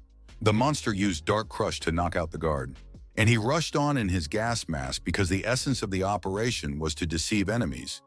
And one villain named Black Ghost was very good at that. By this time, the cameras had already spotted Cassian. The main villains of Xinhua eagerly awaited their guest. Soon, information about the poisonous cloud appeared, and it became clear that Cassian had not come alone or was being used as bait. And since he was being used as bait, it meant that they were hunting something else, and that there was someone else, another hunter. Most likely the guest who came with Cassian wants to get the old blue snake, and that guest could only be Mugen. This indicates that Cassian and Mugen have joined forces, and that's great news for Madfin. At that time, Old Blue Snake was listening to a financial report. His company was under threat of takeover. The situation arose unexpectedly, and it was impossible to contact the butler, Yun. The Old Blue Snake was furious, unable to understand how this could have happened to him. He demanded that the shareholders be assembled, but this was impossible because the elder himself could not leave the Xinhua zone. And it is also impossible to gather shareholders in this villainous zone. If only the Money King had kept his promise, this would not have happened, but he sent some dimwit as reinforcement. The Old Blue Snake could already be a monarch, but he found himself in such a dead end. It was all Cassian's fault, drivers, and of course, Mugen's. In the next moment, the glass of the room shattered into pieces and Cassian flew inside. Mugen followed him in. She demanded that no one make a sound. Snake's assistant, trembling all over, tried to point his gun at Cassian. But he soon realized the absurdity of this action and decided not to provoke them. Once Old Blue Snake started the rebellion, he knew about the responsibility, but now the cunning man began to ask for forgiveness and justify himself. However, Mugen did not listen. Those who once dreamed of betrayal will stab you in the back again. She swung her sword but did not manage to strike. The door burst open and Madfin's villains stormed into the room. They clearly did not expect to see Cassian here as well. The villains believed that Cassian was in the western center with the poisonous cloud. The plan had worked. At that moment, the Old Blue Snake took advantage of the situation and ran away. Cassian immediately activated the shadow shackles, but they were defeated by a villain in a mask. This was something new. Mugen ordered Cassian to capture the Old Blue Snake, but Cassian believed that this was Mugen's concern, and he would remain here to deal with the gang. There were too many villains to fight alone. But their numbers did not bother Cassian. He was going to kill them all in one fell swoop. The battle began. Cassian used his Shadow Blade. After that, a chain of Shadow Blades came into play. Mugen watched the fight for a few seconds and realized that Cassian had become even stronger. Red Shot managed to recover, not understanding what power had just been used, and Cassian nearly destroyed them all with a single blow. The young man recognized the villain from previous encounters. He said that boundless bragging was a disease that Red Shot suffered from. He was clearly trying to provoke and enrage his opponent. On the eve of the meeting, he studied information about the villains of Xinhua. Black Ghost prepared a complete description of all the advantages and disadvantages. To fight effectively, you need to know both yourself and your enemy well. Mugen warned that the commander of the Xinhua district should definitely be wary. Red Shot once received a warning from Mugen, and most likely the meeting with Cassian will end the same way. An unfamiliar masked villain tried to calm Red Shot down and not give in to provocation. He realized that Cassian had used a powerful technique, and the young man's mana must be at 0. That's why he was chatting instead of fighting. But Cassian said that the villains would have a maximum of 5 seconds to hold out against him. The villain, laughing behind his mask, no longer held back and rushed at Cassian with his sword. Red Shot also joined in, using a flurry of dual pistols. Cassian easily dealt with the attacking villains with the help of his Shadow Blade. He blocked his opponent's attacks and then activated his Shadow Spear. He used very powerful skills, but his mana did not run out, which destabilized his opponents. The villain, laughing behind his mask, tried to break through Cassian's defensive layer. The young man, though left unprotected, blocked the direct blow. The villains rushed at Cassian. He managed to dodge all attacks using Shadow Acceleration. The speed was so insane that Red Shot didn't have time to react and collided with Cassian face to face. He was finished, but then the villain, laughing behind his mask, directed a wave of telekinesis at the young man. Cassian was knocked off his feet by this wave. The villain, continuing to press down with telekinesis, announced that the young man would not be able to move a finger because he wanted it that way. That was the meaning of this telekinesis technique. All strong and weak opponents fell to it. He is called the laughing ghost because he always wins. Those were practically the last words the villain managed to say. The next moment, Cassian announced that telekinesis had no effect on him. This was because he was an order of magnitude stronger than all known villains and had now thoroughly tested his new power. However, the ghost's telekinesis still needed some practice. He could have used shadow armor, but it wasn't necessary. On the eastern side of Vilzona, the old blue serpent ran away, his heels flashing, with Mugen rushing after him. Suddenly, he saw an unfamiliar silhouette ahead and sensed a foreign energy. The stranger said she had been waiting a long time and had high expectations for the battle with the Sword of Pure Evil. It was the owner of the Storm Dragon Sword, Guinso. The twin special agents were already exhausted, waiting for their friends to return. They had managed to notify Gannett, and she rushed to their aid. The other vassals were also supposed to show up. However, the situation was becoming serious because the monarch was only with Cassian. Soon they saw someone running towards them. It was Cassian, but at the same time it was not Cassian. The twins said that it was a villain named Black Ghost. The mistress of the Storm Dragon Sword did not want to miss the chance to defeat the Sword of Pure Evil Mugen. This battle was supposed to be her feat, but Mugen considered it an impossible dream.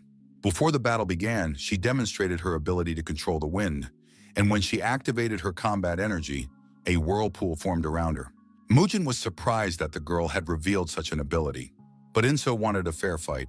She knew a lot about Mugen, but Mugen knew almost nothing about her. It seemed like a worthy and fair confrontation, and the girls began to fight. They struck blows and dodged attacks, attacked and dodged counterattacks. Mugen used hardening and delivered a powerful kick. After that, she used the dance of the raging wind, against which a protective wall was erected. The fight continued, and a strong, slashing blow knocked Mugen back. In turn, she used her close combat skills, storm break and a repeat attack, and so it went round and round again. Inso jumped slightly to the side to use her levitation technique to strengthen her blow. Suddenly, out of nowhere, Python appeared in front of Mugen, flying toward her in attack. He knocked her off her feet, pushing her into a trap. She resisted, but electric shocks caused her to lose consciousness. Soon, Madfin and Billy Owl appeared. They had prepared a special trap. They really liked the idea and how everything went. An indignant Inso lashed out at them with accusations, because they had not only interfered with her fight, but also used the situation for their own purposes. But at that moment, the net holding Mugen began to dissolve before the eyes of everyone present.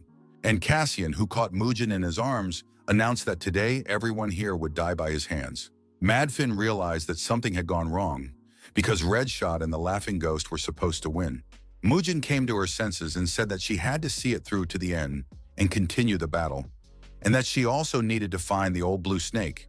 Inso was disappointed that she had been interrupted and taken advantage of, and decided not to continue the battle. Madfin did not take offense at her because Mugen was wounded and taken out of the battle. Finally, it was Python's turn to meet Cassian. The rivals looked at each other with interest. Cassian had heard that Python had beaten King Money soundly. They also said that he was very ashamed of this defeat, and everyone laughed a lot. Kostyan continued to provoke his opponent. Python took the bait, stepped into the fight, and said that Cassian would pay dearly for this. The best cure for chatter is a beating, and soon Cassian would learn how helpless he was. In his opponent's place, Python would try to avoid direct confrontation, because he is a true master of hand-to-hand combat. This chatter tired even Cassian, who loved to talk. So he expressed his regret and suggested that the young man would last about 5 seconds. Cassian listened to all of his opponent's foolish advice and prepared to take the blow. The villain rushed at the young man with all his might, hoping to destroy him. But Cassian's shadow acceleration was immediately applied and had the desired effect. In less than 3 seconds, and in front of the stunned spectators, Python was defeated. Cassian stood over the body of his defeated opponent and confirmed that there really was a big difference between them. Unlike Python, he does things rather than just talking about them. To say that the other villains were surprised would be an understatement. They were in shock. Inso looked at the young man with genuine curiosity and interest, admiring the speed of his attacks. During the battle, Mugen said that there was a villain stronger than her. Most likely, she was referring to Cassian. After regaining his composure, Python stated that he had not fainted, but had simply sat down to rest. Summoning his last reserves of strength, he decided to finish Cassian off after all. His next attack was immediately repelled, and no one remembered Python anymore. Cassian did not want to abandon Mujin and pursue the escaped villains, but she said she could handle it. In addition, Gu Inso, the owner of the Storm Dragon sword, drew a line between herself and Wilzona Shinwa. She asked Mujin to take her into his service. He left Belial behind and ran away, hoping to escape from Cassian. The villain realized that Cassian had exceeded all his expectations and planned to escape in a helicopter waiting on the roof. But in the next moment, he heard Cassian's voice behind him. No force could help Metfin escape from the young man. But at some point, the villain twisted around and pressed a card he had been keeping for emergencies against the young man's forehead. After the card touched the young man's forehead, Metfin declared that from now on, Cassian was his servant. The young man stood spellbound before the sorcerer. Metfin regretted that he had not been able to get his hands on Mujin, but this young man turned out to be very useful. He dealt with all the villains, so there's no need to keep such useless cards that are of little use. But the Joker in the form of Cassian is a great option. But then something incredible happened. The guy took the card off his forehead. Impossible, but true. Cassian admitted that he was tired of listening to the old man's nonsense, so he interrupted him. Metfin was shocked because the Ace of Spades has the greatest power of control. The villain did not realize that mind control had no effect on Cassian. Suddenly, the old man threw down the deck of cards, activating the shuffle. The cards covered the young man's entire body and began to suck out his magic, paralyzing the victim. Any minute now, his body would lose its strength and turn to stone. Metfin pulled out a knife and was about to finish Cassian off with his own hands. But suddenly, the cards on the young man's body began to dissolve. And Cassian announced that, anticipating victory, the enemy was so excited that they did not notice their defeat. They should have simply fled, but now there were no options left. Metfin fell to his knees and began to beg for mercy, ready to reveal the location of the old blue snake. But the guy said he just felt sorry for the villain, because today was the end of the Xinhua district. In the middle of the night, vassals gathered at Mujin's residence. They were very alarmed by recent events.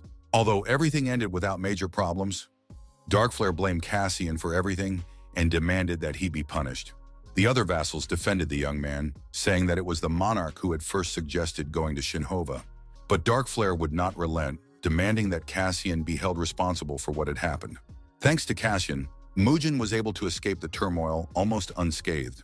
She will rest for a few days and be completely healthy, and Cassian has also dealt with Wilzone Shinwa, and for that he should be rewarded. All three Shinwa commanders, and even Metfin, have been defeated, and Cassian accomplished this amazing feat single-handedly. Gannett recounted what she had once heard about Driver, about how Cassian had lost control, and then he displayed destructive power no less than that of a catastrophe. The Driver believed that Cassian's rank was even higher than that of the Great Catastrophe. Such creatures can be counted on the fingers of one hand throughout history. It was a pity that they had failed to capture the old blue serpent, but he shouldn't be too much of a problem. There really weren't any big problems. The old blue serpent got drunk and sat alone in the basement. He could have become the master of the world, but everything went wrong when Cassian appeared, the main culprit of his problems. Everything began to go awry. Cassian is the leader, and he must be eliminated and torn apart. The drunken, defeated villain continued to spew curses into the silence. Suddenly, the butler Yun appeared before him. The snake accused Yun of hiding when he was needed. Yundeho announced that due to the forgery of shares and the embezzlement of company funds, the board was demanding Snake's resignation. The head of the company, who had taken over management of the company, came to Zimei in person as a representative. Old Blue Snake was so surprised that he lost his voice and hardly listened to what was being said to him. 3 years ago, he was told not to speak too freely and to live within his means, because the snake had warned him, hadn't he? And besides, Butler Yun was not a servant, but a partner. He had been cooperating even before he started working for the snake. The old blue snake realized that he had been exposed from the very beginning, fell to his knees and begged for forgiveness, asking for another chance. But his interlocutor had no intention of giving the serpent any chance. There would be no mercy, and the end had come for the old blue snake. The next day, all the news channels were talking about the arrest and detention of old blue snake, and Metfin, who demanded a lawyer and remained silent. Li Dun was delighted with this catch. 2 giants had been arrested. The psionicist was not very pleased that Cassian was involved in this situation because he had demanded the arrest of the villains. But the psionics had to comply with the terms, and besides, he had provided compelling evidence of the crimes committed by these two, so there was no reason to refuse the arrest. It seemed as if the psionics were working for Cassian. In any case, he had taken control of all the Vysen in Seoul. Cassian is already a well-known third-rate guy, and in the zones they call him the Black Demon.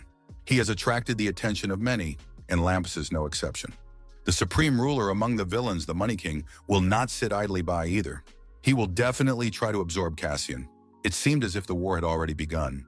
Psyker Singhal came to the city cafe for a reason. He had an appointment there with an old acquaintance, Yu Jiho, a bartender from Velzona Kadama, and a former psionic. Sanchel was surprised to see Jack because he had thrown away his psionic license and left Lampas. Jack said that everything was fine with him. He was living and working well. Besides, life in Velzone was safer than anywhere else, at least until the Psychers broke in. Sanchel sincerely apologized, he was remorseful, and so were the other team members. They had all crossed the line that day, but Jack decided not to dwell on the bad and said that Sinkel looked better and healthier than before. He had post-traumatic stress disorder, and he was able to recover thanks to Kang Siwoo, who found him and saved him. Otherwise, he would still be living in a locked room, like a piece of trash. The horror he experienced that day has not faded from his memory, but Sinkel is now able to lead a normal, everyday life. In turn, Sinkel wondered why Yu Jae-hyuk had actually left Lampas. Sungchul knew that Jack had followed his senior comrade Kwang Ho, who had died in battle like no one else, so he found it strange that the young man had left the Psychers. Yu Jae-ho said that Lampas ignored his request for help that day. They just watched as people died. As members of the team and Kwang Ho suffered terrible injuries at the hands of the monster. It's hard to believe, but it wasn't Lampas who pulled Ye and Synchro out of that hell. It was a villain named Musen, who was then the monarch of Winterbell. He and his subordinates saved the Psychers. Sunchul was shocked by what he heard, but Jay said that if this became known, it would backfire on Lampas. Sinkel then lost consciousness and was knocked out, and the only witness was Ye. Musen and his subordinates came to rescue his daughter from the bloody peony, but they were all killed. Therefore, the main reason for leaving Lampas was doubt in the psionics. Moreover, a person cannot remain indebted for their entire life, so Jack is obligated to repay his debts at all costs. Mujin woke up the day after the battle, weakened but alive. She ate breakfast and recalled the events of the evening, how she fought the villains, how she fell into a trap and then received an electric shock. All of that was now in the past. The twins came to visit her and told her the latest news. Cassian is now called the Black Demon, but he has been lying low lately. This time he was not disappearing in the training hall, but at school and in the library because he had his final exams coming up. Mujin made a strange request to hold one of the twins. This made everyone very uncomfortable, but the girls didn't dare ask any questions. They agreed to go together next time and keep an eye on Cassian. While talking to his sister on the phone, Cassian made breakfast, fried an egg, and told her the latest school news. They talked about vitamins, final exams, the importance of going to bed on time and eating right, as well as sports and other similar topics. The girl told her brother not to stay out late, to lock his doors, to be careful, and to eat 3 meals a day. At the end of the conversation, the hotel manager approached her and immediately understood who she was talking to. He liked how the girl cared for her brother. She was worried and anxious, and the manager could relate to that. Yuri admitted that there had been riots in the city, and so she was worried about her brother, hoping that nothing would happen to him and that he would not get into trouble.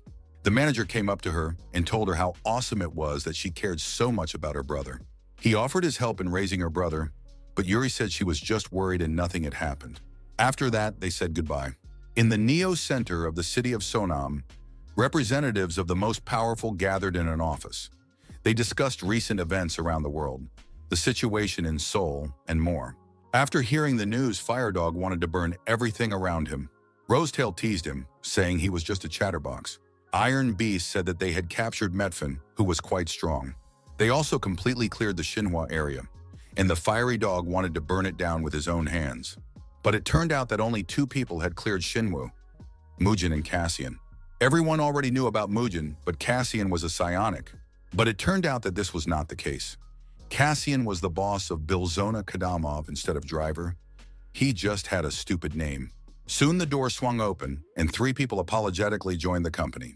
7 rulers were supposed to gather, but in fact there were only 6. Kenichi was the representative of Japan and received the recognition of the Money King. Behind him stood Python, unknown to everyone. He became the new combat unit of the Neo Center and wants to obtain the rights of a ruler. It sounded very ridiculous, and the other representatives immediately rejected the candidacy. Recently, Cassian had been spending a lot of time at the bookstore because he was planning to take his final exams. He was doing this for his sister, who was worried about him, and since they had come to the bookstore, he wanted to buy some books on meditation to train his mind. After analyzing his data, Cassian was very pleased with the result. He had already learned to absorb and consume the magical energy of another awakened one. It was truly a terrifying skill for the Demon King. The young man decided to seal this skill away to use only when necessary. Then he could become stronger without magic stones. But if he became stronger too quickly, his psyche would be destabilized. And the young man does not use the magic stone he has saved for the same reason. Now, the effect of mental skills such as charm can improve ability. To do this, one must learn to meditate. Therefore, the young man was looking for the right book on meditation techniques in the store. When he had made up his mind and was ready to take the book, two more hands reached for it from the same section. In front of Cassian were Uchan and an unfamiliar girl. The twins were spending time with Mujin in the city. And while the little ones were standing in line for ice cream, Mujin went to the bookstore. Mujin's thoughts were far away. She couldn't stop analyzing the events of the last few days. Proud of becoming the monarch of Winterbell, the girl suffered from vanity. She believed that she could solve everything on her own. And if it weren't for Cassian's help, many people around her would have suffered, not to mention herself. She couldn't make mistakes like that anymore. It was with these thoughts in mind that the girl came to the bookstore to buy a book that would help her figure herself out. This sudden meeting between Uchin, Gina, and Quan Kano was truly accidental. Soon the twins ran up and took Gina with them. They knew that Gina was Mujin and Quan Kano was Cassian. After the girls left, Uchan lashed out at the guy, accusing him of betraying his sister Nain. The girls ate ice cream and exchanged gossip. It was so unexpected to meet Quan, but he lived here, so such a meeting was quite possible. The twins told Gina that Uchan was a psionic, but he went to school with Quan. It was certainly very unusual for the boss of Velzona and a psionic to be friends, but most likely they didn't know who the twins and Gina were. This was the second time Gina had accidentally met Cassian in the city. If they met again, it would not be a coincidence, but fate. As they talked, the girls were walking around town when they suddenly saw some other old acquaintances. The bartender from Velzona and the psionicist Sinkhall. Bartender UJ also noticed the twins, and the situation became interesting. Perhaps the bartender guessed who the girl walking with the twins was. In the training center for the director of the Neo Center, the interior walls were made of a special material that absorbed shock and sound. In other words, you could romp around to your heart's content and not hold back. Python remained stern and self-confident. The other members of the assembly categorically disliked him. They considered him disgusting and a chatterbox. He annoyed Rosetail the most. She was ready to finish him off right there and then. She provoked Python by challenging him to a fight and promised to kill him the moment the battle began. Finally, Python could no longer bear the insult, and activating his ability to ignore pain, rushed into the attack. The girl met him with a flower in her hands and a smile. Her opponent was very harsh and immediately swung his fist at her, but only hit the air. Python was significantly slower in his reactions and abilities. He could not land a single blow on this light and smiling girl. After a few minutes of fighting, she gave him a beautiful rose. This was very unusual for a battle between villains. The flower gave off a fragrance and smelled wonderful. Python managed not to succumb to the intoxicating scent of the flower and even managed to grab his opponent. But it turned out that it was a trap on her part. And in the next moment, Python found himself bound hand and foot with thorny spikes. His companions watched as the girl used her summoning technique to trick her opponent and lure him into a trap. It was not for nothing that she was called a seductive witch. Python's body was bleeding, but he felt no pain thanks to his contempt for pain technique. But the girl had no intention of stopping and planned to pull Python's brain out of his head through his mouth. The villain immediately admitted defeat, renounced his position of power, and surrendered. But the beauty had no intention of stopping. She wanted to see it through to the end. However, the director did not welcome the loss of military power, so she satisfied her vanity by leaving a bloody inscription on her rival's forehead with a knife. Kasin confirmed that he had no relationship with the stranger from the store, nor with Uchan's sister, So there was no need to make a mountain out of a molehill. His words convinced Uchan, and the boys continued their conversation as schoolmates. Uchan said that when he graduated from school, he would immediately become an official psionic. Since childhood, his dream has been to protect innocent citizens from dirty and vile villains. Of course, now he understands that not all villains are like that. Among them, there are those who can think and reason quite normally. He sincerely admires Driver. Although he had a bad reputation in the past, he turned out to be a real gentleman. Or Red-Eye, he is also quite human-like. Uchan bought a book about finding his path. Some of his older comrades recommended it to him. It seems that the guy has a weak mentality and has problems assessing situations. In Velzen Kadam, life went on as usual. Driver put all his affairs in order and enjoyed life. He planned to take a little break and start inventing new useful items. Suddenly, the door to his room flew open, and Crash, Rizak, and Blackhand appeared on the threshold.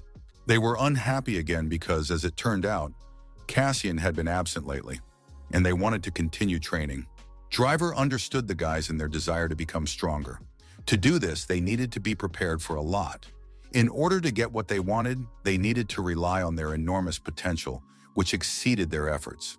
These words, of course, cooled the short-sighted villains a little, but they were not going to back down.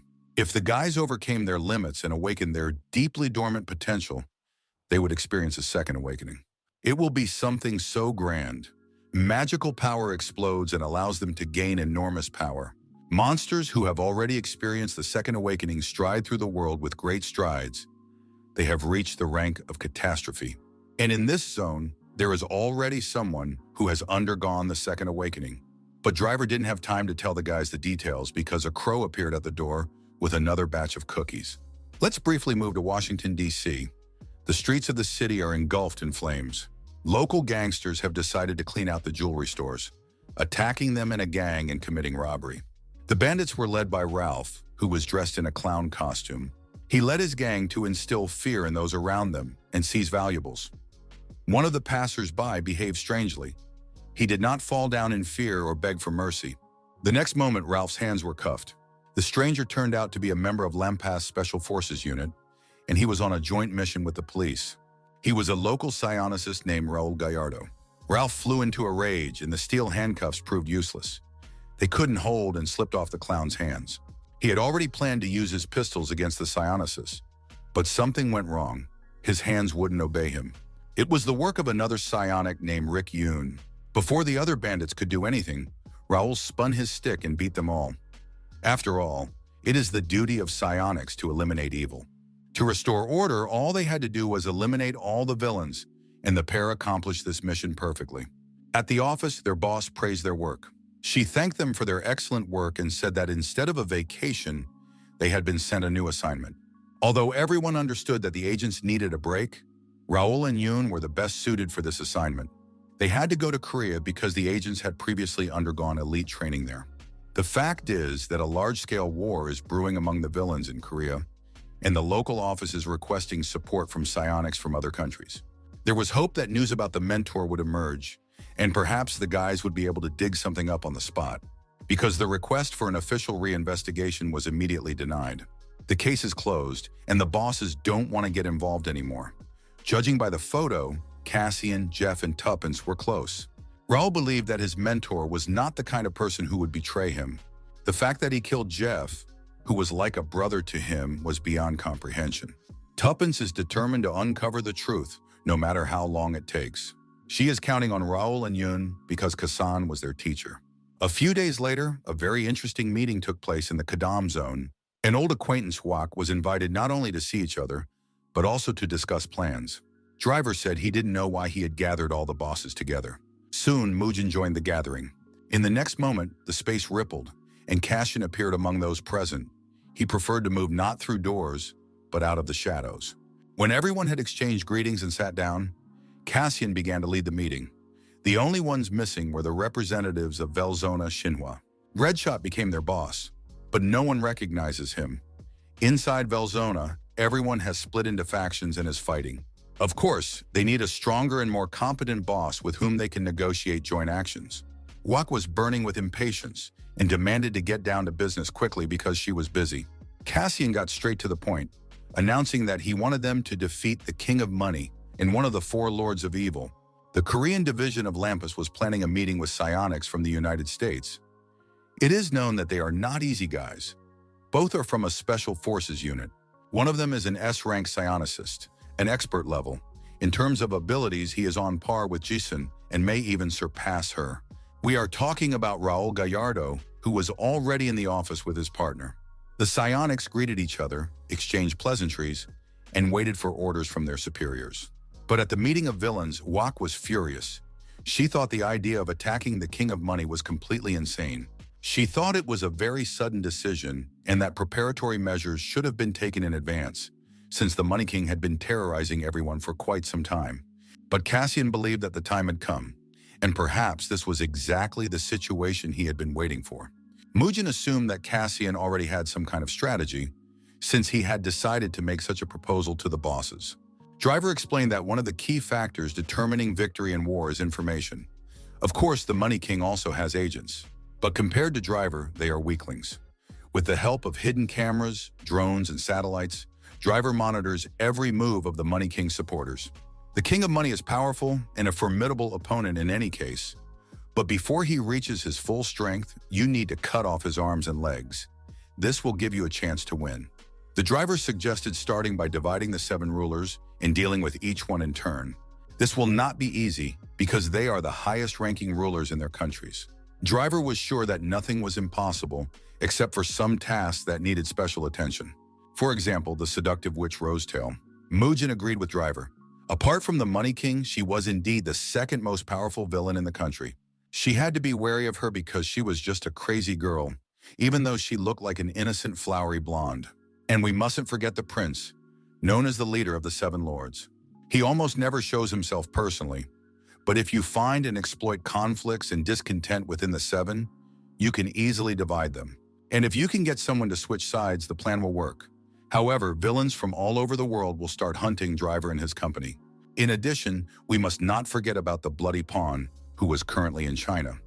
At the same time, Mugen exuded a murderous energy that was impossible to ignore. After hearing all these arguments and facts, Cassian said he would defeat anyone. The guy hoped that with the help of this task, he would be able to get closer to fulfilling his true mission and start hunting for the Platinum Disc. There was also news from the local Lampas branch. Driver had installed his cameras and drones there as well. It became known that psionics from America had arrived, both of whom were members of a special forces unit. It was clear that they had not come on a sightseeing trip, and that their target was likely the villains from Seoul. It turned out that Uhan was acquainted with the psychics from America. They had once spent the summer together at a children's camp. Rick even remembered Uchan's sister Nine and asked about her affairs and mood. The psionics questioned Uchan about Velzona Kadam's boss because his name annoyed them greatly. They were outraged that he dared to use Cassian's name. Because of this, the mentor's name was dragged through the mud, and Raul simply couldn't stand to watch it. He wanted to punish the villain with a terrible measure, but Raul was allergic to dust. He was sneezing again. Meanwhile, uninvited guests arrived in Velzonamgon, the fire dog and the iron beast. They were struck by the cleanliness of the streets, most likely thanks to their boss, Mugen, who was very fastidious. Go-Inso was at home in human form. She was on a diet after gaining weight from her interactions with the villain Marsh. Marshmallows and sweets had ruined even her figure. Suddenly, there was an explosion outside the window. The girl was illuminated by the flames and realized that it was time to end her diet. J-Rob clearly looked bad. He had been captured by unknown villains and beaten while waiting for more worthy opponents. It seemed that Mugen was out of place, and it was not at all interesting to exterminate such small fry as J-Rob. At that moment, Inso arrived to help the boys. She demanded that the strangers introduce themselves and leave the guys alone. They recognized the owner of the Storm Dragon Sword. The girl activated the Storm Slash and rushed into the attack. The battle began. The villains fought together against Inso. The forces were unequal, for the villains had come to crush them with overwhelming power, without regard for honor or dignity. In the Korean branch of Lampas, preparations were underway for joint operations. Cassian, in the form of Kwan Kano with ice cream in his hands, came to wander around in the hope of meeting someone. He dreamed of meeting his students because he had cared for them greatly in the past. The children had been abandoned by their parents and were unhappy half-breeds. In early childhood, they manifested the gift of psionics, and since then, they had been under Cassian's wing. He remembered funny situations, such as when Rick showed up with her hair dyed red and said she had dyed it after hearing that she would be able to control fire. Rick just wanted to be like Cassian, but his attributes, water and fire, were of no use to him. Cassian loved the boys very much, protected them, and taught them everything he knew. He was very sad that he couldn't even say goodbye to them. Suddenly, his thoughts and memories were interrupted by the arrival of Nain. She had come to meet her brother, but ran into Cassian instead, although she had actually wanted to meet him because she knew he would be here, possessing his abilities. The young man understood that the girl's abilities had not stood still and that she had moved to a new level. The scope of her abilities had increased, and if she could not only scan the past but also interfere in events, she would become dangerous. This ability was very necessary for Cassian, and the girl was becoming both dangerous and interesting. Soon, Uchen approached with the American guests. The unfamiliar psionics looked at Kwankana with interest. He, in turn, couldn't take his eyes off his favorite students. Rick tried to cheer everyone up with jokes, but it was clear that everyone was thinking about their own thoughts. Kwan addressed the strangers by name, Raul Gallardo, and blue-haired Rick Yoon. The psionics were surprised that the guy knew them, but he said he had read about their arrival in the news. Kwan was not a psionic student, he was just a regular high school student. The young man addressed the American guests, saying he was their fan, and asked for their autographs. Holding out a notebook, he asked them to write, Cassian's top-class psionic students, Raul and Rick, met with Kanu. The boy said that he had been a fan of Cassian for many years. He was a true hero who did not compromise and destroyed villains. He had devoted himself entirely to building a just society. Raul really liked these words because justice was the perfect word to describe Cassian. It was a shame what had happened to the teacher. He would have remained a legend if he hadn't taken dirty money and killed his comrades. Rick was furious when she heard this. She didn't believe Cassian would do such a thing. And even if the whole world condemns Cassian, that's just one point of view. If Kwan was a true fan, he had to believe in Cassian until the end. Kwan was very pleased with this meeting because he realized that his students still believed in him. All that remained was to prove the truth to everyone. Inso sat wounded and beaten in front of Mugen and was very upset about it. She couldn't defeat the villains who attacked Velzona. She was very ashamed that not only had she failed to punish them, but she had also barely escaped. Mugen reassured her and asked her not to blame herself, because the enemies were the Seven Lords. Besides, they came as a pair, but it turned out that there was another villain with them. This girl with blue hair appeared through a strange portal. It was Lens Girl. This villainess possessed an annoying skill that allowed her to open portals in different places and move between them. Thanks to her, they were able to defeat the villains. Driver knows about Lens Girl. He plans to build a high-level defense system to block her portals. Inso was determined and wanted revenge on everyone, so she suggested calling Cassian and attacking in response. An eye for an eye, if they were attacked, they had to retaliate tenfold. That was her plan. This was the method of the Sword of Pure Evil, which Mugen supported. In Velzon Kadama, things were going steadily. Cassian was training, and Driver was telling him the latest news. It was already known that Bilzon Namgan had been attacked, and Mugen was furious about it. However, it was not worth rushing into battle recklessly out of pure revenge. This sortie was carried out jointly by the Seven Rulers and Lens Girl, who opens portals. Even Kadam cannot cope with this ability. Driver, of course, had already set up defenses, and he also protected Winterbell. But now Buxan may become the next target of the Seven Lords. Driver had installed a security system there that would alert them to any attack. Suddenly, the door flew open, and the same people appeared on the threshold, wanting to talk to the boss urgently.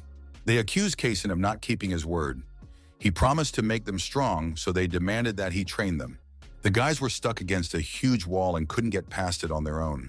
They were ready to help their boss attack the Money King, but for that, they needed his help. These were rare villains who dreamed of training and were willing to listen to others' instructions, so Kasyan agreed to do as they asked. Finally, the psionics said goodbye to Nain after spending time together. Uchana was asked to stay because they wanted to ask him a couple of questions without witnesses. The psionics said they were going to raid Vilsona to defend the honor of their deceased mentor. They wanted to ask the local boss not to use Cassian's name. Uchana believed that this problem could not be solved with a simple request. The psionics wanted to get to know the villain Cassian better in order to learn about his aura personally. Uchan did not like the psionics' reasoning that they would have to fight Cassian. The psionics saw this as justice. They would force the villain to renounce the name of their teacher. They explained that Cassian was not as evil as they thought. He was not mean or unscrupulous. Uchan asked them to reconsider meeting Cassian. This request greatly surprised the psionics. They noticed that Uchan had changed. Previously, when he heard the word villain, he became frightened. But now he was ready to recognize the boss of Vilzona. It was clear that Cassian was not a simple villain. He had not subjugated the entire city by force, and he was also going to oppose the King of Money, one of the four lords of evil. Perhaps Uchan was impressed by his tenacity. But perhaps there was some other reason that the psionics simply did not know about. This reason needed to be discovered. The Fire Dog analyzed the past battle, regretting that they had not managed to finish off Inso. She was an excellent serious opponent, fully living up to her name. The Seven Lords discussed the operation carried out the day before. They regretted not being able to finish off Inso. She had proven to be a formidable opponent. Suddenly, the door flew open and a truly beautiful man entered the hall.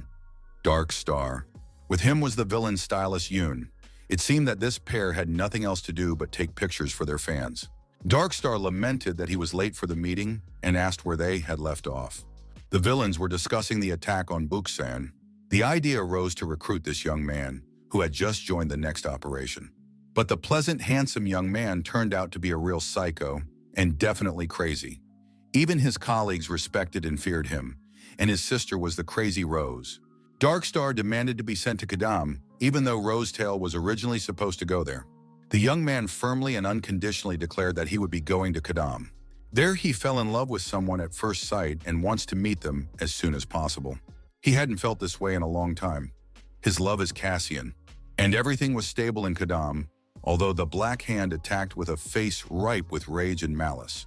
This time, his opponent was the boss himself, who personally trained the guy. The training looked very one-sided. Only the Black Hand was getting hit. Cassian claimed that there was no point in a mindless attack. You could only get hit and knocked out, which is what Black Hand did regularly. Razik and Crash also participated in the training sessions, hoping to learn some secret that would help them become stronger. The main secret is the confidence that you can definitely do it. You have to keep hammering away at the wall until it breaks down. If you do that, it will happen eventually. Attacking with confidence that you can destroy the wall and rushing into battle without thinking are worlds apart. There are always sufficient reasons behind faith, so you need to find them in your head. To fight the King of Money, you need extra strength. So in addition to physical training, Cassian needs to train real fighters. Black Hand hoped that he would gain insight, and then he would be able to achieve his goals. The Black Ghost wrote down all of his commander's recommendations, because every word he said was invaluable. And Black Hand decided that from now on, he would think and fight only after he had thought things through carefully and was confident that he could hit his target at least once. But the lesson was interrupted by a phone call Cassian received. What he saw greatly excited him. A warm, pleasant evening descended on Velzon Kadam, and with it came the American psionics Raul and Rick. They were genuinely surprised that the area was clean and tidy, and that everything looked very respectable. It was clear that this was a place with a bad reputation, full of crazy people, so they couldn't let their guard down. Rick read the survey conducted among the residents of Kadam about which villains they most wanted to meet. The answer was not Cassian, but Kleiner. This bald villain in an apron with a broom in his hands was the #1 person the residents of Kadam wanted to meet. Was he really that cruel? And in the next moment, the villain's eyes lit up with hellish flames. Throwing down his broom, he rushed at the psionics.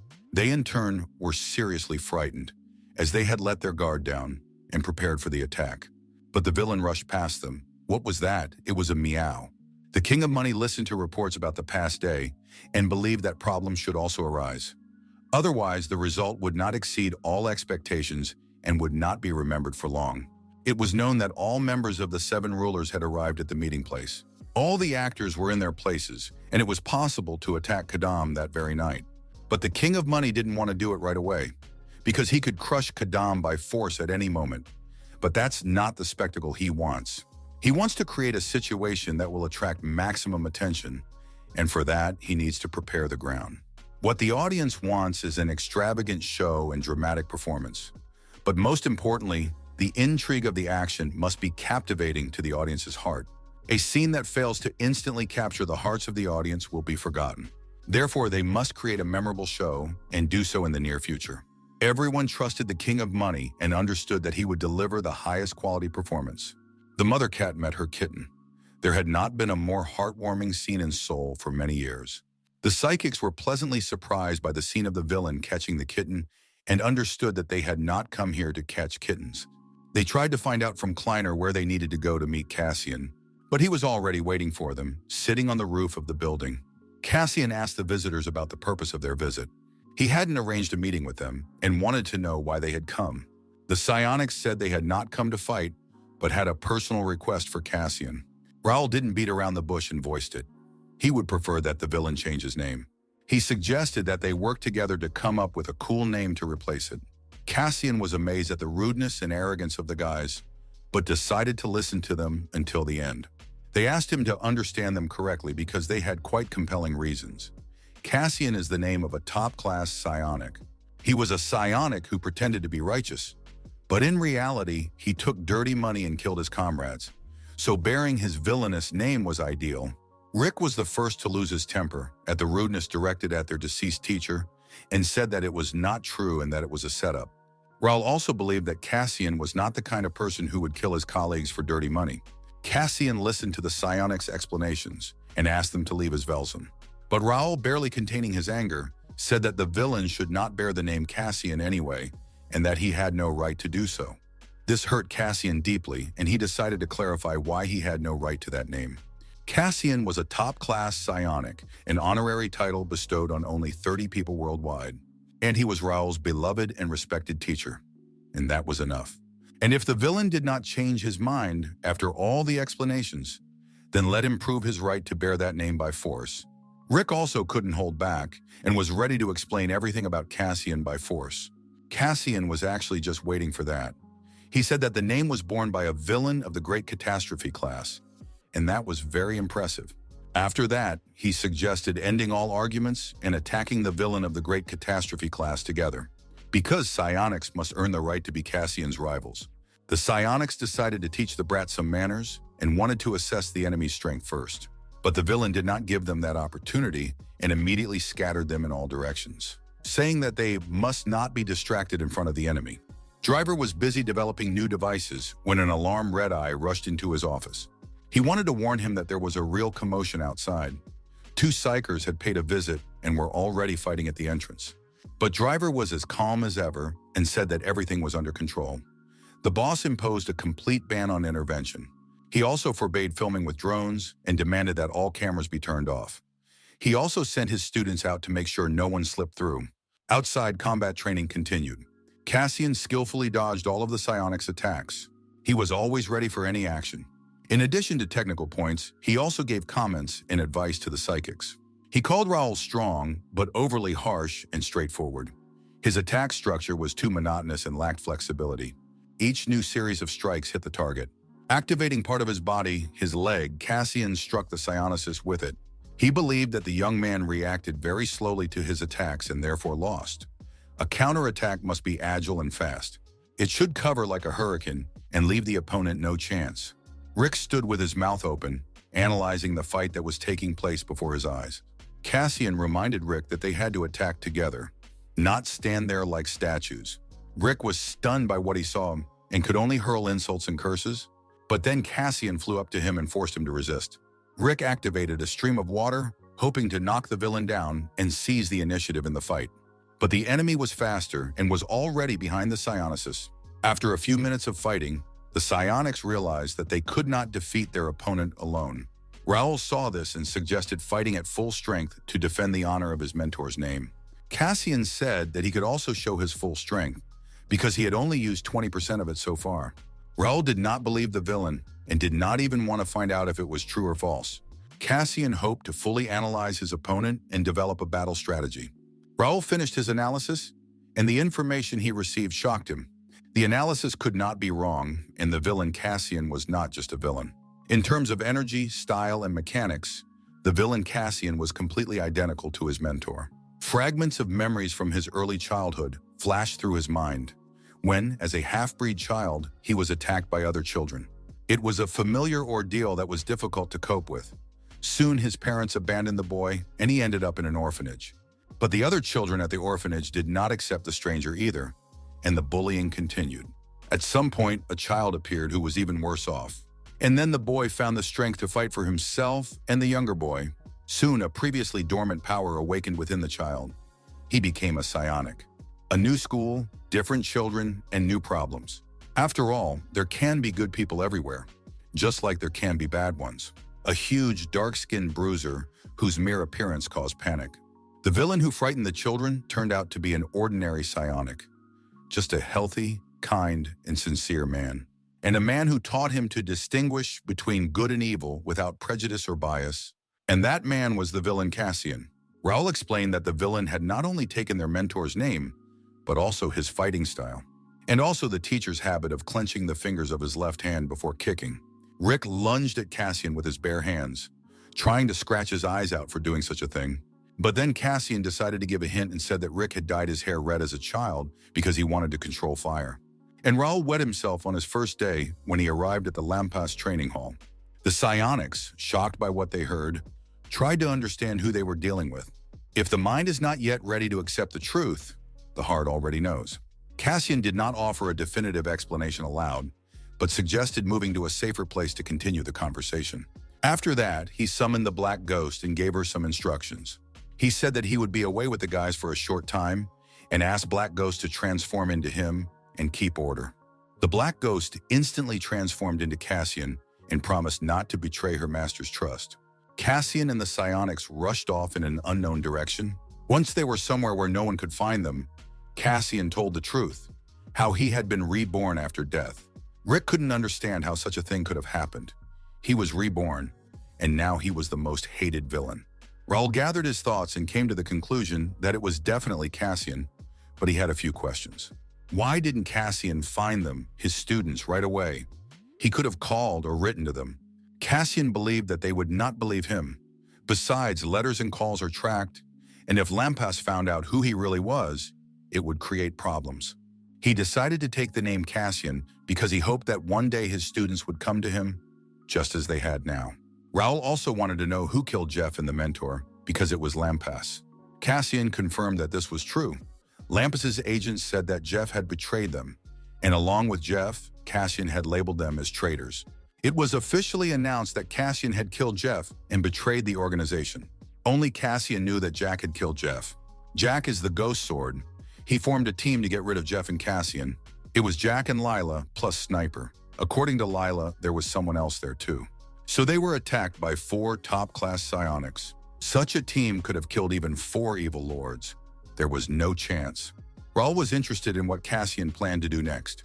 Cassian wanted to find those responsible for his death and punish them, but the Lampas leadership was out of reach, so it was necessary to lure them out.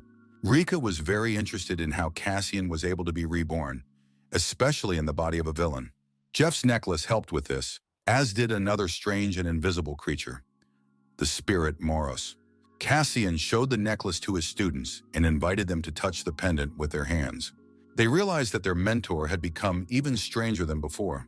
They looked at the strange pendant with suspicion and reached out to touch it. At that moment, the pendant came to life and revealed its secrets to them. The psychics watched what was happening with their mouths open, and they also saw and got to know the spirit with their own eyes. Gina decided to learn to meditate so that she would have enough endurance and patience to make decisions and find inner peace.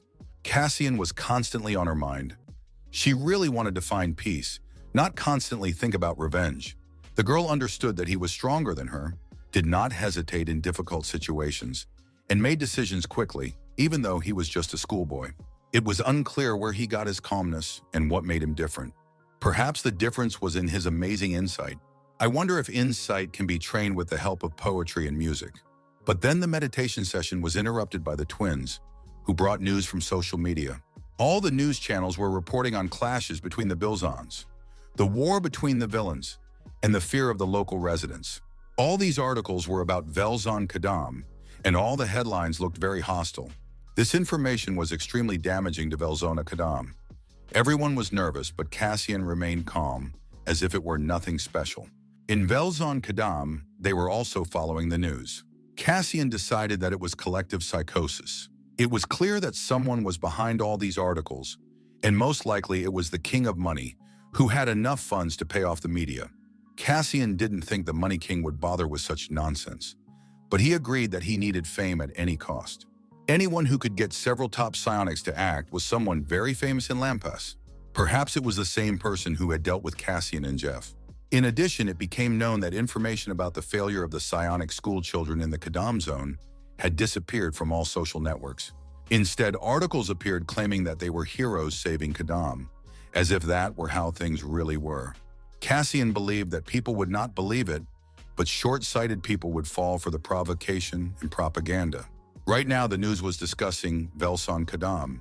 Local propagandists released a film about the truth of the villains of Kadam, and it was perfectly clear who was behind such programs. The King of Money had a special talent for throwing money around. Then Driver remembered that he had fulfilled Cassian's request and placed his order. Driver knew that the Money King had the money to create a true masterpiece. He had to make sure that his work was a failure and brought him no benefit, only losses. Soon the news published a ranking of villains, and then they published comments from paid users, and they ended it all with a call to destroy the villains of Kadam. This completely enraged Kadam's admirer, the villainous Rempage. Cassian once again invited his students to a meeting, and they were once again stunned by what they saw. Cassian simply arrived in the form of a schoolboy named Quan Kanu. When emotions had calmed down, Cassian gave them a phone, saying that they would only communicate through it. It was well protected. This phone was developed by an acquaintance who collects nanosatellites, so the device's specifications are top-notch. Raoul didn't understand why Cassian was staying in Velzon. After all, he was a man who was respected and envied by everyone.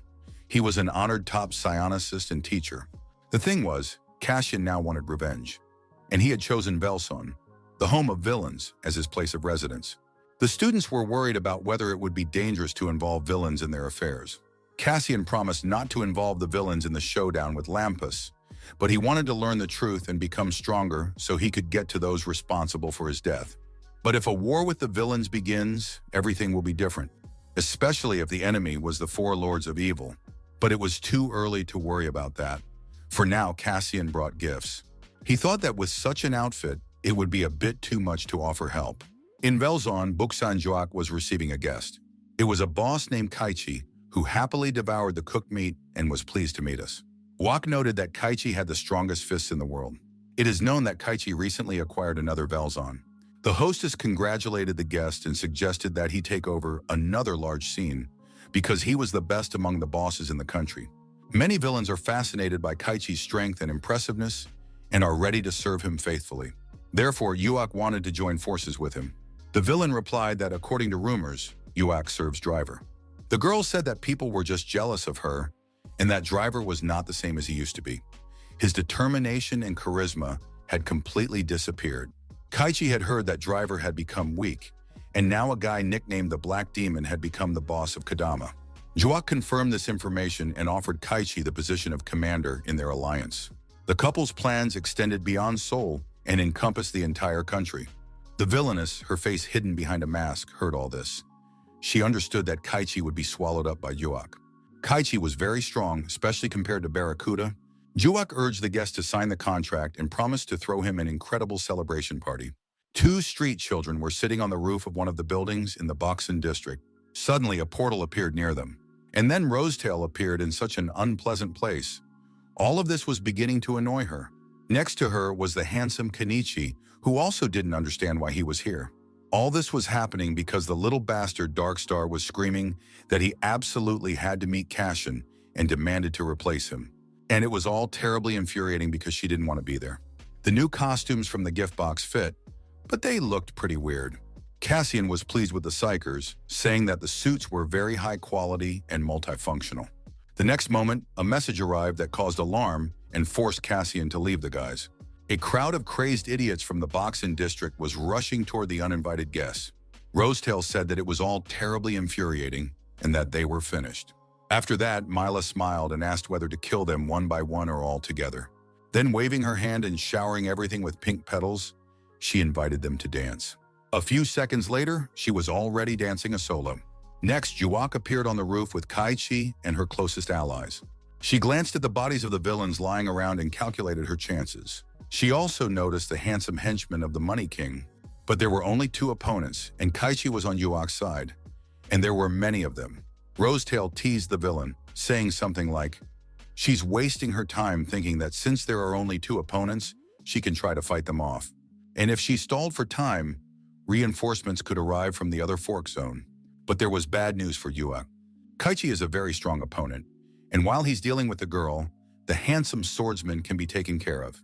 The unfortunate aspect was that Yuak only had herself on her side, because even a man with the strongest fists in the world couldn't beat a girl, because they were on the same side and it was impossible to fight your partner. What she heard simply stunned Jock, because the villain had made a deal with her. How could this have happened? It turned out that Kaichi had been offered the position of ruler in the center, and he had accepted, now being one of the members of the 8 rulers. Yuak did not expect such a betrayal from her partner, and of course, she could not fight against Kaichi's rulers now.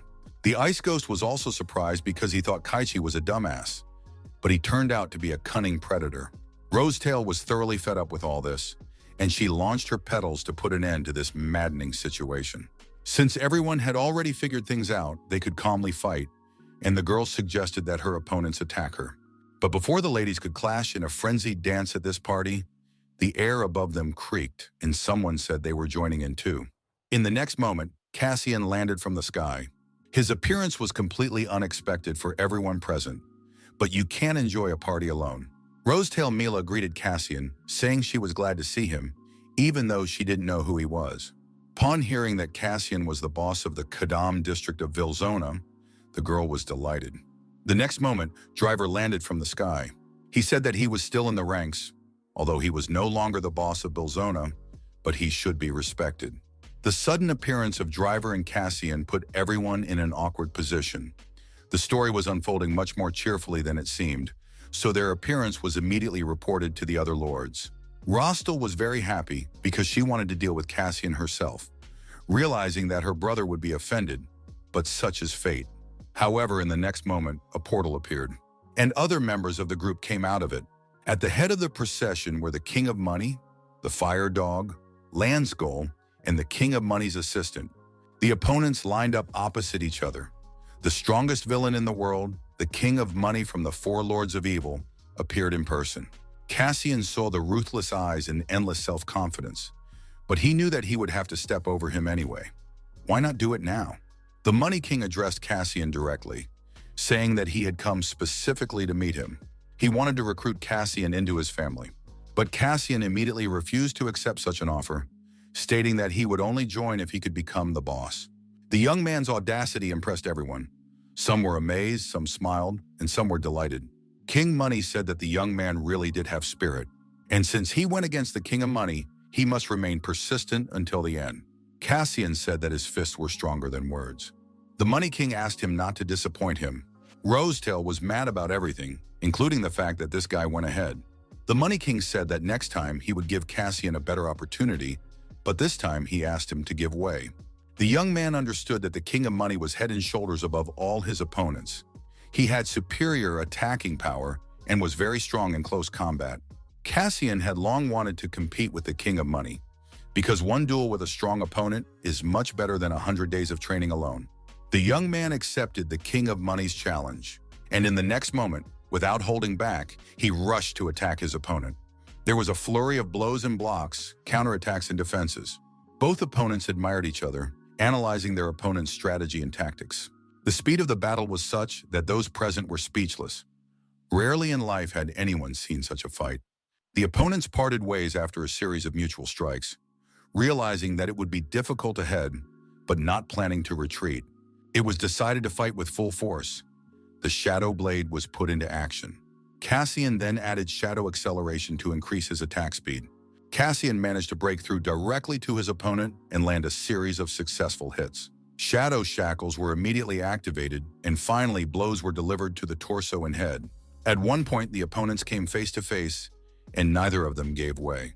King Denny also stopped holding back and used the Supreme King's fist. The powerful blow tore through space and reached its target. Cassian's body smashed through several walls and ended up buried under concrete slabs. Those present were shocked by what they saw, but Driver announced that the fight was not over yet, and it was too early to bury Cassian. Soon he crawled out from under the rubble and greeted everyone present. He did not have time to use his shadow armor. Regeneration healed his injuries, but mana was being depleted. The real fight was just beginning. The opponents stood facing each other again, looking respectfully into each other's eyes. The supporters of the Money King admired Cassian, his strength, endurance, and abilities. The Money King realized that his opponent had no intention of giving up, so he continued the fight. At that moment, Cassian used the Shadow Blade. This was a technique familiar to the King of Money, and he did not have time to react to something new. The blade pierced the protective sphere, showering it with fragments. Without pausing for a moment, Cassian immediately launched another Shadow Blade after his target. And when the Money King had run around enough, trying to avoid being hit, Cassian caught up with his opponent and struck him. King Money lay on the ground, broken by the powerful blow. The spectators watched the battle with admiration. King Money's assistant, Namcol, said that the director's entertainment should not be interrupted. The fight continued. The rivals beat each other in close combat. The next moment, King Money grabbed Cassian like a wrestler. The young man proved to be quite skilled in this as well. He managed to dodge but was caught by his opponent. The longer the fight went on, the more furious the Money King became, who had not been resisted for many years.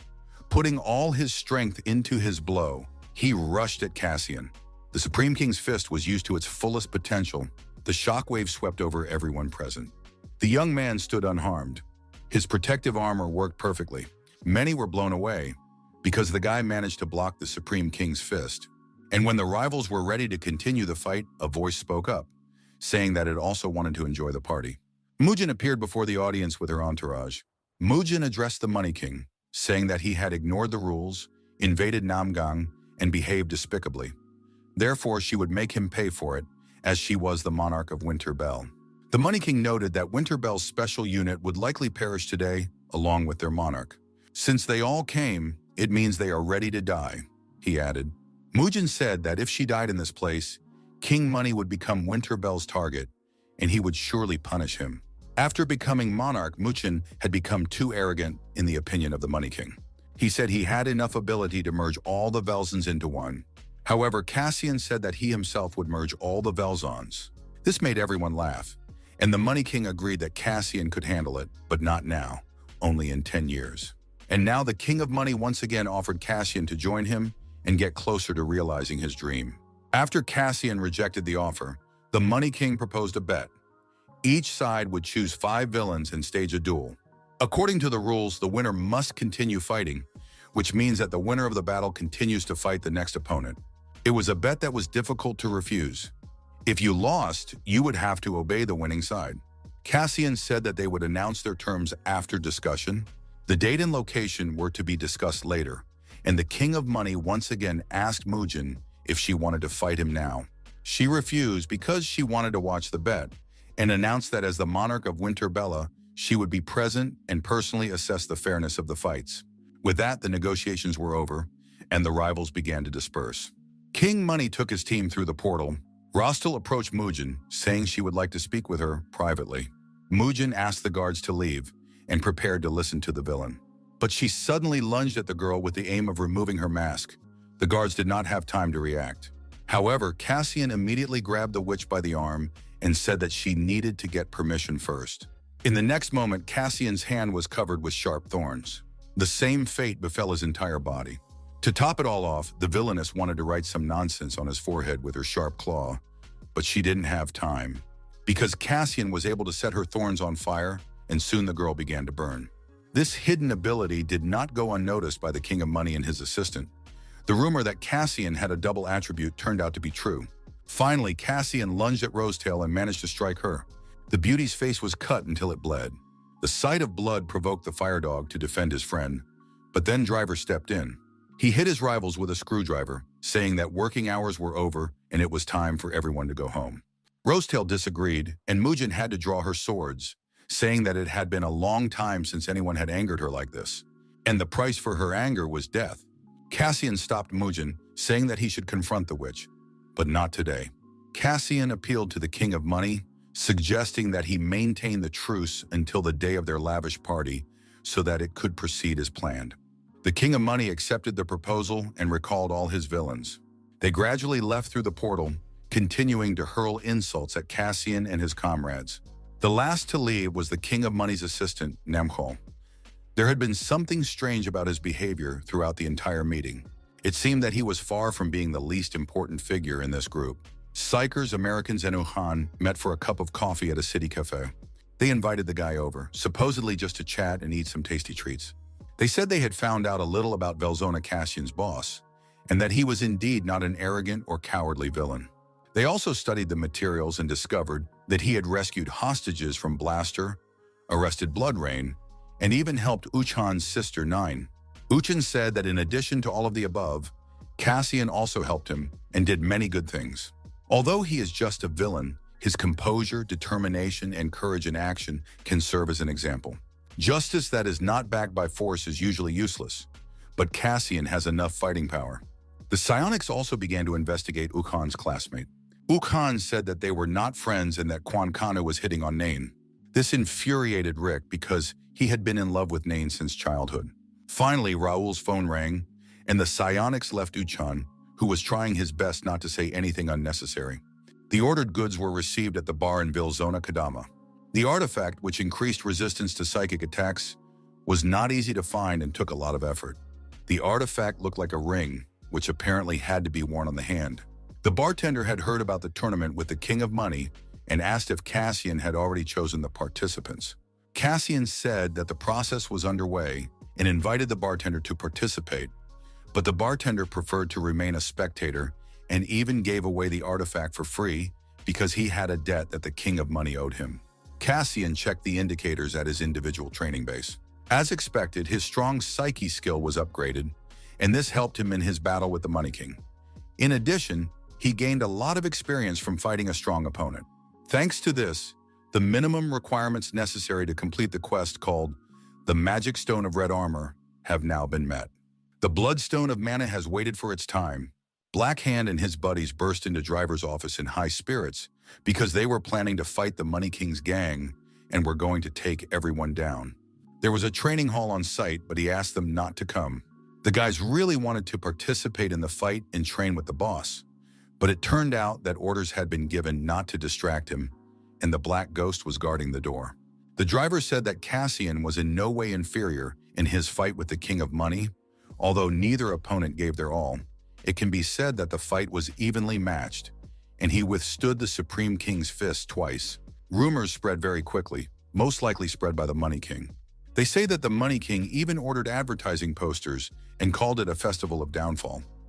The Great Battle of Villains. The next moment, another villain from Kadama burst into the office, dreaming of fighting on Cassian's side. In Lampas' office, they also read about the upcoming battle between the villains. Of course, it wasn't a competition, but murder. But what else could be expected from villains? The Psychers couldn't intervene. They didn't have permission, and there was no need to. It was clear to everyone that if they didn't intervene, Velzon Kadama would fall into the hands of the Money King.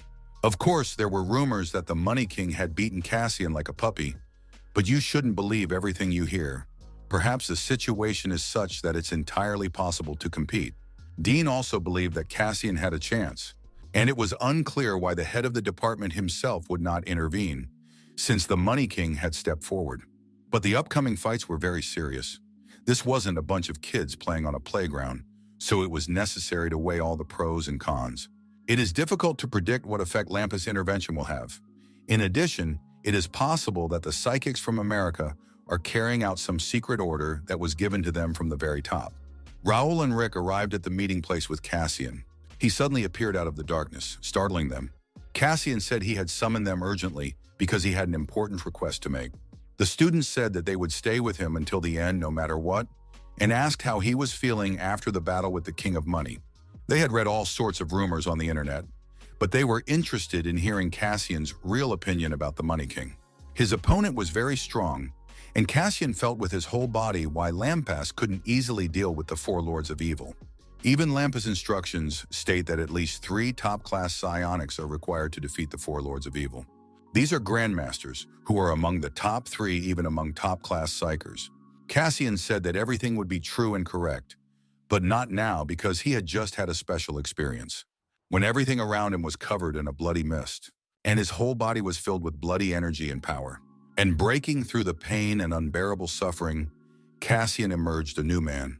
And he did the right thing by not using the bloodstone of mana immediately after receiving it, because then he wasn't ready for this encounter, but now the result's perfect. His efforts were not in vain. He is filled with a power he has never felt before, and he cannot even imagine how many mana points he now has. By swallowing the bloodstone of mana, he was able to gain immense power. The disciples understood what a dangerous practice their mentor had committed. He explained to them about the mana stones that villains use to increase their combat capabilities. If left as is, Cassian could turn into a madman and explode. Therefore, he asked his students to help him, because they are the only ones he can trust. Cassian warned the psionics that hellish training would begin immediately, because he needed to use up the energy that was tearing his body apart from within. The training would take place in the Velzona district of Kadam. Cassian enjoyed a burger while waiting for his students to arrive. The guys were late because they needed to adjust to cooperating with the villains they had previously hated and destroyed. He really wanted this not to curb the bloody energy that was boiling inside him. He began to hear a voice in his head. This voice urged him to do bad things. Perhaps all villains have such a voice in their heads. Cassian was prepared for something like this from the very beginning. So now that he has gained enormous magical power, he has no complaints. After checking his stats, the guy saw that his mana points had increased significantly. The result exceeded all expectations, despite his resistance to ordinary mana stones.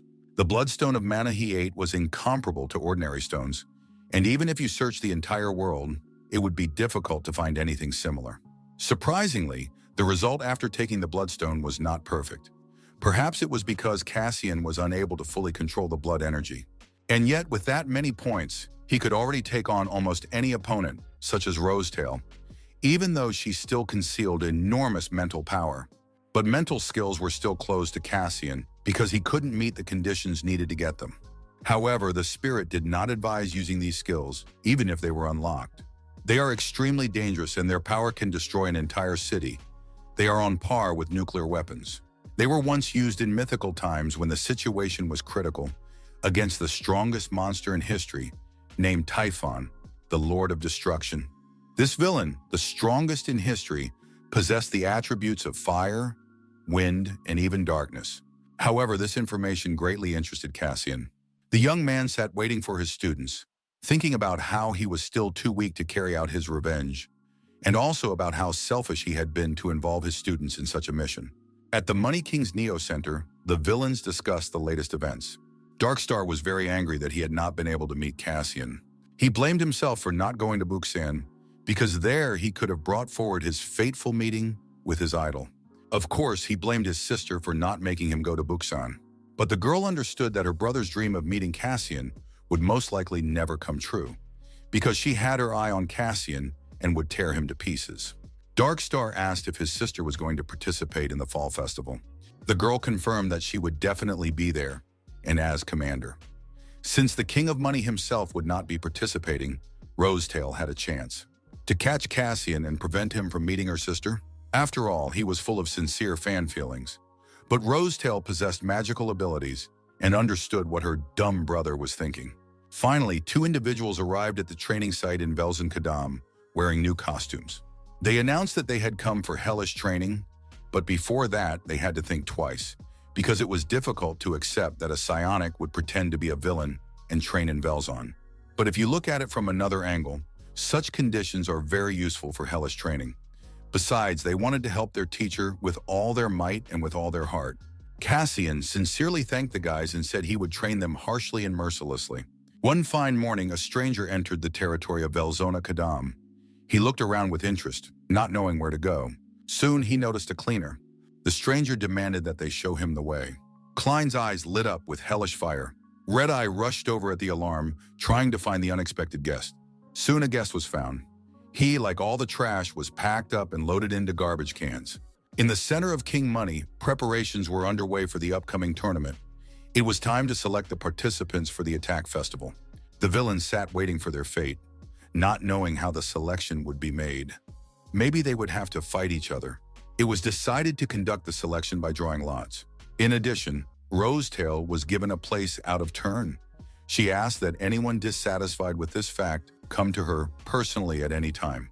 The villain Rattel, who had already captured most of Korea, obsessed with battles and rushing into combat regardless of the opponent, waited impatiently for his fate. The draw began.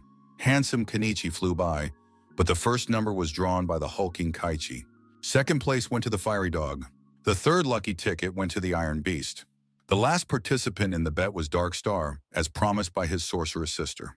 The King of Money, the lucky winner of the right to participate in the tournament, prepared a secret task. The Fire Dog was not very happy about participating in the tournament. He had seen Cassian fight the boss. Besides, Driver and Raven were still in Kodama. The other villains were not discouraged and believed that even the bully Kaichi was stronger than Cassian. It was impossible to just go and kill everyone, because Velzen and Kodam had signed a non-aggression pact until the day of the fights. Everyone had to remember this and keep themselves under control. Interesting events were also taking place in the Kodam zone. Python, who had been pulled out of a trash can, said he had come to surrender. He explained that he had trusted the King of Money, but now he was disappointed, realized that his place was not there, and came to Kodam. Python admitted that he wanted to participate in the attack festival, but on Kodam's side. It all sounded very implausible, and Cassian wanted to know the real reason. Driver suggested using a lie detector to find out the truth for sure. Python resisted, arguing that every man has at least one secret he doesn't want to reveal. When it became clear that more compelling evidence was needed than just words, Python ripped the bandage off his forehead, revealing the shameful bloody inscription to everyone. He said that Rosetail had done this to him. The fight was even, but because of one mistake, victory slipped through his fingers. When Python woke up, his entire face was disfigured. He wanted only one thing, to regain his confidence by defeating someone from the 8 lords in a duel. He wanted to show everyone who Python was, and of course take revenge on his tormentor. Cassian believed him and said that in preparation for the Festival of Falling, hellish training would begin today, in which Python would also participate. At that moment, some guys who urgently needed Cassian burst into the room. The sight of Python surprised them, to say the least. They were stunned to see the inscription on their opponent's forehead and to learn that he would be competing and training alongside Kodam's villains. All the participants in the grueling training were determined and lined up. Cassian thanked them for their courage. The selection rules were simple. All they had to do was survive all the prepared training sessions, and those who scored the most points would participate in the tournament. Specially trained assistants, Black Mask and Blue Mask, would award points and evaluate the quality of performance. They were invited specifically for the hellish training. Black Ghost knew that they were the boss's students. They were warned right away that the training would be extremely difficult. It really was hellish training, so they had to be prepared. If the participants find it difficult to endure, they must ring the bell and leave the training area, which means automatic elimination. In the city of Uchan, he spent time with his intern, Jiho. Jiho was constantly on his phone, not eating or talking to Uchan. The guy said that the Money King had announced the list of tournament participants. They were Kaichi and Fire Dog, Iron Beast, Dark Star, and Rosetail. Each of them possessed enormous power. The villains of Kodama had not yet announced their list, but it was clear that they were losers. Uchan didn't want to believe that Kodama's villains would lose, and hoped that there was no need to be upset yet. Hellish training was underway in Kodam's zone. A black hand with a backpack weighing a ton climbed up the wall of the building. Black Mask encouraged the guy, saying that it was just a warm-up, and there were only 3 more climbs and descents left. Blue Mask demanded that every action be counted aloud. Cassian carried weights on par with his students. He had already climbed up and down more than 30 times, but he had no intention of stopping. Cassian needed this training just as much as the other villains. Soon the first one to give up appeared. It was Chemboy. By the end of the training session, 7 people remained. Driver, Crow, Python, Black Ghost, Red Eye, Kason, and Earth Dog. Earth Dog impressed everyone with his strength and endurance. Apparently, he had managed to build up his muscles with the help of a shovel. Cassian's 3 favorite students, though lacking any special abilities, possessed unyielding perseverance and talent. If there had been enough time, they could have been trained properly, and the assistants suggested postponing the tournament. But Cassian refused because the entrance exams were scheduled for the day after the fights. The students analyzed the list of opponents and realized that the competition would not be easy. They wanted to obtain complete data on the strength of the tournament participants. Driver promised to prepare all the information, after which a plan of action could be drawn up. Caston was going to publish the list of participants the next day, so he was now watching the training closely. At that moment, another unexpected guest appeared. It was Red Mask. He came to say that if there were no suitable villains in Velzen Kadama, he was ready to put himself forward as a candidate. Cassian said that these were very important battles in which life and death were at stake. Victory was not the only thing that mattered, so he would refuse anyone who was not sufficiently motivated. Red Mask apologized for his careless words. Cassian showed him the guys who were taking the test to participate in the hellish training. He suggested that Red Mask also take part in the testing. The King of Money discussed the plan for the upcoming tournament. The date and venue were already known, but there were no participants yet. The assistant wondered why the King of Money was being so generous to his rivals, allowing them to determine the place, date, and participants of the tournament, since he could crush them at any moment. The King of Money was very clever and cunning. He gave his rivals a chance to grit their teeth and win. There was no point in simply crushing them. It was necessary to subdue their spirit. Cassian ruled Seoul, and if he was subjugated, the city would fall into the hands of the Money King. And after that, Mujin would have to cooperate with the Money King. Of course, it is unknown how the tournament will go, but the Money King deliberately fought Cassian and understands his true power. He is confident that Rosetail can handle him, and it's not about who has more magic points. Last time, the girl lost her vigilance and was defeated by Cassian, so now she is angry and highly motivated. Driver will most likely not participate, and such a duel is the only way to oppose the beloved Cassian. Cassian studied the data on the 8 lords that Driver had prepared for him. The information was very complete, except for data on the leader of the 8 lords, Prince. There was not even a photo of him anywhere, and he was not listed among the participants. Driver warned that there was someone who wanted to participate in the hellish training just for the sake of it, without participating in the tournament. It was a man Cassian knew very well, Mujin. The guys were stunned by such company, but Cassian warned that Mujin was only participating in the training. Mujin greeted all the villains but said that someone completely unsuitable for this place had snuck in. She was referring to Python, with whom she had had numerous personal conflicts. Kasen asked Python to apologize for his previous remarks to Mujin. The villain complied, bowing his head before the monarch. But Mujin had not asked him to, and she was not interested in the circumstances. She simply turned a blind eye because Cassia believed in Python. The next question that concerned those present was addressed to the Red Mask. Cassian confirmed Red Mask's participation in the hellish training. Moreover, he had passed the preliminary selection tests. He announced the start of the hellish training and said that he was recruiting participants not for children's games, but for a battle in which the honor of Vilzona Kadam was at stake. Only those with the best results would pass, defeating their competitors and reaching the top. Raven and Driver did not participate in the hellish training, but were registered for the fight. In addition to strength and endurance training, Cassian prepared special tasks that reflected the abilities of each villain. Those who could not withstand the training would automatically be eliminated. In Philadelphia, Yuri was on her way to work, trying to call her brother to check on what he was doing and whether he was preparing for exams. As she passed by a doorway, an unfamiliar man approached her, who appeared to be ill and was choking on a cough. Before the girl could help the stranger, he pulled a gun from his pocket and pointed it at Yuri's chest, demanding her jewelry and money. The girl found herself in a difficult situation. She was genuinely frightened. The stranger took her phone, but noticing her attractive appearance, decided to take advantage of her body. The girl tried to resist, but the robber was very serious, and a tragic outcome seemed inevitable. Suddenly, out of nowhere, the hotel manager appeared and grabbed the villain's gun. The robber couldn't move because the force with which the handsome young man held his arm was superhuman. The young man let go of the villain, saying that he believed the streets were clean and there were no criminals on them. The frightened robber, in a panic, managed to pull the trigger. Yuri instantly threw herself in front of the shot, trying to shield the manager with her body. The robber ran away, leaving the young people in the doorway. It soon became clear that neither of them had been hurt, and the director asked Yuri not to do anything so reckless again.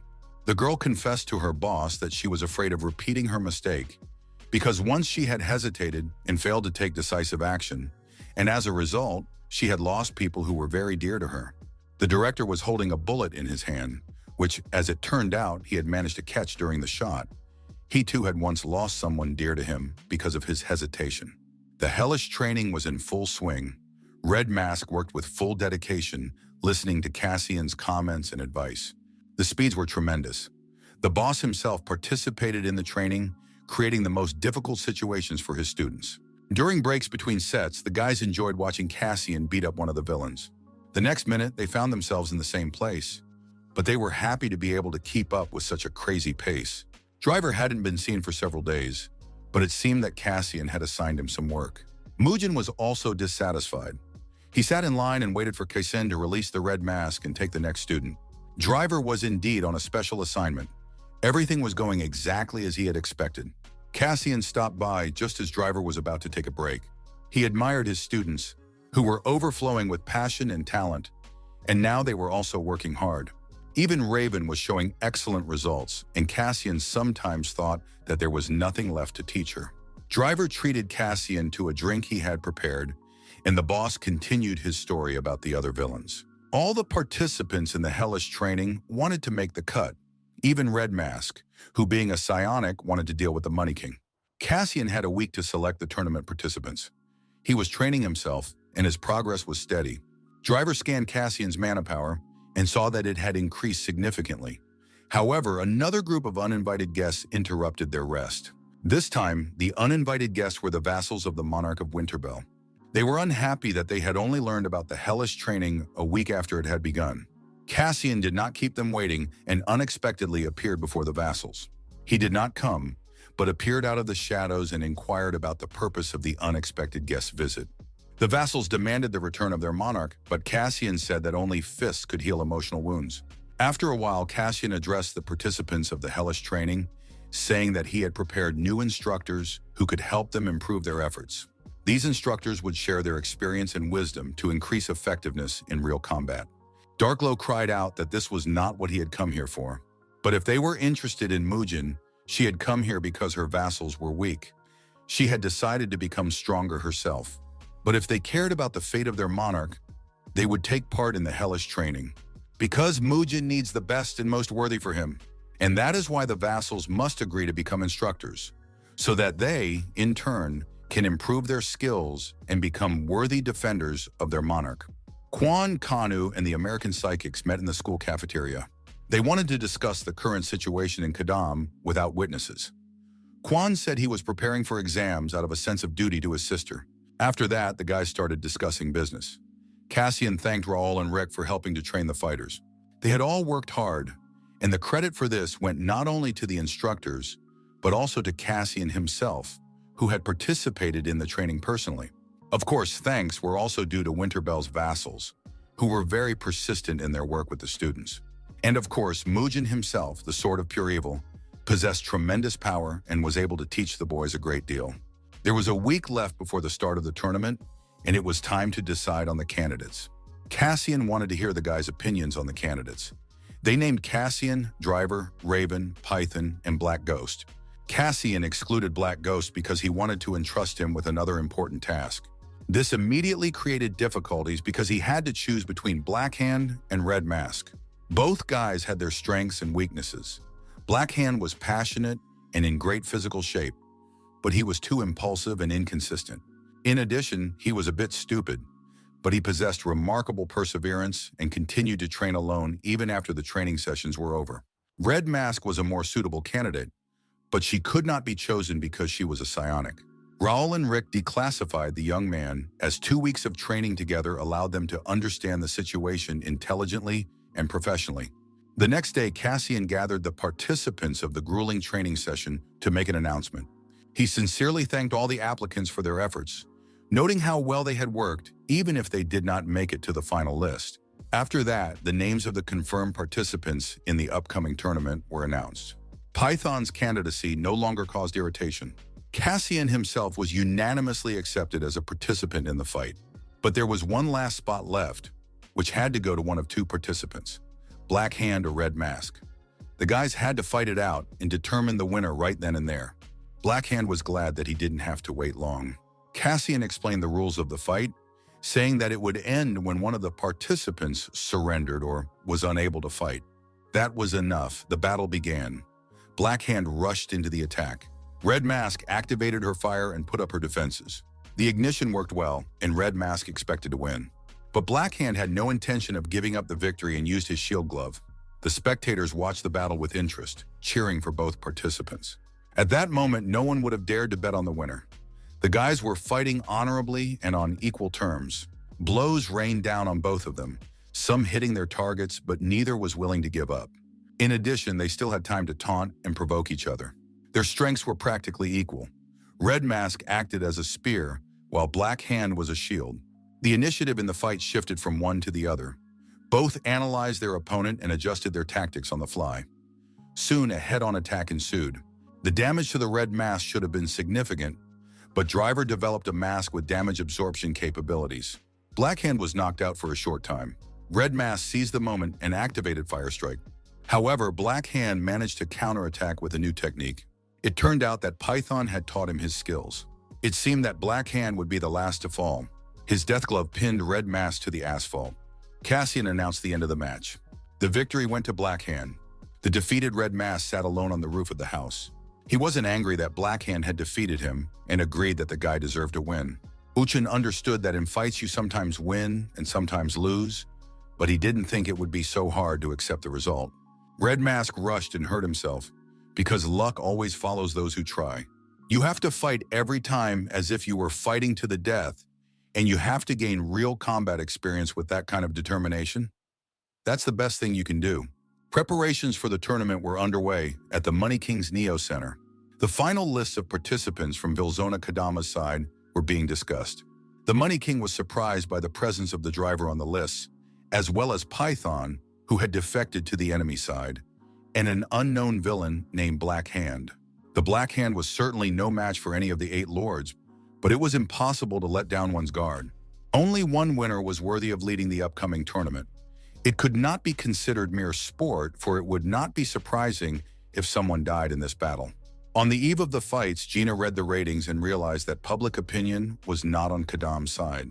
She shared her opinion with the twins about how terrible public opinion was. Gina was also concerned that Cassian was more worried about his upcoming exams than his fights. During the grueling training sessions, Gina met the instructors, who spoke very warmly about Cassian. They were like students. But everyone knew that villains don't have students, so the girls decided to dig up some additional information in this direction. They wanted to, but Gina said they shouldn't interfere. Everyone understood that it was absolutely necessary to do so. The others also worked very hard during training, giving their all for those they were teaching, so it would be wrong to investigate behind their backs. The twins said they would not do it, but Mujin, as a monarch, was curious. After all, it would not be limited to her personally and could affect all the villains. It was decided to wait for the results of the fights. The girls were still real girls, capable of changing their minds very quickly. The long-awaited day of the fight has arrived. Representatives of the press have gathered from all over the country, along with guests and spectators. The first to arrive at the venue were representatives of the King of Money team. They smiled at the spectators and reporters, took photos, gave short interviews, and explained the details. The official representatives of the Money King stated that the only mandatory instruction from the director was to win the fights. Soon the team of villains led by Cassian arrived. The rivals exchanged mutual destruction glances, and the dim-witted Dark Star rushed toward Cassian with a bouquet of flowers, saying that he was the second most beautiful man in the world. He announced to Cassian that he was his fan and wanted to get a photo with his idol above all else. Everyone was surprised by the villain's silliness and noted the increased level of vulgarity in the jokes before such important fights. Not for life, but for death. Rosetail greeted Mujin, saying she was glad to see her at the tournament. But Monarch said she wasn't there for entertainment. She would be acting as an observer to ensure that the fights were conducted fairly. Well, since everyone was assembled, it was time for the tournament to begin. The television crew connected their equipment, turned on the cameras, and began filming. The host of the competition greeted everyone and introduced herself. It was the Smoker. She announced the opening of the tournament and the start of the first match. On the side of Vilzona Kadama, the first participant in the fight was Black Hand, a real man who knew no fear and was full of brave enthusiasm. His opponent was announced as the man considered to have the strongest fists in the world, Kaichi. The villain immediately declared that one opponent was not enough for him, and he demanded that Kadama's number 2 also come out against him. The night before, there was a discussion about the tactics for the fights. Everyone knew that Cassian would be 3rd, Verona 4th, and Driver last. Manager O believed that there was some kind of plan behind this order. King Money agreed and decided to devise a plan to crush the enemy's fighting spirit with a single blow. Manager O suggested demonstrating superior combat power from the very beginning. According to his plan, the strongman Kaichi could easily deal with Black Hand and Python. The guys in Wilson weren't dumb either. They talked over their plan based on what they thought the Money King's plan would be. Driver was sure that from the very beginning, his opponents would propose fighting 2 against 1. This was, of course, a provocation, but whoever lost would find themselves in a ridiculous situation. In case of victory, it would be great, but in case of defeat, the punishment would fall on the next participant, who was Cassian. Of course, he could have refused to be provoked, because Kaichi could crush Black Hand and Python. But that is exactly the outcome that the Money King expects with great confidence. However, he is unaware of the combat power of Black Hand and Python after their special training. It is difficult for them to defeat Kaichi one-on-one, but 2 against 1 is quite possible. The only problem was what choice Black Hand and Python would make. The audience watched the provocation with bated breath. Black Hand yelled that he would deal with this fish head himself. But Python accepted the invitation.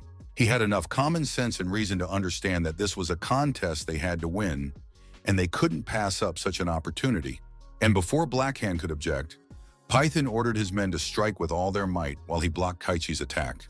And since all the opponents were ready, the smoker announced the start of the first match.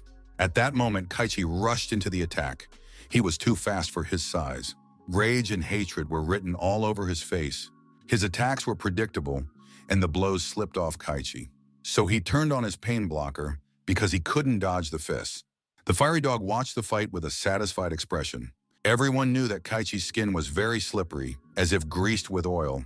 He slipped through the fingers of anyone trying to hold him, like an eel. Kaichi's blows slipped through Python's defense and hit their target accurately. Thanks to his ability to ignore pain, the fight continued. But this ability had a time limit. He couldn't endure it for long. Then Black Hand jumped up, activating his fist. With a slight movement of his elbow, Kaichi knocked him off the battlefield. Then grabbing him by the head, he rushed towards Python. Kaichi's next blow was tangential. The guys crossed paths without hitting each other. The rivals continued to beat each other, landing blows. The fight was becoming monotonous. It was clear that even together, they would not be able to defeat Kaichi, and it would all be over soon. However, the absolute calm on Cassian's face stunned his opponents. Or perhaps he had decided to lose the first match. Not only punches, but also kicks were used. Black Hand had decent speed and tried to catch up with Kaichi. But Kaichi was in serious mode and managed to scatter his opponents in different directions. The villains no longer hid their boredom and waited impatiently for their turn. He tried to end the fight by crushing Black Hand with his foot, but the young man was quicker. Python was also able to grab his opponent's slippery, vile body. He did not expect such a turn of events because he was sure that such actions were impossible. But the villains of the Kadam zone were well prepared, and Driver had developed special sticky pads. After that, Black Hand activated the Death Glove. He rushed into another attack on his opponent. Python used a German suplex, throwing the Hulk over his shoulder. This was followed by the Death Glove, the Brand, and several more signature moves. The big guy still had enough speed to wriggle and avoid direct hits, but a few blows still reached their target. Rosetail sincerely did not understand why they were wasting so much time on these weaklings. Another attack from Black Hand and the glove hit the big guy. The guy managed to land a combination of blows, and his opponent finally missed the attack. At that moment, Python used his muscle extension and pinned Kaichi to the asphalt with a precise blow. The spectators came alive and began to stir. They saw that Kadama's villains were beginning to win. The fiery dog warned them not to rejoice too soon because they had angered the beast, and now they would have to pay the price. And so it turned out, because the hulking Kaichi promised to crush every bone in his opponent's bodies with his teeth and went berserk. The whole country froze in front of their TVs. Lampus' office was also watching the fight. Raul and Rick were very worried, but they saw that the villains were fighting almost on equal terms. They had grown fond of their villainous students because they impressed them with their tenacity, strength of spirit, and desire to win. And although it was still unclear who would win, Everyone was rooting for Kadam. The fight moved to a new level. Kaichi was raging, and his opponents were having a hard time. The guys were fighting well, but it seemed like they had reached their limit. Their endurance was at its limit. Kaichi, in turn, was also expending more energy after reaching a level of fury. Of course, Python and Black Hand were in slightly worse shape, but their opponent was also holding on with his last ounce of strength. His vision was already blurring, and his energy level was approaching zero. Looking intently into the eyes of his wildly motivated opponents, Kaichi suggested stopping, admitted defeat, and left. Thus, it was announced that as a result of Kaichi's refusal, the fight was over. Victory in the first match was awarded to Black Hand and Python. Cassian thanked the guys for the fight. Although they were dissatisfied, he suggested that they rest, and in the second match, he was going to go out himself. The host announced the start of the second match and asked the participants to come to the center. Fire Dog and Iron Beast were to continue participating, and also Dark Star and Rosetail. Cassian said that he could not determine a worthy opponent among them, so he suggested that all four come out. The audience's jaws simply dropped.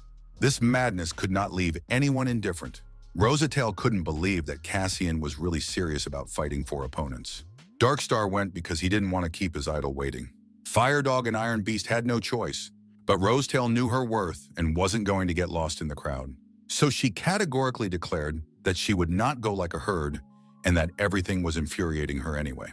Her tired comrades rested after the battle, but they were sure that Cassian had thought everything through and that the fight would end as it should. The Smoker announced the start of the second round, in which three fought against one by mutual agreement of the parties. The night before, they had discussed this very scenario.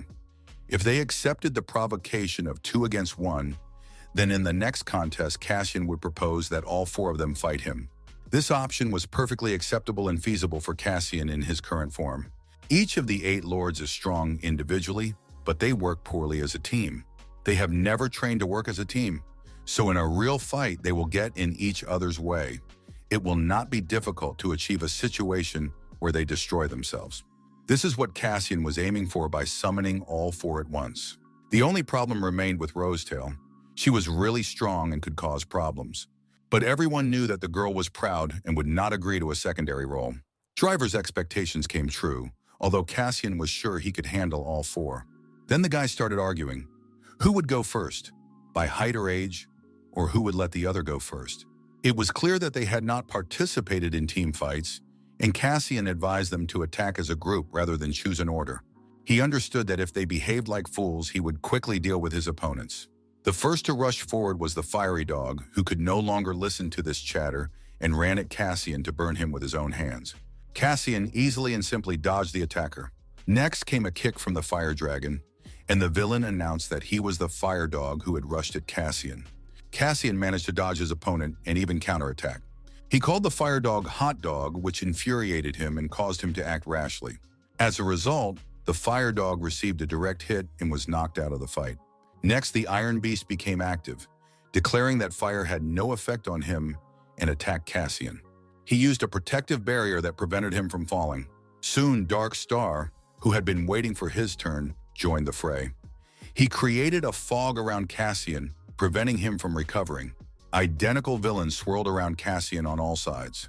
It was unclear whether he had split or multiplied. There were many enemies and they were all the same. It was not yet possible to choose the main one or escape. Cassian slipped away from the clones, thinking about what to do next. Suddenly, a cry of "Everyone disperse!" rang out, and the awakened Fire Dog rushed back into the attack. He activated the fire around Cassian, using the roar of the flames. This caused Dark Star's clones to start burning.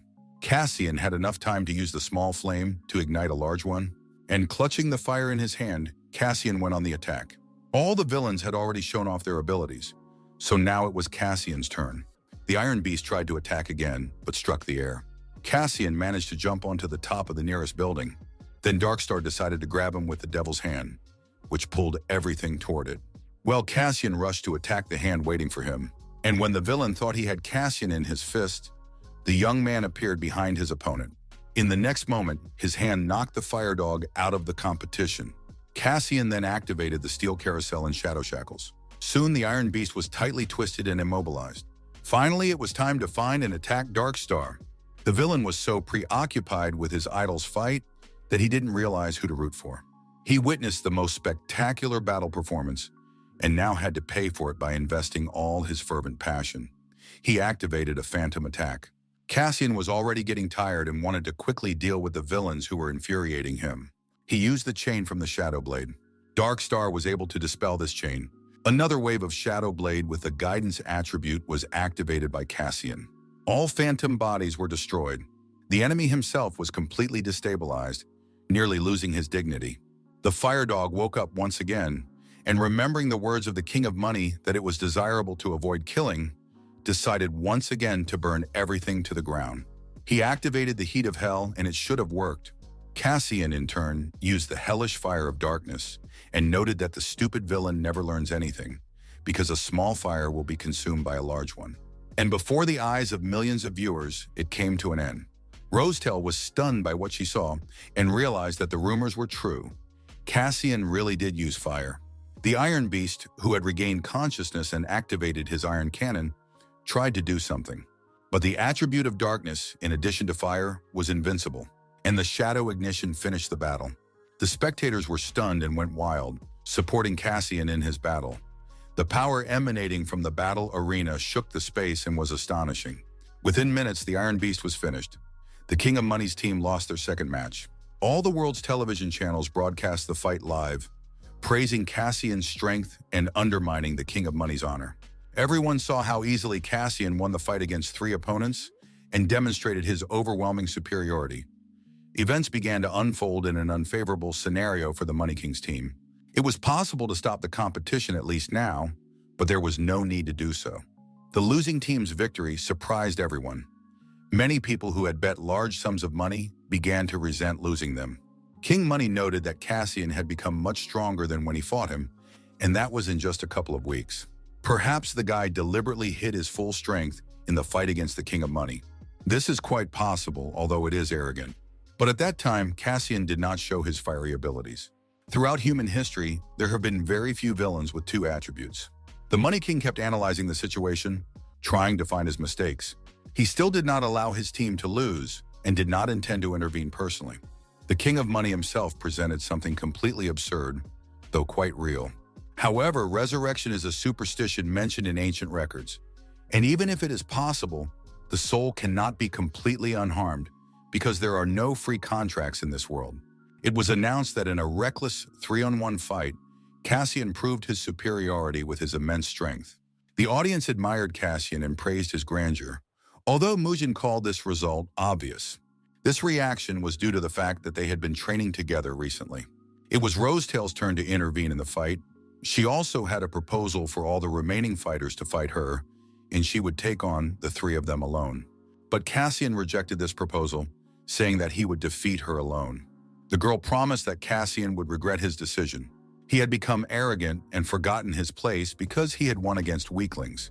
But she would pull out his beautiful tongue, chew it into small pieces, and teach him a lesson. The rivals stood facing each other and prepared for battle. Butler O received permission from the King of Money.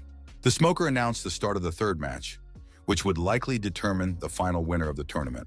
Cassian understood that his opponent was on a completely different level, and he would not have been confident of victory over her before, but now he had become much stronger. This victory was only part of the process of surpassing the King of Money, and Cassian was determined to achieve it. The young man said he would give his opponent the right to strike first. The girl was worried that she would be criticized if she defeated Cassian too quickly because he had weakened after fighting his previous opponents. He reassured her, saying that he had something to keep his strength up just in case. It was an energy stone to restore stamina and mana, and he ate it right away. And even if it was a violation of the rules of the fight, it didn't matter anymore because Cassian rushed into the attack. The young man created a huge flame and showed his strongest technique from the very beginning. The attempt was very good, and the girl appreciated it. Suddenly, a beautiful rose began to grow and bloom in the middle of the arena. The young man had tried very hard to prepare in advance, knowing that he would be fighting a witch. He expected that the attribute of fire would be a weakness and the rose would burn, but she caught him off guard. That didn't happen. The young man scattered the petals with his fists and tore the roses apart. Rosetail considered this to be meanness and cruelty and prepared to twist her opponent with her thorny tentacles and squeeze all the blood out of him. Cassian couldn't immediately tell which rose was real. The spirit helped him identify it. The boy threw his opponent high into the air with a powerful blow. She praised Cassian for his accuracy and asked how he knew where she was. The young man replied that he had chosen the ugliest one. The answer seemed very rude, but the girl still decided to present her opponent with a rose. The next moment, the rose exploded, scattering everything in the vicinity. Cassian remained undefeated and activated his shadow blade. Roosetail was surprised that the guy was still alive, when suddenly her hands were caught in shadow shackles. Soon her entire body was wrapped in shackles, which Cassian held tightly in his hands. But the witch began to transform, turning the shadow shackles into curling spikes. And in the next moment, Cassian, without letting go of the shadow shackles, tried to avoid the spikes. Cassian's friends reacted joyfully to the hit. They believed in their boss. Cassian also hoped that victory was near, continuing to press his opponent. Her hands were bound by shadow chains that held her tight and allowed Cassian to make new attacks. Soon Cassian twisted his chains into a funnel, pulling and spinning Rosetail behind him. She couldn't break free. The girl was knocked out of the fight with a powerful blow. The outcome of the fight seemed predetermined when suddenly a frenzy awakened and a new, more aggressive version of Rosetail appeared before Cassian. It was quiet in Velsun Kadama. Everyone had gone to the fight, and only one person remained in the office, working on social media. This person received another file with materials from the driver. Work was in full swing. At that very moment, representatives of the 8 rulers, Ratel and Kenichi, appeared on the territory. They had been given an important task to surround the empty house. The other gangsters also thought the task was too primitive and undignified. Lensgirl checked the area for traps but found nothing serious. She tried to find something that would interfere with the teleportation portal, but there was nothing. Perhaps it was necessary to go deeper into the Velzone territory, where the driver's personal space was located. The bandits suggested speeding up and finishing everything quickly. The girl tried to give them a map so they could split up and comb through each sector, but they weren't the type to work according to plan. The assault on the territory began. However, the owner soon appeared. He had expected that as soon as the non-aggression pact ended, guests would immediately come to them, and that was exactly when the cleaner went on vacation. The villains tried to figure out if the driver in front of them was real or not, because another driver was currently at a competition. The driver said that he immediately guessed about the treacherous intrusion into his territory. The driver wasn't worried about the outcome of the match because Cassian was there, and he suggested that the villain simply leave his territory quietly. Lensgirl clarified whether this was a request or a warning. Hearing that it was a warning, Ratel and his crowd of minions rushed to attack the driver. The driver stood completely calm in the middle of the square, while enraged opponents rushed at him from all sides. He had to activate the screwdriver and explain to the villains what the word warning meant. And if they still didn't understand, he would have to teach them. But the lesson would be painful and difficult. Ratel once again rushed to attack, wanting to finish off the driver because he wasn't going to listen to any lectures and just wanted to get this crap out of the way. The driver flew into the air, explaining that thickheads always rush forward, forgetting that by doing so, they are tightening the noose around their necks, and that ignoring the warning will cost them their lives. The rivals met, and the driver managed to wound his opponent in the shoulder. However, the latter activated a healing factor. It was the ability to super regenerate, and it turned out that Ratel was immortal. This combat ghost who ruled the Gyeongbuk region used his wild claws and rushed into the attack. The driver knew that any recovery always has a limit. In this case, he would try to use up all of his opponent's recovery reserves as quickly as possible. It was clear that Ratel could not be defeated alone with such power. But the villain said he was not afraid of such toys and did not need the cover of his colleagues. Driver, without changing his expression or moving more than usual, fired an artillery volley. A multitude of beams were directed at Ratelu's body. At that moment, Kenichi rushed at the driver to distract him. The driver activated the rotating gears which flew into the air and created endless carnage. Kenichi was hit by these gears right down to the bone. The enemies were amazed at how easily the driver controlled the technology. The driver spun the mega screwdriver, scattering his opponents, activated the strike, and prepared to use his latest development. He himself did not know how powerful it would be. At that moment, Lensgirl raised her hands and addressed those present. Holding back all the equipment and weapons, the girl announced that an order had come from above. Driver admired how she blocked his attack without getting a scratch. He had long suspected that this girl was definitely unusual. The girl said that an order had come to extend the non-aggression pact with Velzona Kadam. Driver was outraged, saying that the villains had already destroyed everything here, and asked who would pay for the damage suffered by the local residents. Red Eye confirmed that the king usually keeps his agreements, so they believed that everything would be restored at his expense. Driver gave the villains 5 minutes to leave his territory. The duel continued with varying success. It was clear that Cassian had won the first part, but Rosetail awoke with fury and threw herself into the attack with renewed strength. The rivals struck each other again, hoping to knock out their opponent. The advantage shifted from one side to the other. At one point, a flash of memories flashed through Rosetail's mind, in which a villain stood over a little girl with a baseball bat in his hands. While the girl was distracted, Cassian struck her with a series of blows. He used a dark flash and slowed her down. Her brother noticed with irritation that his sister was losing. The vassals noted that Cassian was superior to Rosetail, even in a state of frenzy. This was because his technique, strength, and speed were a level above hers. His opponent was tightly wrapped in her own barbed spikes, completely immobilized and helpless. But it was clear that the end was still far away. The girl easily pushed aside the thorny spikes and prepared for another attack on Cassian. Rosetail did not think that anyone could stir up a storm of emotions in her heart. At some point, her mana level began to rise at an incredible speed, and the second awakening began. This did not bode well for Cassian. Mugen watched the events unfold with concern. The wave of magical power continued to grow stronger. The monarch knew that this second awakening was a demonic stage that only a very small number of villains could cross. Cassian anticipated a new turn in the battle, realizing that his opponent was only getting stronger. Everything around them was illuminated by a fiery flash. The villainess declared that she would torture her opponent until all his skin was stripped away, and only then would she kill him. She had more mana points, but that wasn't enough to fight well. The rivals rushed into attack. Blows rained down with such force that no one could withstand them. Once again, it was impossible to tell who would win this fight. As they struck each other, Cassian received a minor injury and noticed that the girl's speed had doubled.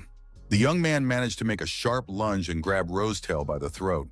This did not bring him much closer to victory, because in the next moment she spun her thorns again and threw them at Cassian's arm.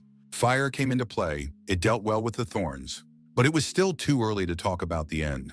The villainess got out and spun a huge number of spikes all around. Entire buildings were wrapped in these thorns. The spectators were horrified by the plant shock. In the next moment, the buildings began to collapse. Shards flew everywhere, falling on those present. The host of the fight, Smoker, noted that a huge building had collapsed and there were many casualties, and the fate of the participant in the fight, Cassian, was still unclear. Only Caucasia was alive, well, and continuing to infuriate Rosetail. He walked unscathed through the mountains of garbage, household and construction waste, but the space around the young man trembled. Something happened to Cassian that no one present had ever seen before. He was transformed, bathed in a huge amount of energy, and said that he would burn his rival so that not even a speck of dust would remain. Another battle began, and the girl rushed forward with the aim of tearing Cassian apart with her claws. He instantly rose high into the air, forcing Rose Girl to follow him. The villain fought with all her might, but even she realized that it was not going to be easy. Cassian attacked her once again, using Hellfire of Darkness. Darkstar noticed that his sister, who had undergone her second awakening, was beginning to lose. Butler O understood that strength and speed surpassed all characteristics, but Cassian deliberately provoked his opponent into fighting in the air. This meant that he was confident of victory. The girl couldn't believe what was happening because Cassian managed to resist her in such a state. Everything was going quite well for Cassian when suddenly his energy turned bloody, and the bloodstone of mana consumed his consciousness. And then new memories came flooding back. A villain with a baseball bat, and a little crying girl with scissors lying nearby. They're so shiny, maybe I should take them. Those present noticed that Rosetail's eyes had become crazy, and Cassian seemed out of sorts. The young man stood enveloped in bloody energy. It was unclear what would happen next, but there was very little humanity left in Cassian. This insane battle between two monsters looked terrifying and senseless. Neither opponent was giving in. Rosetail activated her rose scissors for another attack. Everyone present watched in horror. They had never witnessed anything like this before. Her brother understood that if the girl had summoned the rose scissors, then she had been consumed by a nightmare from the past. Rosetail rushed to attack Cassian. Another round of the fight began. Blows and counterattacks rained down. It was impossible to predict the winner. The speed reached such heights that it was impossible to follow with the eye. Those present understood that the opponents were evenly matched, and Cassian was defending himself against swords with his bare fists. Cassian's strange state suggested that he had already overcome the 5 passions and 7 emotions and had gone mad. In addition, this strange scarlet bloody energy frightened and alarmed absolutely everyone. The young man once again spun the whirlpool of bloody blades and attacked Rosetail. Suddenly, Cassian heard the voice of the spirit calling him a naive fool. This phrase helped him come to his senses. The young man realized that he had almost lost himself in the other world, and for a brief moment, his consciousness was taken over by the energy of the bloody mana stone. But thanks to the spirit, he woke up. The young man looked at the situation soberly. He understood that his opponent was superior to him in every way, but he knew one way in which he could win. Another round of combat began. The opponents were evenly matched, but Cassian gradually seized the initiative.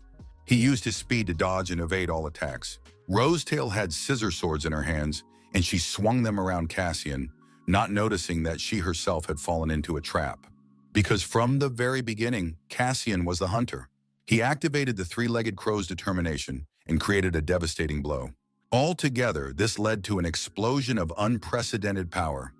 Houses collapsed in the vicinity, spectators were buried, and a huge crater formed in the middle of the square, reaching deep into the earth. The girl found herself inside this funnel, still alive and full of energy, capable of carrying out the 3rd awakening. She had to be stopped before she woke up. The world would face a new catastrophe and the 5th Lord of Evil. Cassian knew how to solve this problem and stop her. He activated the Devourer of Darkness, a skill he had no intention of using, but he had no choice.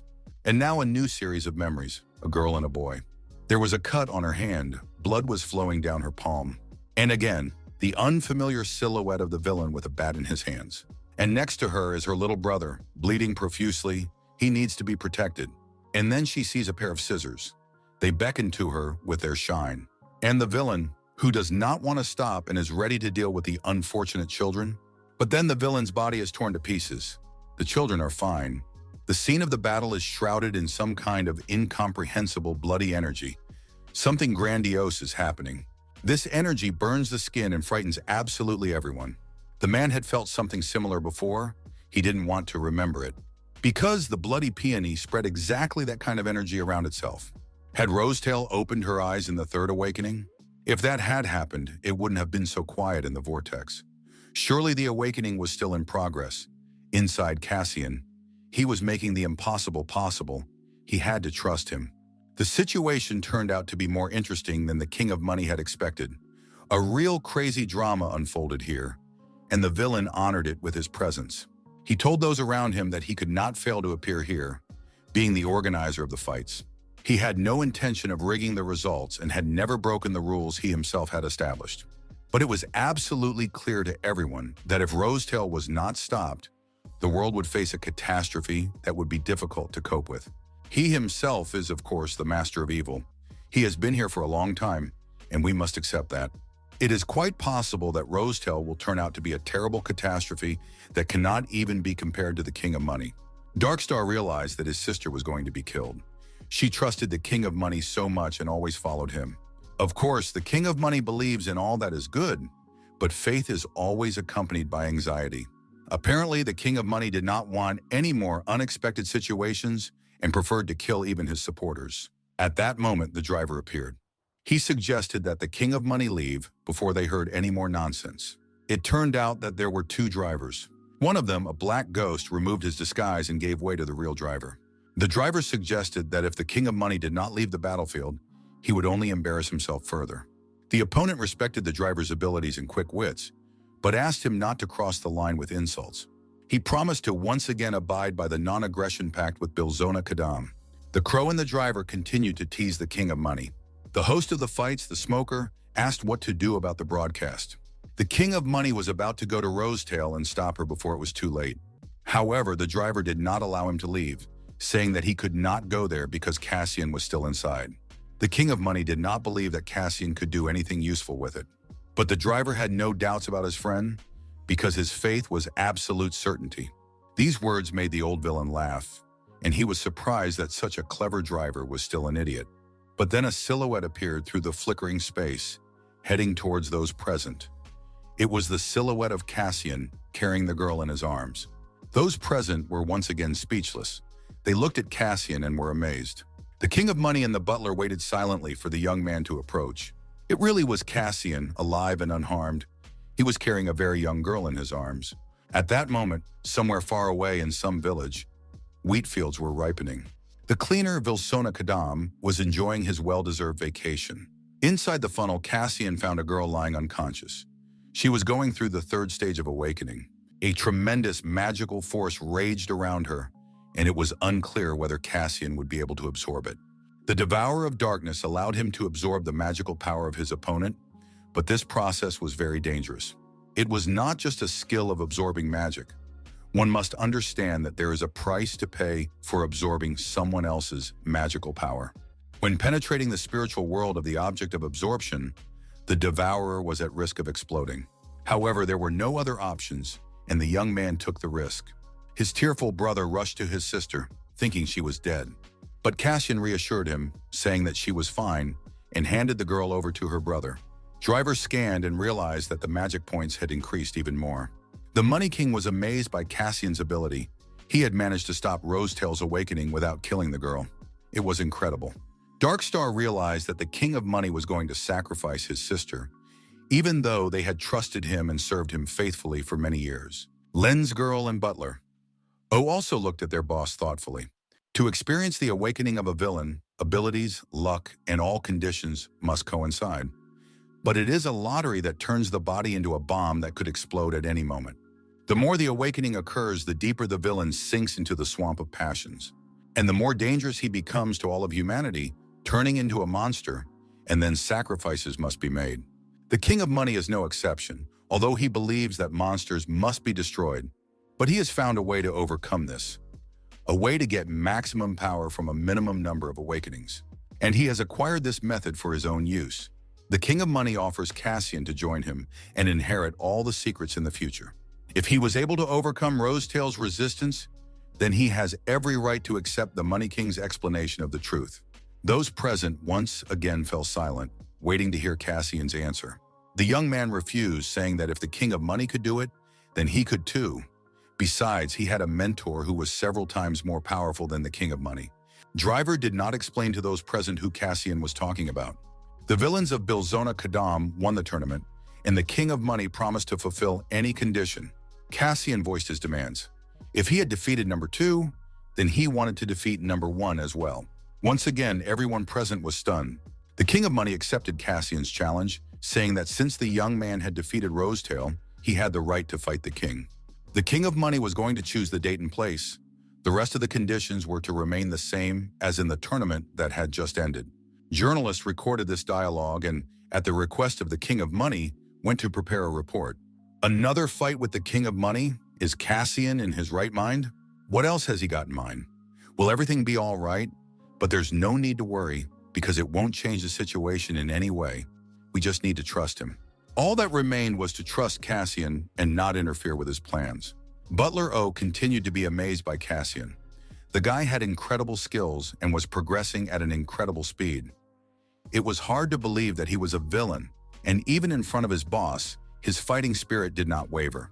Cassian's energy seemed to have changed, and he became a completely different person. Could he really have risen several levels in such a short time? It was getting more and more interesting every time. In his personal training area, Kadam Cassian checked his stats with satisfaction. He couldn't contain his admiration as he studied the growth of absolutely all his skills. His mana points were pleasing. In the process of absorbing Rosetail's magical power, most of the energy of the Bloodstone mana melted away and merged with Cassian. But the Flame of Kalpa was still sealed. Perhaps that was not a bad thing. If Cassian defeated the King of Money in battle, and then absorbed his magic with the help of the Devourer of Darkness, everything would work out. But Kostyan rejected this option because there was no choice in the situation with Rosetail, and he carried out the absorption. Along with the energy, Cassian acquired some of her tragic memories. These were memories of how her stepfather had abused her, and without the help of the spirit Moros, Cassian would probably have exploded. Cassian did not understand why he had not experienced the awakening. Perhaps it was necessary to go mad for that to happen. Awakening is a double-edged sword for a villain, but without it, a villain cannot become stronger. Each stage has a clear limit. Perhaps the evolution of transition that the King of Money spoke of would be the right solution for Cassian as well. The main reason Cassia offered the Money King to fight on the same terms, meaning the winner announces their wish at the end, was the hope of getting a platinum disc and taking another step towards his revenge. Quan Kanu was going to take an exam. It was a very important day, and his sister was in touch with him from Philadelphia. She asked a million questions about how he was feeling, his preparation, whether he had remembered his pens, notebooks, forms, and much more. She reminded him not to be late and to arrive on time, advised him to be attentive, and gave him many other very important recommendations from an older sister. While talking to her brother, she was walking through the hotel corridors when she suddenly saw the director talking to a stranger. The girl couldn't get a good look at the stranger, but it was very interesting. As he was finishing his conversation, Cassian unexpectedly bumped into the passerby with his shoulder. He had to stop to apologize. It turned out to be the beautiful Gina. What a coincidence. His face was familiar to her. The young people started talking, and the young man said he was going to take an exam. The beautiful girl was surprised, because someone close to her was also taking exams today, and she treated the young man to some sweets. They were traditional sticky rice sweets for good luck. The young people said goodbye, but Cassian was left with the feeling that the girl knew who he really was. A meeting was held at the Korean branch of Lampas to discuss the recent tournament of villains. Cassian was going to fight the fourth Lord of Evil, the King of Money. He was out of his mind.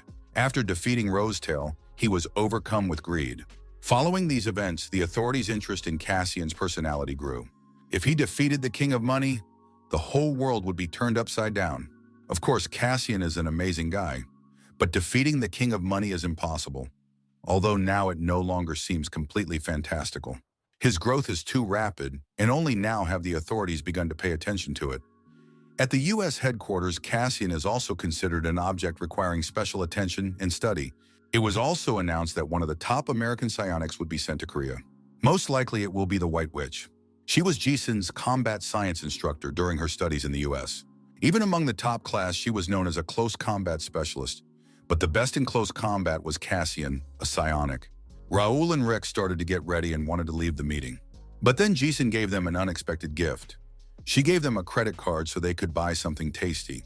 She explained that she was no longer the head of the division, but the head of the department. She had been promoted, but the situation was still strange.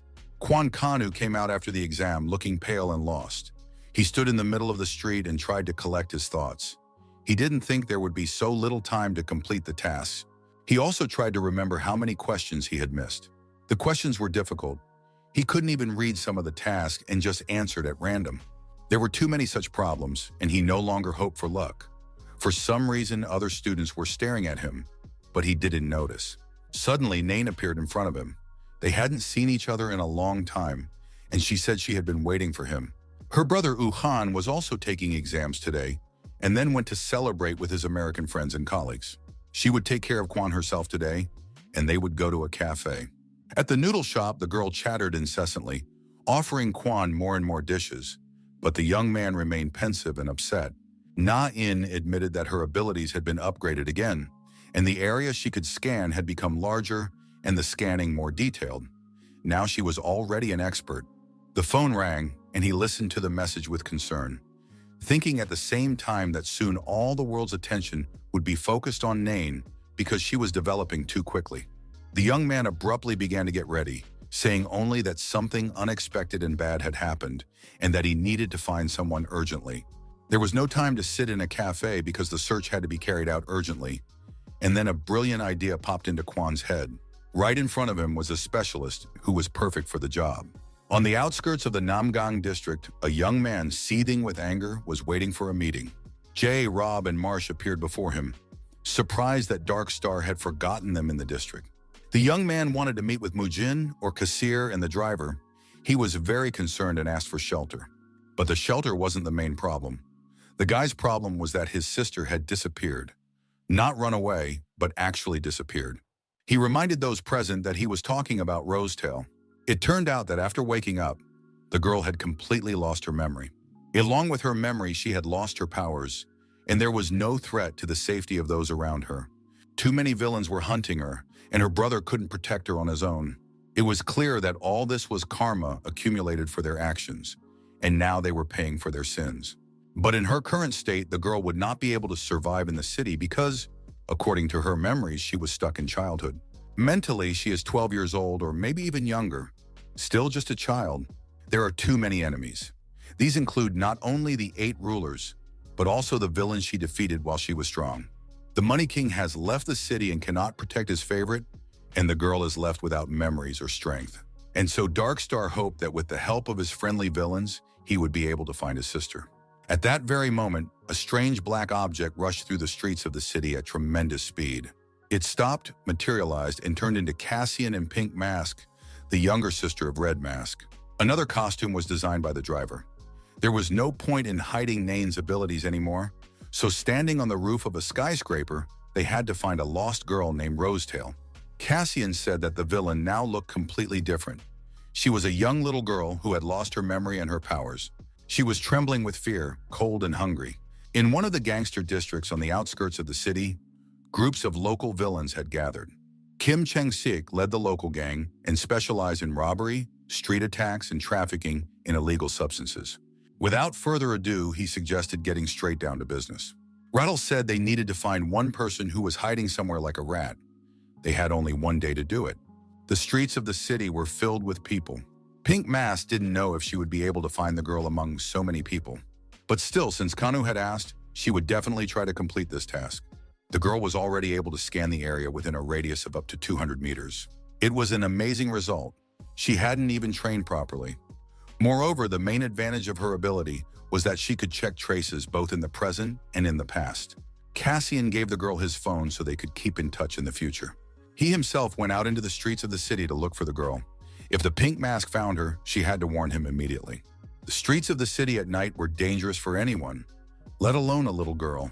The child's mind was filled with nightmarish images of villains. She was terrified. She was hungry. She didn't know where she was or who she was.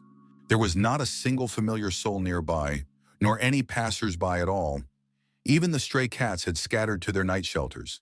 2 local teenage villains entered a doorway to smoke. They saw a frightened, lonely girl. Worldly thoughts immediately popped into the thugs' heads, and they decided to have some fun with her. The girl didn't understand what was happening, but she felt that she needed to run away from the men. But the villains were stronger and faster, and they caught the girl and brought her back to the doorway. Then they hit her a couple of times so she wouldn't try to run away again. Before the guys could do anything to their victim, a new group of thugs appeared in the doorway. It was Kim Chang-sik with his friends. Chang-sik reported to the local thugs that the girl had been found and would soon be delivered to the customer.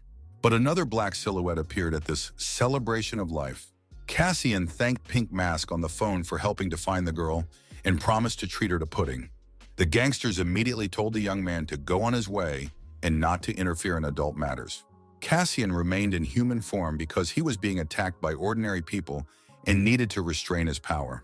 The next few seconds were enough to scatter the entire gang, led by their leader, Chang-sik.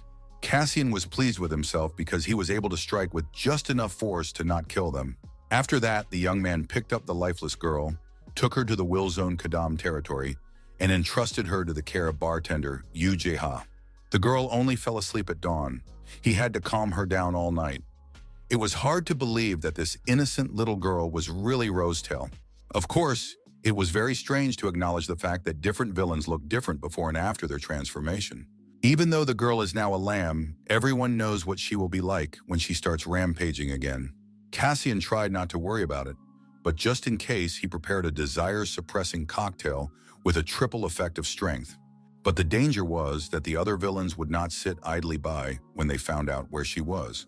He had made a non-aggression pact with the King of Money's gangsters, so he believed that Wilson Kadam was now in the greatest safety. That is why Darkstar and Rosetail requested asylum here. Cassian asked the bartender to take care of the girl because you can't give such a task to an ordinary villain. An outer is perfect for it. Yuja agreed, but in return he hoped for a decent reward because he was taking a risk. And besides, everyone needs money. At that time, very important events were taking place in Los Angeles. a face-to-face meeting of the four lords of evil. El Mago believed that the Money King had found a new amusement in his old age in the form of the interesting young Cassian. Although he was not quite up to the Scarlet Flower, his eyes sparkled with precious stones of rage. The bloody peony would very much like to open his chest and remove his heart. Dr. Looseless had nothing to say about the newcomer. The Money King's pride was certainly flattered by the other Lords of Evil's interest in him. Bloody Peony would like to see the Money King's blood on his own hands. But the Money King said that his patience was not infinite, and they still had not reached a decision on the situation from 5 years ago. After this meeting, they began discussing the real reason for their meeting. It should not be forgotten that as long as they possessed it, he could target them at any moment. Bloody Peony considered this to be a useless concern and thought it would be better to give it to him. The Money King said that there was someone else in Korea who had stolen his treasure. Suddenly, the butler O dared to interrupt the meeting to call the boss for a private conversation. He reported that Dark Star and Rosetail had left the house. Their trail had disappeared in the Namgang area, but they were most likely hiding in Kadami. Once again, the Kadami area was causing trouble for King Money. He did not like this place at all. In his private training room, Cassian, having read books on meditation, was practicing. He hoped to achieve evolution through such training.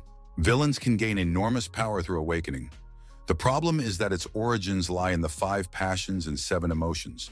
As the King of Money said, through awakening it is possible to become stronger, but in the end you will lose your own self and turn into a meaningless monster. It is important not to lose your own self, and this can be done with the help of meta-consciousness, the ability to evaluate your thoughts and determine what is right and what is wrong. This ability is very cool, but sometimes it cannot be activated. Although it may not seem like anything special, it is impossible to do while sleeping, for example.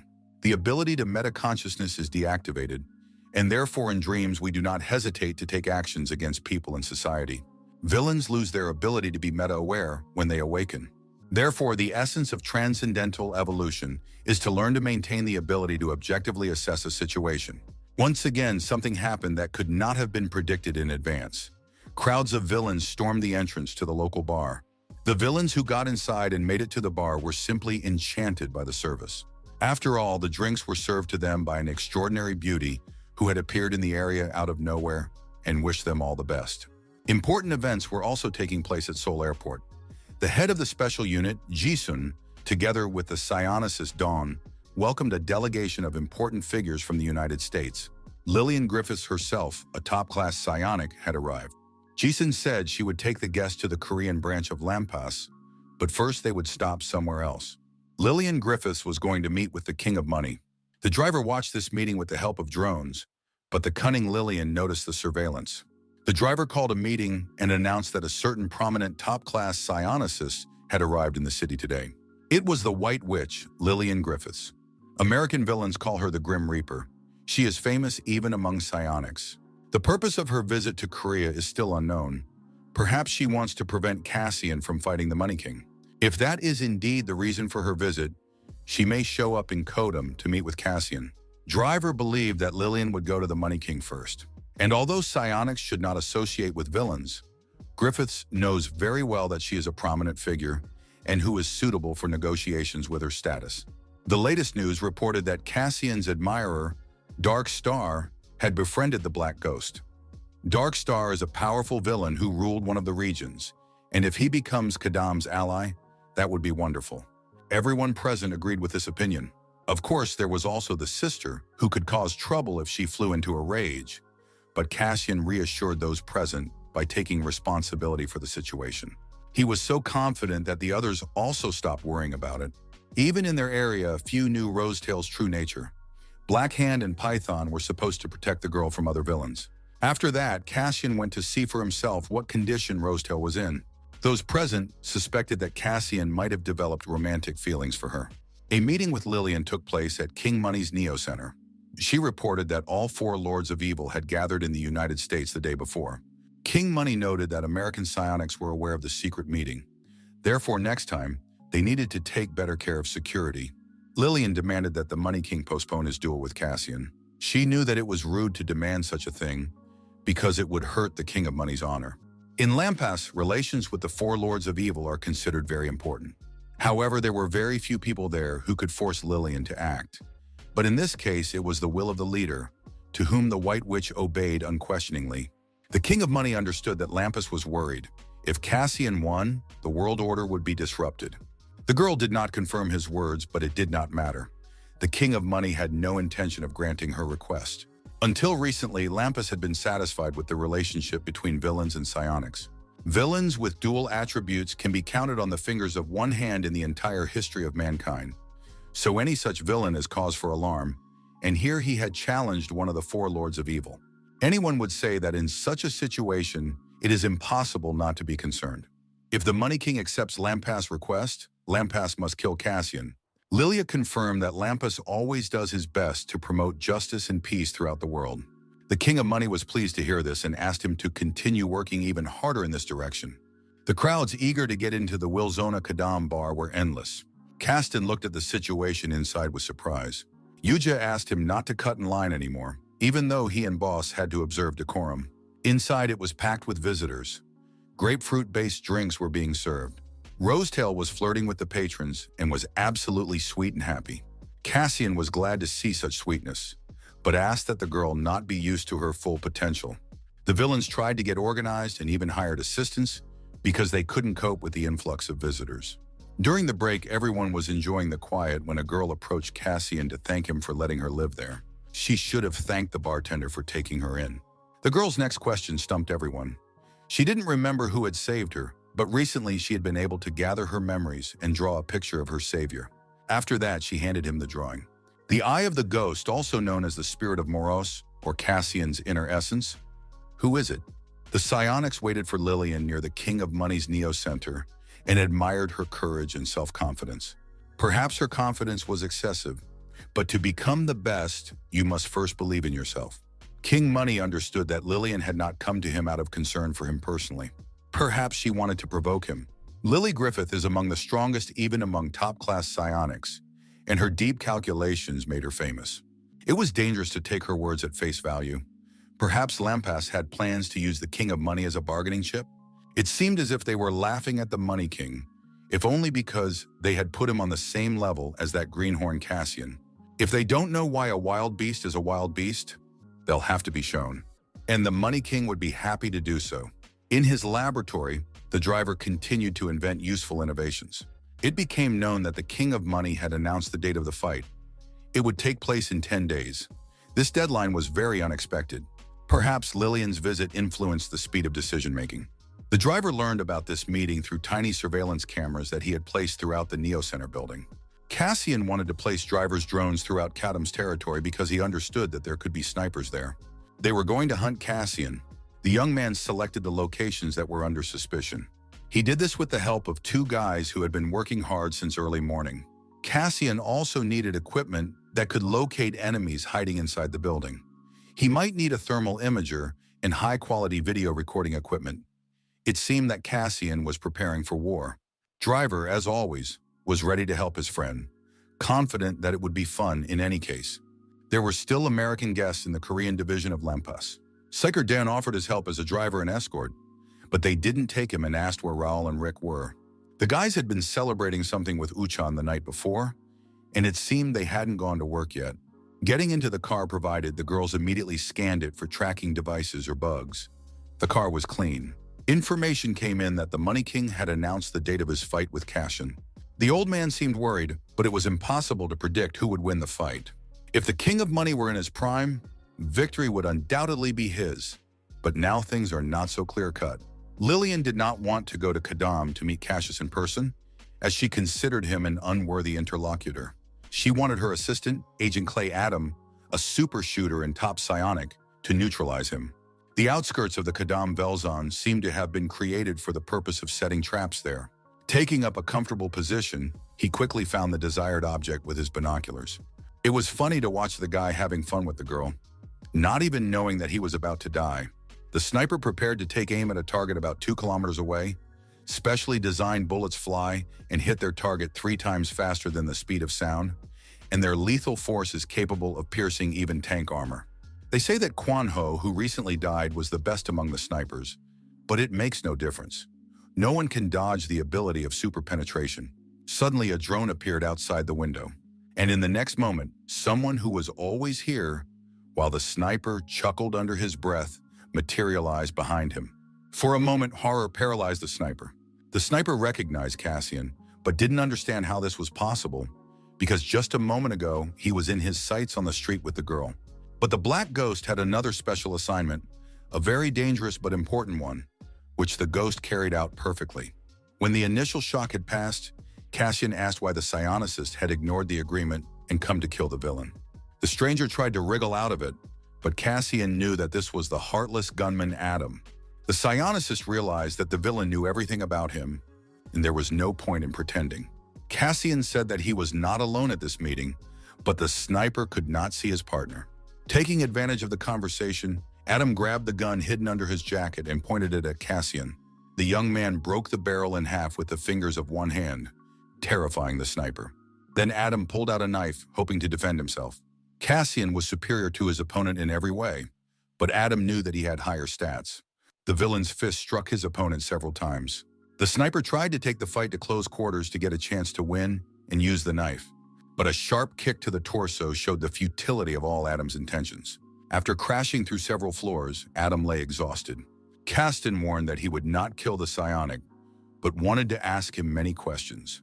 Adam replied that there would be no such opportunity. Cracks began to spread across the walls. A powerful explosion threw the young man back. A huge diamond fist hovered over Cassian. The guy jumped to his feet and managed to counterattack. Before him stood Lilia Griffiths in all her glory. One of her hands was a diamond glove. The girl was surprised that the unfamiliar villain knew her, but Cassian joked that she was a wicked witch obsessed with white clothing. She addressed Cassian with an official request to cancel the duel with the King of Money. The young man noted that such a request sounded like an order, which he had no intention of obeying. The answer, of course, disappointed Lillian. Cassian suggested that she start by apologizing for the psionics ignoring the agreement on the Vilzones and trying to shoot him. The girl replied that he had no proof that the psionics had tried to kill him. But Cassian was prepared for this turn of events. He presented a video recorded by a drone, as well as a voice recording made by a phone hidden in the room. The girls realized that the villain had outsmarted them. Cassian continued to provoke her, saying that he planned to post the recording on social media. Lillian announced that she immediately disliked the villain, starting with his name. She activated a crystal explosion and directed it at her opponent. Cassian flew high into the air, followed by more diamond strikes that missed their target. Cassian landed safe and sound, ready to attack. His abilities impressed Lillian because her direct attack did not damage him at all. She tried to accuse Cassian of filming another person without permission, but then Driver joined the fight. He announced that he had filmed it himself. He couldn't leave his boss alone. But besides Driver, there were other villains nearby who wanted to see who dared to target their beloved Cassian.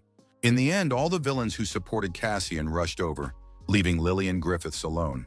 The next day, the Korean division of Lampas was buzzing and humming like a disturbed beehive. Employees who had arrived on a business trip from the US had caused quite a stir. Fortunately, it wasn't Raoul and Rick, but a top-class psionicist and his assistant. They wanted to secretly kill Cassian. They failed. If they had been able to kill him secretly, there would have been no commotion. They didn't just cross the line, they jumped over it, and all the managers and department heads were summoned to the boss's office. People outside the company knew about it too, because articles had been posted online about how the psionic had flown into the country and attacked the villain in a residential neighborhood. They say there is a video recording of the attack. It is stored in the Kadam zone. If there was a clash between them, it means Cassian and Griffith fought. I wonder who won. No one knew. It seems that Griffith surrendered when the villain surrounded them. This was an unprecedented occurrence. For the villain to surround them, it appears that they demonstrated exceptional intelligence. Lillian Griffiths was immediately released by the villains, and the problem is not that she was released. Now everyone knew that the psionicist had been caught in the Vel zone, and there was no excuse for him being there. It doesn't matter if the video is published or not. Everyone knows that psychers have no right to attack the Vel zone. It's unclear what to do about the media hype that will ensue. But there's no point in pretending that what happened was trivial. Of course, they'll say that Lampas had no intention of killing Cassian. But the first impression has already been ruined, and Lampas' reputation has been tarnished.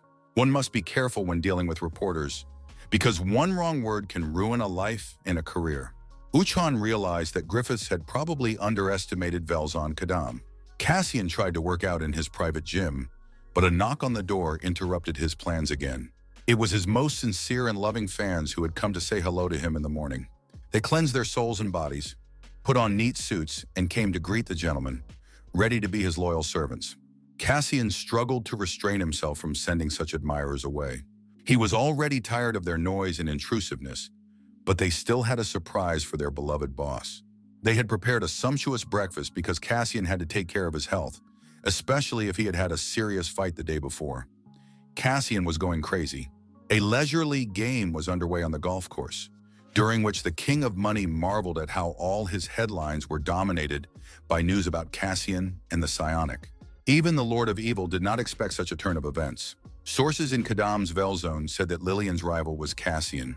It turns out that not having gotten the desired result from the King of Money, she tried to get what she wanted by eliminating Cassian. The reason was perfectly clear. Lillian was unable to kill him. She simply underestimated her opponent because all top-class psionics consider themselves to be the coolest. And although Cassian is the rival of the King of Money, he sincerely admires the guy. Perhaps Cassian will reconsider his decision someday and start working with the King of Money.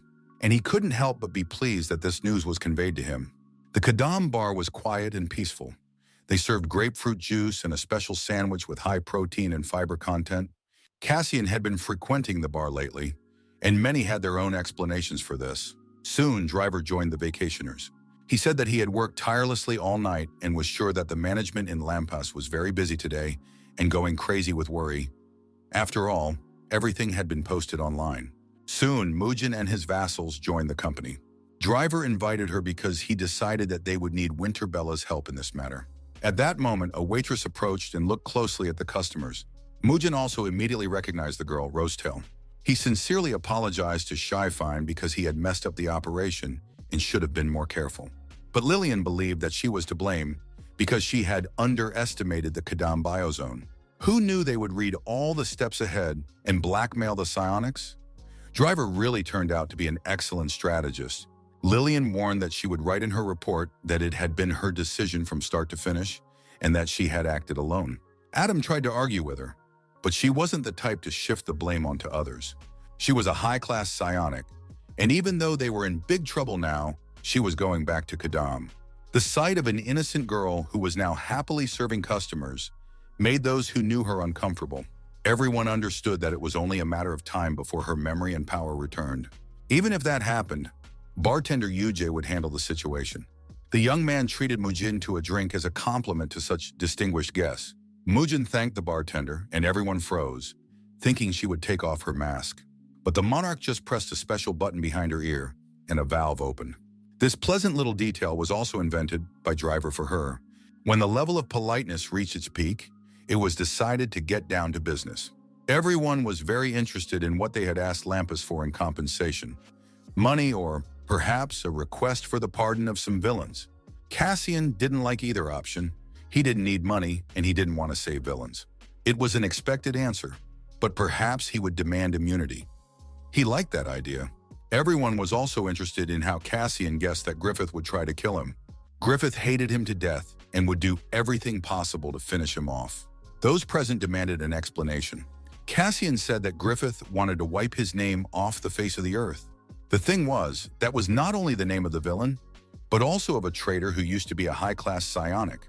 5 years ago, Griffith was an ordinary instructor at the Korean branch of Lampas. She had a young man named Cassian under her command, who became a high-class psionicist at the youngest age in the history of the organization. Lillian trained him and brought him to such a high level. Cassian never won a fight against her. The relationship between instructor and student was very warm and friendly, which of course made others jealous.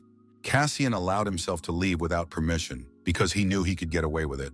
Griffith admitted that the boy was her greatest pride, but she never praised him so that he would not become conceited. She planned to praise him when he surpassed her, but that moment never came. Kleiner met Lillian at the entrance to the Veil Zone. His appearance once again surprised the psionic. She didn't want to fight him because she had come to meet her boss. Cassian asked Kleiner to let the uninvited guest in and show her more respect. 4 days before these events, the following events unfolded in the American office of Lampas. The office already knew that Lillian was going to Korea to meet with the King of Money from the Four Lords of Evil. Adam would accompany her. A villain has appeared in Korea who has taken the name Cassian, a brazen man who attracts attention by opposing the king of money. Lillian was shocked to hear this. She shared the information with her colleague. And perhaps she will decide to quietly finish off the villain because those who have done wrong must be punished. Cassian was a student. He was, of course, branded a traitor, but that name belonged to a valiant, top-class psionic. And no one would dare to tarnish it, especially some villain.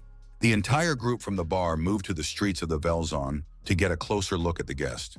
Driver scanned the guest and realized that she was completely calm, as befits a top-class psionic. Cassian inquired about the purpose of Lillian's return visit. Perhaps she wanted to apologize. The girl said she had come with a proposal and that she was not obliged to show respect to a villain. And if he invited her to the table, she would refuse because psionics did not eat with villains. The only reason she had come to the Velzone was to challenge Cassian to a one-on-one fight. Whoever lost would have to fulfill the winner's wish. The girl tried to provoke Cassian by calling him a coward. The villain said that this was a normal reaction when a top-class psionicist declared a fight. Besides, he didn't like her name, the White Witch. But there is no shame in fearing a strong opponent. It is important to face your fears and overcome them. Those present listened to this dialogue with bated breath. Lillian noted that her opponent knew the theory of combat, and yet he would be the victor in battle. Because he looked fear in the eye and overcame it, an unpleasant feeling came over Griffith. She knew that Cassian should not have been left alive, but now she would crush him, and he would no longer be able to bark. The driver tried to convey information about Lillian's levels to Cassian, but Cassian did not want to listen to explanations. He already knew perfectly well who was standing before him. The battle began with the villain's attack. His huge hand caused the first trouble for his opponent. She, in turn, delivered some decent blows, provoking Cassian to back into a corner. The young man prepared to counterattack, activating both hands. The shadow blade was used against the psionicist. By this time, her hand had turned into a diamond glove. The force of such a diamond spear was unfathomable. No one could withstand it. Another emergency occurred at the Lampus branch in Seoul. This was reported by Dune, who ran in excitedly. It turned out that Griffith had disappeared from the interrogation room. There was commotion in the building, and a special squad was being assembled.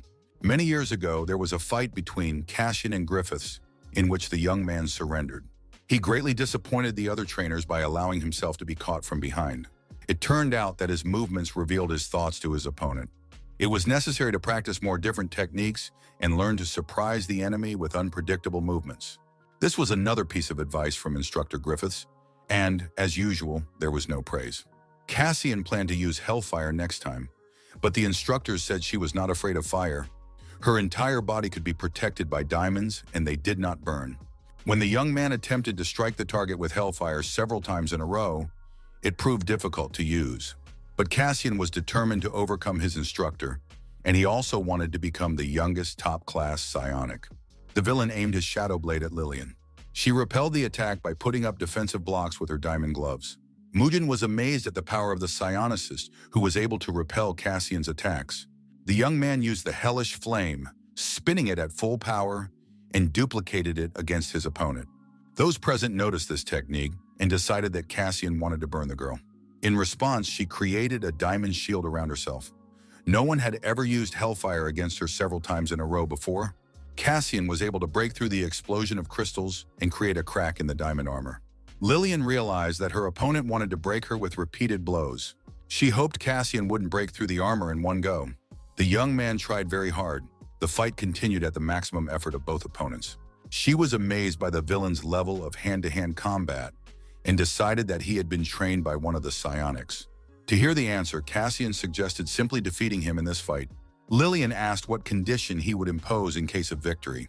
The villain said he would demand her departure and take Cassian's name for himself forever. The young man tried to figure out why the psionics were trying to kill him. The girl said that the name had been tarnished by a traitor, but she would not give it to the villain, and to do that, she had to win. The next moment, Kleiner, who was sweeping the yard, showed unprecedented activity and speed.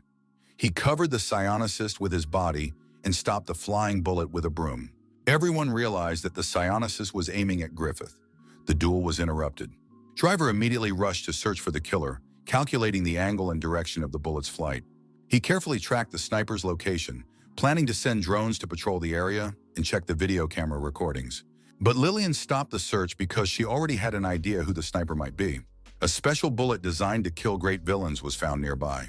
Cassian wanted to know who the shooter was because the murder had almost taken place on his territory. But the girl told him not to stick his nose into other people's business. And she promised Kleiner that she would definitely repay the debt and help if necessary. She acknowledged Cassian's victory. Cassian wished her luck and said he didn't want her to die because of some sniper. As she left, the girl admitted that it had been a long time since she had had such a wonderful duel that would remain in her memory, and noted Cassian's excellent abilities.